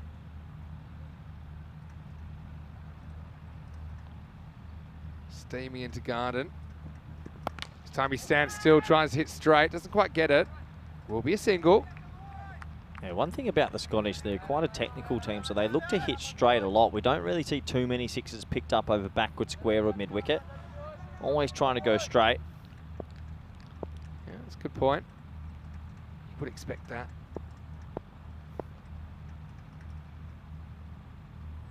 Mangal. Love 1 or 2 more wickets. Gets his name, I'm sure. I like him a lot. Yeah. Fake step in the air and dropped. Oh, no. And well, 3 times a charm. Naylor. They say things come in threes. The fielder looks hurt. I think the bowler's more hurt. That's Ibrahim Jabrakel who goes down. The catch goes down. Falls on his shoulder. Hopefully he's all right. But Scotland will get 4 off that delivery. They move up to 85. Yeah, I think there might be some medical attention here. Is it his shoulder, Vinny? Not too sure. Yeah. Goes for the catch. It's a big impact. And the thing is his right arm is it sort of kind gets across himself. Yeah, it gets caught under him. And usually when your right arm gets caught under you, yeah, if you get your right arm caught under you, sometimes it actually can get dislocated. So, yeah, I hope he's okay, and hopefully it's nothing serious. But yeah, when you land and sometimes that gets caught over and you roll over the top of it. I think that's exactly what happened. I did see him move his shoulder, though. It's just causing him a bit of pain. I think he'll probably be okay. But one thing for sure, Corey, you cannot afford to drop good players in this tournament. We've seen Naylor get 3 lives already from the French. Well, when you get 3 lives, you go to the local shop and you go get yourself a lottery or a Powerball ticket because it's your day.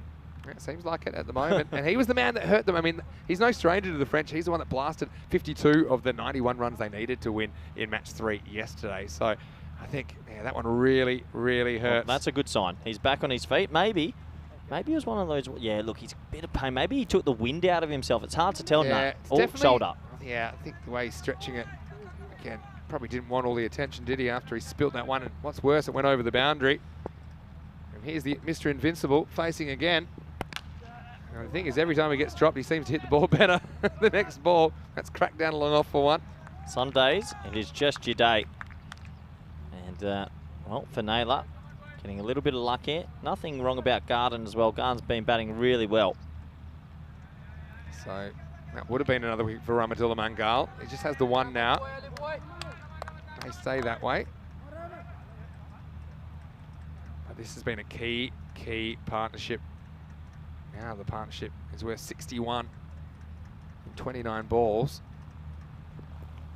Shot. It's a little bit on this, and once again the bowler just gets a bit too straight. That's good hands by Garden just to get something on that. Gets away from the keeper, and so the 7th over finishes with the boundary. It's 90 for 2 after 7 overs. Yeah, 4 runs. He just gets enough on it, and that's what I mean. You can just use the pace, and as soon as it got that little inner half of the bat, it was easily a 4. And well, this is tomorrow. Yeah. Looking forward to the first one. Yeah, how about that? Because Scotland 11 went down to Belgium earlier today, so that's the return of that match. Luxembourg versus France. Well, Luxembourgers, they've done a number on France earlier today as well. So we've got some interesting matchups. Malta-Belgium's a good one as well.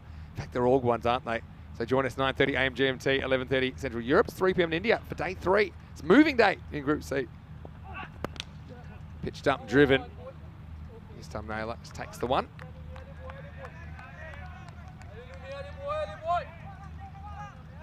So this is the captain, Noman Amjad. He's coming back. And now they're really not in any wickets trouble at all, Scotland 11. They've got 8 to play with. They can really hit the go button here.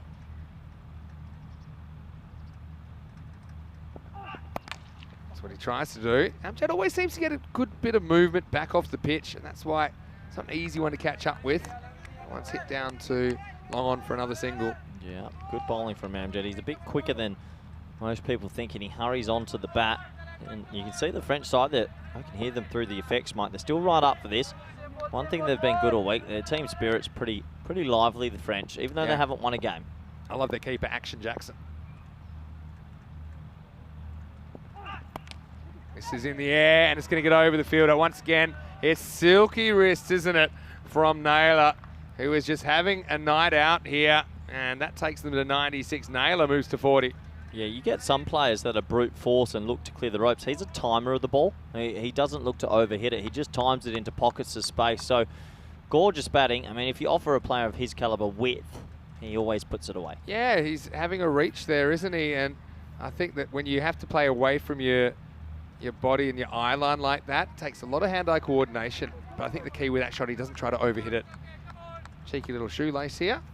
Don't see too much time trouble at the moment. Surprised to see he's got the white zinc on. Usually the Scottish people like a tan. Yeah, well, you know, even under the lights, they probably might still be whacking it on. Usually if you're Scottish, you have a Well, red tan, don't you? I am half Scottish, you know that. Get off it. You're not half Scottish. I'm half Scottish. Isn't your last name Sandhu? It is. I said half. Doesn't sound like Macmillan. My mother was born in Glasgow. Wow. And I must admit, I'm partial to the black pudding. We can't. Do you know what black pudding is? No, I've never had it. Have you had haggis? Are we ready for food chat? Yeah, It food chat. is the last game of the day. We can go food chat in a second. Wait for this though from Amjad. Proper swing that time. Not too much, not too much poise in that one. I haven't had haggis. Okay, so you're not Scottish then. But I have had black pudding. I love Scotch eggs as well. Black pudding, it's basically a type of blood sausage. Ugh, sounds awful. It's basically made from blood. It tastes better than it sounds, put it that way. It sounds like a Scotch eggs are good though. What's Scotch eggs? Scotch eggs is like a boiled egg in like meat and a crumbed coating. Well, this has gone down the ground and it's a miss hit. It's going to be caught and finally Naylor's out of lives. Well, they say that life begins at 40. He finally runs out of lives at 40, but still Naylor has kept the score moving and that breaks that partnership. Scotland 11 lose a third wicket now, 96 for 3. Yeah, just didn't get out the middle of the bat. Cloughs it down to that man, Mangal. He doesn't drop many. And another wicket for the French. Much needed wicket as well. Good little innings. Besides having a little bit of luck, you've still got to put the ball away. And that's what he did. But keep going on about this food chart. I'm liking it. Well, you know what haggis actually is? Something gross. Some of our viewers wouldn't know this, but I'll come back to that in a second. Because first, I want to acknowledge Liam Naylor, who... Okay, had a few lives there, but you got to say he's been the engineer of this score, along with Garden. He departs with a score at 96 with 13 balls remaining. Yeah, go on. What is haggis? So you don't know exactly what it is? It's sheep something, sheep liver or something, right? So it's basically a sheep's heart, liver, and lungs Ugh. with some other things like onion, oatmeal, spices, and salt, cooked inside, and it's served in the animal's stomach. How does that even become a thing? Yeah, I don't know, and I'll show you a picture. I don't need to see it. I don't need to see it. I'm enjoying my... What do you reckon? That is just... Corey, you'll eat anything, won't you? Well, I You're not too apologise to fussy. our Scottish viewers, but I'm not feeling too well up Come here. on. Davidson. Don't insult me, I'm half Scottish. Davidson's here, Vinny. All right, here we go.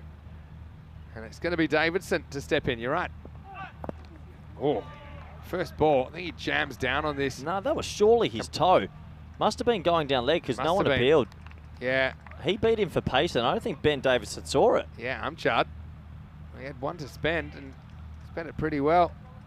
Tell you what. It's going down leg side. Yeah, I'm appealing at least.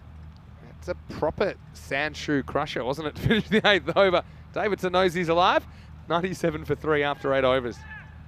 Yeah, so a nice little platform for the Scottish 11 here to really tonk it at the back end as the lights coming into effect here. Well, do you know how I know so much about Scottish food? My grandmother used to have a tea towel which had all of them on there. So I wanted her to cook them for me. I'll tell you some other things. Go on. Obviously shortbread. You know what shortbread is? Type of biscuit. See, that's what I can get around. Shortbread's now good. you're talking my language. Another thing they do in Scotland.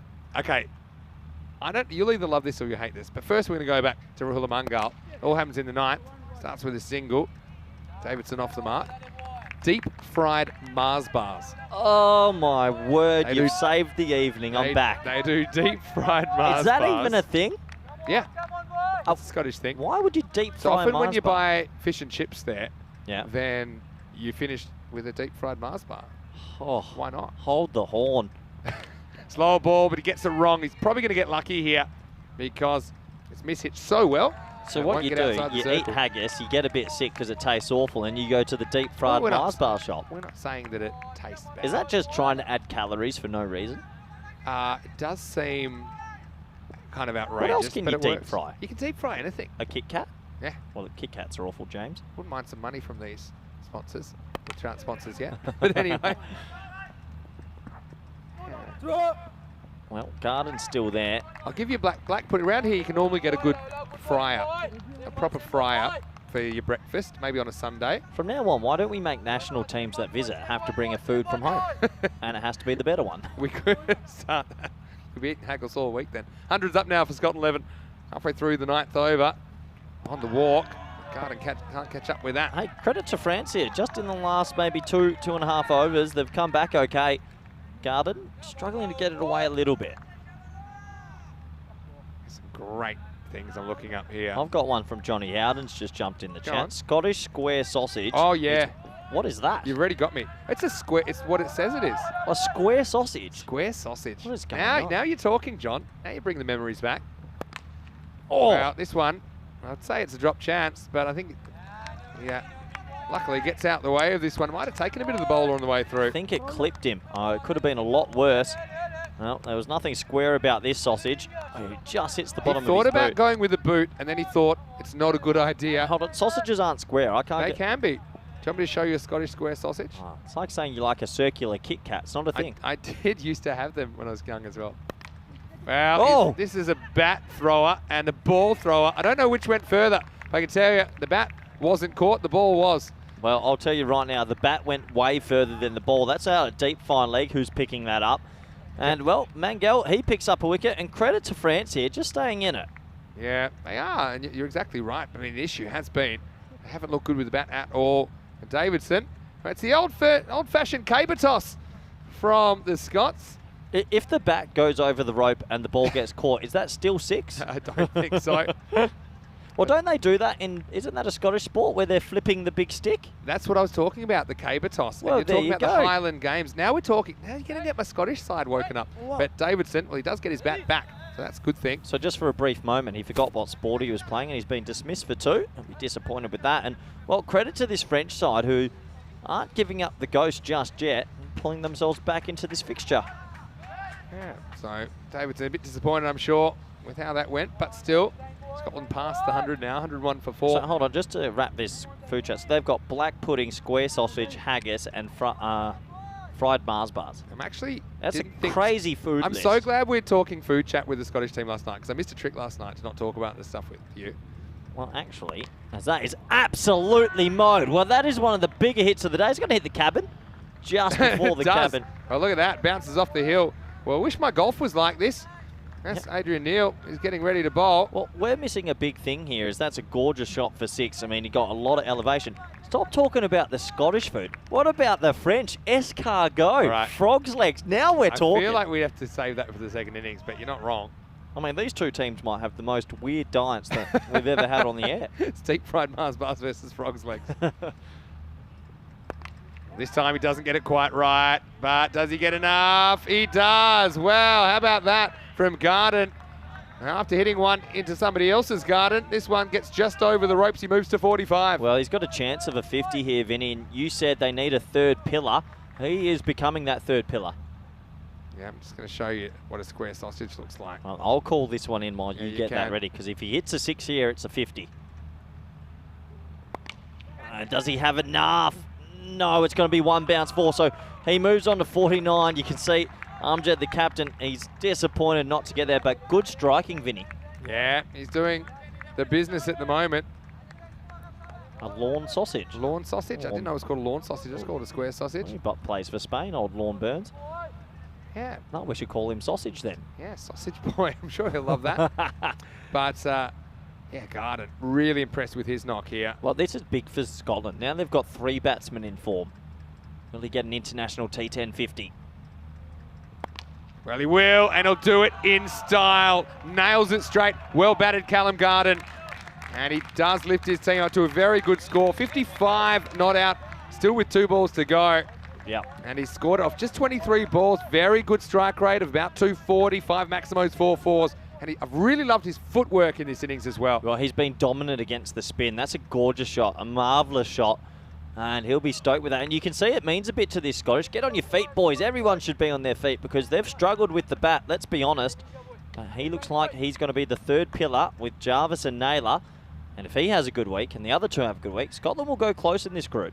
We're probably run out of time to talk about Scottish Highland games, but I do want to come back to that at some point this week. Right now, it's Ahmed with some issues. He just throws his hands at this one, gets it into the gap.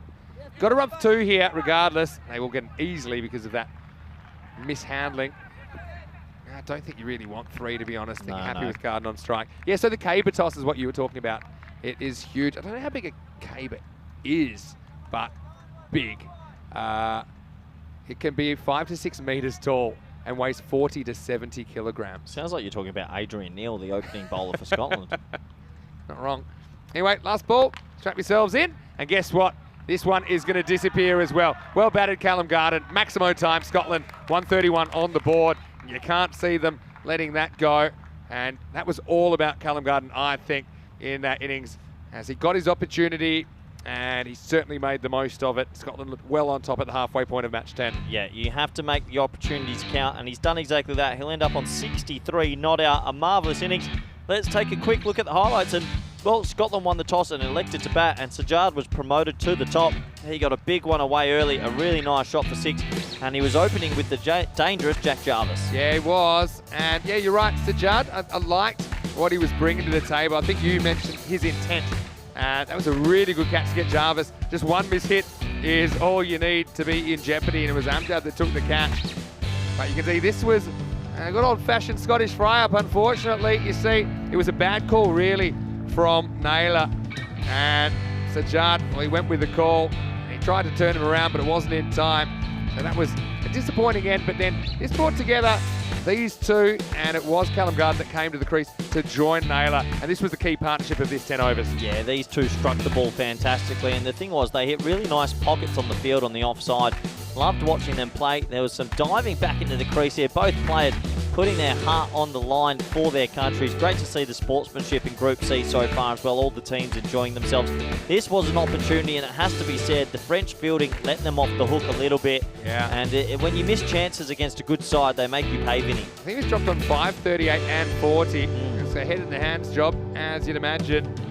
This is another one that went down. That's the toughest of the lot. That would have been a specky. Look, it was travelling. Probably didn't have to dive forward as far either. It was probably carrying to him. Anyway, they're a bit bruised and battered, weren't they, the French, but their bowlers were too. That one was taken, which was the end of a very good knock from Naylor. It's not his fault he was dropped. And talk about throwing the bat. That's exactly what Davidson was doing, but the ball went back to the bowler. And, well, not quite the caber toss. He had a bit of a smile as well. But, well, really, Garden finished with a bang, didn't he? They went back to the spin of Zain Ahmed. A supersonic last over. 30 runs come off that last over, all off the bat of Callum Garden, who went from 33 to 63. And France, well, they're right up against the wall here. It's hard to see them finding what's necessary to pull this off. Yeah, credit to Scotland there. That's the first time we've seen someone else besides Jarvis and Naylor make runs, and it was that man, Garden, 63 off 25. Naylor had a little bit of luck for 40 off 20. A quick fire 16 off 6 for Jarvis. And credit to the French bowlers, only 2 extras in there. Yeah, that's true. I mean, Patrick Bateman in the comment section saying, we're seeing the future of Scottish cricket there. It's Jarvis as well as Naylor and Garden looking very good and pressing for higher honours. No doubt about that. They have stood up in this tournament so far. But you're right about the discipline of the bowling. But the fielding, I think, comes back to bite you. Although it's hard to criticise some of the bowlers. I think that Ramtulamungal tried hard, 1 for 23. Noman Amjad as well, 1 for 14. Rahula Mungo, 1 for 17. But a couple really expensive. Dawud Ahmed Zai, fairly expensive for 29, but Zain Ahmed, the left armour, going the journey. 47 off his 2 overs. Quick turnaround, last game of the day, so don't go too far. We'll be back in a few minutes. And when we do, we'll be seeing France trying to chase their first points of this ECC Group C. They will need 132. We'll see if they can do it after the break. Vinny Sandu, here Mr. Maximo. Corey Ruckers is with me. We'll be back shortly with the final innings of the day in day 2 of Group C of this Dream11 European Cricket Championship.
Hello and welcome back to some more T10 action under lights here in Cartama. We're at the halfway stage between this game, Scotland 11 versus France. Scotland 11, well, they'll be pretty happy with their score. Start to see a few more players click with the bat, and they'll be really happy to get themselves up to something more than competitive against this French lineup. 131 for 4.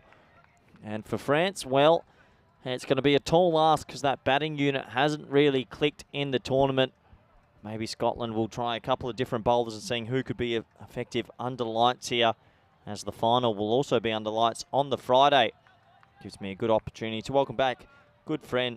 Oh, sorry, I was going with the wrong word. Good welcome back all people around the world, all our network providers and everyone on the YouTube chat. I was trying to welcome back Vinny Sandu a little bit too early on autopilot. That's a good set of zinc as well, considering we're playing under lights.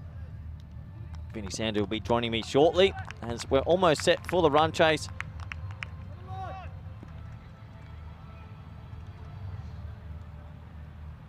It's going to be Jackson facing up first ball. He needs to get going with the bat. O'Donnell will be bowling. Here we go.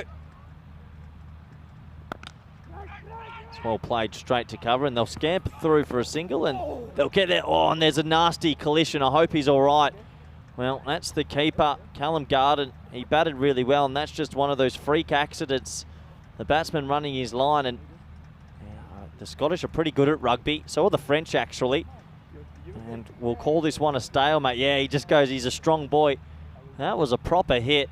Pure accident. Batsman running straight, keeper getting line, bang. That's a proper shoulder into the jaw. And I'm going to say points have gone to Scotland there as he walks off. He's a tough cookie. And, well, probably a bit of adrenaline pumping after his innings as well. That was a proper crunch. Good to see he's okay, though. Yeah, the Scottish rugby team will be pretty impressed that he can take a hit. Maybe a dual national of sport. There's the French. They'll be a little bit nervous. Their tournament life, I feel, is on the line unless they pull something out the bag. O'Donnell sporting a lovely bit of zinc there.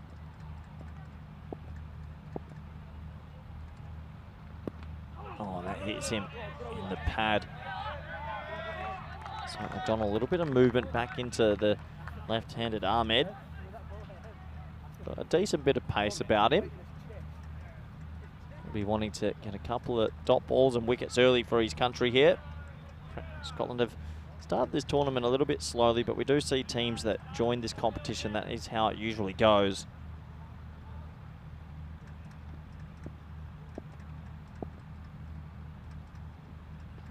Bowled.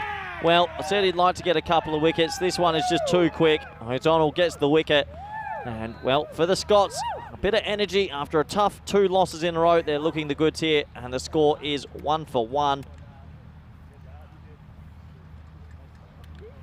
Ahmed will have to go, and the French batting techniques are going to be put to question once again here tonight under lights. This is full straight, maybe coming back in a tad, but it's a loose shot. He never looked like catching up with the ball there. And he'll be disappointed to go for a duck. Out comes the captain at number 3, Noman Amjad. I think he might as well open the batting. He's always out there in the first or second over anyway.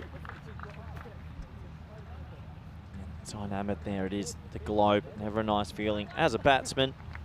But he has to go under lights here in Cartama. I know it's early to say this, and we know France haven't batted well most of this trip and probably don't look like a batting side, but for Scotland, who are 1 win, 2 losses, this is an opportunity to maybe have a big blowout win and try and take that momentum into the crucial Wednesday, which is moving day, usually for groups. This man stands in their way, though.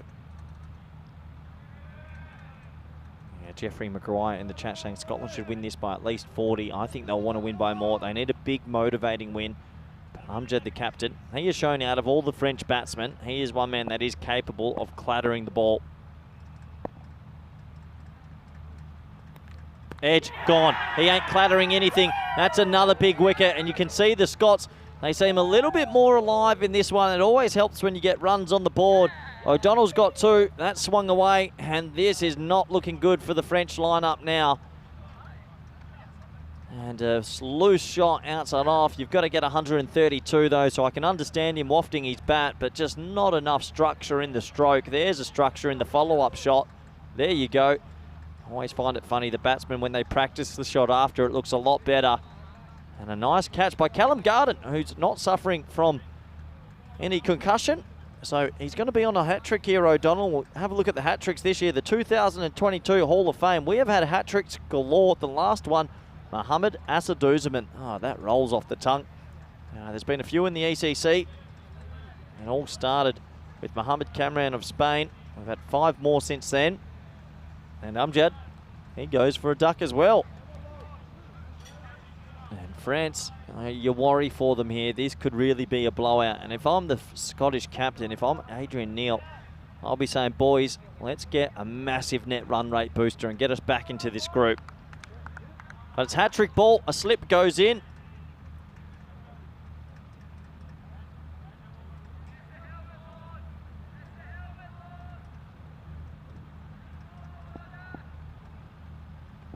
Here we go. Oh, he could have had what a stroke for a hat-trick ball. So much respect. Tries to absolutely lace it. I tell you what, if O'Donnell had got that straight, I reckon he's odds on to get that hat-trick. Maybe he'll be disappointed not to get it there, but what a fantastic first over it's been.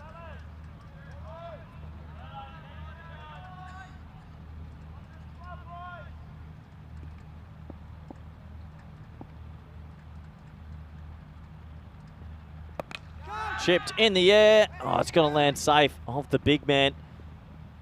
And I thought he was in a little bit of trouble there. Lands safely in the end. Takes us to the end of a pretty outstanding first over for the Scots.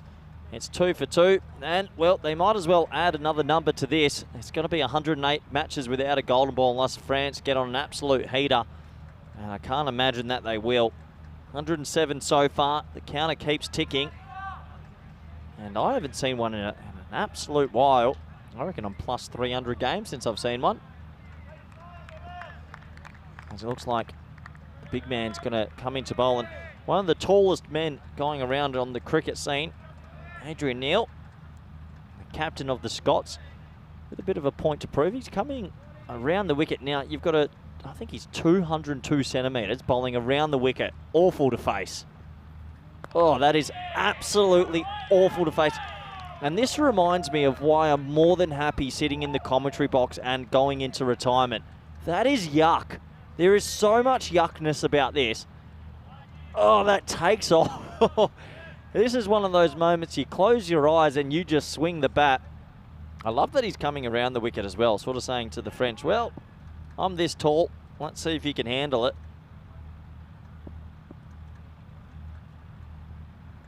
And now he goes full, so keeping them guessing. And the 2 boundary riders, interestingly enough, a third man and deep backward point. So Neil basically saying you're not going to get anything out the middle of the bat. I think it's going to skew away. But yeah, what a tall ball. I don't think I've ever seen a bowler this tall. He must be touching some record books.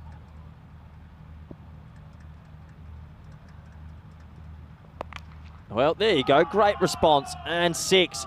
Well, he gets one down the leg side, and you can see good motivation from the French supporters, or supporters staff, not supporters, teammates I should say. And maybe a bit of closing your eyes and swinging, but it doesn't matter how you get them, 6 runs.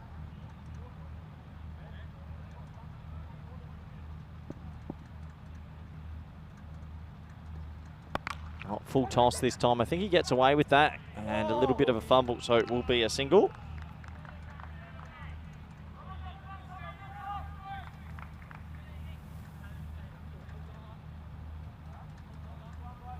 Interesting to see that Neil has opted around the wicket, obviously feeling like that's going to be more effective for him.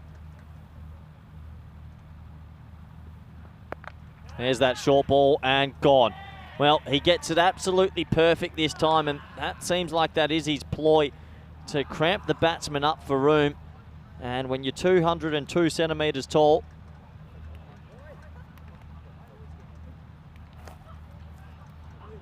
and you get the bouncer right, you are usually going to cause problems for the batsman. And this just gets big in him. Steepling bounce. Nice safe catch in the end. And the French, well, the city of love, Paris, there is no love tonight, as I welcome back co-commentator and out of love, Vinny Sando. Yeah, City of Love, you called it. I was just upset I didn't get back in time to see Action Jackson bat.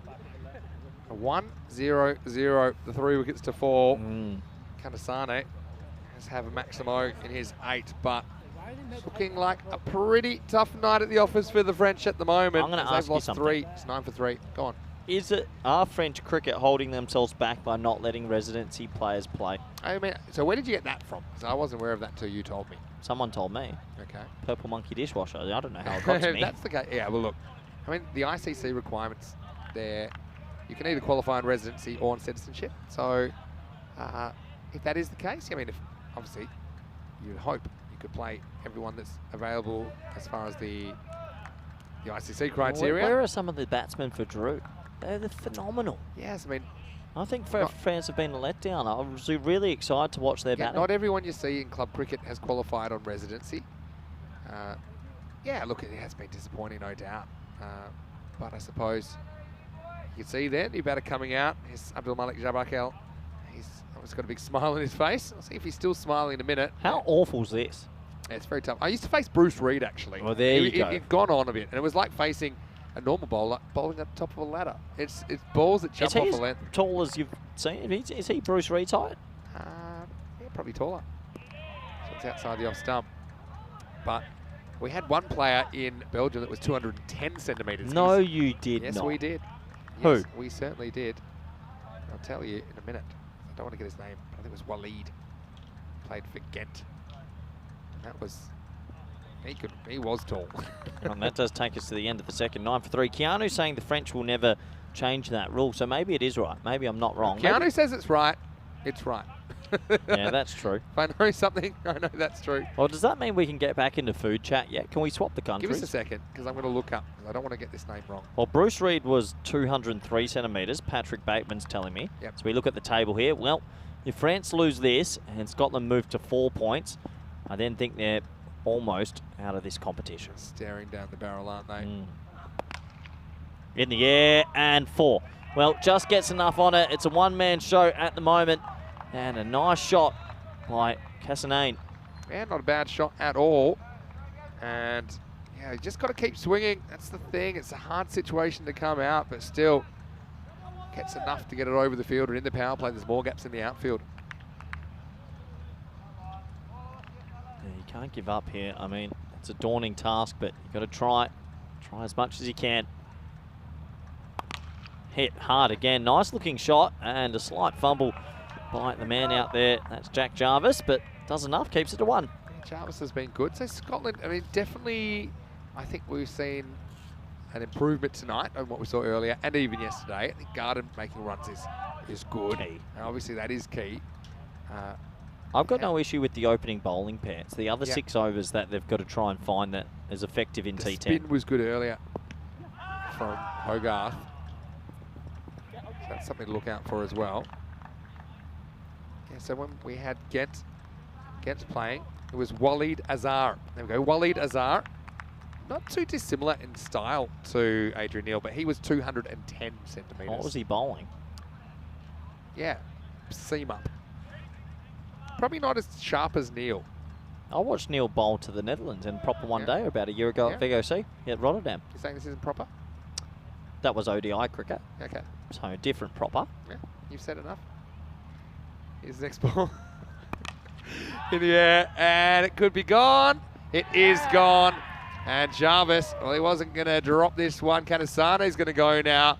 And France, well, you worry about where this is heading at the moment. We're still in the power play. It's 15 for 4. Yeah, unfortunately, the only man that was timing the ball half right has to go early. And O'Donnell, he picks himself up a 3rd. You don't see that often in T10 cricket, so well done to him. He just goes for a lofted drive. They moved mid-on back. He fell for the bait, and, well, he's a fish out of water now. Yeah, Jarvis did well. I'm gonna bring it up. Go on. The NRR. Yeah, Do you know what that is? net run rate. This, Scotland, who are 1 and 2, Yeah, If okay. they win this and go to 4, you have Luxembourg on 6, Belgium on 6, Malta on 4, Scotland on 4. Yeah. This group was so tight. Scotland need a blowout. Just Yeah. get it up. Why not? Well, they're on the right track, aren't they? Lingaswar and Kanasane did get a 6 and a 4 in there, but he will not get no more. He's dismissed for 13, 15 for 4. Yeah, I mean, the thing is, I suppose, when you're bowling, you're always kind of going for the kill, I feel. When you're batting, that's when you can cruise a bit towards the target. But I think right now, in Scotland, they're looking to make an early night of this. Oh, yeah, absolutely. They've got an opportunity. They've gone through the top order of France, who we know are dandy. I've loved the bowling of O'Donnell, but the zinc at night, Oh, I'm a huge fan. okay, 3 for 7. You know who O'Donnell reminds? It's off the pad. It's off his I don't leg. think I'm going to fall for that. No. Good appeal, though. Yeah. You know who he reminds me of? Go on. Honestly, if you guess who he reminds me of with his action and his bowling. Andy Bickle. Holy! I'm going to give you a hug. All right, come on. Yeah, I'll hug you in the commentary box. He This is reminds nice me of cricket. Andy Yeah. Bickle so much with the zinc and the way he bowls. If anyone doesn't know who... How did you guess that? I almost said holy From moly the on same the... generation, even though they've got a few years on you. He- Go look up Andy Bickle. Even his hairstyle. There is Yeah. so much Andy Bickle about him. Just think he's very early 2000s. O'Donnell, is that what you're saying? Well, this one is going to go places. How far has that gone? That might have gone all the way. It has. Maximo. Well, how about that from Savanthia and Santi Kumaran? Who Wow. smacks that sideways for 6, and Can you O'Donnell gets one away. Can you give me that name again? Yeah. Savanthia and Santi Kumaran. Yep, that's why I'm the third commentator. I ain't even going to attempt it. Does take us to the end of the power play. O'Donnell finishes with 3, but it's 21 for 4. Savanthia Kumaran is a guy that I think we can see a bit more of after that shot. So brings a bit of respectability to the power play. 21 for 4. I can't after believe you 3. just guessed what I was thinking. He does remind me of Andy Bickle. His load up, his action, his the zinc, the hair. Yeah. Andy Bickle, what a weapon he was. And I think he had more 12th man appearances Yeah. than anybody else. for Pretty Australia. unlucky.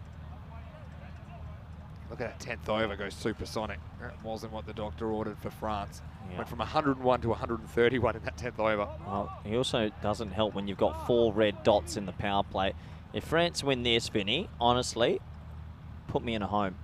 Okay. Surely not. I mean, they're going to keep going at it. And good Call on my them, but assistant. Anyway, here's a guy, I really liked his addition to the attack. He's just brought some variety. I heard about him this morning. I Yeah. didn't get to see him. Bit of leg spin. Yeah, and he's got a good bit of pace about his leg spin as well, Hogarth. And he didn't bowl any bad balls, so probably well on first up, and it is. It's a big filthy full toss, but it crashes into the pads and it doesn't get a run. Yeah, sometimes the full toss, you can get away with it as a leggy. Jabakel at the crease now. So Andy Bickle, I'd call him, is a bustler. Oh. Bustle through the crease. What a man. Wouldn't he? Yeah. Gone, and that's well bowled by Hogarth. We'll watch him fly, and well, he is happy. He's had to wait a whole day to get involved, and now he's doing it under lights. That one pretty much Yorks Jabakel in the end. He goes for a duck, and France fall further behind in this game, 21 for 5. Yeah, it's starting to get ugly, starting to get really ugly, and well, a nice wicket for Hogarth. This is the first time I've seen him. And you know what? I love the energy in the celebration, Vinny. So he bowls him here with a jaff. And look at this. Doesn't matter who you're playing, you're representing your country. Yeah. Show some emotion. Yeah, he's saying, how about it? I mean, yeah, sit him on the bench for a day, and he'll be really hungry for wickets, and that's what we're seeing from Hogarth. Well, I was super surprised that Garden, who we've seen keeping and make runs, him as well, Hogarth, they're two guys that have come in and changed the team Sat a on the bit. bench yesterday. Because I watched game first day, right? I thought Scotland were quiet, non-interested. They didn't show much ticker. Today, they've been different. They've really gone at it, and I like that. Well, know what they're up against, I think. Abdul Malik Jabakel, unlucky for him. He goes for a 4th ball globe, and it's 21 for 5 now. This could be a blowout. Well, you've got to get to food chat sooner rather than later. French food. I mean, I'm going to go to the Escargot. obvious ones. Have you had snails before? I have. I like it. Mate, the garlic was drowning in garlic. 100%. I couldn't kiss the missus for about 3 weeks. Yeah, I'm sure she wasn't complaining. 6 or 12? I went 12. Yeah, I went 12 as well. A dozen snails. I haven't had frog's legs, got to admit. Haven't had frog's legs. Have you had frog's legs? Don't know what the French name is for frog's legs. Patrick Bateman's getting ahead of himself, saying Hogarth bowled better than Zampa. There we go. Big raps. This is a good though. I think it might be a little wrong in here. At least a top spinner. He's saying get him in the star side. He bowled better than Zampa did against India in the final. I just think that maybe... Poor Zampa has one bad game. Isn't that... It's a different level of opposition, right? But I mean, yeah, good leg spinners worth their weight in gold. Absolutely. Oh, this one's probably high. Just sneaks away. Well, we saw last week how good Sikander Zulfikar and Philip Bossevane were for the Dutch. Now we're seeing another leg spinner. And if you can land the leg spinner in the right spot often, it does cause a lot of issues. Yeah, not wrong there. I love the energy that Hogarth's bringing, though. Now, it's good footwork from the batter. Turns into a full toss, and he'll get 4. So, Santhira Kumaran, I like the way he's taking it on. He probably knows that he has to be down the pitch pretty quickly to get onto this, because Hogarth is pretty quick through the air, but he does get 4 runs. Yeah, he does get 4. They had the deep mid off quite wide, so he ends up getting it away. Nice shot, and good to see the French batsmen sticking to their attacking intent, even though it's not really going their way. That's true. Yeah, go on, French food then. French stick, What? big bread stick. Oh, yeah. That's a I given. mean, croissants. That's Oh. the thing about croissants. So this is I better can than do- haggis. I can do quantities of those. I'll tell you my croissant game. Oh, this one sneaks away outside leg stump, and it's good put away. Santhira Kumaran, well, he's flying the flag for the French at the moment. Ends the 4th with a boundary, so Hogarth goes for a couple of boundaries after picking up that wicket. The score after 4 is 30 for 5. Yeah, Zampa will be disappointed with that one as he gets it down the leg side. He does go for 4 in the end, and nice support from the French teammates there. See the lights taking effect now. We have seen the sunset come forward about 20 to 25 minutes already since we've been I'm worried about when's it going to start getting cold at night, Vinny? here. Eventually. don't bring it on too quick. We haven't gone for a jacket yet. But yeah, let's be honest, croissants and baguettes, we're well ahead of the square sausages and the black puddings and all the weird things that you were saying before. Yeah.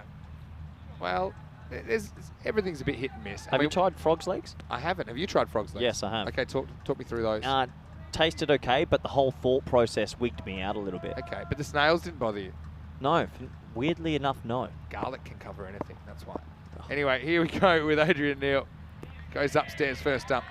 Honestly, this is so awful to face when he gets it right. That extra bounce. He's a big man. Watch this one. This had to have been over shoulder. Yeah, it is. It's a snifter. It's Neal going with this round the wicket tactic. Pitches up this time. Well, non-striker overcommits. Get away with it. Oh, the big man does well to get low and stop it for an overthrow. Any other French cuisines you want to bring up? They do a lot of good soups in France as well. French onion. You know that when you're thinking and not talking, people can't see that you're making a thinking face, right? Yeah, I was just trying to think French onion soup. All I can really think of with French is croissants, baguettes, frog's legs, snails. Give me something else. Surely they've got other things. Go on, get Google going. I'm sure the viewer chat will have a few. Oh yeah, some good ones in here. Well bowled. Yeah, That's well pace off. Hard to catch up with that one, isn't it? Go on. But oh look, we haven't even really talked about desserts as Oh, well. yeah. Well, it's that time of evening. I know you can get into that. I think Andy's popped in with a message saying French fries. French No, they're fries Belgian. Actually, yeah, I was going to say. They're Belgian. French fries, that's a bit controversial when you say that. It's just high-ish, but I don't think it's too high. Well, it's coming down from such a height. Yeah, big swing and a miss from Santhira Kumaran. Yeah, it's an awkward one to face. Always knocks the stumps out of the ground. Beef bourguignon. Oh, yum. Now that's something you get out. It's like a beautiful, rich stew. Good shot, this. Goes to the fielder, though. Hogarth goes with the one hand. Doesn't stick. End of the over. And France, they are 32 for 5. Well, the lights are on. Vinny Sandu here, Mr. Maximo for the European Cricket Network. Hope you're enjoying our coverage of the ECN. Well, I'm here. And Corey, where's Corey gone? Well, I think Corey's gone in a food coma. Go on, wake up. Corey's in a food coma. I'm sorry, I've just gone into... I was looking up desserts quickly. Are you all right? Yeah, I'm pretty hungry now. All right. So if you have any food chat, please put it in the comment section because we do love it. Or you can contact us on social media at Mr. Maximo or at CRuckers_28. Yeah, Vinny, and gone. Well, the low full toss works. Sometimes the leg spinner can get a wicket out of nothing, and it's caught by the skyscraper Neal. Yeah, well, they're having a bit of fun with their teammates, keeper and bowler here. They do some sort of weird little half chest bump. Wouldn't try and chest bump Adrian Neal, though, because it's a long way up and you're not going to go over him. That's basically what happened there. The batter got it wrong. And after a couple of nice shots, Seventhira and Santhira Kumaran has to go. He will be dismissed for 15, and Scotland have lost a 6th wicket. It's 32 for 6. Yeah, this is one of the first times we've really seen a evening game get blown out, and unfortunately France really struggling. Oh, the robots jumped in the chat, Vinny. Robots throwing a bit of food, Are chat. Kit Kats overrated? Put it in a poll, I robot, don't think because they so. are so overrated. Let's take a moment to acknowledge Santhira Kumaran, who's one guy that bucked the trend. 15 off 8, 2 4s and a 6, but yeah, unfortunately couldn't put away that full toss. I'm going to say no. Okay, but the deep fried Kit Kat. Deep fried Mars bar No, is Kit Kat. the traditional. Well, you can deep fry anything, can't you? Yeah. Could you deep fry a snail? Would you deep fry Snickers? Be peanutty. I don't think Snickers are good. Yeah, depends how warm they are. Getting hungry. Yeah, I'm also getting hungry. But I wasn't getting hungry during the Scottish innings when we were talking about the Scottish foods. Here's Hogarth. Bowled right on the money. Oh, the man that They would love 1 or 2 more Hogarths, wouldn't they? absolutely. Wouldn't they, Scotland? Hey, net run rate boost, NRR. It's Yeah. on. I'm Bowl hearing him you. out for 50 here. You're speaking my language. Block hole again. Pushed. Neil does well. Tell It's you down. what, for a gigantic human, he moves very well. Oh, yeah. Do they not play basketball in Scotland? Yeah. Well, he shouldn't be allowed to play if they do. Because it would be too hard for him to dunk. Pretty good sweep shot, but again, finds the fielder. I like the leg spinner, though, Hogarth. It looks like he adds an extra dimension. On day one, they did 10 overs of right arm seam, and that didn't really work. True. Kit Kats, I love to dunk them in a hot drink, a tea, or a coffee. Overrated chocolate. I don't think so. This is the wrong and clever bowling, not picked by Jamakel. Yeah, good bowling. That's the wrong one. So he's got a bag of tricks up his sleeve. And I think we're going to see him in the team all week. Looks a handy bowler. Well, the food chat's just gone off the rails. We're not even talking any specific countries. People are just putting foods they like in it now. This is a pretty good shot. He picked this one. I think this is a regular leg spinner. It's going to fly into the night. And so a rare highlight. Jubert Ahmed goes Maximo. And France climb up to 39. Tell you what, that's an absolute bomb. Pushed it bang. He got every single piece of that. That's 6 anywhere in the world. And good to see that they're still encouraging their teammates out there. Yeah, for sure. So not the finish that Hogarth wanted, but he can be very happy with his contribution. 2 for 16 off his 2 overs. So just 4 overs left in the day. Just 3 bowlers used. Not often you see that. I reckon that's one of the first times saying you never really see that, but I don't mind it. They're probably going for the jugular. Well, the thing is, if you have 2 death bowlers, that is how you set it up normally. So that you've got the last 4 overs by death bowling specialists. Whether that's by design or by accident, I'm not sure this game, but don't think Scotland 11 too bothered at the moment. Sitting pretty in this game. France have to find some runs from somewhere if they're going to get out of that bottom spot, which they'll be entrenched in after day 2. Jarvis, we know how good he is with the bat. How good's he with the ball? Pretty good. That's the first one through. I think Scotland at night, Vinny, gives them a little bit more of a dimension. I think that they'll get a bit more swing under lights. Yeah. If they get their way to the final, they haven't started this week well. Let's call a spade a spade. They've started very slow. True. But they get themselves to finals day. They get themselves to the final and get themselves under lights. I think that they will go in as favourites. Okay. They did lose under lights last night to Malta, don't forget. But they were batting second in that one. This one's going nowhere. And once again, you pick the wrong guy. Neil just lopes around to his left. And Jarvis has a wicket now. Jamakel will be removed from the equation. And France 39 for 7. Yeah, really, really nice shot to get out to, because he went for the glory swipe but doesn't get any of it. And Jarvis, well, how good is he with the ball? He gets himself an early wicket. Yeah, he does. And you can see Ibrahim Jamakel will be disappointed. And he can't do a little bit more here. But right now, the wicket's exceeding the overs after 6.2. Overs, they've lost 7 wickets in France, looking down the barrel of an early finish here. Can't keep the captain out the game at the moment. He's probably a good player to have in that position. I just think he covers a lot of ground quickly. He's agile. Yeah, true. Sort of like Kareem Abdul-Jabbar. And also in that, obviously, quite often you're trying to get, in all seriousness, you're trying to get over the infielder as a batter, because normally there's a gap in the outfielder behind. So it's just harder to go over a guy that's taller. Gabakel goes for 1. It's 39 for 7. Do you think that France supporters or board members would be watching this and reconsidering their rules? I don't know what's behind the rule. It I might think be they get more funding if they play passport holders and not residence players. But every country has residence players. Even the Netherlands do. Big countries do. Well, again, we haven't been to France for ECS cricket, so I don't know too much about the particulars. But yeah, it's disappointing, I suppose, at this stage. But let's just hope they can give a bit of a better showing. Shot. And this is pretty good because he's going to go all the way for 6. Maximo!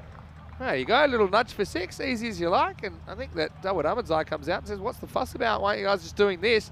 And he doesn't try to hit this too hard. That's the key. Uses the pace and it flies all the way. Yeah, nice shot. Really nice shot. Just using the pace and 6 off his very first ball. That'll give him a bit of confidence. Yeah.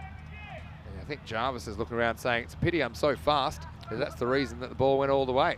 Well, the 6 overs I watched so far, I think that's a good 6 overs that you can take into Finals Friday. For me, it's the other 4 overs of Scotland, which will be interesting. Can right arm sort of medium pace, can you get away with that against a Belgium or a Malta or a Luxembourg? Wouldn't they love another spin option, even if it's a part-time spin option that you can just get away with, If like a finger spin option? If you had your best combination... Oh, it's hard. But I know you like a lot of variety, right? You like a right arm spinner, left arm spinner or 2, a leg spinner, and then left arm seamer and a right arm seamer. Watch this space for finals week, Vinny. All right. Corey's calling in Give the big us the shots. scoop here, Corey. Here's JJ. Well, calls a yes and a quick no. No scoop here. There is a few additions to the Spanish lineup, but I'll let Johnny Howden do our social media post, and then you. Okay. Johnny's pretty big on TikTok, isn't he? I can't imagine so. Love Johnny. Yeah, he's a good man. Hello to Juan Carlos as well, and family. Sure they're tuning in once again. Oh, Wow. that gets big on him. Is that off the glove? Yeah, I reckon he'll give this runs. Yeah, he does. Well, it doesn't matter how you get him, you just got to get him. Yeah. So once again, Jarvis too fast to pass as this one flies over the keeper. Garden couldn't do anything about that. Tries out the short stuff. And Ahmedzai, well, he's getting a cheeky little score here. Again, maybe they need to look at guys like this. I mean, Ahmedzai, okay, it's coming in with no pressure on really because they're miles behind in the game. But maybe they need to try a few different options. These guys obviously can still swing the bat. Send him a bit higher. Goes back and pushes. Calls yes. This time gets a response. Gets a single end of the 7th over. And the 50 comes up belatedly for France.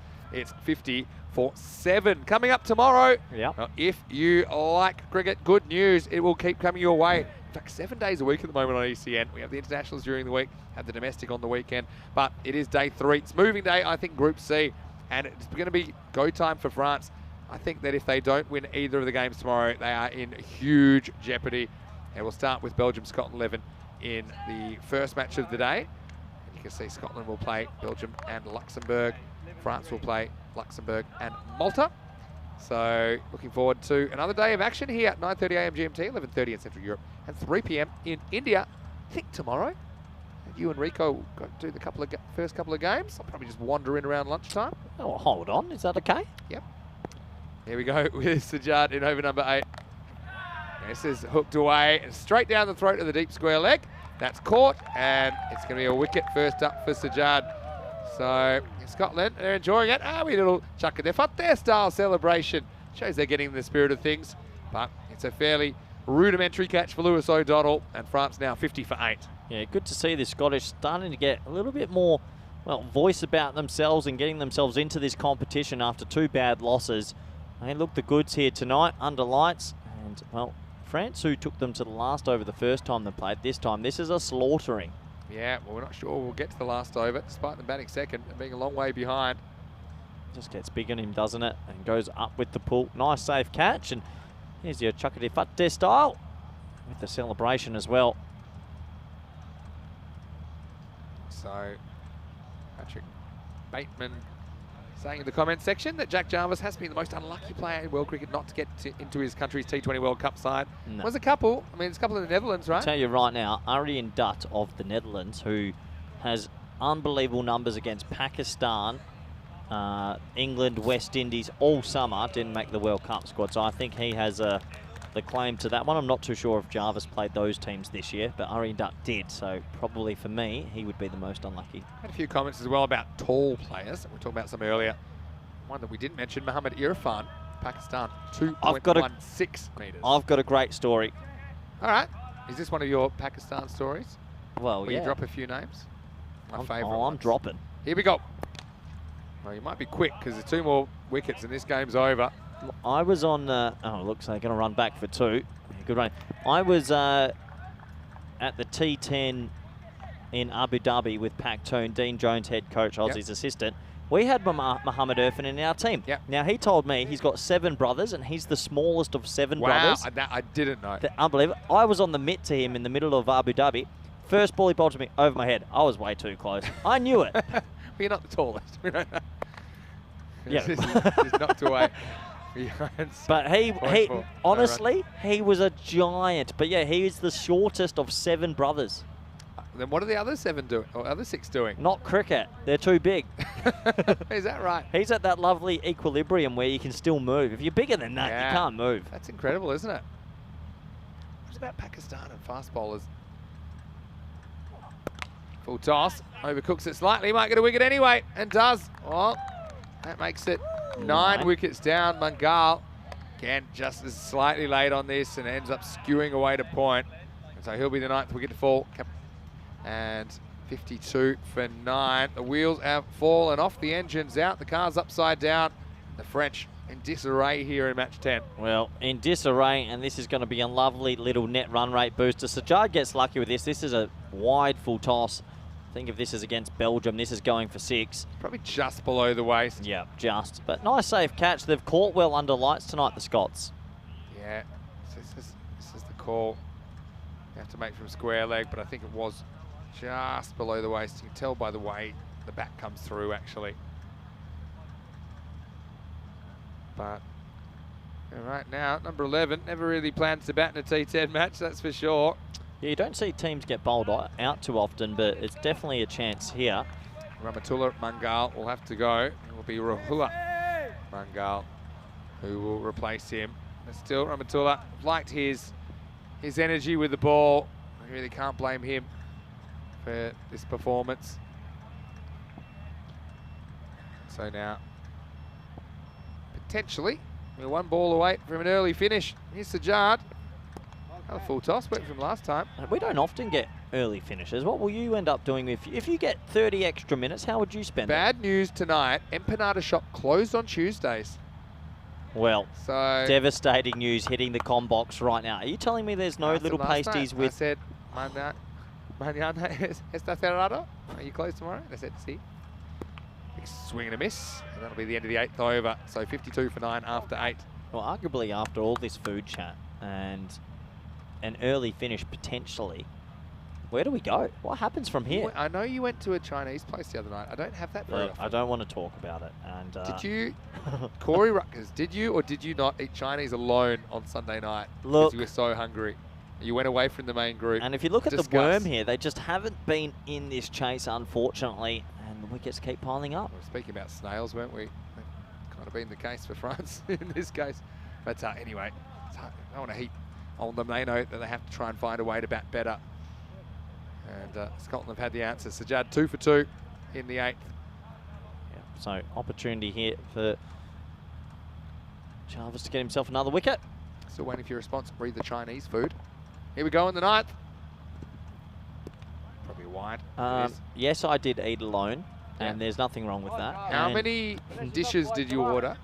I've got a standard 2 dishes. 2 and rice or 2? Yeah, rice is not even counted. Okay. Satay beef. Okay.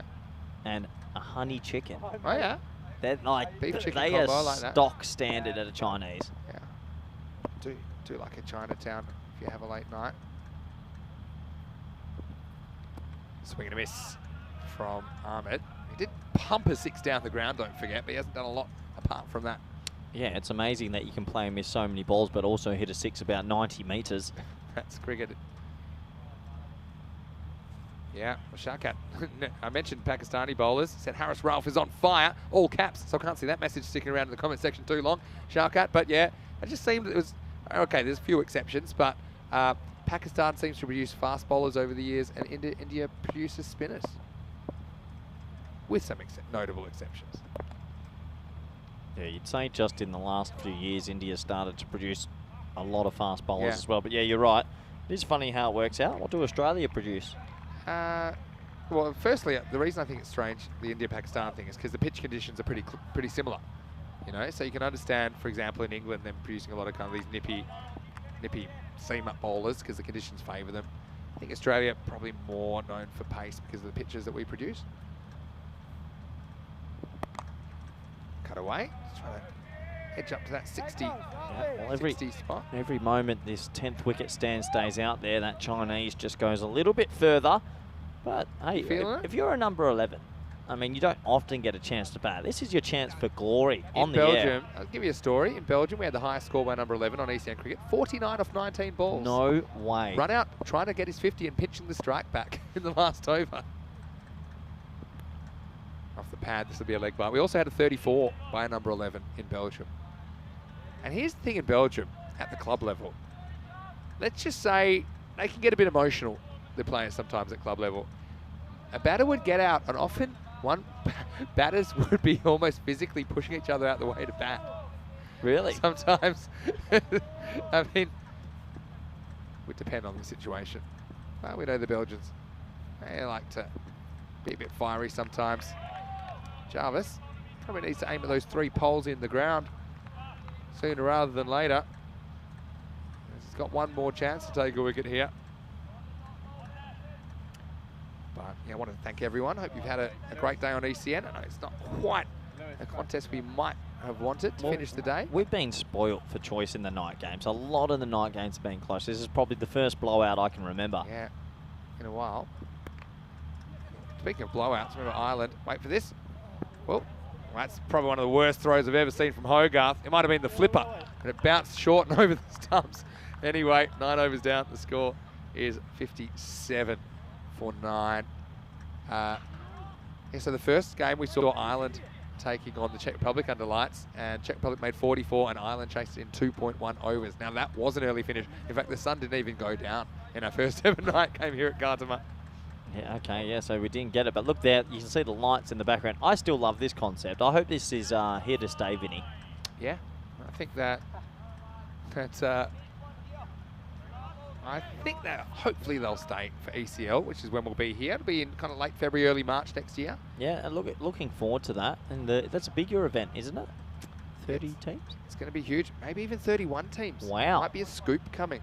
But wait, can't say too much yet. Here we go, last over of the night. Jasper Davidson gets a bowl. Throws in fairly short delivery. Swung and missed at by Rahul Mangal. All right, so, coach. Talk to me. How can France make more runs? Oh, I don't want You to say have what. 30 seconds to come up with an answer. Change the rule in your country and pick the batsmen that have been living there and batting. But no, look, it's a tough one. I just think there's too many technical issues here to fix in this tournament. They have to go away and work on their techniques. I suppose they need to try something, don't they? All right, this is in the air. It's not going to carry. Well, I'm not a coach like you, but I do watch a lot of cricket. I would say, okay, they got to try something because this isn't working. Change the order. Change the order. Anyone who's hit any boundaries goes to the top. You know, anyone who's hit any boundaries. I'm even looking at guys like Dawood Ahmedzai hit a 6 and a 4 here. Santhiro Kumaran batted 6, 1, 2, 3, 4, 5, 6 in this game. Hit at 6 and 2 4s. Get them up the top. Mix it up. Might not have longer depending on this to tell you what I think. Well, I'm liking it. Well, if he had hit that, I would have said get him up That was the top. my other thing. Try something. They've been a bit reactive. Yeah. I know it's not easy, but try something. Mix up being out of your crease, deep in your crease, your position, your horizontal position, kind of sideways, your lateral position. Not easy. I don't think it's they haven't played enough shots. I just think they haven't executed it. Yeah, the technical issues are hard to paper over, but if there is a game you can paper over technical issues, this is it, T10, right? Yeah, absolutely. So, yeah, maybe something like that. Back to the drawing board, I suppose. Davidson, I know that he wants a wicket to finish his night. And it won't be this. It's a pretty good shot. Oh, well, Ahmed, for me, I know he's hit a good 6 and a good 4 in between. Probably not a lot. He goes to 13 and a run a ball.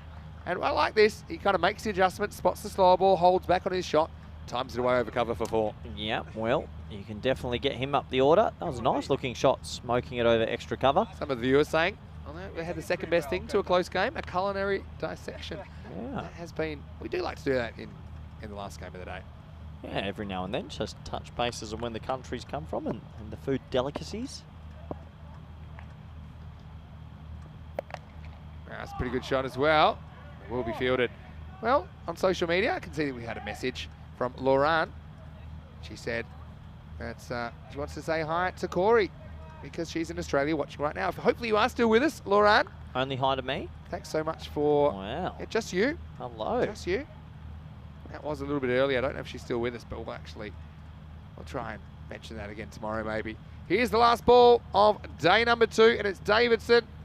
He tries to knock the number 11's head off and fails, and it's going to be a dot to finish the day.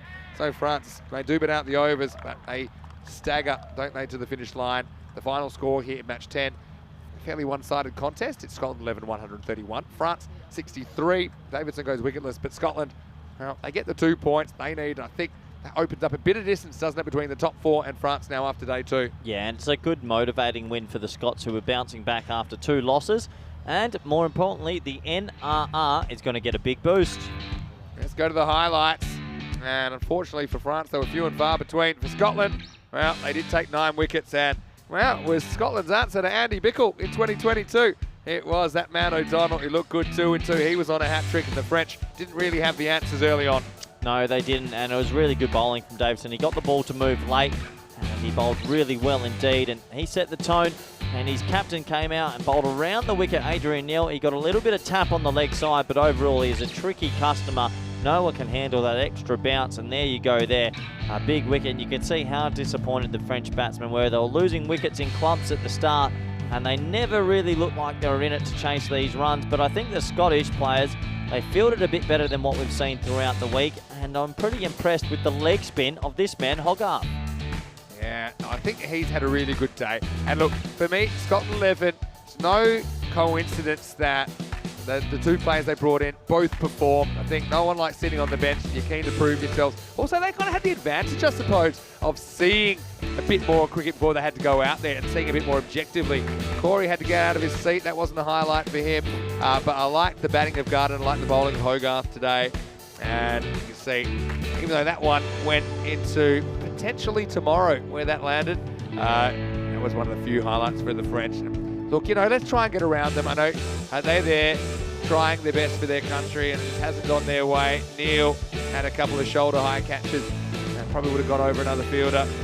But ultimately, you can see Scotland, they knew they had this game on toast, but they'll be all business tomorrow because Scotland can't rest on their laurels here. They will play Belgium and Luxembourg, 2 very dangerous teams on day 3. And Scotland, well, they'll still be hoping for a top 2 finish, but they've got a lot of work to do to get there. Yeah, they do have a lot of work to do after losing those 2 matches to Malta and Belgium, but this will be a confidence booster. And let's take a quick look at the French scorecard, and, well, turn away if you don't like violence. Unfortunately, the highest score of 15 off 8, and 14 for Ahmed there, and 13 for Kanassane. And unfortunately, well, Ahmed's eye as well, 11 at the back end, but no one making a big score. No one making 16. And that makes it really tough to make a good score. But Scotland, they're just a little bit too experienced, I think, and had a few too many weapons outgunning the French. Looking at the bowling figures, well, they really shared it around, didn't they? 5 bowlers took wickets. In fact, 3 for 13. O'Donnell steals the figures. Likes the Judds over, though, 2 for 2. 2 for 16. Hogarth had a really good day. Jack Jarvis with 1. Also, Neil was very difficult to handle. He took 1 for 9 off his 2 overs. Once again, I wanted to say a big thank you to all of you out there for your support of this European Cricket Championship. And it's the Euros of cricket. We are loving bringing you the action. And look, actually, probably tomorrow, halfway through, we'll be literally halfway through the ECC. So it's going so quickly, it's taking shape. And right now, okay, France, now for me, it's clear that they are off the pace. They'll hope to get some good results along the way. But the other teams, again, all these games are toss-ups, I think, when they meet each other. Yeah, absolutely. It's a funny old group how it's worked out. I still think Scotland might be building something big. We saw the real Belgium today. Malta's the dark horse. And why are you winking at me? So easy. You've got a long way to go in this game, son. But anyway, I can tell you that we want you to go to our website, europeancricket.com, to check out all the latest stats, the fixtures, and the standings. You can also go to our social media at European Cricket. But anyway, right now, we're going to leave you with some highlights today. We'll see you tomorrow for more action from 9:30 a.m. GMT, 11:30 in Central Europe, and 3 p.m. in India. But for now, this is Vinny Sandy, Mr. Maximo. On behalf of Rico Full and Mr. Giggles, Corey Rutgers, we'll see you tomorrow. Enjoy your evening. Stay safe, stay happy. We'll see you tomorrow for more Dream11 European Cricket Championship. Hasta mañana. Bye.